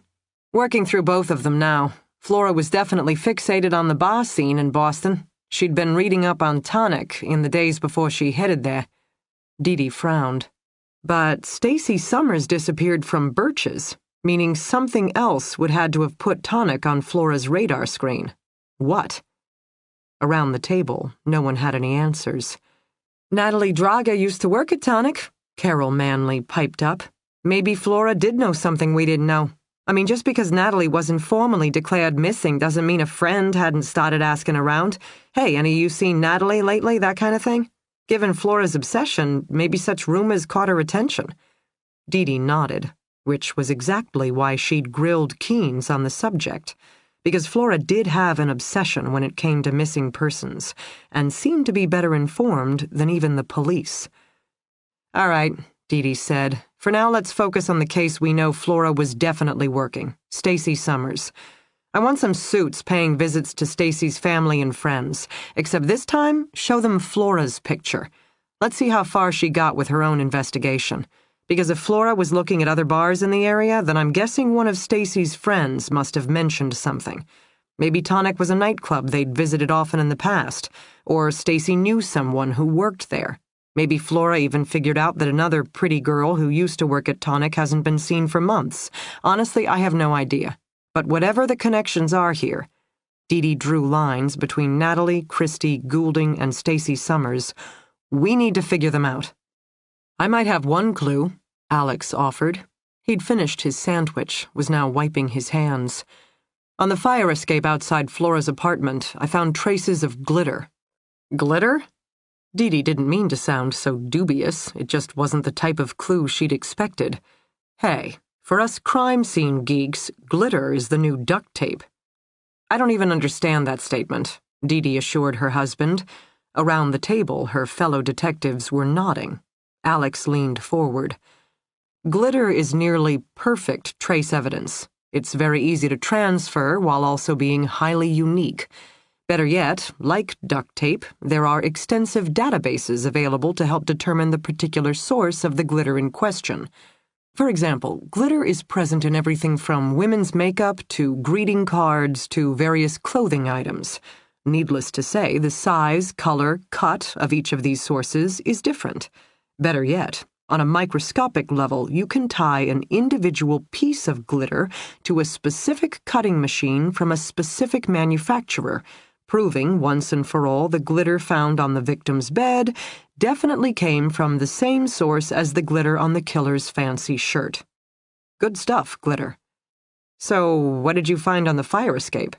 I found traces of gold on the handrail, I'm guessing transferred from contact with a subject's hand. With Rose's help, I examined Flora's clothing. No sources of glitter there. No glitter in the bed, either, which would have occurred if Flora had gotten some on her skin, say, when she was out and about, then transferred it to her sheets when she tucked in at night. She did have glitter in some of her cosmetic products, but those particles are too fine to match with the fire escape sample. What does that mean? Dee asked him. It means someone was out on the fire escape with traces of glitter on his hands, clothes, etc. And that helps us how? Find a suspect. We can use glitter to place him or her on Flora's fire escape. Or, Alex's gaze grew more thoughtful. He pointed at the circle of names Dee had joined with lines on the whiteboard. We believe these cases are all interconnected, yes? Dee nodded. Then let's search Devin Goulding's house for signs of glitter. Christy Kilker's body as well. If we find traces matching Flora's fire escape on either of these other sources, then there's your proof. These cases are related. Alex nodded solemnly. The glitter tells us so. Chapter 33. The girl is insane. Molly, Stacy, whoever she is, has definitely been shut up too long, suffered too much trauma, I don't know. But she's crazy to think I'm the one who has something to do with this. I save people, which sometimes does involve hurting others. Devin Goulding, his skin smoking, then catching on fire. But I only attack bad people. And this girl here. That doesn't count. I make the girl move. Actually, I advance closer and she drags herself off the mattress away from me in the dark. Whatever. It allows me to retrieve the last shard of pine coffin from inside the mattress lining. It's thinner than I'd like. Decent length, though. I bring it to the door and get to work. My first challenge, trying to figure out in the dark the approximate location of the latch in the switch plate. I have to think back to other doors. It works best to stand and simply reach automatically for a doorknob. Once I have that height, I attempt to slide in the wooden shard, only to discover that, as flimsy as it is, it's still too thick. I sit in the dark and shred it down. Not hard, really. The wood pulls away in long strips. There's something rhythmic to the work, therapeutic. Why would the girl think I had something to do with this? A shadow looming in my doorway, voice thick with menace. An intruder who got through all my locks without ever waking me. An attacker who removed me from my apartment before I struck a single counterblow and delivered me here. Sitting in the dark, shredding a piece of pine coffin, I feel the memory become thinner and thinner. Less a memory and more a bad dream. The man's face. I can't picture it. What did he do next? Lunge forward, I would guess, but I can't recall, and I lay in my bed and waited for him to ambush me? Oh, my head hurts again. I instinctively raise a hand to rub my temples and hit myself with the tethering chain, which presents my next challenge. Even if I get the door open, how do I get out of the room? I doubt my tether is long enough. My handcuffs will have to go. Mine and hers, I decide, so we can work together. Or she'll run away. From me. I feel bad. I don't know why. I'm not sure how I ended up here. I don't know what's going on. A girl brainwashed into calling herself Molly, the delivery of pine coffins, a regular blast from the past. Someone coming in and out of this room, and again, I never wake up, never respond to the disturbance. Because I'm drugged? Or because I'm expecting them? I shake my head, hard, no. I have nothing to do with this. I don't hurt people. Only Devin Goulding, screaming as he clutched at his burning skull. Only a beautiful girl who threatened to take Jacob from me. That memory comes from nowhere. Hastily, I push it away. Survivors do what survivors have to do, I mutter in the dark. Don't second-guess your choices. I wish Samuel were here. I could use his calming presence in the dark. Stacy Summers, I think in the next instance. The video of her abduction. Big guy leading her away. Proof positive someone else is involved. Second rational thought. I've spent the past few weeks going all around town, various bars, restaurants, college hangouts, asking questions about Stacy Summers. Maybe I came closer than I realized to discovering the perpetrator involved. And maybe that person became suspicious, looked me up. My story is hardly private. Please, 472 days locked in a coffin? The press loved it. No aspect of my degradation, no salacious detail of my captivity was spared front-page glory. Not a single person understands what I went through, and yet everyone knows my story. The nightgown, my stupid, flimsy nightgown. I try thinking about that. Had Jacob bought me a lacy, satiny nightgown? He bought me some clothes, a summer dress. What do I recall? What did I ever mention out loud? I start to shiver. Goosebumps up and down my arms. I'm going to vomit. I'm going to be ill. I drop the pine shard, my breathing ragged, my hands shaking uncontrollably. I find myself on my knees, head hanging low, trembling even more violently now, and fighting the urge to be sick. I know something I don't want to know. The past does matter. The past has everything to do with this. Except I can't afford to stop and think about it, because the past is the past, and the only way out of this room is to move forward. Deep breath. Forget coffins and nightgowns and Jacob Ness. Forget everything. I'm Flora 2.0. I have training, I have skills, and I'm going to get the fuck out of here. Save myself. Save Stacy Summers. So, wooden sliver in the doorframe? Proceed. I want to go home. I want to see my mother with her ugly flannel shirts, the silver fox charm nestled at the base of her throat. I want to throw my arms around her, and even if it won't be a hug the way we used to hug, or feel the way it used to feel, I want it to be good enough. I want her to know I miss her, and I love her, and I'm sorry. She worked so hard to get back a daughter neither of us understands at all. She still works so hard to love me. I wedge the pine shard into the seam around the door. Slowly but surely I shimmy it up until I encounter resistance. The door latch. Okay, this is where the magic needs to happen. I pause, consider the next steps.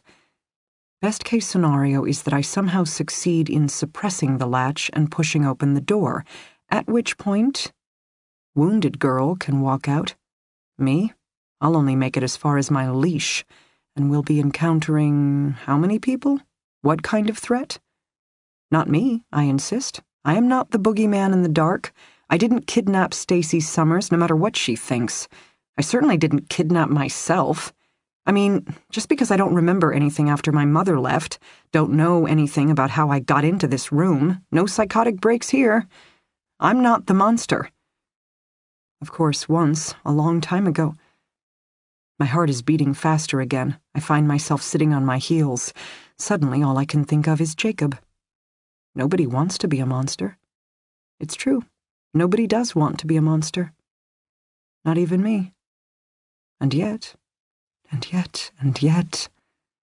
Now is not the time, I remind myself again. I'm getting out of this room. That's the deal. That's the mission. But first, there's the matter of handcuffs. Finally, something I'm good at. I leave the door, wooden piece still jammed into the frame. I wiggle backward to the mattress, where I give up on subtlety and, using both hands, tear at the fragile cover. I rip down long strips of thin covering. The material, old and frayed, hardly puts up a fight. Inside, I find stuffing. It smells musty, maybe even faintly herbal. I have a sense of déjà vu, as if I should know what I'm smelling. Italian cooking? But that's not right. I move on, registering the crumbly feel. Foam padding, I deduce, that's disintegrated with age. I keep digging. The mattress is thin, the kind meant to top a cot or be used for one of those IKEA chairs that folds out into a bed, that kind of thing. It's possible it's just a giant slab of foam, but it didn't feel that way lying on it.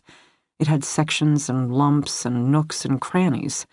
Even cot mattresses can have coils and springs for durability, especially in a college town like Boston, where half the apartments are furnished by IKEA. It's possible this mattress started out in someone's dorm before being repurposed here. I keep digging, and sure enough, metal, wire, coiled inside the foam. Everything is a resource. This mattress is my resource, and I'm going to use it to get us out of here. I'm weak, shaky, stupid with stress. It takes me much longer than it should to find the end of one of the bound coils and slowly but surely straighten it. I don't know if I can pull it out. I don't think I'm that strong in my current state, so I go with reworking one end of the coil. I have these gadgets at home, see? Fashioned from plastic, they look like tiny little black clips, except they're not. They're universal handcuff keys, available from most major internet retailers. Usually, before I go out, I tuck them in my hair, the world's shortest bobby pins, where they're accessible for emergency situations. Silly me, however, I never thought to sleep with them behind my ears, meaning they aren't with me now. But I can remake them. I've used them enough, I know them that well, and the thinness of the metal mattress coil is just about right. My fingers slip in the dark. I gouge the side of my hand with the wire, hiss with the pain, but I keep going, even as I stab another finger, jab my palm, slice open the back of my hand. Both of my hands are slippery with blood by the time I deem my homemade gadget about right. I take a break, wipe my hands on the carpet, steady my breathing. "What are you doing?" the girl asks in the dark. "Why? Still scared of me?" "The door isn't locked. I didn't lock it." "But you unlocked it." "Had to. Open the door, check on you. Those were my orders." "From whom? Who told you?" "You know," she whispers. You know. "I'm not the one calling the shots here," I insist, though I don't know why I bother. "Door is closed," she whimpers. "No getting out from the inside. I tried. There is only the dark. And bad things happen in the dark." "You ever spend time in a pine coffin?" The girl doesn't answer. "We can all survive more than we think," I inform her, "and I don't plan on being a victim ever again. Not when I can be the monster." I position my cuffs over the hooked mattress spring and get down to business. It takes me several tries. In this case, it doesn't matter that I can't see, because I've practiced enough times with my hands behind my back. I'm used to going by feel, not by sight. I'm accustomed to the key being smaller, however, not fixed in place, and that takes some getting used to. But handcuffs aren't the most sophisticated locks in the world, and I am a girl who's really, really practiced. With a click, the first bracelet releases. Faster this time, I undo the second, and then, for the first time in I don't know how long, my hands are my own. I lift them up, massage my wrists. It feels wonderfully strange to separate my arms, move them independently. I can feel the girl watching me in the dark. I know she can't see my movements, but must surely hear something, or maybe simply sense the wonder of this small improvement in our circumstance. "Would you like your hands free?" I ask. What? "Would you like your cuffs removed? I can take them off." "What do I have to do?" "Crawl over here." That's it?" "Just move toward the sound of my voice. I'll help you." She hesitates. She fears me. With good reason? I don't know. I can't make sense out of all this. There are things I don't get. How did I go from my apartment to here? Was there really an intruder in my doorway? And how did I end up trussed up like a Thanksgiving turkey, putting up no resistance, no fight, not even awareness, as someone opened the door to this room and delivered not one, but 2 pine coffins? How did someone as smart as me become that stupid? The girl moves toward me in the dark. I can hear her, slow and shuffling. I catch her sharp hiss of breath as she moves wrong, aggravating her injury, the one I gave to her. Then she arrives, so close to me I can feel her breath. I reach out, take her hands, feel the line of her metal cuffs with my thumbs. "Just hold still," I tell her. I adjust her wrists over the hooked coil and, closing my eyes for concentration, work on guiding my makeshift lockpick into the tiny holes on each metal cuff. It's not smooth or simple or brilliant, but eventually I get the job done. The handcuffs fall away. I can feel her lifting her hands, twisting her arms this way and that. It's true, what I'd suspected. You don't need eyes to experience wonder. You can feel it, even in the dark. "Why?" she asks, her favorite question of the day. I tell her the truth. Because we're getting out of here. Chapter 34. "I'm going to visit Tonic this afternoon. Samuel said I should tell you." "Excuse me?" Sitting at her desk, Dee adjusted the phone against her ear, certain she'd heard wrong. Rosa Dane continued. "That's the last place my daughter went. I would like to see it." "Did you find something in her apartment? Some lead we missed involving her search for Stacy Summers?" "No, but I spoke to Colin this morning. He admitted Flora had taken a personal interest in his daughter's case. Given that, there has to be a reason Flora went to Tonic on Friday night. My daughter wouldn't have just gone out to a bar." Dee took a deep breath, forced herself to process. She didn't disagree with Rosa Dane. Tonic was definitely a place of interest, as just discussed by the task force. Having said that, cops didn't like civilians meddling in their investigations, especially not a case as red-hot as this one and with so many moving parts. Dee had returned from the lunch meeting to find a report from the lab on her desk. The stain in Devin Goulding's garage had tested positive for human blood. Furthermore, it matched Christy Kilker's blood type. Conclusive? No, that would take DNA testing, but getting more and more interesting. Goulding almost certainly had something to do with at least one woman's, if not 2 women's, disappearance.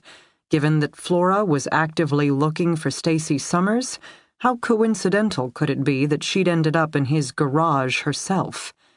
Which brought Dee back to why civilians shouldn't be involved in police investigations. Flora's actions Friday night had led to Goulding's death, eliminating the police's best source of answers. Detectives knew better than to burn a person of interest alive. Apparently, vigilantes didn't. "Tonic is a nightclub. I doubt it's even open this afternoon," Dee hedged, while she tried to decide if Rosa's proposed visit was the best or worst idea she'd ever heard. "I spoke to the manager. She's agreed to meet me there at 4. Rosa had called the bar's manager. "But of course. And you reviewed this plan with Dr. Keynes?" "I asked him to come with me. He has insight into my daughter that I value." "Sure, insight into the daughter," Dee thought cynically. Except the moment she thought that, she found herself uncomfortable again. Keynes had feelings for Rosa, Dee was positive. Spoken, unspoken, returned, unreturned, who knew? But did that alone explain his level of involvement? "Samuel recommended that I contact you as well," Rosa was saying over the phone. "Something about how territorial local detectives can be. How you might not view my actions as helpful, but threatening. He advised me to be respectful. I'm going with honest." "Apparently." Dee frowned, glanced again at the lab report on her desk. "Fine," she said abruptly. Rosa wanted to visit Tonic? Well, so did Dee. So why not kill two birds with one stone? Visit the nightclub Flora had been investigating while also spending more time with the girl's mother.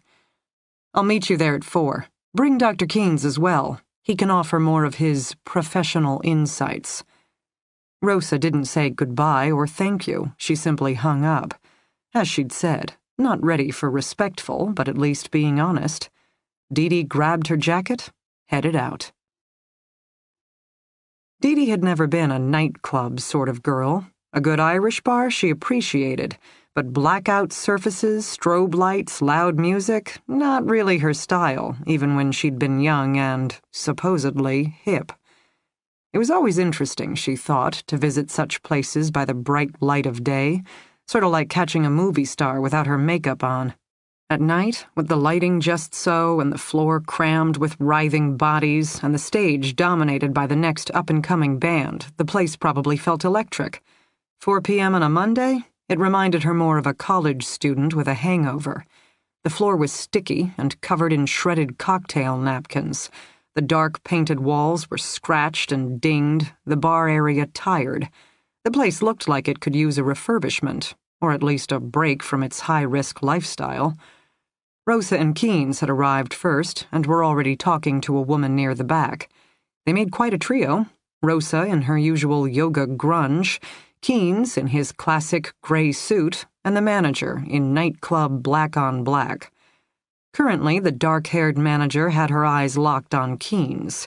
He wasn't even talking, and she still stared at him, entranced. Apparently, Keynes's cheekbones worked even on a woman surrounded by pretty and even prettier staff.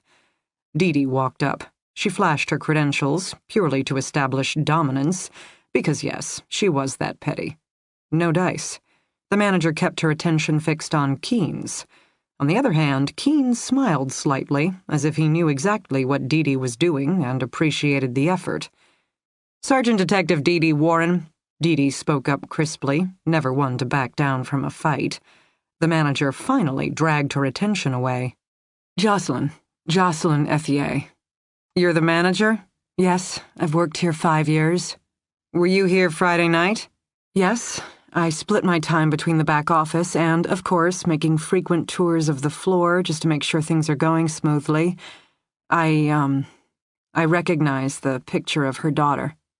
She flicked a sad, nervous glance at Rosa.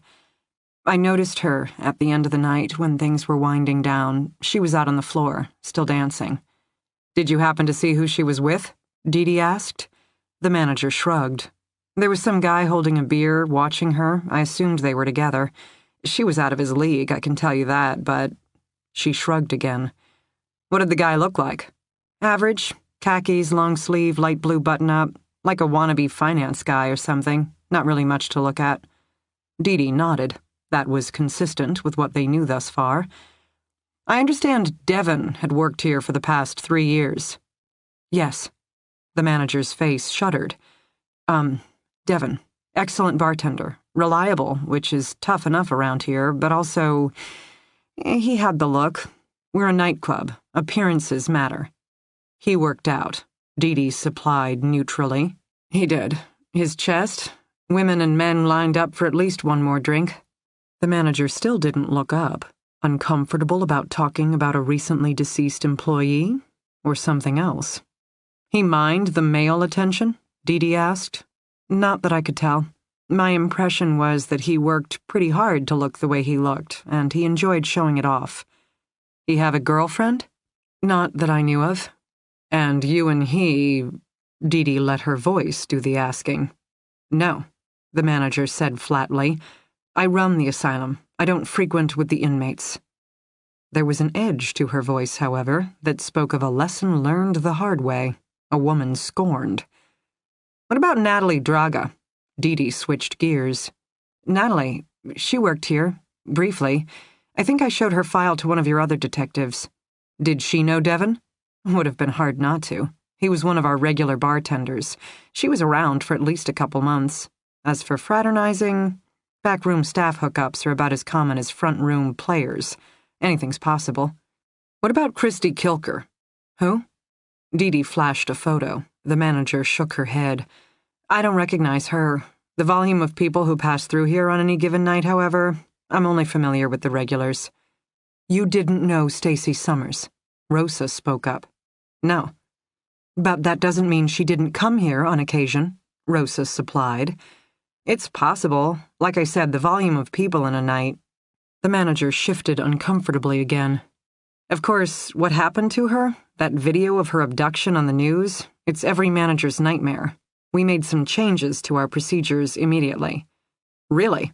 Dee Dee interjected sharply, because given what your own bartender did on Friday night. Ethie stiffened, her expression turning wary. I didn't know, okay? Is that what this is about? Because I've already told all this to the first detective you sent over. No, I didn't suspect my own bartender was a rapist. No, I didn't realize Devon had ambushed some girl on Friday. He left abruptly, didn't come back. Was I pissed? Yes. But did I imagine? She thinned her lips. This is a hard job. The amount of turnover in staff, vendors, customers, I don't know everything that goes on. No matter how hard I try, I can't know everything that goes on. Do you know the staff at other nightclubs, such as Birch's? Keynes spoke up. In contrast to the manager's heated voice, his tone was perfectly neutral. The woman's shoulders relaxed marginally. She conceded to meet his gaze. Sure, the industry isn't as big as you think. The bartender fired from Birch's today will most likely be asking me for a job tomorrow, so it's good to be able to compare notes. Nigel is the head manager at Birch's. He's been quite distraught by the Summers case. Ethie's voice grew defensive again. We try to keep an eye on our customers, you know. Bartenders, staff, the door attendees, everyone is trained to be aware of who's had too much to drink, who might need a ride home. Something like the Summers case? It's bad for all of us. You noticed Flora on Friday night. Keynes again, voice still calm. You saw her on the dance floor. You paid attention. As you say, that's your job. Ethie didn't speak. And yet, when your bartender exited the door after her, I didn't see that. Why not? It was 2 a.m., closing. There were a million things going on. I wasn't even out front anymore. I was in the back, working on receipts. What about cameras? Dee Dee spoke up. From your back office, surely you can watch live video streams from the dance floor, bar area, entrances and exits. Standard operating procedure for most clubs. The manager flushed, said nothing. You do have cameras, Dee Dee pressed. Of course. But I checked for the first detective who stopped by. The, cameras weren't working that night. What do you mean, weren't working? They were turned off, shortly before closing. And who did that? I don't know. What do you mean, Ms. Ethie? Keynes again, working his Zen voice. Is this the first time the cameras had been turned off? The woman shook her head. She looked either guilty or distraught. Dee Dee couldn't decide which. Keynes continued on. How many times before, and who would have access? I started noticing it around a year ago. A night here, a night there, except the past few months. Ethie took a deep breath. She glanced at Keynes, as if pleading for understanding. I was beginning to have suspicions. Suspicions of what? It was too often, too regularly. I should have reported it to HQ, maybe installed a lock on the closet containing the security system. I had my suspicions, maybe drug deals or theft, but not kidnapping. You have to believe me, not assault, not that. But yes, someone was tampering with our system. I did know that. You're a good manager, aren't you, Miss Ethie? You can't see everything, as you said, but you try. So you noticed, you have been noticing, something with your staff was off. Ever since Natalie... What about Natalie? Dee Dee let Keynes take over the questioning, because he'd roped the manager in now. She was making direct eye contact, staring right at him, and Dee Dee could already tell what the manager had fed them the first time around regarding Natalie Draga had been the party line. Now, finally, they were honing in on the truth. Employees come and go, that's true, and they don't always leave forwarding information. But to not pick up a check? Who doesn't pick up a paycheck? And I suspected that she and Devon had a thing. Not my business, but again, if she was with him, all the more reason to stay, you know? Keynes nodded. But she didn't come in. Left work one day, never showed up again. And Devon? He wasn't sad, wasn't distraught. If they had a thing and she suddenly split town, shouldn't he have been upset? Keynes nodded again. But he wasn't. If anything, he seemed cheerful. You wondered about Devon Goulding, Keynes said. There was nothing I could do, the manager expelled in a rush. I never saw anything wrong, heard him say anything inappropriate, but just his moods, these flashes of rage. I don't know, Devon didn't seem like Devon anymore. He seemed darker. And that hurt her. Dee filled in the blanks, because at one time Ethie had felt as if she knew him well, intimately. She'd been involved with him, whether she was willing to admit it or not. Did Devon have access to the security system? Keynes asked, gently. Yes. You believe he was the one who turned it off Friday night? Ethie looked at Dee. She exhaled, a confession of sorts. Yes. You noticed my daughter Friday night, Rosa spoke up abruptly. You said you saw her dancing, but you've also said you can't track everything, so why did you watch my daughter? Ethie flushed. The way she was dancing, she was calling attention to herself, but also, she seemed alone. You worried about her, Rosa provided. Again, that faint hesitation. I checked in on her. I wanted to make sure she was all right. Dee got it. You wanted to make sure she hadn't caught Devon's eye. She was dancing with another guy, I swear. She was dancing with Mr. Normal. So then I stopped watching. I counted receipts instead. Dee leaned forward. Stacey Summers, she prodded. Think. Now is the time. When you saw the video of Stacey Summers, did you recognize her as one of your customers? Is there any chance she also knew Devon Goulding? God's honest truth, Detective, I have no idea. I am so sorry, but I have no idea. Dee nodded, stepped back. Rosa and Keynes did the same, while the manager, Ethie, remained standing there, looking like a woman who'd just taken a beating, and her work shift had yet to begin. One last question, Dee said. Does this place use any glitter? Restrooms. Tonic offered up a basket of toiletries for its patrons, male and female alike.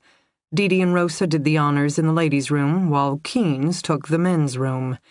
Dee found what she was looking for almost immediately, a hair gel product laced with gold glitter. She gave Keynes a quick call to learn he'd discovered the same. Nothing like a bit of sparkle for the discerning clubber with a big night ahead. She held the gel under the overhead lights, watching the way the various gold particles shimmered. As Alex had said, the pieces appeared individual, distinct, and sticky. Chances were, even after hand-washing, showering, minute pieces of the gluey sparkle lingered for days, just waiting to be transferred from a kidnapper's hands to a victim's apartment, or even her body. Dee dialed Ben Whiteley, who most likely was still exhuming the body at the nature park. He picked up the call, as charming as ever. Whatever it is you want, I don't know. I didn't know 5 hours ago, I don't know now. And if you don't leave me alone long enough to finish wrapping up the scene and transport the body to the lab, I may never know anything ever again. I need you to check something for me. Dee, it will just take a second. Can you shine the flashlight on the body's hair? Look for gold, as in glitter. The hair is brown and completely saturated in dirt. How do you expect me to... Wait. There do appear to be some reflective particles. It's possible I'm looking at glitter. Can you remove a small sample? I'm going to send a uniformed officer to you immediately for pickup. Thank you, Ben. Dee clicked off the phone, stood there thoughtfully. Rosa came up behind her. The woman appeared tired, but was in control as always. The glitter is important? Yes. What does it mean? It means... Dee shrugged, still fumbling her way through a case with more questions than answers. It means my husband was right. Natalie Draga, Christy Kilker, Stacey Summers, your daughter. All of their disappearances are connected. She looked at Rosa. The glitter tells us so. Chapter 35. Laughing. Jacob had a joint. They passed it back and forth between the two of them, heads bowed close together, giggling like schoolgirls. I sat alone at the tiny kitchen table, rubbing my bare arms for warmth, watching them in the family room. Turned out the new girl wasn't new at all. She'd recognized Jacob, threw open her long, creamy arms in greeting. He'd wrapped her in a tight embrace. A hug. Jacob hugged her. I hadn't been hugged in a very long time. Not since the days of the woman who looked like my mother and wore a silver fox charm around her neck. At first, Jacob had been reluctant to enter the yard. Nah, he'd said. She told me last time she caught me that she'd call the police. That'd be it. Back to the slammer, and we both know I ain't never going back there. Then it's a good thing she's not around, the new girl had said, hands still on Jacob's shoulders. Come on now. You don't need this kind of headache. I was just in the area.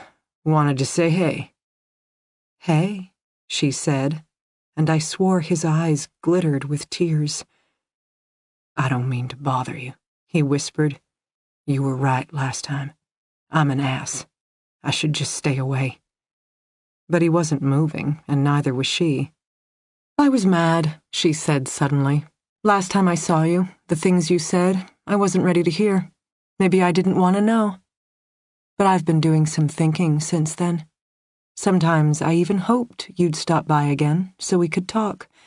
'Cause I think maybe there's some truth in what you said. What do you mean? You know what I mean. Lindy. Come inside. Come on. Just have a visit. We'll catch up. This time I'll listen. I promise. But if she's not coming back. I'm telling you the truth. She's gone, and she's never coming back again. That seemed to do the trick. Jacob stopped resisting. He followed the beautiful girl across the burned-out yard. I trailed behind the two of them, already forgotten. I hated this new girl who wasn't new. I hated her long, dark hair. I hated her gleaming brown eyes. I hated the way she smiled at me, as if she already knew things I didn't, such as I was the one just passing through. She would always be the real deal. The house was shabby. Dirty stucco-colored linoleum in the kitchen, tired cabinets with sagging doors, furniture patched with silver splashes of duct tape. It made me feel better. Some basic female instinct, at least my house is nicer than yours. Except, of course, I didn't have a house. I had a coffin-shaped box in the back of Jacob's sleeper cab. I couldn't breathe. I didn't know why. My throat was closing up, my heart rate too high. Jacob, holding the knife down at his side, now drinking and smoking with this girl, the legendary Lindy whom he talked about in his sleep. They were together, before, now, forever. She would always be his, which made me completely expendable. Gator food, literal white trash. I was going to be sick, except I hadn't eaten enough lately to vomit. My hands trembled, my left knee jogged uncontrollably. Stress, fear, fatigue, hunger. Take your pick. I suffered. While Jacob sat on the sofa and laughed and smoked dope with the most beautiful girl I'd ever seen. I don't know when I first moved. I just did. Stood up at the table, not like they were paying attention to me. Walked toward the jumbled collection of broken-down drawers, sagging cabinets. A ratty kitchen, a shabby kitchen, but still a kitchen, and every kitchen stocks similar items, such as knives. The paring blade, short and easy to conceal, or maybe the butcher knife, go full psycho. In the end, I selected a model in between, without ever truly thinking about it. If the new girl wasn't really new, then I could make a decision without really deciding. Giggles, high-pitched, happy, and just for one moment, I am home. I am rolling on a bed, all tangled up with my mother, my brother. We are laughing. This is Mom, all cracked up.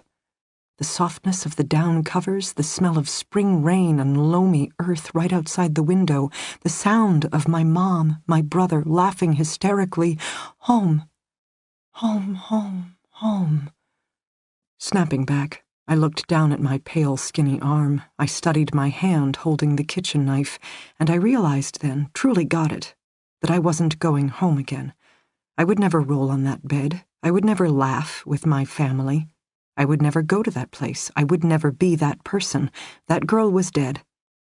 All that was left was this moment, this place, this knife in my hand. I held out my left wrist, studied the maze of red scars, blue veins. It would be so easy. One swipe here, one swipe there. Leave Jacob to clean up the mess. Gator food, literal white trash.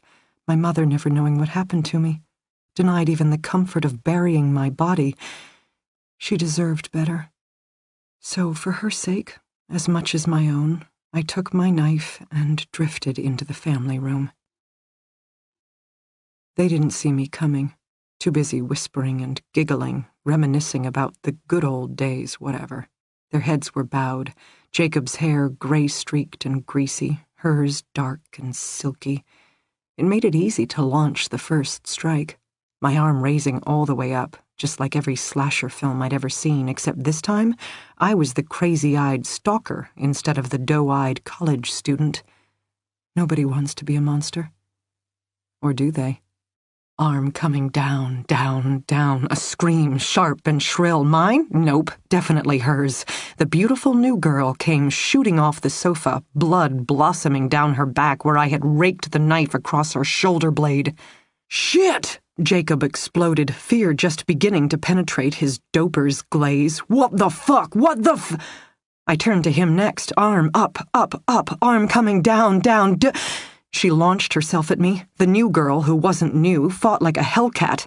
She tackled me down to the ground, fingernails slashing down my face, going for my eyes, screaming words at me in a language I didn't know, not Spanish, something far more exotic.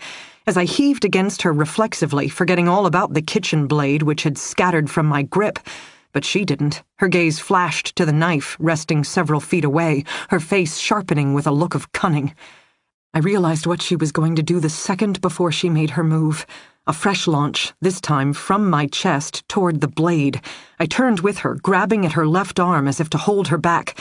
She kicked at me without ever losing focus, stretching long, and just like that she had the knife, turning back, looming over me.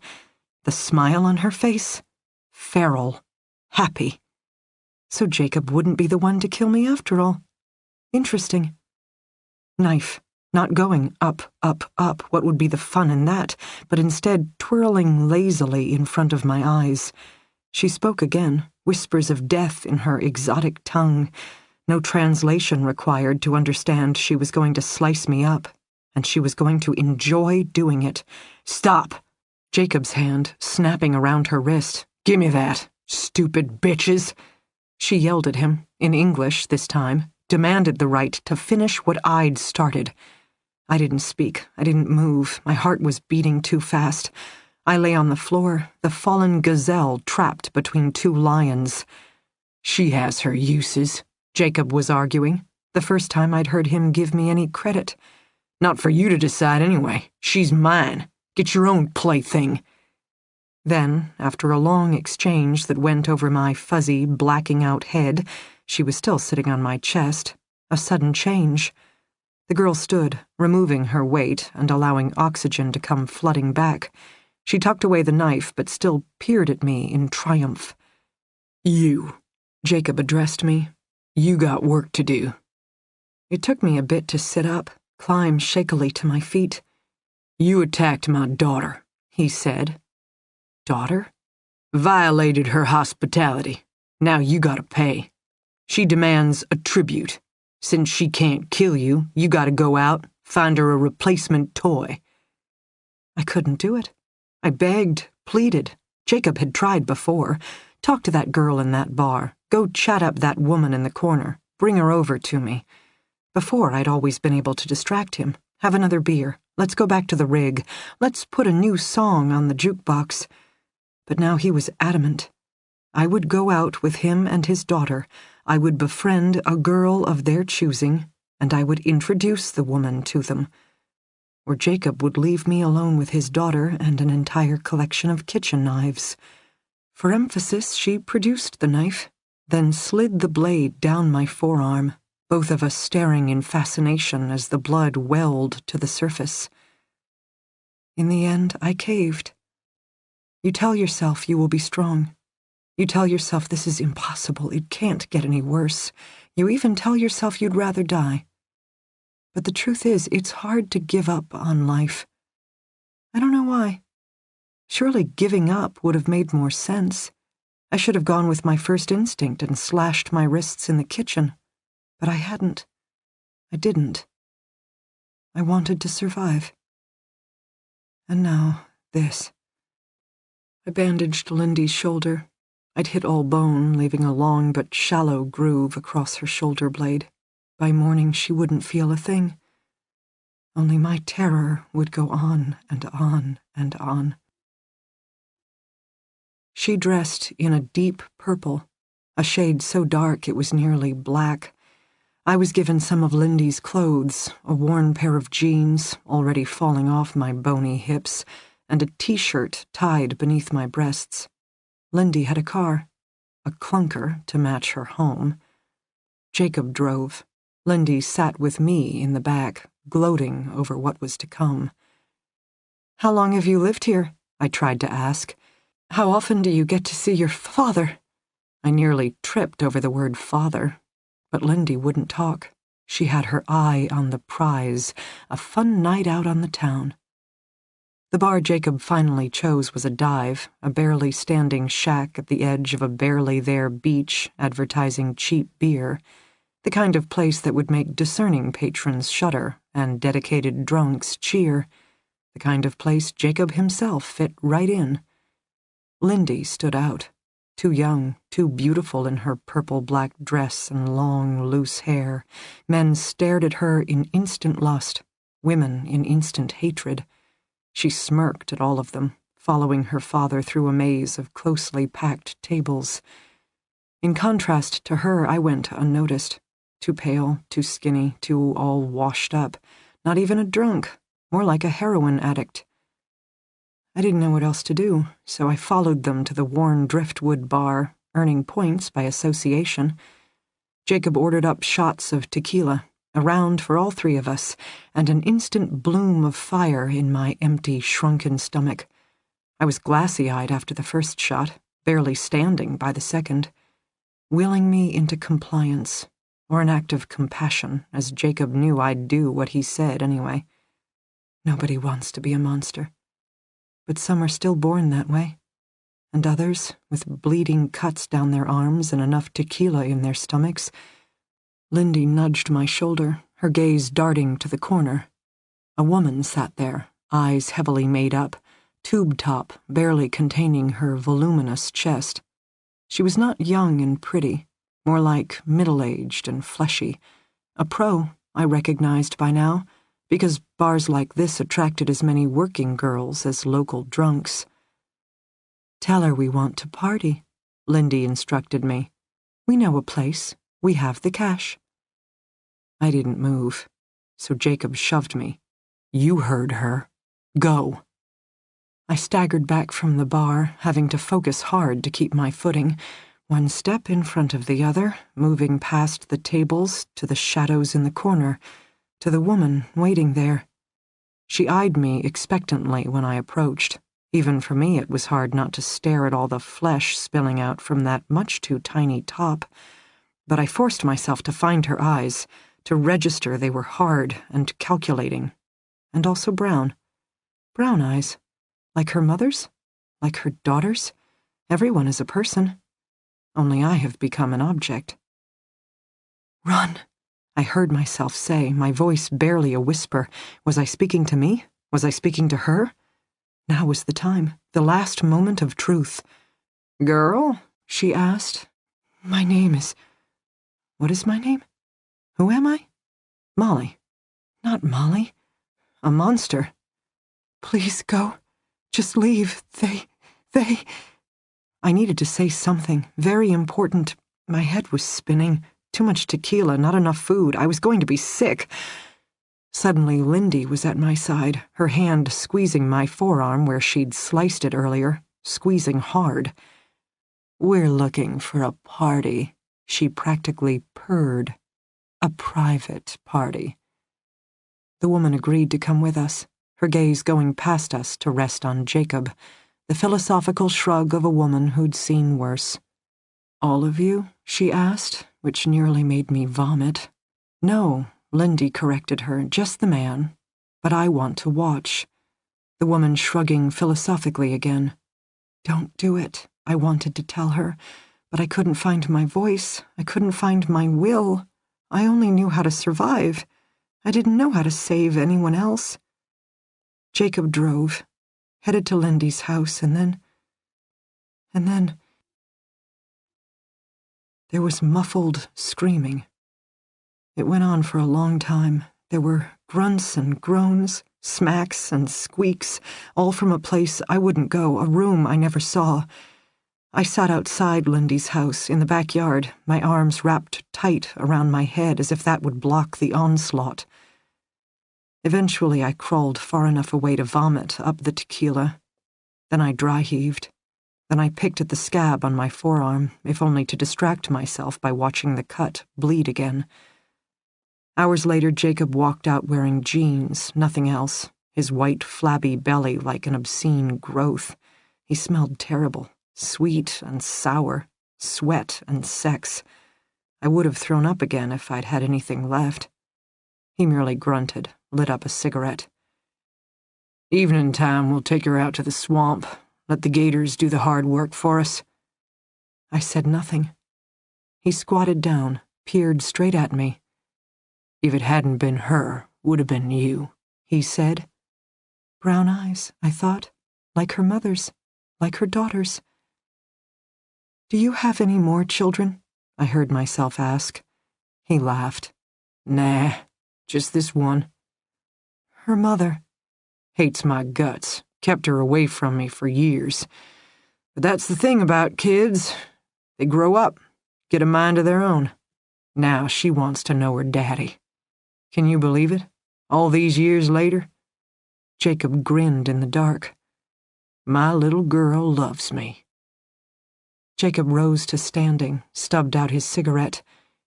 "You know things now," he informed me. "Got your hands dirty yourself. No matter what happens, you're now one of us. Welcome to the club." Chapter 36. My thin pine shard, meticulously peeled down to slip into the door jamb, splinters the second I try to use it to jimmy the door latch. I sit back on my heels in the dark, holding the remnants in my hand. I could try again, but what would be the point? The pine is soft and thin. The door is solid and heavy. Using one to pry open the other is never going to happen. Behind me, the girl whimpers. I track the sound to the far left corner.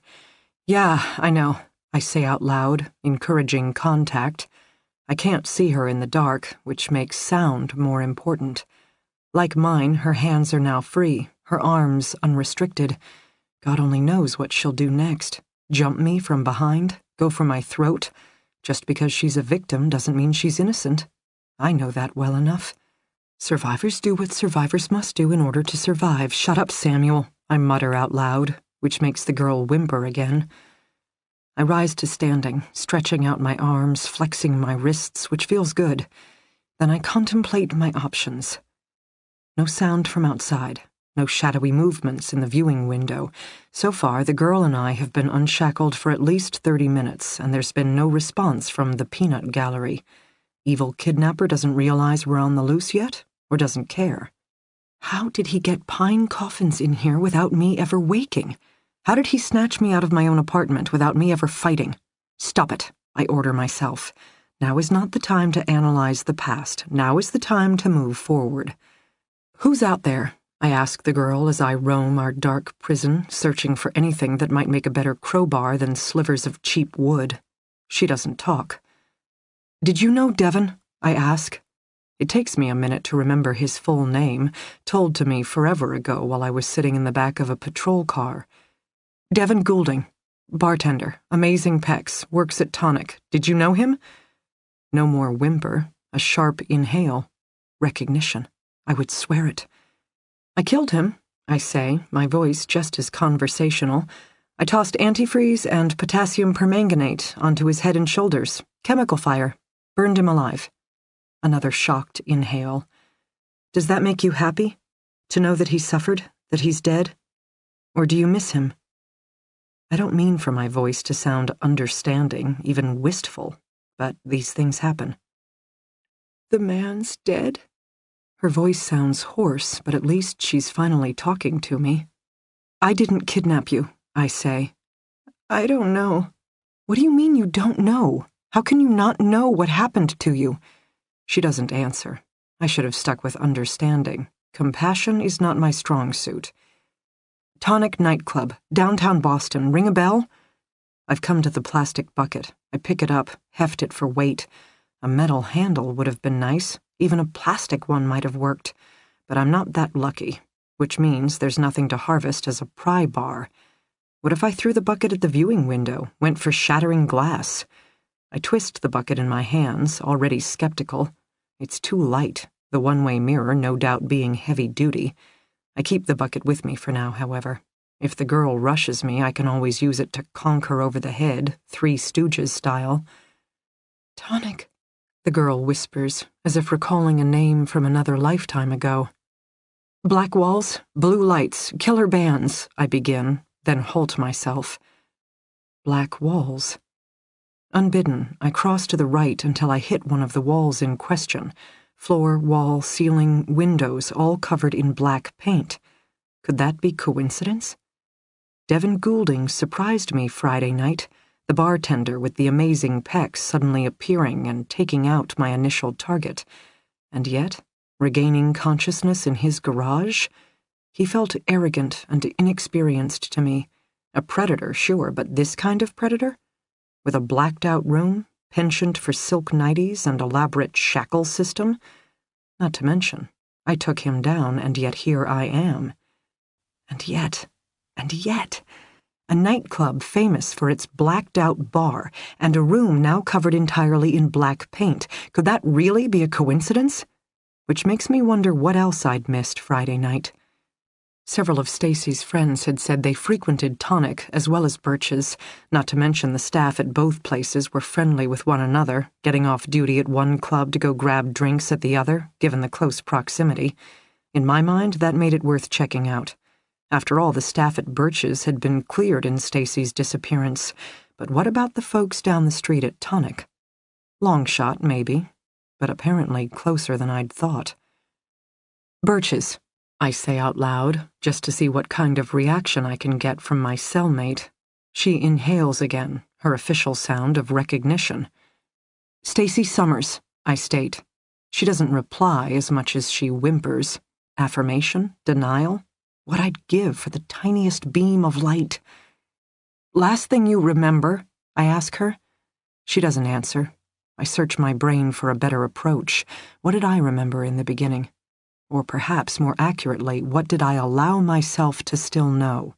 Because it's not like you magically forget your entire life, identity, the people who loved you. It's more like you box them up, put the images away. Because thinking of such things, knowing such things, is simply too hard. Those memories make you human, which is inconsistent with your current role as an inanimate object. And just because the police one day spring through the door, black armored beetles toting weapons and shouting orders, doesn't magically open up the mental attic. If anything, I locked down harder, as disoriented by freedom as I'd once been by life in a coffin-shaped box. I found the girl, stumbled upon her quite literally in my search for resources.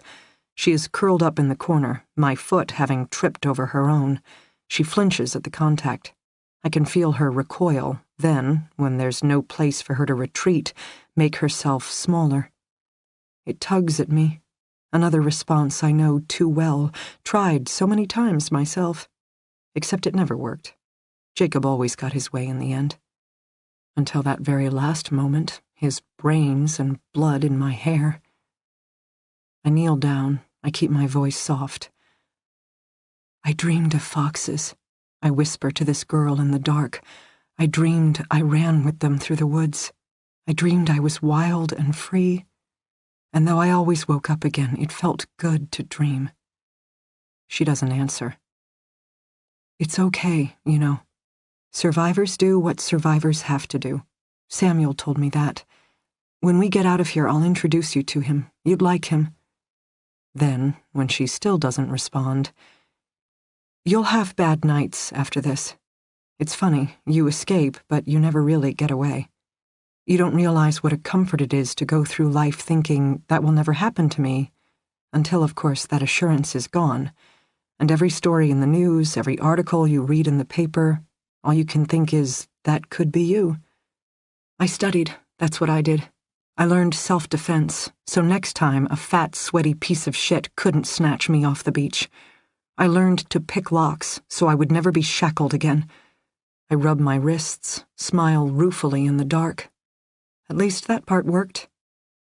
What I'm trying to say is, the fear never really goes away, but there are options. You can build a life. You can be a person again. Look at Elizabeth Smart, J.C. Dugard. There are success stories. I'm just not one of them. I don't say that. I don't want to demoralize her. And my failings don't have to be her own. My goal, my one mission in life, certainly isn't the stuff of happily ever afters. I only spoke it out loud once, 5 years ago. I leaned down and whispered my promise in Jacob's ear. I told him exactly what I was going to do one day, right before I placed the barrel of the gun against the top of his head and pulled the trigger. His blood and brains in my hair. Not all of my dreams are nightmares. Devin Goulding is dead. I test the waters one last time. I know. I personally killed him. The girl finally speaks. You don't understand. I'm trying to. You shouldn't have hurt him. Had to. It was Friday night. Now, it will be worse. What will be worse?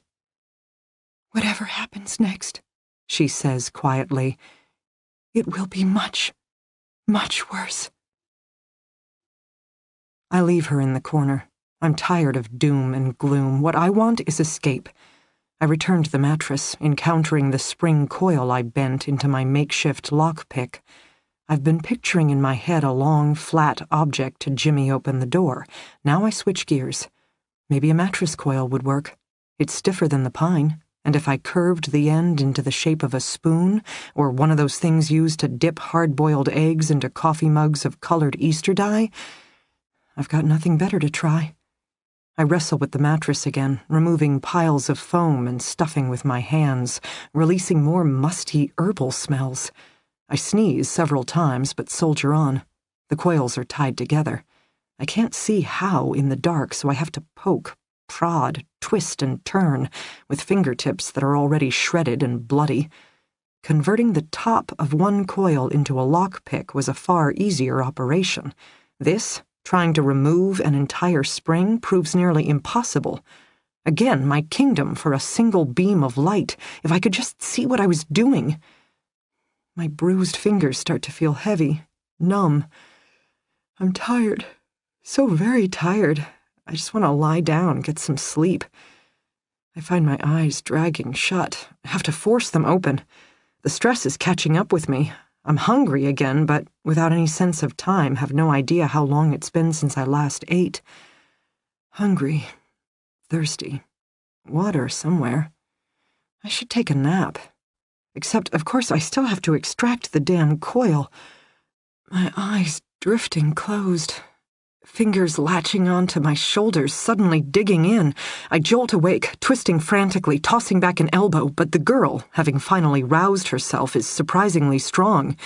The mattress, she's saying. You have to get away from the mattress. Away, away. I try to pull free, but my movements are too sluggish. Then, just as suddenly as she grabbed me, she lets me go. I collapse back, an ungainly beetle with my arms and legs in the air. I have to blink my eyes, concentrate to right myself. Even then I feel groggy and I still want to sleep. "It's in the mattress," she says. "What's in the mattress?" I mutter. "I don't know, but the mattress? You'll sleep.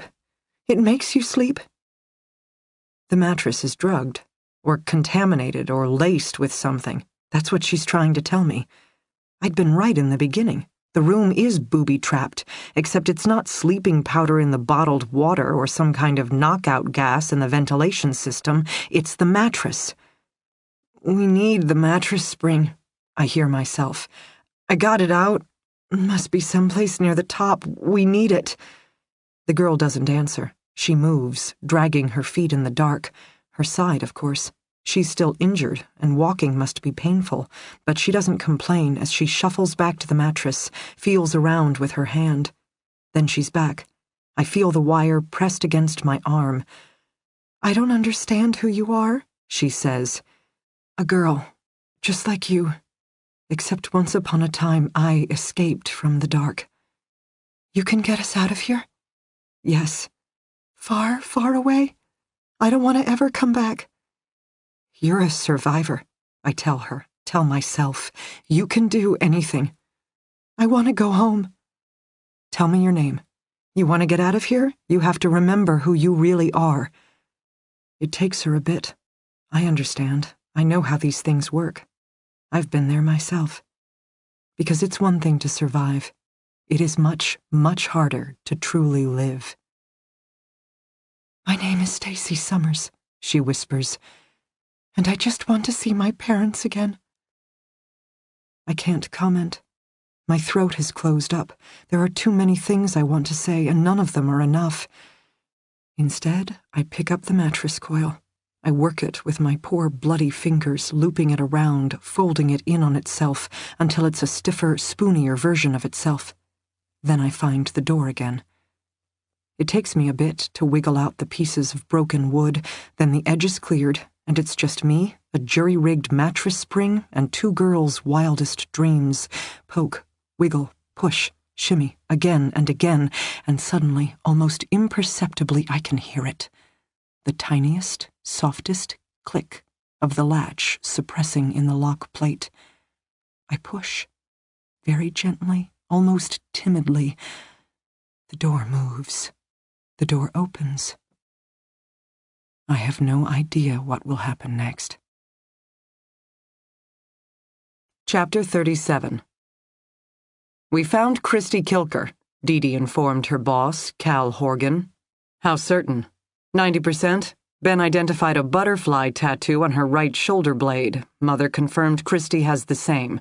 Dental records will be the slam dunk, but we're fairly confident the remains are Christy Kilker. "What about Stacy Summers?" "I don't know. Wasn't there a second girl, another license you found in the Goulding kid's bedroom?" "Natalie Draga from Alabama. Don't know about her either." "Flora Dane?" Horgan asked. "So," Dee Dee reported, "we found Christy Kilker." "And 1 out of 4 ain't bad?" Horgan arched a brow at her. She scowled. Her boss switched gears. "Any theories of the crime?" "The perpetrator favors glittered hair gel." "Seriously?" "Actually, I have no idea.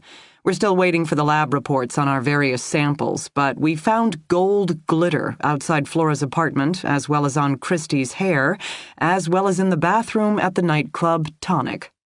"Tonic?" "Devin Goulding worked there, same with Natalie Draga until her own disappearance. As for the other missing persons, they have frequented the nightclub, including Stacy Summers. Her friends confirmed they went there on occasion, and 2 of them shared that information with Flora Dane." Horgan folded his hands across his stomach, which would seem to confirm that Devin Goulding was behind all the girls' disappearances, including Stacy Summers's. Dee Dee hesitated. "Spit it out, detective." "We didn't find anything in Goulding's place to tie him to Stacy Summers. Why keep trophies of 2 victims but not the third? She was higher profile, and he was caught on tape abducting her. That might have spooked him. I don't think that's how these guys work. I think trophies fall under the compulsive part of their behavior.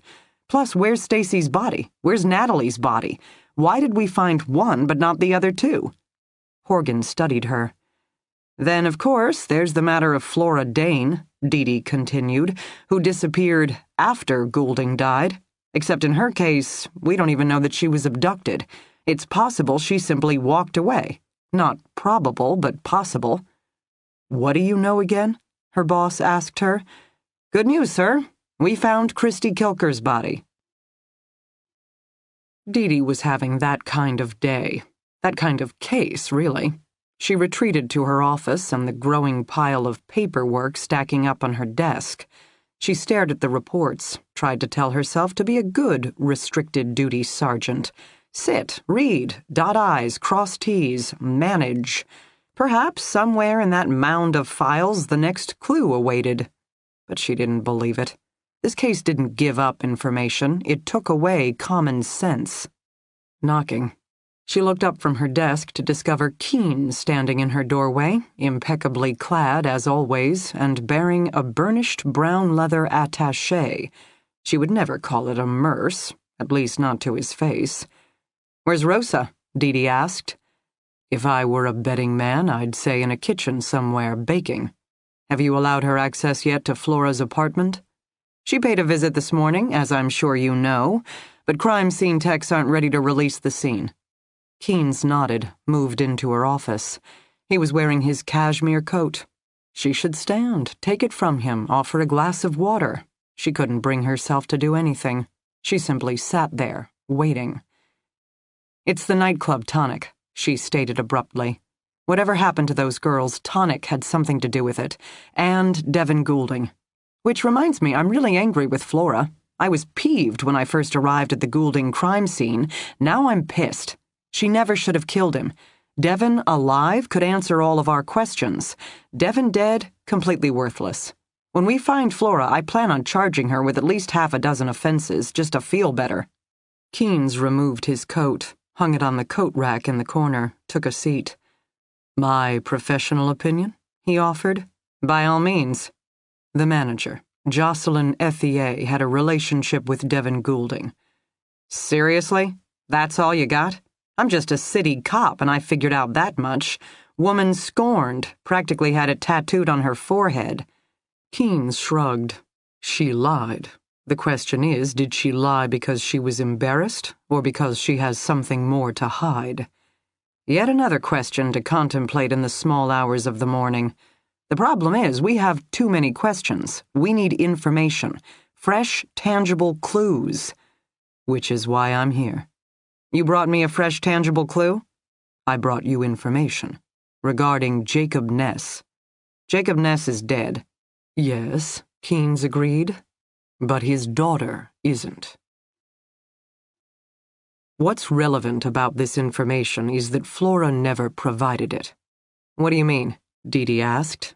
"I debriefed Flora while she was recovering in the hospital. She struck a deal. She would tell her story one time to one person, then never again. She chose me for the honor. Then she talked and talked and talked. 472 days she had much to tell, and yet for every story, every horror, every revelation, I would never say I know everything that happened between Flora and Jacob. For each anecdote Flora revealed, I could tell there were others she held back. That's not atypical with survivors. They're traumatized, shell-shocked, and, in many cases, guilt-stricken. Because they survived? Or because of what they did in order to survive? Take your pick. Either way, guilt is guilt. Dee leaned forward. The lead FBI agent, Kimberly Quincy, mentioned she still had questions about everything that occurred during Flora's captivity. Something about other traces of hair, DNA belonging to other women, recovered from a box he had in the back of his rig. Flora would not be the first kidnapping victim coerced into helping target other victims. True. Do you know what the hardest part about survival is, Detective? I'm sure you'll tell me. Living with it. Every rescued person I've ever debriefed, they were so sure if they could just escape, just get through the ordeal, they'd never complain, never want, never suffer again. My primary job is helping them understand that won't be the case. Survival isn't a destination. It's a journey. And most of the people I help, They're still getting there. Killing off one perpetrator at a time? Dee Dee asked dryly, considering Flora's crime spree. 472 days, much of it locked in a coffin. Do you really think you could handle it any better? Dee Dee scowled. She didn't have an answer for that, and they both knew it. So, the daughter. The FBI recovered many samples from Jacob's hotel room and his long-haul rig. As SAC Quincy revealed, we found DNA evidence belonging to others. One sample was identified as being female and bearing markers consistent with Jacob himself. In other words, a daughter. You found DNA from Jacob's own daughter? In the wooden box? From cigarette butts littered on the floor of the rig. Keynes lifted his leather attaché, extracting a file.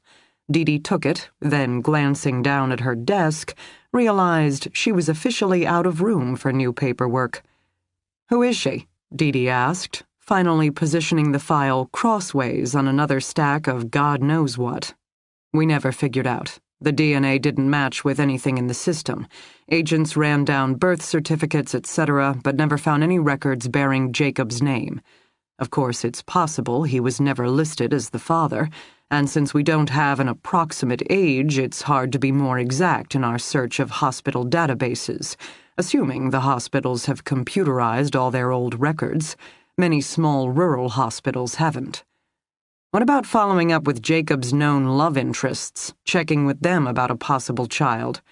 The Devin Goulding problem, Keynes said. It took Dee Dee a second, then she got it. You mean Flora killed Jacob, meaning you can't ask him for a list of prior relationships. Girl's good at tying up loose ends.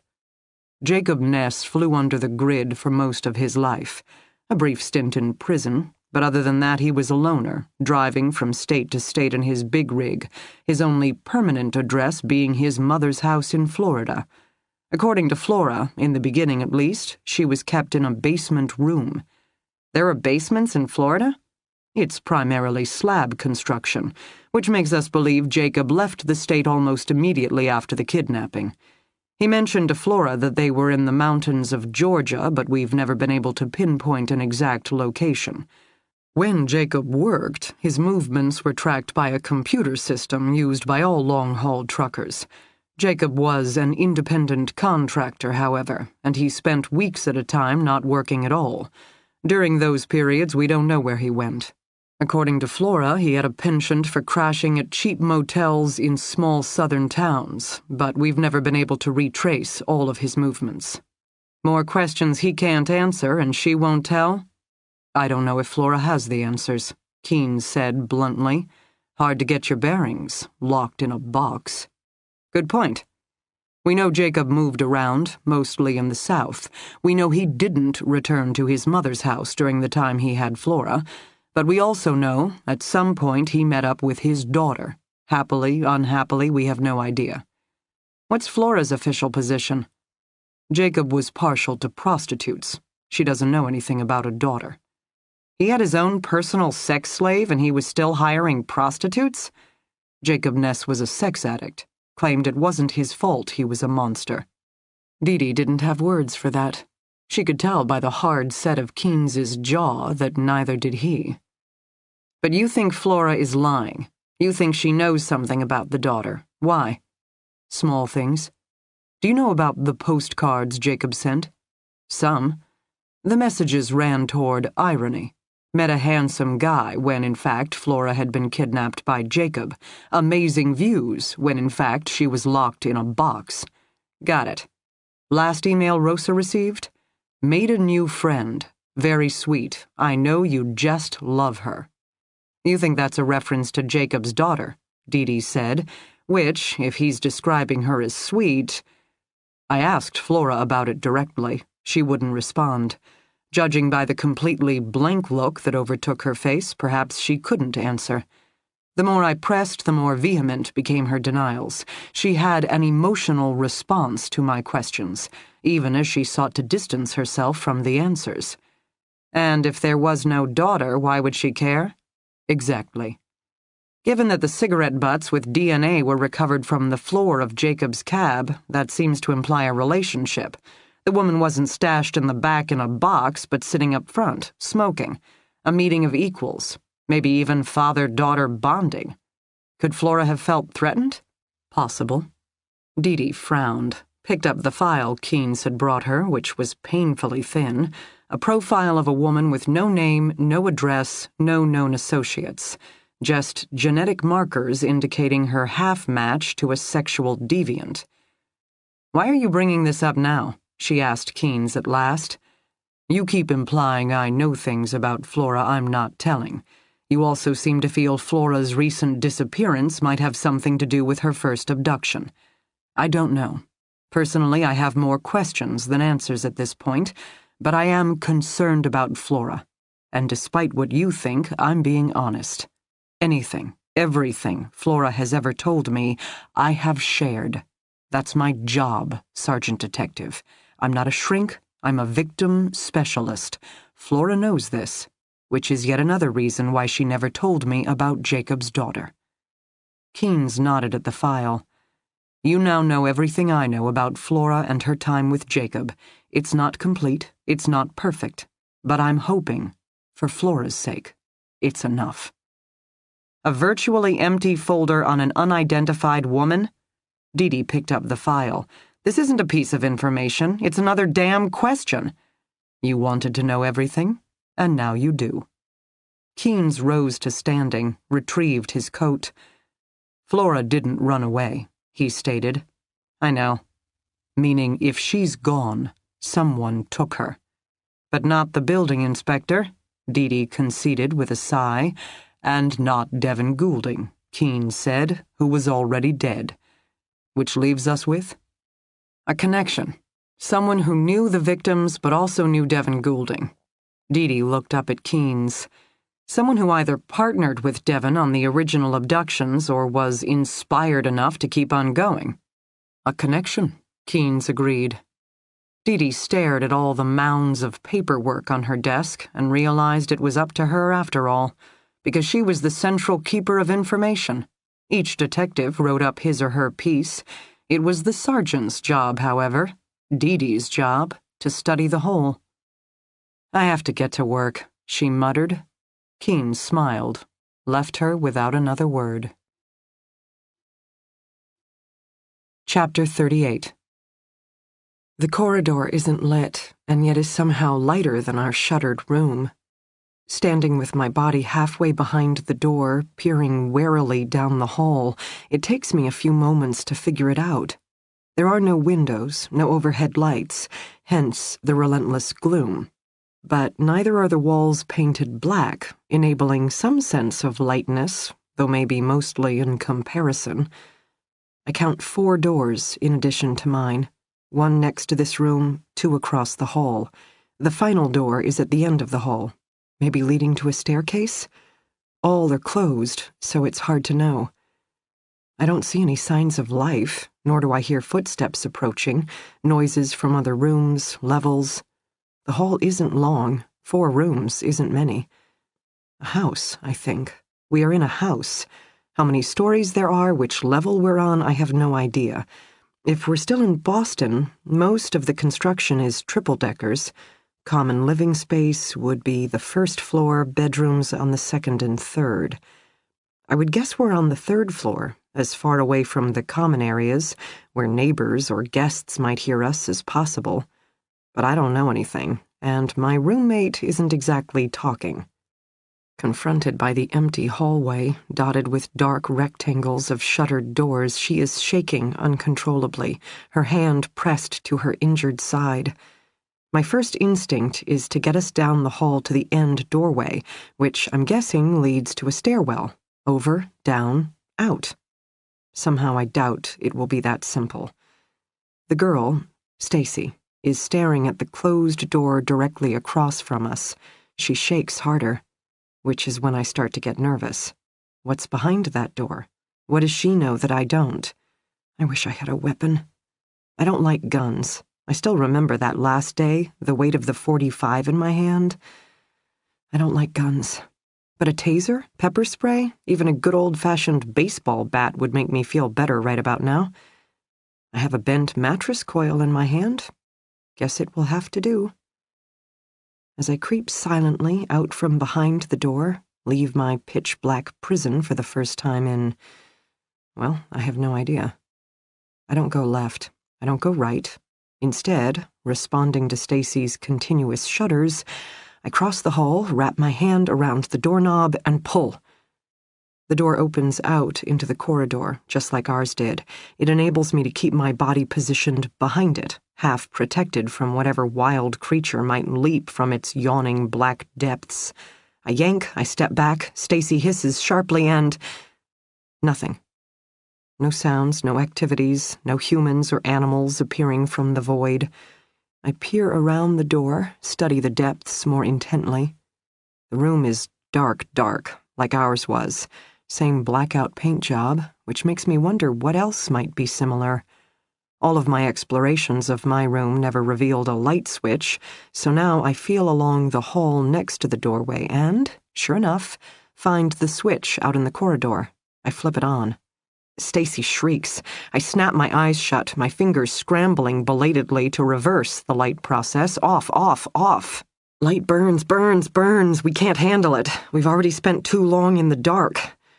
I'm breathing heavily. Behind me, Stacy is too. I wait for the sound of pounding footsteps, alerted by Stacy's shriek. The animals are out, have escaped from their cages. Get them! But the house remains still. Eerily so. It makes me anxious. No house is this quiet.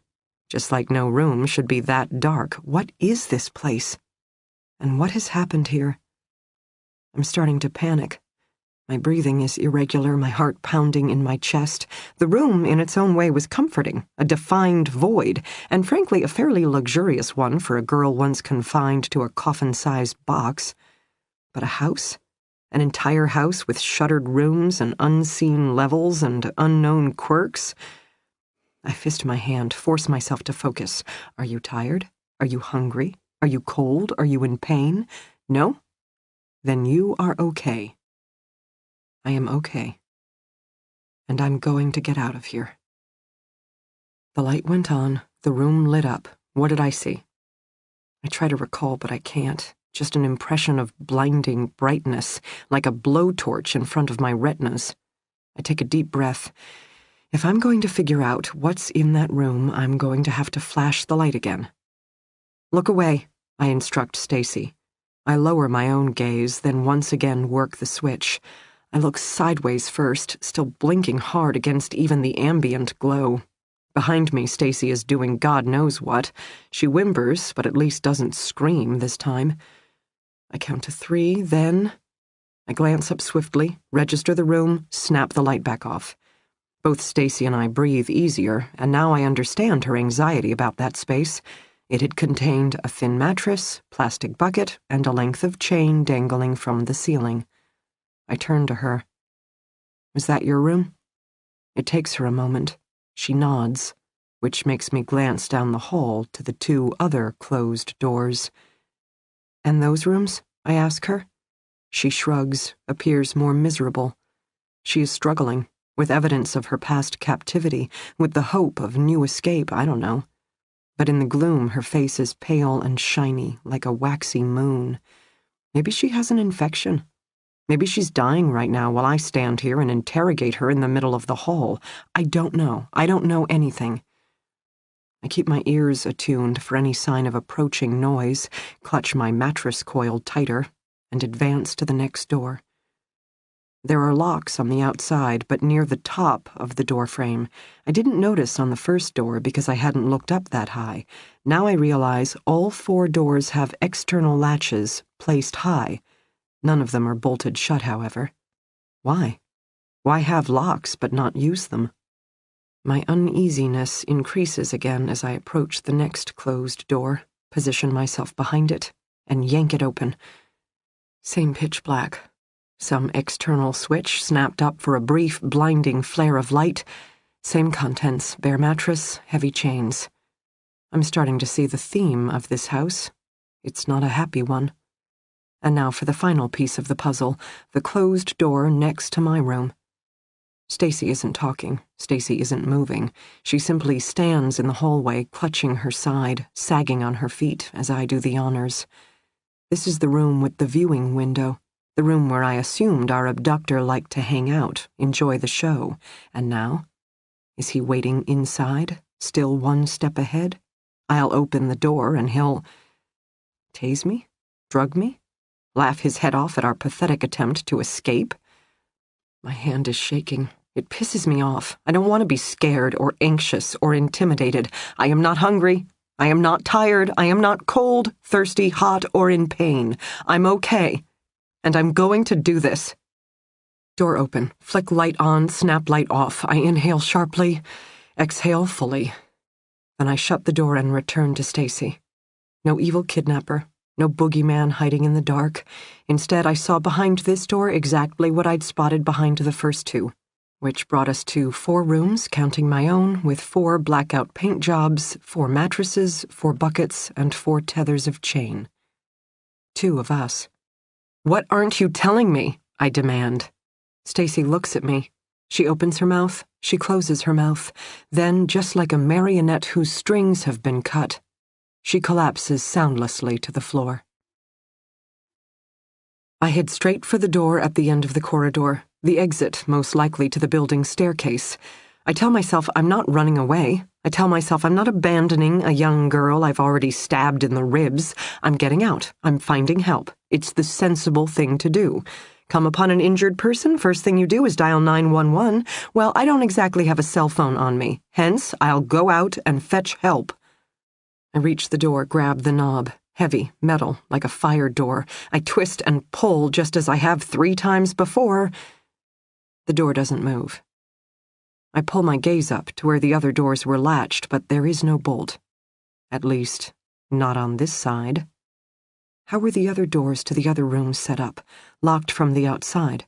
How much do I want to bet this door is the same, meaning it opens into the stairwell and is locked inside the stairwell versus my side of the long, shadowy corridor?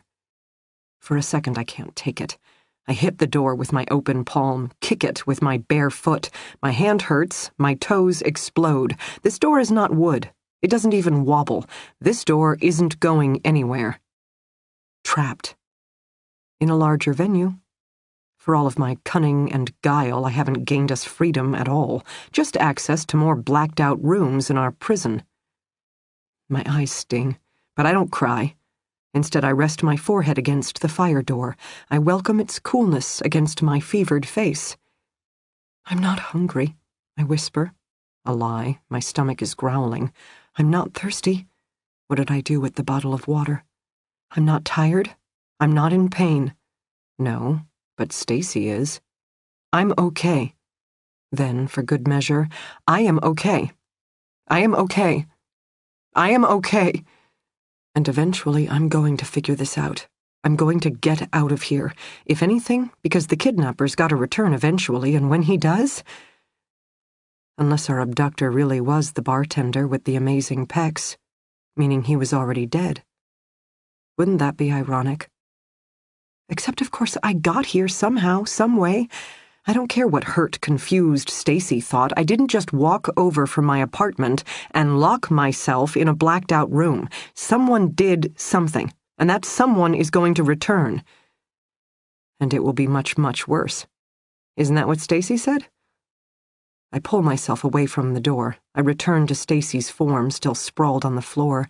I'm not sure what to do. First aid not being my area of expertise. But thinking practically, I do have access to a resource we didn't have before. Light, meaning I can get a better look at her wound, then do a better job tending it. She has fallen near the doorway to my room. I untangle her limbs until she is sprawled flat on her back. Then I snap on the light in my former cell. It's easier for me to see using the ambient light spilling into the hallway than to move her directly beneath the bulb. I doubt either of our eyes could take it. She moans as I move around her, working until the light spills across her exposed abdomen. The moment I look down, I realize how much the dark disguised before. As hard as I'd worked at feeling out each splinter, I'd barely made a dent. The wound is a long gash. Already I can see lines of dark wood embedded beneath her skin, her flesh red at the edges. Furthermore, her belly is distended. I poke it gently, hard to the touch. She's bleeding, I think, on the inside. I'm pretty sure I watched this episode of Grey's Anatomy. It hadn't ended well for the victim of the train crash. And now... I sit back on my heels. I fist my hands on my thighs. Without a doubt, Stacey Summers requires immediate medical assistance. And I have no idea how to get us out of here. Chapter 39. Dee Dee was just packing up to go home when her phone rang. She'd already missed dinner with Alex and Jack. If she hustled, she could still make bedtime. So, of course, her phone. Ringing. On her still terribly crowded, paper-strewn desk. She'd tried. She swore to God she'd done her best to plow through the piles of reports. But if anything, they seemed to grow before her eyes. Whatever magical nugget of information might be awaiting discovery continued to elude her there. Phone. Still ringing. According to caller ID, the ME's office. Dee Dee sighed, set down her messenger bag, picked up the receiver. "Don't you ever go home?" Ben Whiteley asked in his gravelly voice. "Apparently not. Besides, you're the one calling from the morgue. Who are you to talk?" "Not the morgue. The lab above the morgue. For most people, that's close enough." "I have information," Ben announced. Dee Dee waited. She'd assumed as much. Ben was hardly the type to call to chat. "I got a prelim on your body. Christy Kilker. Mom identified the tattoo. Official results will take a few more days, but I got the sense you were in a hurry on this one." "Yes. So, unofficially speaking, bring it on. COD is a heart attack." "What?" Dee Dee sat down. Victim had a congenital heart defect. Most likely she never even knew she had it. Furthermore, her body showed classic signs of starvation, shriveled stomach, atrophied muscles, and enlargement of the liver and spleen. Odds are the physical stress brought on by her prolonged malnourishment triggered a significant myocardial event.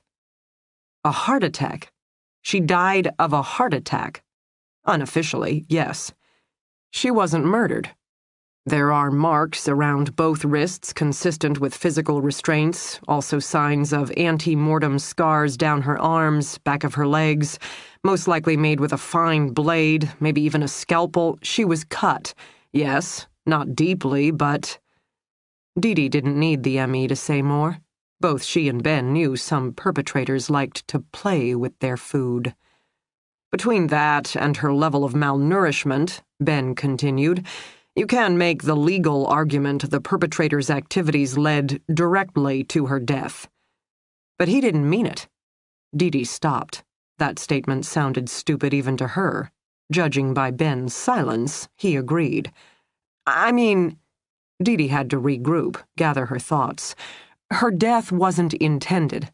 If she hadn't had the heart attack, then she might very well still be tied up starving somewhere. Ben agreed dryly. You don't understand. We have 3 more missing girls whose bodies we haven't found. Meaning if Christy was never meant to die, maybe they aren't either. Maybe they are still tied up, starving somewhere. What can you tell me about time of death?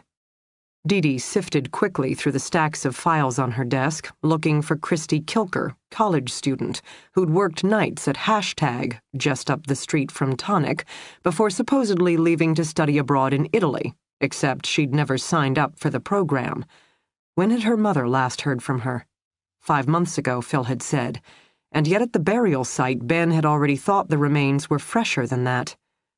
I'm going with a 6 to 8 week window. That recent? Am I on record? No? Then I'm still comfortable with the 6 to 8 week window. Okay. Dee Dee's mind was whirling.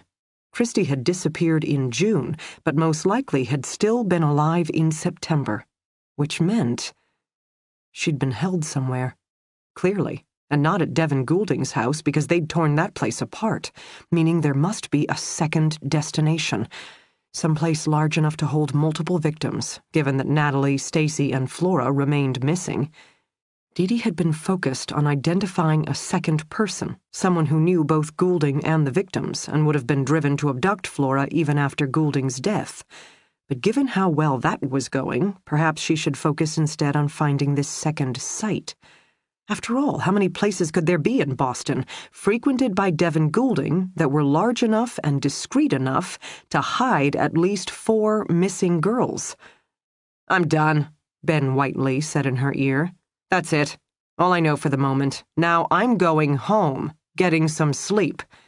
Dee Dee nodded against the receiver. She hung it up without ever saying goodbye. She was not going home. She was not getting some sleep. Instead, she picked the phone back up and summoned the task force. "We have a significant development." Dee Dee stood once more at the whiteboard, dry erase marker in hand. She had yawning detectives crammed around the conference room table, large pizzas sitting in the middle of it. If you were going to make your people work all hours of the day and night, you had to at least keep them fed. "COD on Christy Kilker is a heart attack, most likely triggered by the physical stress of her captivity. Post-mortem revealed signs of prolonged starvation as well as torture with a fine blade. Time of death, roughly 6 to 8 weeks ago." "But she disappeared in June," Phil said. "Exactly, meaning she was held somewhere for at least several months, which means our other missing persons—" Dee Dee tapped each name on the board with her marker— Natalie, Stacy, Flora— "could still be alive there as well. We need to revisit our theory of the crime, not to mention our number of perpetrators.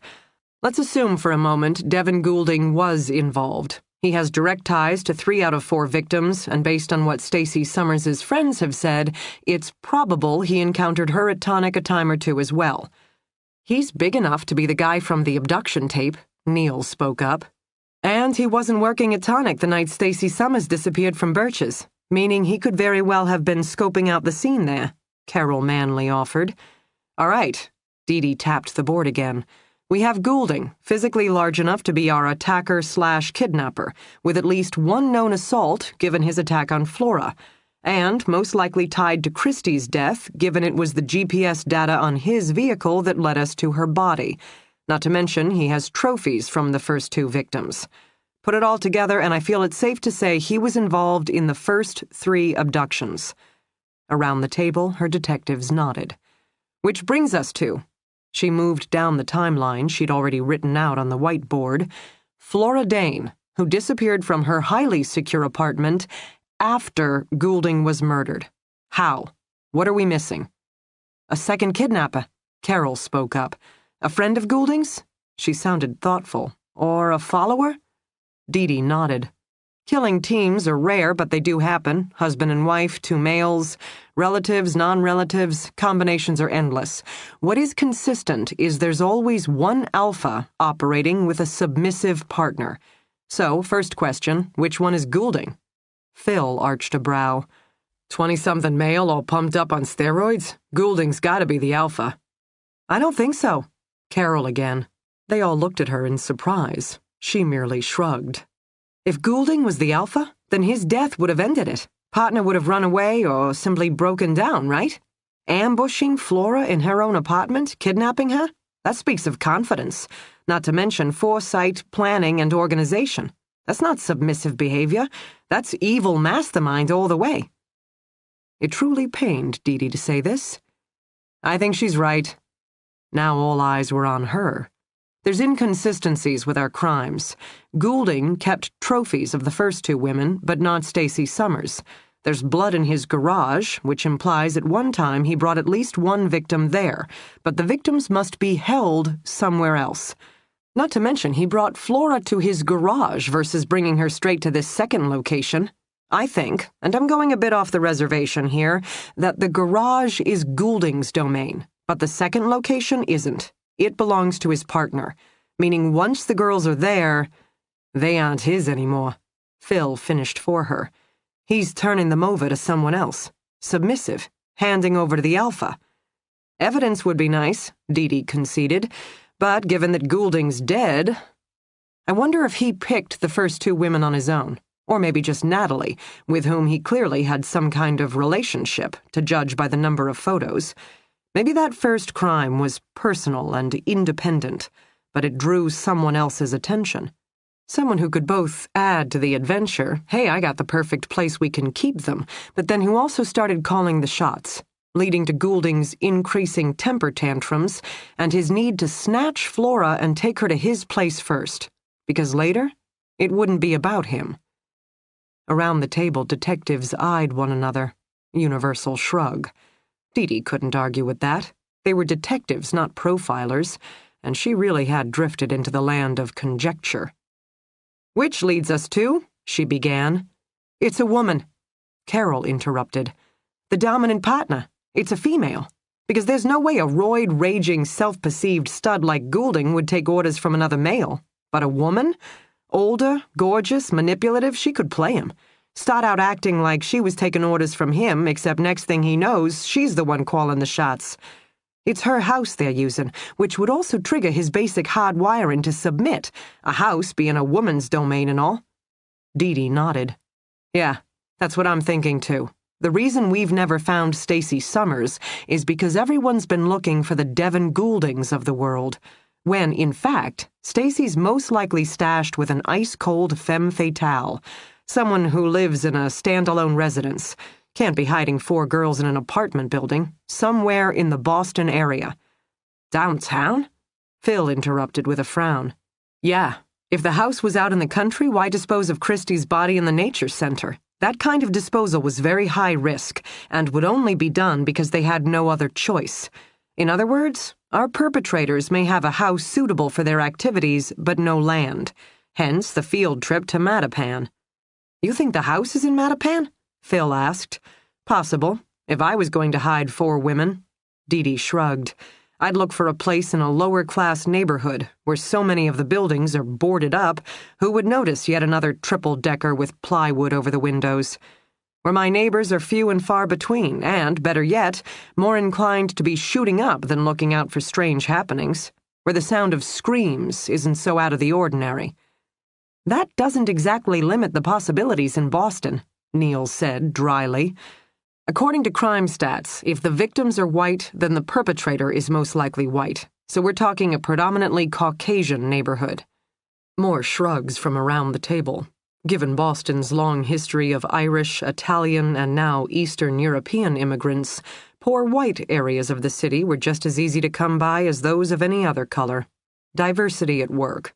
Or just the harsh reality that getting ahead in a strange new city was hard on everyone. "I don't think we're going to magically find the place through geographic profiling," Dee said. "I think we need to zero in on any known females in Devin Goulding's life. Women he's met on the job, at the gym, hitting the bars at night, whatever and whoever. To make it even more interesting, it turns out Jacob Ness had a daughter. So if we could tie any of Devin's known associates back to the asshole who first abducted Flora Dane, that would be a slam dunk." Around the table, her detectives eyed her blankly. "I'm just saying."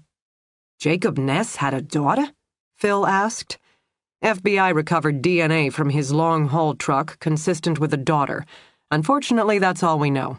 Literally, a DNA sequence." "But she might be in Boston?" Phil again. "Or Florida, or Georgia, or Brazil, for that matter. But given that we're looking for a female, it's something to bear in mind. If this daughter had a relationship with Jacob, well, here's at least one woman who'd have some experience with kidnapping and abduction, not to mention a hatred of Flora Dane. I don't think we can dismiss all that." "But how does that help?" Carol Manley this time. "I don't know," Dee said honestly. "I think... First, let's compile a list of Devin Goulding's female associates. We can contact his cellular provider, look at numbers frequently called, texted, etc. Then we can run basic backgrounds on likely candidates to see if any of those names match our requirements. We discover that some of these frequently called numbers belong to, say, older, beautiful women, maybe even 1 or 2 who used to live in the South, and now we've got something. Better yet, one of these names has a house secluded enough and big enough to hold multiple kidnapping victims. We have our first target." Neil raised his hand. "I have a different idea." Dee studied him. All right, shoot. Goulding's car's GPS. We already used it once, looking through his list of frequent destinations for an area best suitable for hiding a body. What if we did that again, except now we look for the address that best matches our list of housing requirements? Getting a list of frequent callers from a cellular company will take at least 24 hours, while running backgrounds and following up with known associates will take yet another day, whereas I can analyze a list of frequent destinations in... Neil bobbed his head side to side, considering, a matter of hours. Around the table, the task force members perked up. Standing in front, so did Dee. "Neil," she ordered, "you and your squad," she nodded to Phil and Carol, "are in charge of GPS data. The rest work on compiling names." She glanced at her watch. It was 10 p.m. now, which was perfect for her own assignment, tracking manager Jocelyn Ethier, an older, definitely less than honest female who knew all the players involved, had access to the nightclub's security system, and should even now be roaming the floor at Tonic. When looking at female associates, nothing like starting at the top of the list. "I'm giving you all 2 hours," she announced. "Whoever brings me the address first gets to lead the charge. We'll go the moment we're cleared. If Flora's abduction was a matter of revenge, God only knows how much time she or any of the women have left." Chapter 40. I keep yanking at the locked door, twisting the knob, jerking harder, as if this time the heavy metal door will magically swing open, and I will plunge down the stairs, out some side door, and straight into the fresh air of freedom. I'll find help for Stacy. I'll call my mom. I'll get away from an entire corridor of black-painted rooms forever. The door, the damned door, why won't it open? I just want out of here. I pound at it with the flat of my hand. Another useless motion, waste of effort that does nothing but exhaust me further. I gotta pull it together. I gotta focus. I'm not a terrified kid anymore. I'm the new and improved Flora, who has training and experience and knows better than this. The windows. It comes to me as I stand, shoulders slumped, forehead resting against the stairwell door. In my room there had been 2 blacked-out windows. Break them, and I can get a hand out, call for help. Isn't that what the girl in Cleveland did? Got part of the front door open and yelled until a neighbor came? Okay, windows it is. I leave the locked fire door, force myself to walk away from it, past Stacy's unconscious form, and back into the room I loathe. I snap on the bare bulb, then close my eyes until they adjust. All my blundering around, roaming from room to room, opening some doors, pounding on others, surely must be broadcasting my newfound freedom upstairs. I don't know if this is a good idea. At any time, maybe the stairwell door will open, and this time some hulking beast with a gun, a knife, a taser will come rushing through, and I'll find myself locked up all over again. Someone must still be in the house, right? Someone in charge of the care and feeding of the inmates? Except maybe that's the point. The person in charge of care and feeding went out for supplies, hence no one has been home to respond to all the racket coming from upstairs, meaning any moment now said person will return, walk into his evil lair, catch the first unexpected noise from above, and... I guess I'll find out. I open my eyes slowly, still struggling with bright light. Remembering what Stacy had said about the sedative-laced mattress, I cross to its mangled form, grab one corner, and gingerly drag it out into the hall. I'm tired and overwhelmed, but this is no time to sleep. I gotta keep sharp. I have to get both of us out of here. In the hallway, Stacy's fallen form is illuminated by the slash of light from my room. Her side is puffy and red. Her abdomen appears more swollen. She needs medical attention. She needs me to get help. Deep breath. Back to the room, which, under the harsh glare of the bare bulb, looks tired and dingy. The black paint covering the walls and ceiling might be new, but that's about it. And now, more alert, I can catch the faint odor of must and mildew. The house is old, maybe even abandoned. Makes sense. You can hardly hold prisoners in a bustling neighborhood surrounded by white picket fences and soccer moms. A derelict building, however, in a not-so-great area of town, where the residents are already trained not to report any screams. I trace my fingers around the windows, feeling the plasticky nature of the paint. Thicker than regular paint, more like a spray coating. It reminds me of something, but I can't think of what. I can dent it with my fingernail, so it's not a hard shell, more like rubbery. Breakable, I think, with enough force. Resources. I have the plastic bucket, the wire coil from the mattress. In the end, however, I decide I am my own best tool. My elbow, to be more precise. Driven in a backward strike, the hard point of an elbow can be a very efficient weapon. I should cover my elbow with something to protect it from the breaking glass. I'm still dressed in the ragged remains of a silk negligee, the torn hem and thin straps offering little cover. I could take Stacy's shirt, but I can't bring myself to do it. It's too morbid, like stealing from the dead. I return to the hall and the shredded mattress. Holding my breath, I reach down with both hands, grab an edge of the worn cover, and tear off the piece of flapping material. Not a huge piece, and nearly threadbare, but the best I can do. Back to the window. I stick the scrap of fabric in the middle of the lower window pane. Then I twist around, and moving quickly, before the fabric falls to the floor, I hammer my elbow back. Pain. Instant and sharp. I suck in a breath, will myself not to scream as the pain ricochets down my arm, turns my hand momentarily numb. I bounce on my feet, bob my head, flex my fingers, and the moment passes. I can breathe again. Better yet, I can turn and inspect the window, which, I would swear, beneath the Teflon coating of paint, has started to crack. It takes me 3 tries, 3 little dances of pain, and then I hear it, sharp, definitive. The glass gives way. My elbow has won. The paint proves the tougher opponent, resiliently holding the fractured window together. I use my fingers to pick at it, dislodging the first small piece, then, in rapid succession, several larger shards of glass to make a hole. I'm so excited by this success I don't notice the obvious, the lack of fresh air, or sounds from the outside, or any hint of daylight, street lights, something. It's not until I bend down and attempt to peer out my escape hatch that I realize the error in my ways. I've broken out the glass, only to discover the window has been boarded up from the outside. 3 elbow strikes later, I have exchanged a glass barrier for a piece of plywood. I am as trapped now as I was before. Am I hungry? Yes. Am I tired? Very much. Am I thirsty? Scared? Cold? Hot? Sure. I am everything. I am nothing. I'm a stupid girl who once lived in a coffin-sized box and now is trapped in a boarded-up house. I'm a daughter. I'm a sister who destroyed her family once before and now is ruining their sanity all over again. I'm a survivor who has yet to figure out how to live.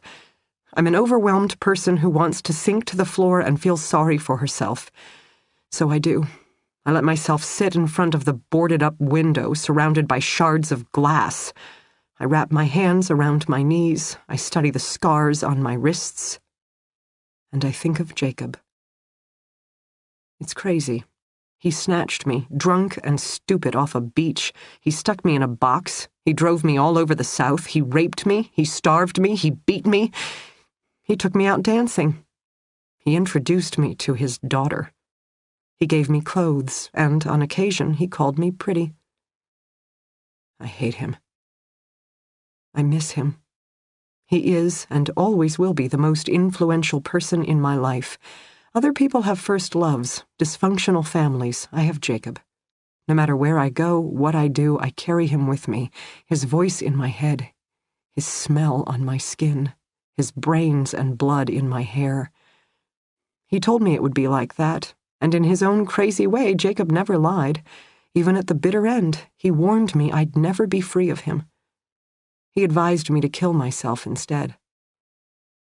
Now I picture Jacob and I know he's laughing at me, lips pulled back from his nicotine-stained teeth, hand rubbing his swollen belly. Stupid, stupid girl, he's laughing, gloating. He always told me I'd be nothing without him. The world is too big, too harsh for a silly little thing like me. Stupid is as stupid does, and stupid is me. Thinking I would actually be the one to find poor lost Stacy Summers. Thinking I could actually be the hero this time around instead of the victim. I pick up a shard of glass from the floor beside me. I finger it absently, studying the way the light reflects off the razor-sharp edge. It's not that I haven't tried, I tell myself. When I first came home, I swore the air smelled sweeter. The sound of my mother's laughter was brighter. My brother's quick grin, the warmest sight I'd ever seen. All those days of captivity, all those nights of horror, and now this. I'd survived. I'd done it. Jacob was dead, I was alive, and I'd never go back again. I'd forget everything. Even that last day. I'd forget it all, the things I said, the things I'd done, the promises I'd made. People told me I was brave and strong and amazing. Samuel told me I was resilient and to never doubt what I had done. Survivors survive. I am a survivor. But the air can't stay sweet forever. And eventually my mom stopped laughing and grew more concerned about my screams at night, and my brother stopped grinning and eyed me with open concern. All the things I thought I could forget, I didn't. All the things I wanted to leave behind, I couldn't. It's not that survivors aren't entitled to happily ever afters, it's just, after surviving comes living. And in real life, some days are gray, and some nights are hard, and sometimes you cry for no good reason, and you feel sorry for yourself, and you look in the mirror and you don't recognize the girl looking back at you. Who am I? A girl who once loved foxes? Or a girl scratching her fingers raw against the inside lid of a coffin-shaped box? A girl holding a gun, looking down at the man she despises, depends on, fears, knowing this is her moment, this is it. Just move her finger on the trigger and it will be over, feeling herself hesitate. Why is she hesitating? Who hesitates at a moment like this? "Do it," Jacob ordered that day, his face a red, blubbery mess. "Pull the fucking trigger. I ain't ever going back, so come on now, end it. Put us both out of our misery." My own face hidden behind the cloth he'd tied around my head, protecting me from the tear gas. The moment the first canister had fired through the window, Jacob had leapt into action. He'd tended to me first. And now here we were, both of us, one bullet from freedom. Who am I? Who is anyone? We all try so hard, and we all accumulate our failures. From I should never have drunk so much that night to I never should have fought so hard to live. Seriously, truthfully. If I had just gone ahead and died in the beginning, other girls might be alive right now. Except, of course, after I died, Jacob would have snatched another pretty young thing, and then she would have died. Or maybe she would have been an even better assistant than me, helping him target and kill even more women. How do you do the math on that? How many more predators do I need to kill? How many more potential victims do I have to save in order to balance those scales? 5 years later, I don't have the answers to those questions. I just know every time I see a case on the news, I can't let it go. Especially after Florida. The things I don't tell Samuel. The activities I never admitted to anyone because Jacob told me I'd go to jail too, and Jacob never lied. So I stay alone with the ghosts that send me out each night until here I am trying to save Stacy Summers, and instead am just as trapped as she is. Now I curl my fingers around the shard of glass. I take a deep breath and I let myself remember the rest of that final day. The swarming commandos yelling at me to drop my weapon, Jacob screaming at me to shoot. Who am I? Who is anyone? I'm the girl who leaned down. I'm the girl who didn't even recognize my own voice as I whispered one last promise in Jacob's ear and watched his expression change. As in an instant, I became the one with the power, and he became the one who was terrified. Then, I pulled the trigger. Because I'm not just a girl locked in a coffin-sized box. I'm the girl with promises left to keep. Now I force myself to rise to standing. I remind myself that I'm not hungry, I'm not tired, I'm not scared, I'm not terrified, I'm not even okay. I'm more than okay. I'm a woman prepared to do whatever it takes to complete her mission. Okay, I can't break a window to go out. I can't open the door to the stairs to go down. That leaves me with one option. I will go up. Somewhere there must be attic access. I will find it. I will get Stacy Summers help. I will live to fight another day, and then I will return to my mother. I will live happily ever after. I will never seek out shadows again. I don't have those answers. I have only my mission. Time to get to it. Chapter 41. Jacob working wasn't a bad man. We'd cruise down the highway, container load in tow, playing the license plate game. Driving, Jacob laid off the beer, weed, God knows what else. He talked instead. About anything, everything. Sometimes he'd rant about government and politics and all the ways a hard-working guy like himself would never get ahead. But he was just as likely to get fired up about something he saw on The Late Show, and wasn't that Letterman a funny bastard? I got to sit in the front seat, his audience of choice. He'd talk, I'd listen, and then it would be time to pick where we wanted to stop for lunch. And hey, I remembered this cute diner from the last time we passed through, and he'd agree. That was the thing about Jacob. He wasn't opposed to making me happy. He'd even started watching Grey's Anatomy. Of course, most of these moments occurred as we drove west, away from Florida. But eventually, in the way long-haul routes worked, we'd get a new assignment, sending us back. I would fall silent first, watching the signs go by, not bothering to read them out loud, or care if we came upon, of all things, a license plate from Alaska. Jacob, on the other hand, would become nearly feverish. His eyes brighter, hands tighter on the wheel, more sex, way more sex, because he was anticipating now. Except it wasn't me he wanted. It was what would happen once we were in Florida again. I begged him to let her go. She wasn't good for him, I tried to say.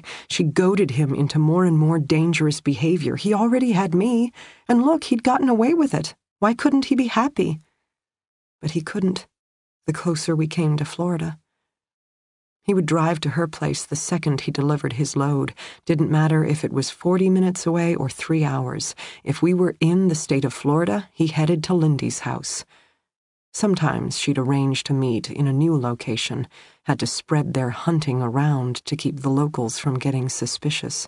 Please, I would beg, even as he turned in the direction of her house, let's just crash someplace, have a quiet night. We deserve a quiet night. You've been driving for days.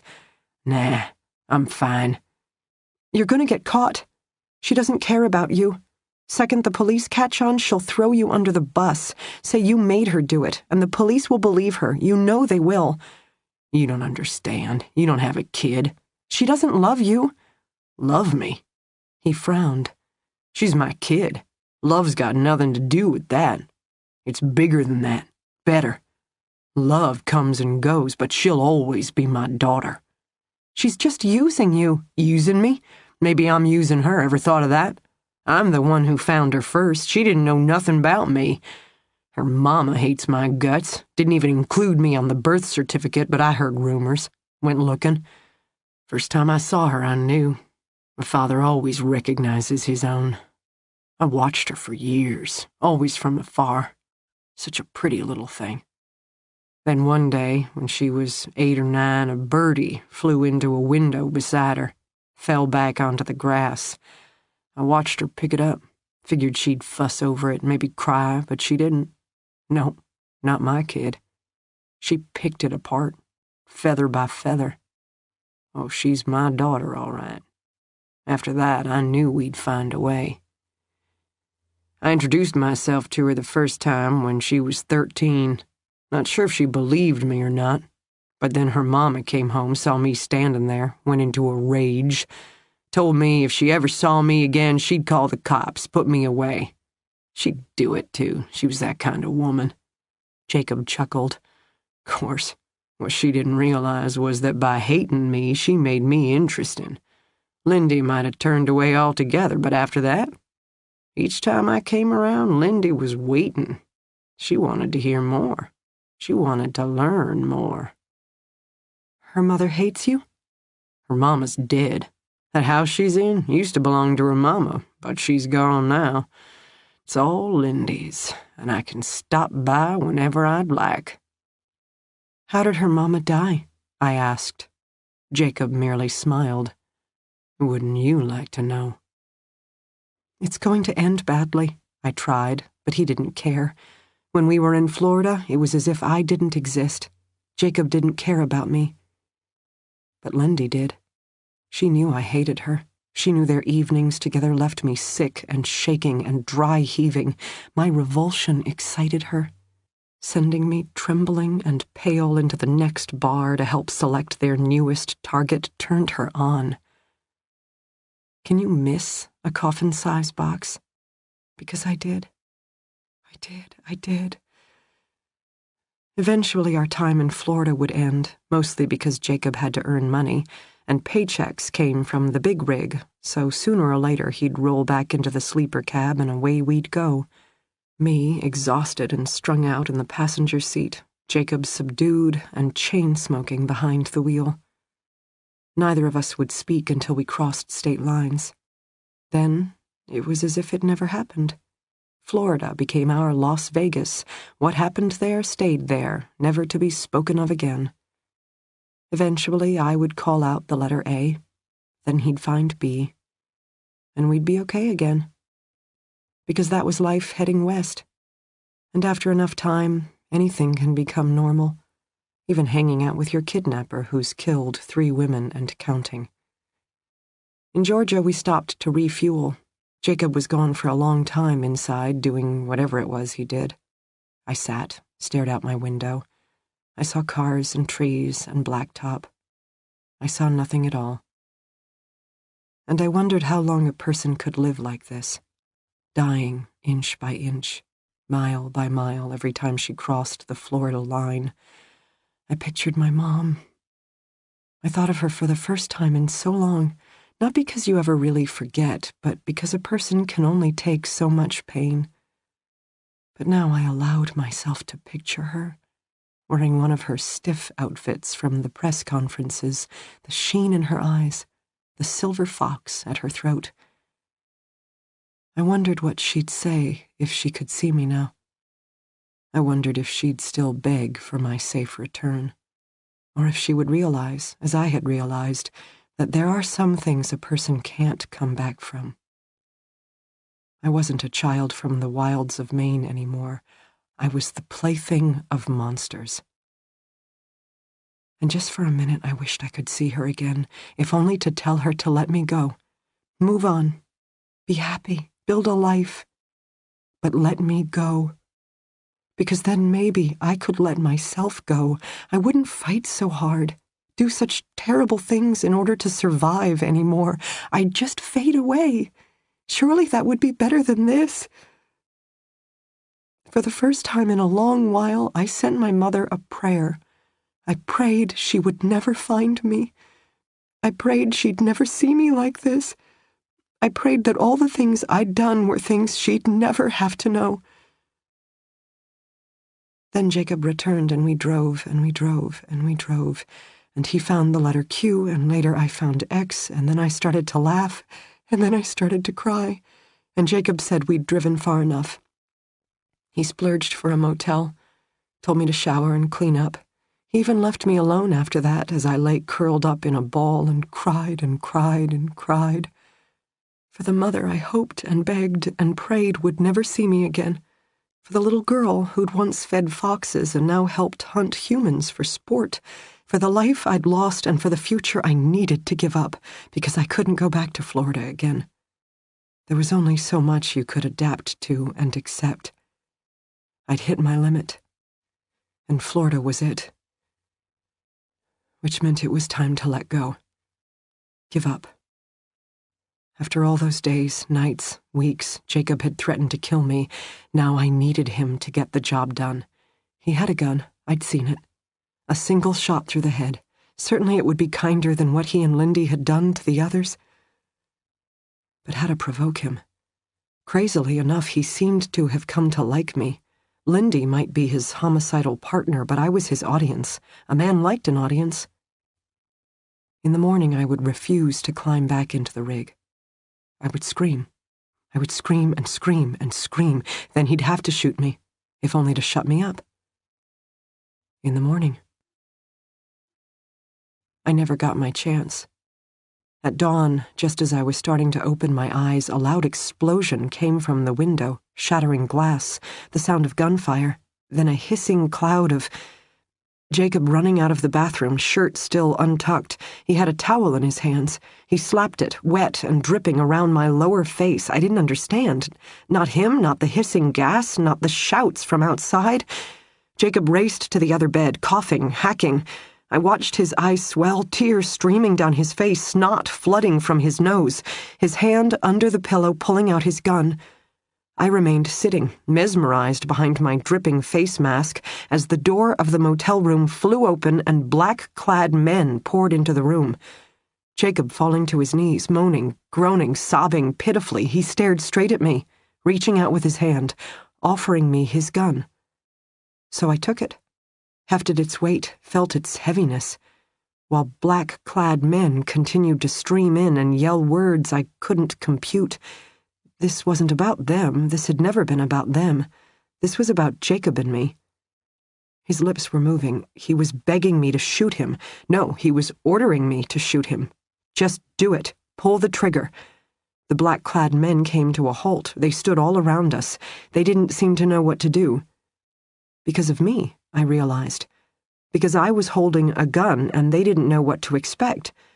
No doubt they had instructions to shoot Jacob, his murderous ways having finally caught up with him. But me? No one knew what to do about me. For the first time in 472 days, I was the one holding the gun. I was the one in power. Do it, Jacob commanded. Pull the fucking trigger. I ain't ever going back, so come on now, end it. Put us both out of our misery. Then, when I still didn't move, hell, save a bullet for yourself. Why not? Once they hear what you've done, think they'll take it easy on you? Think you're really any different than me? I knew what he was saying. I understood completely. You'll never get over me. You'll never forget. I'll always be inside your head. Every night you wake up, you'll reach for me. Every time you drive down a highway, you'll look for me. And a man you'll meet, you'll wish he was as tough as me. There's no coming back. So just pull the trigger. Fucking end it. He was right, I thought, but he was wrong. I was not who I was, and yet I wasn't who he wanted me to be. My mother, stiff clothes, silver fox charms.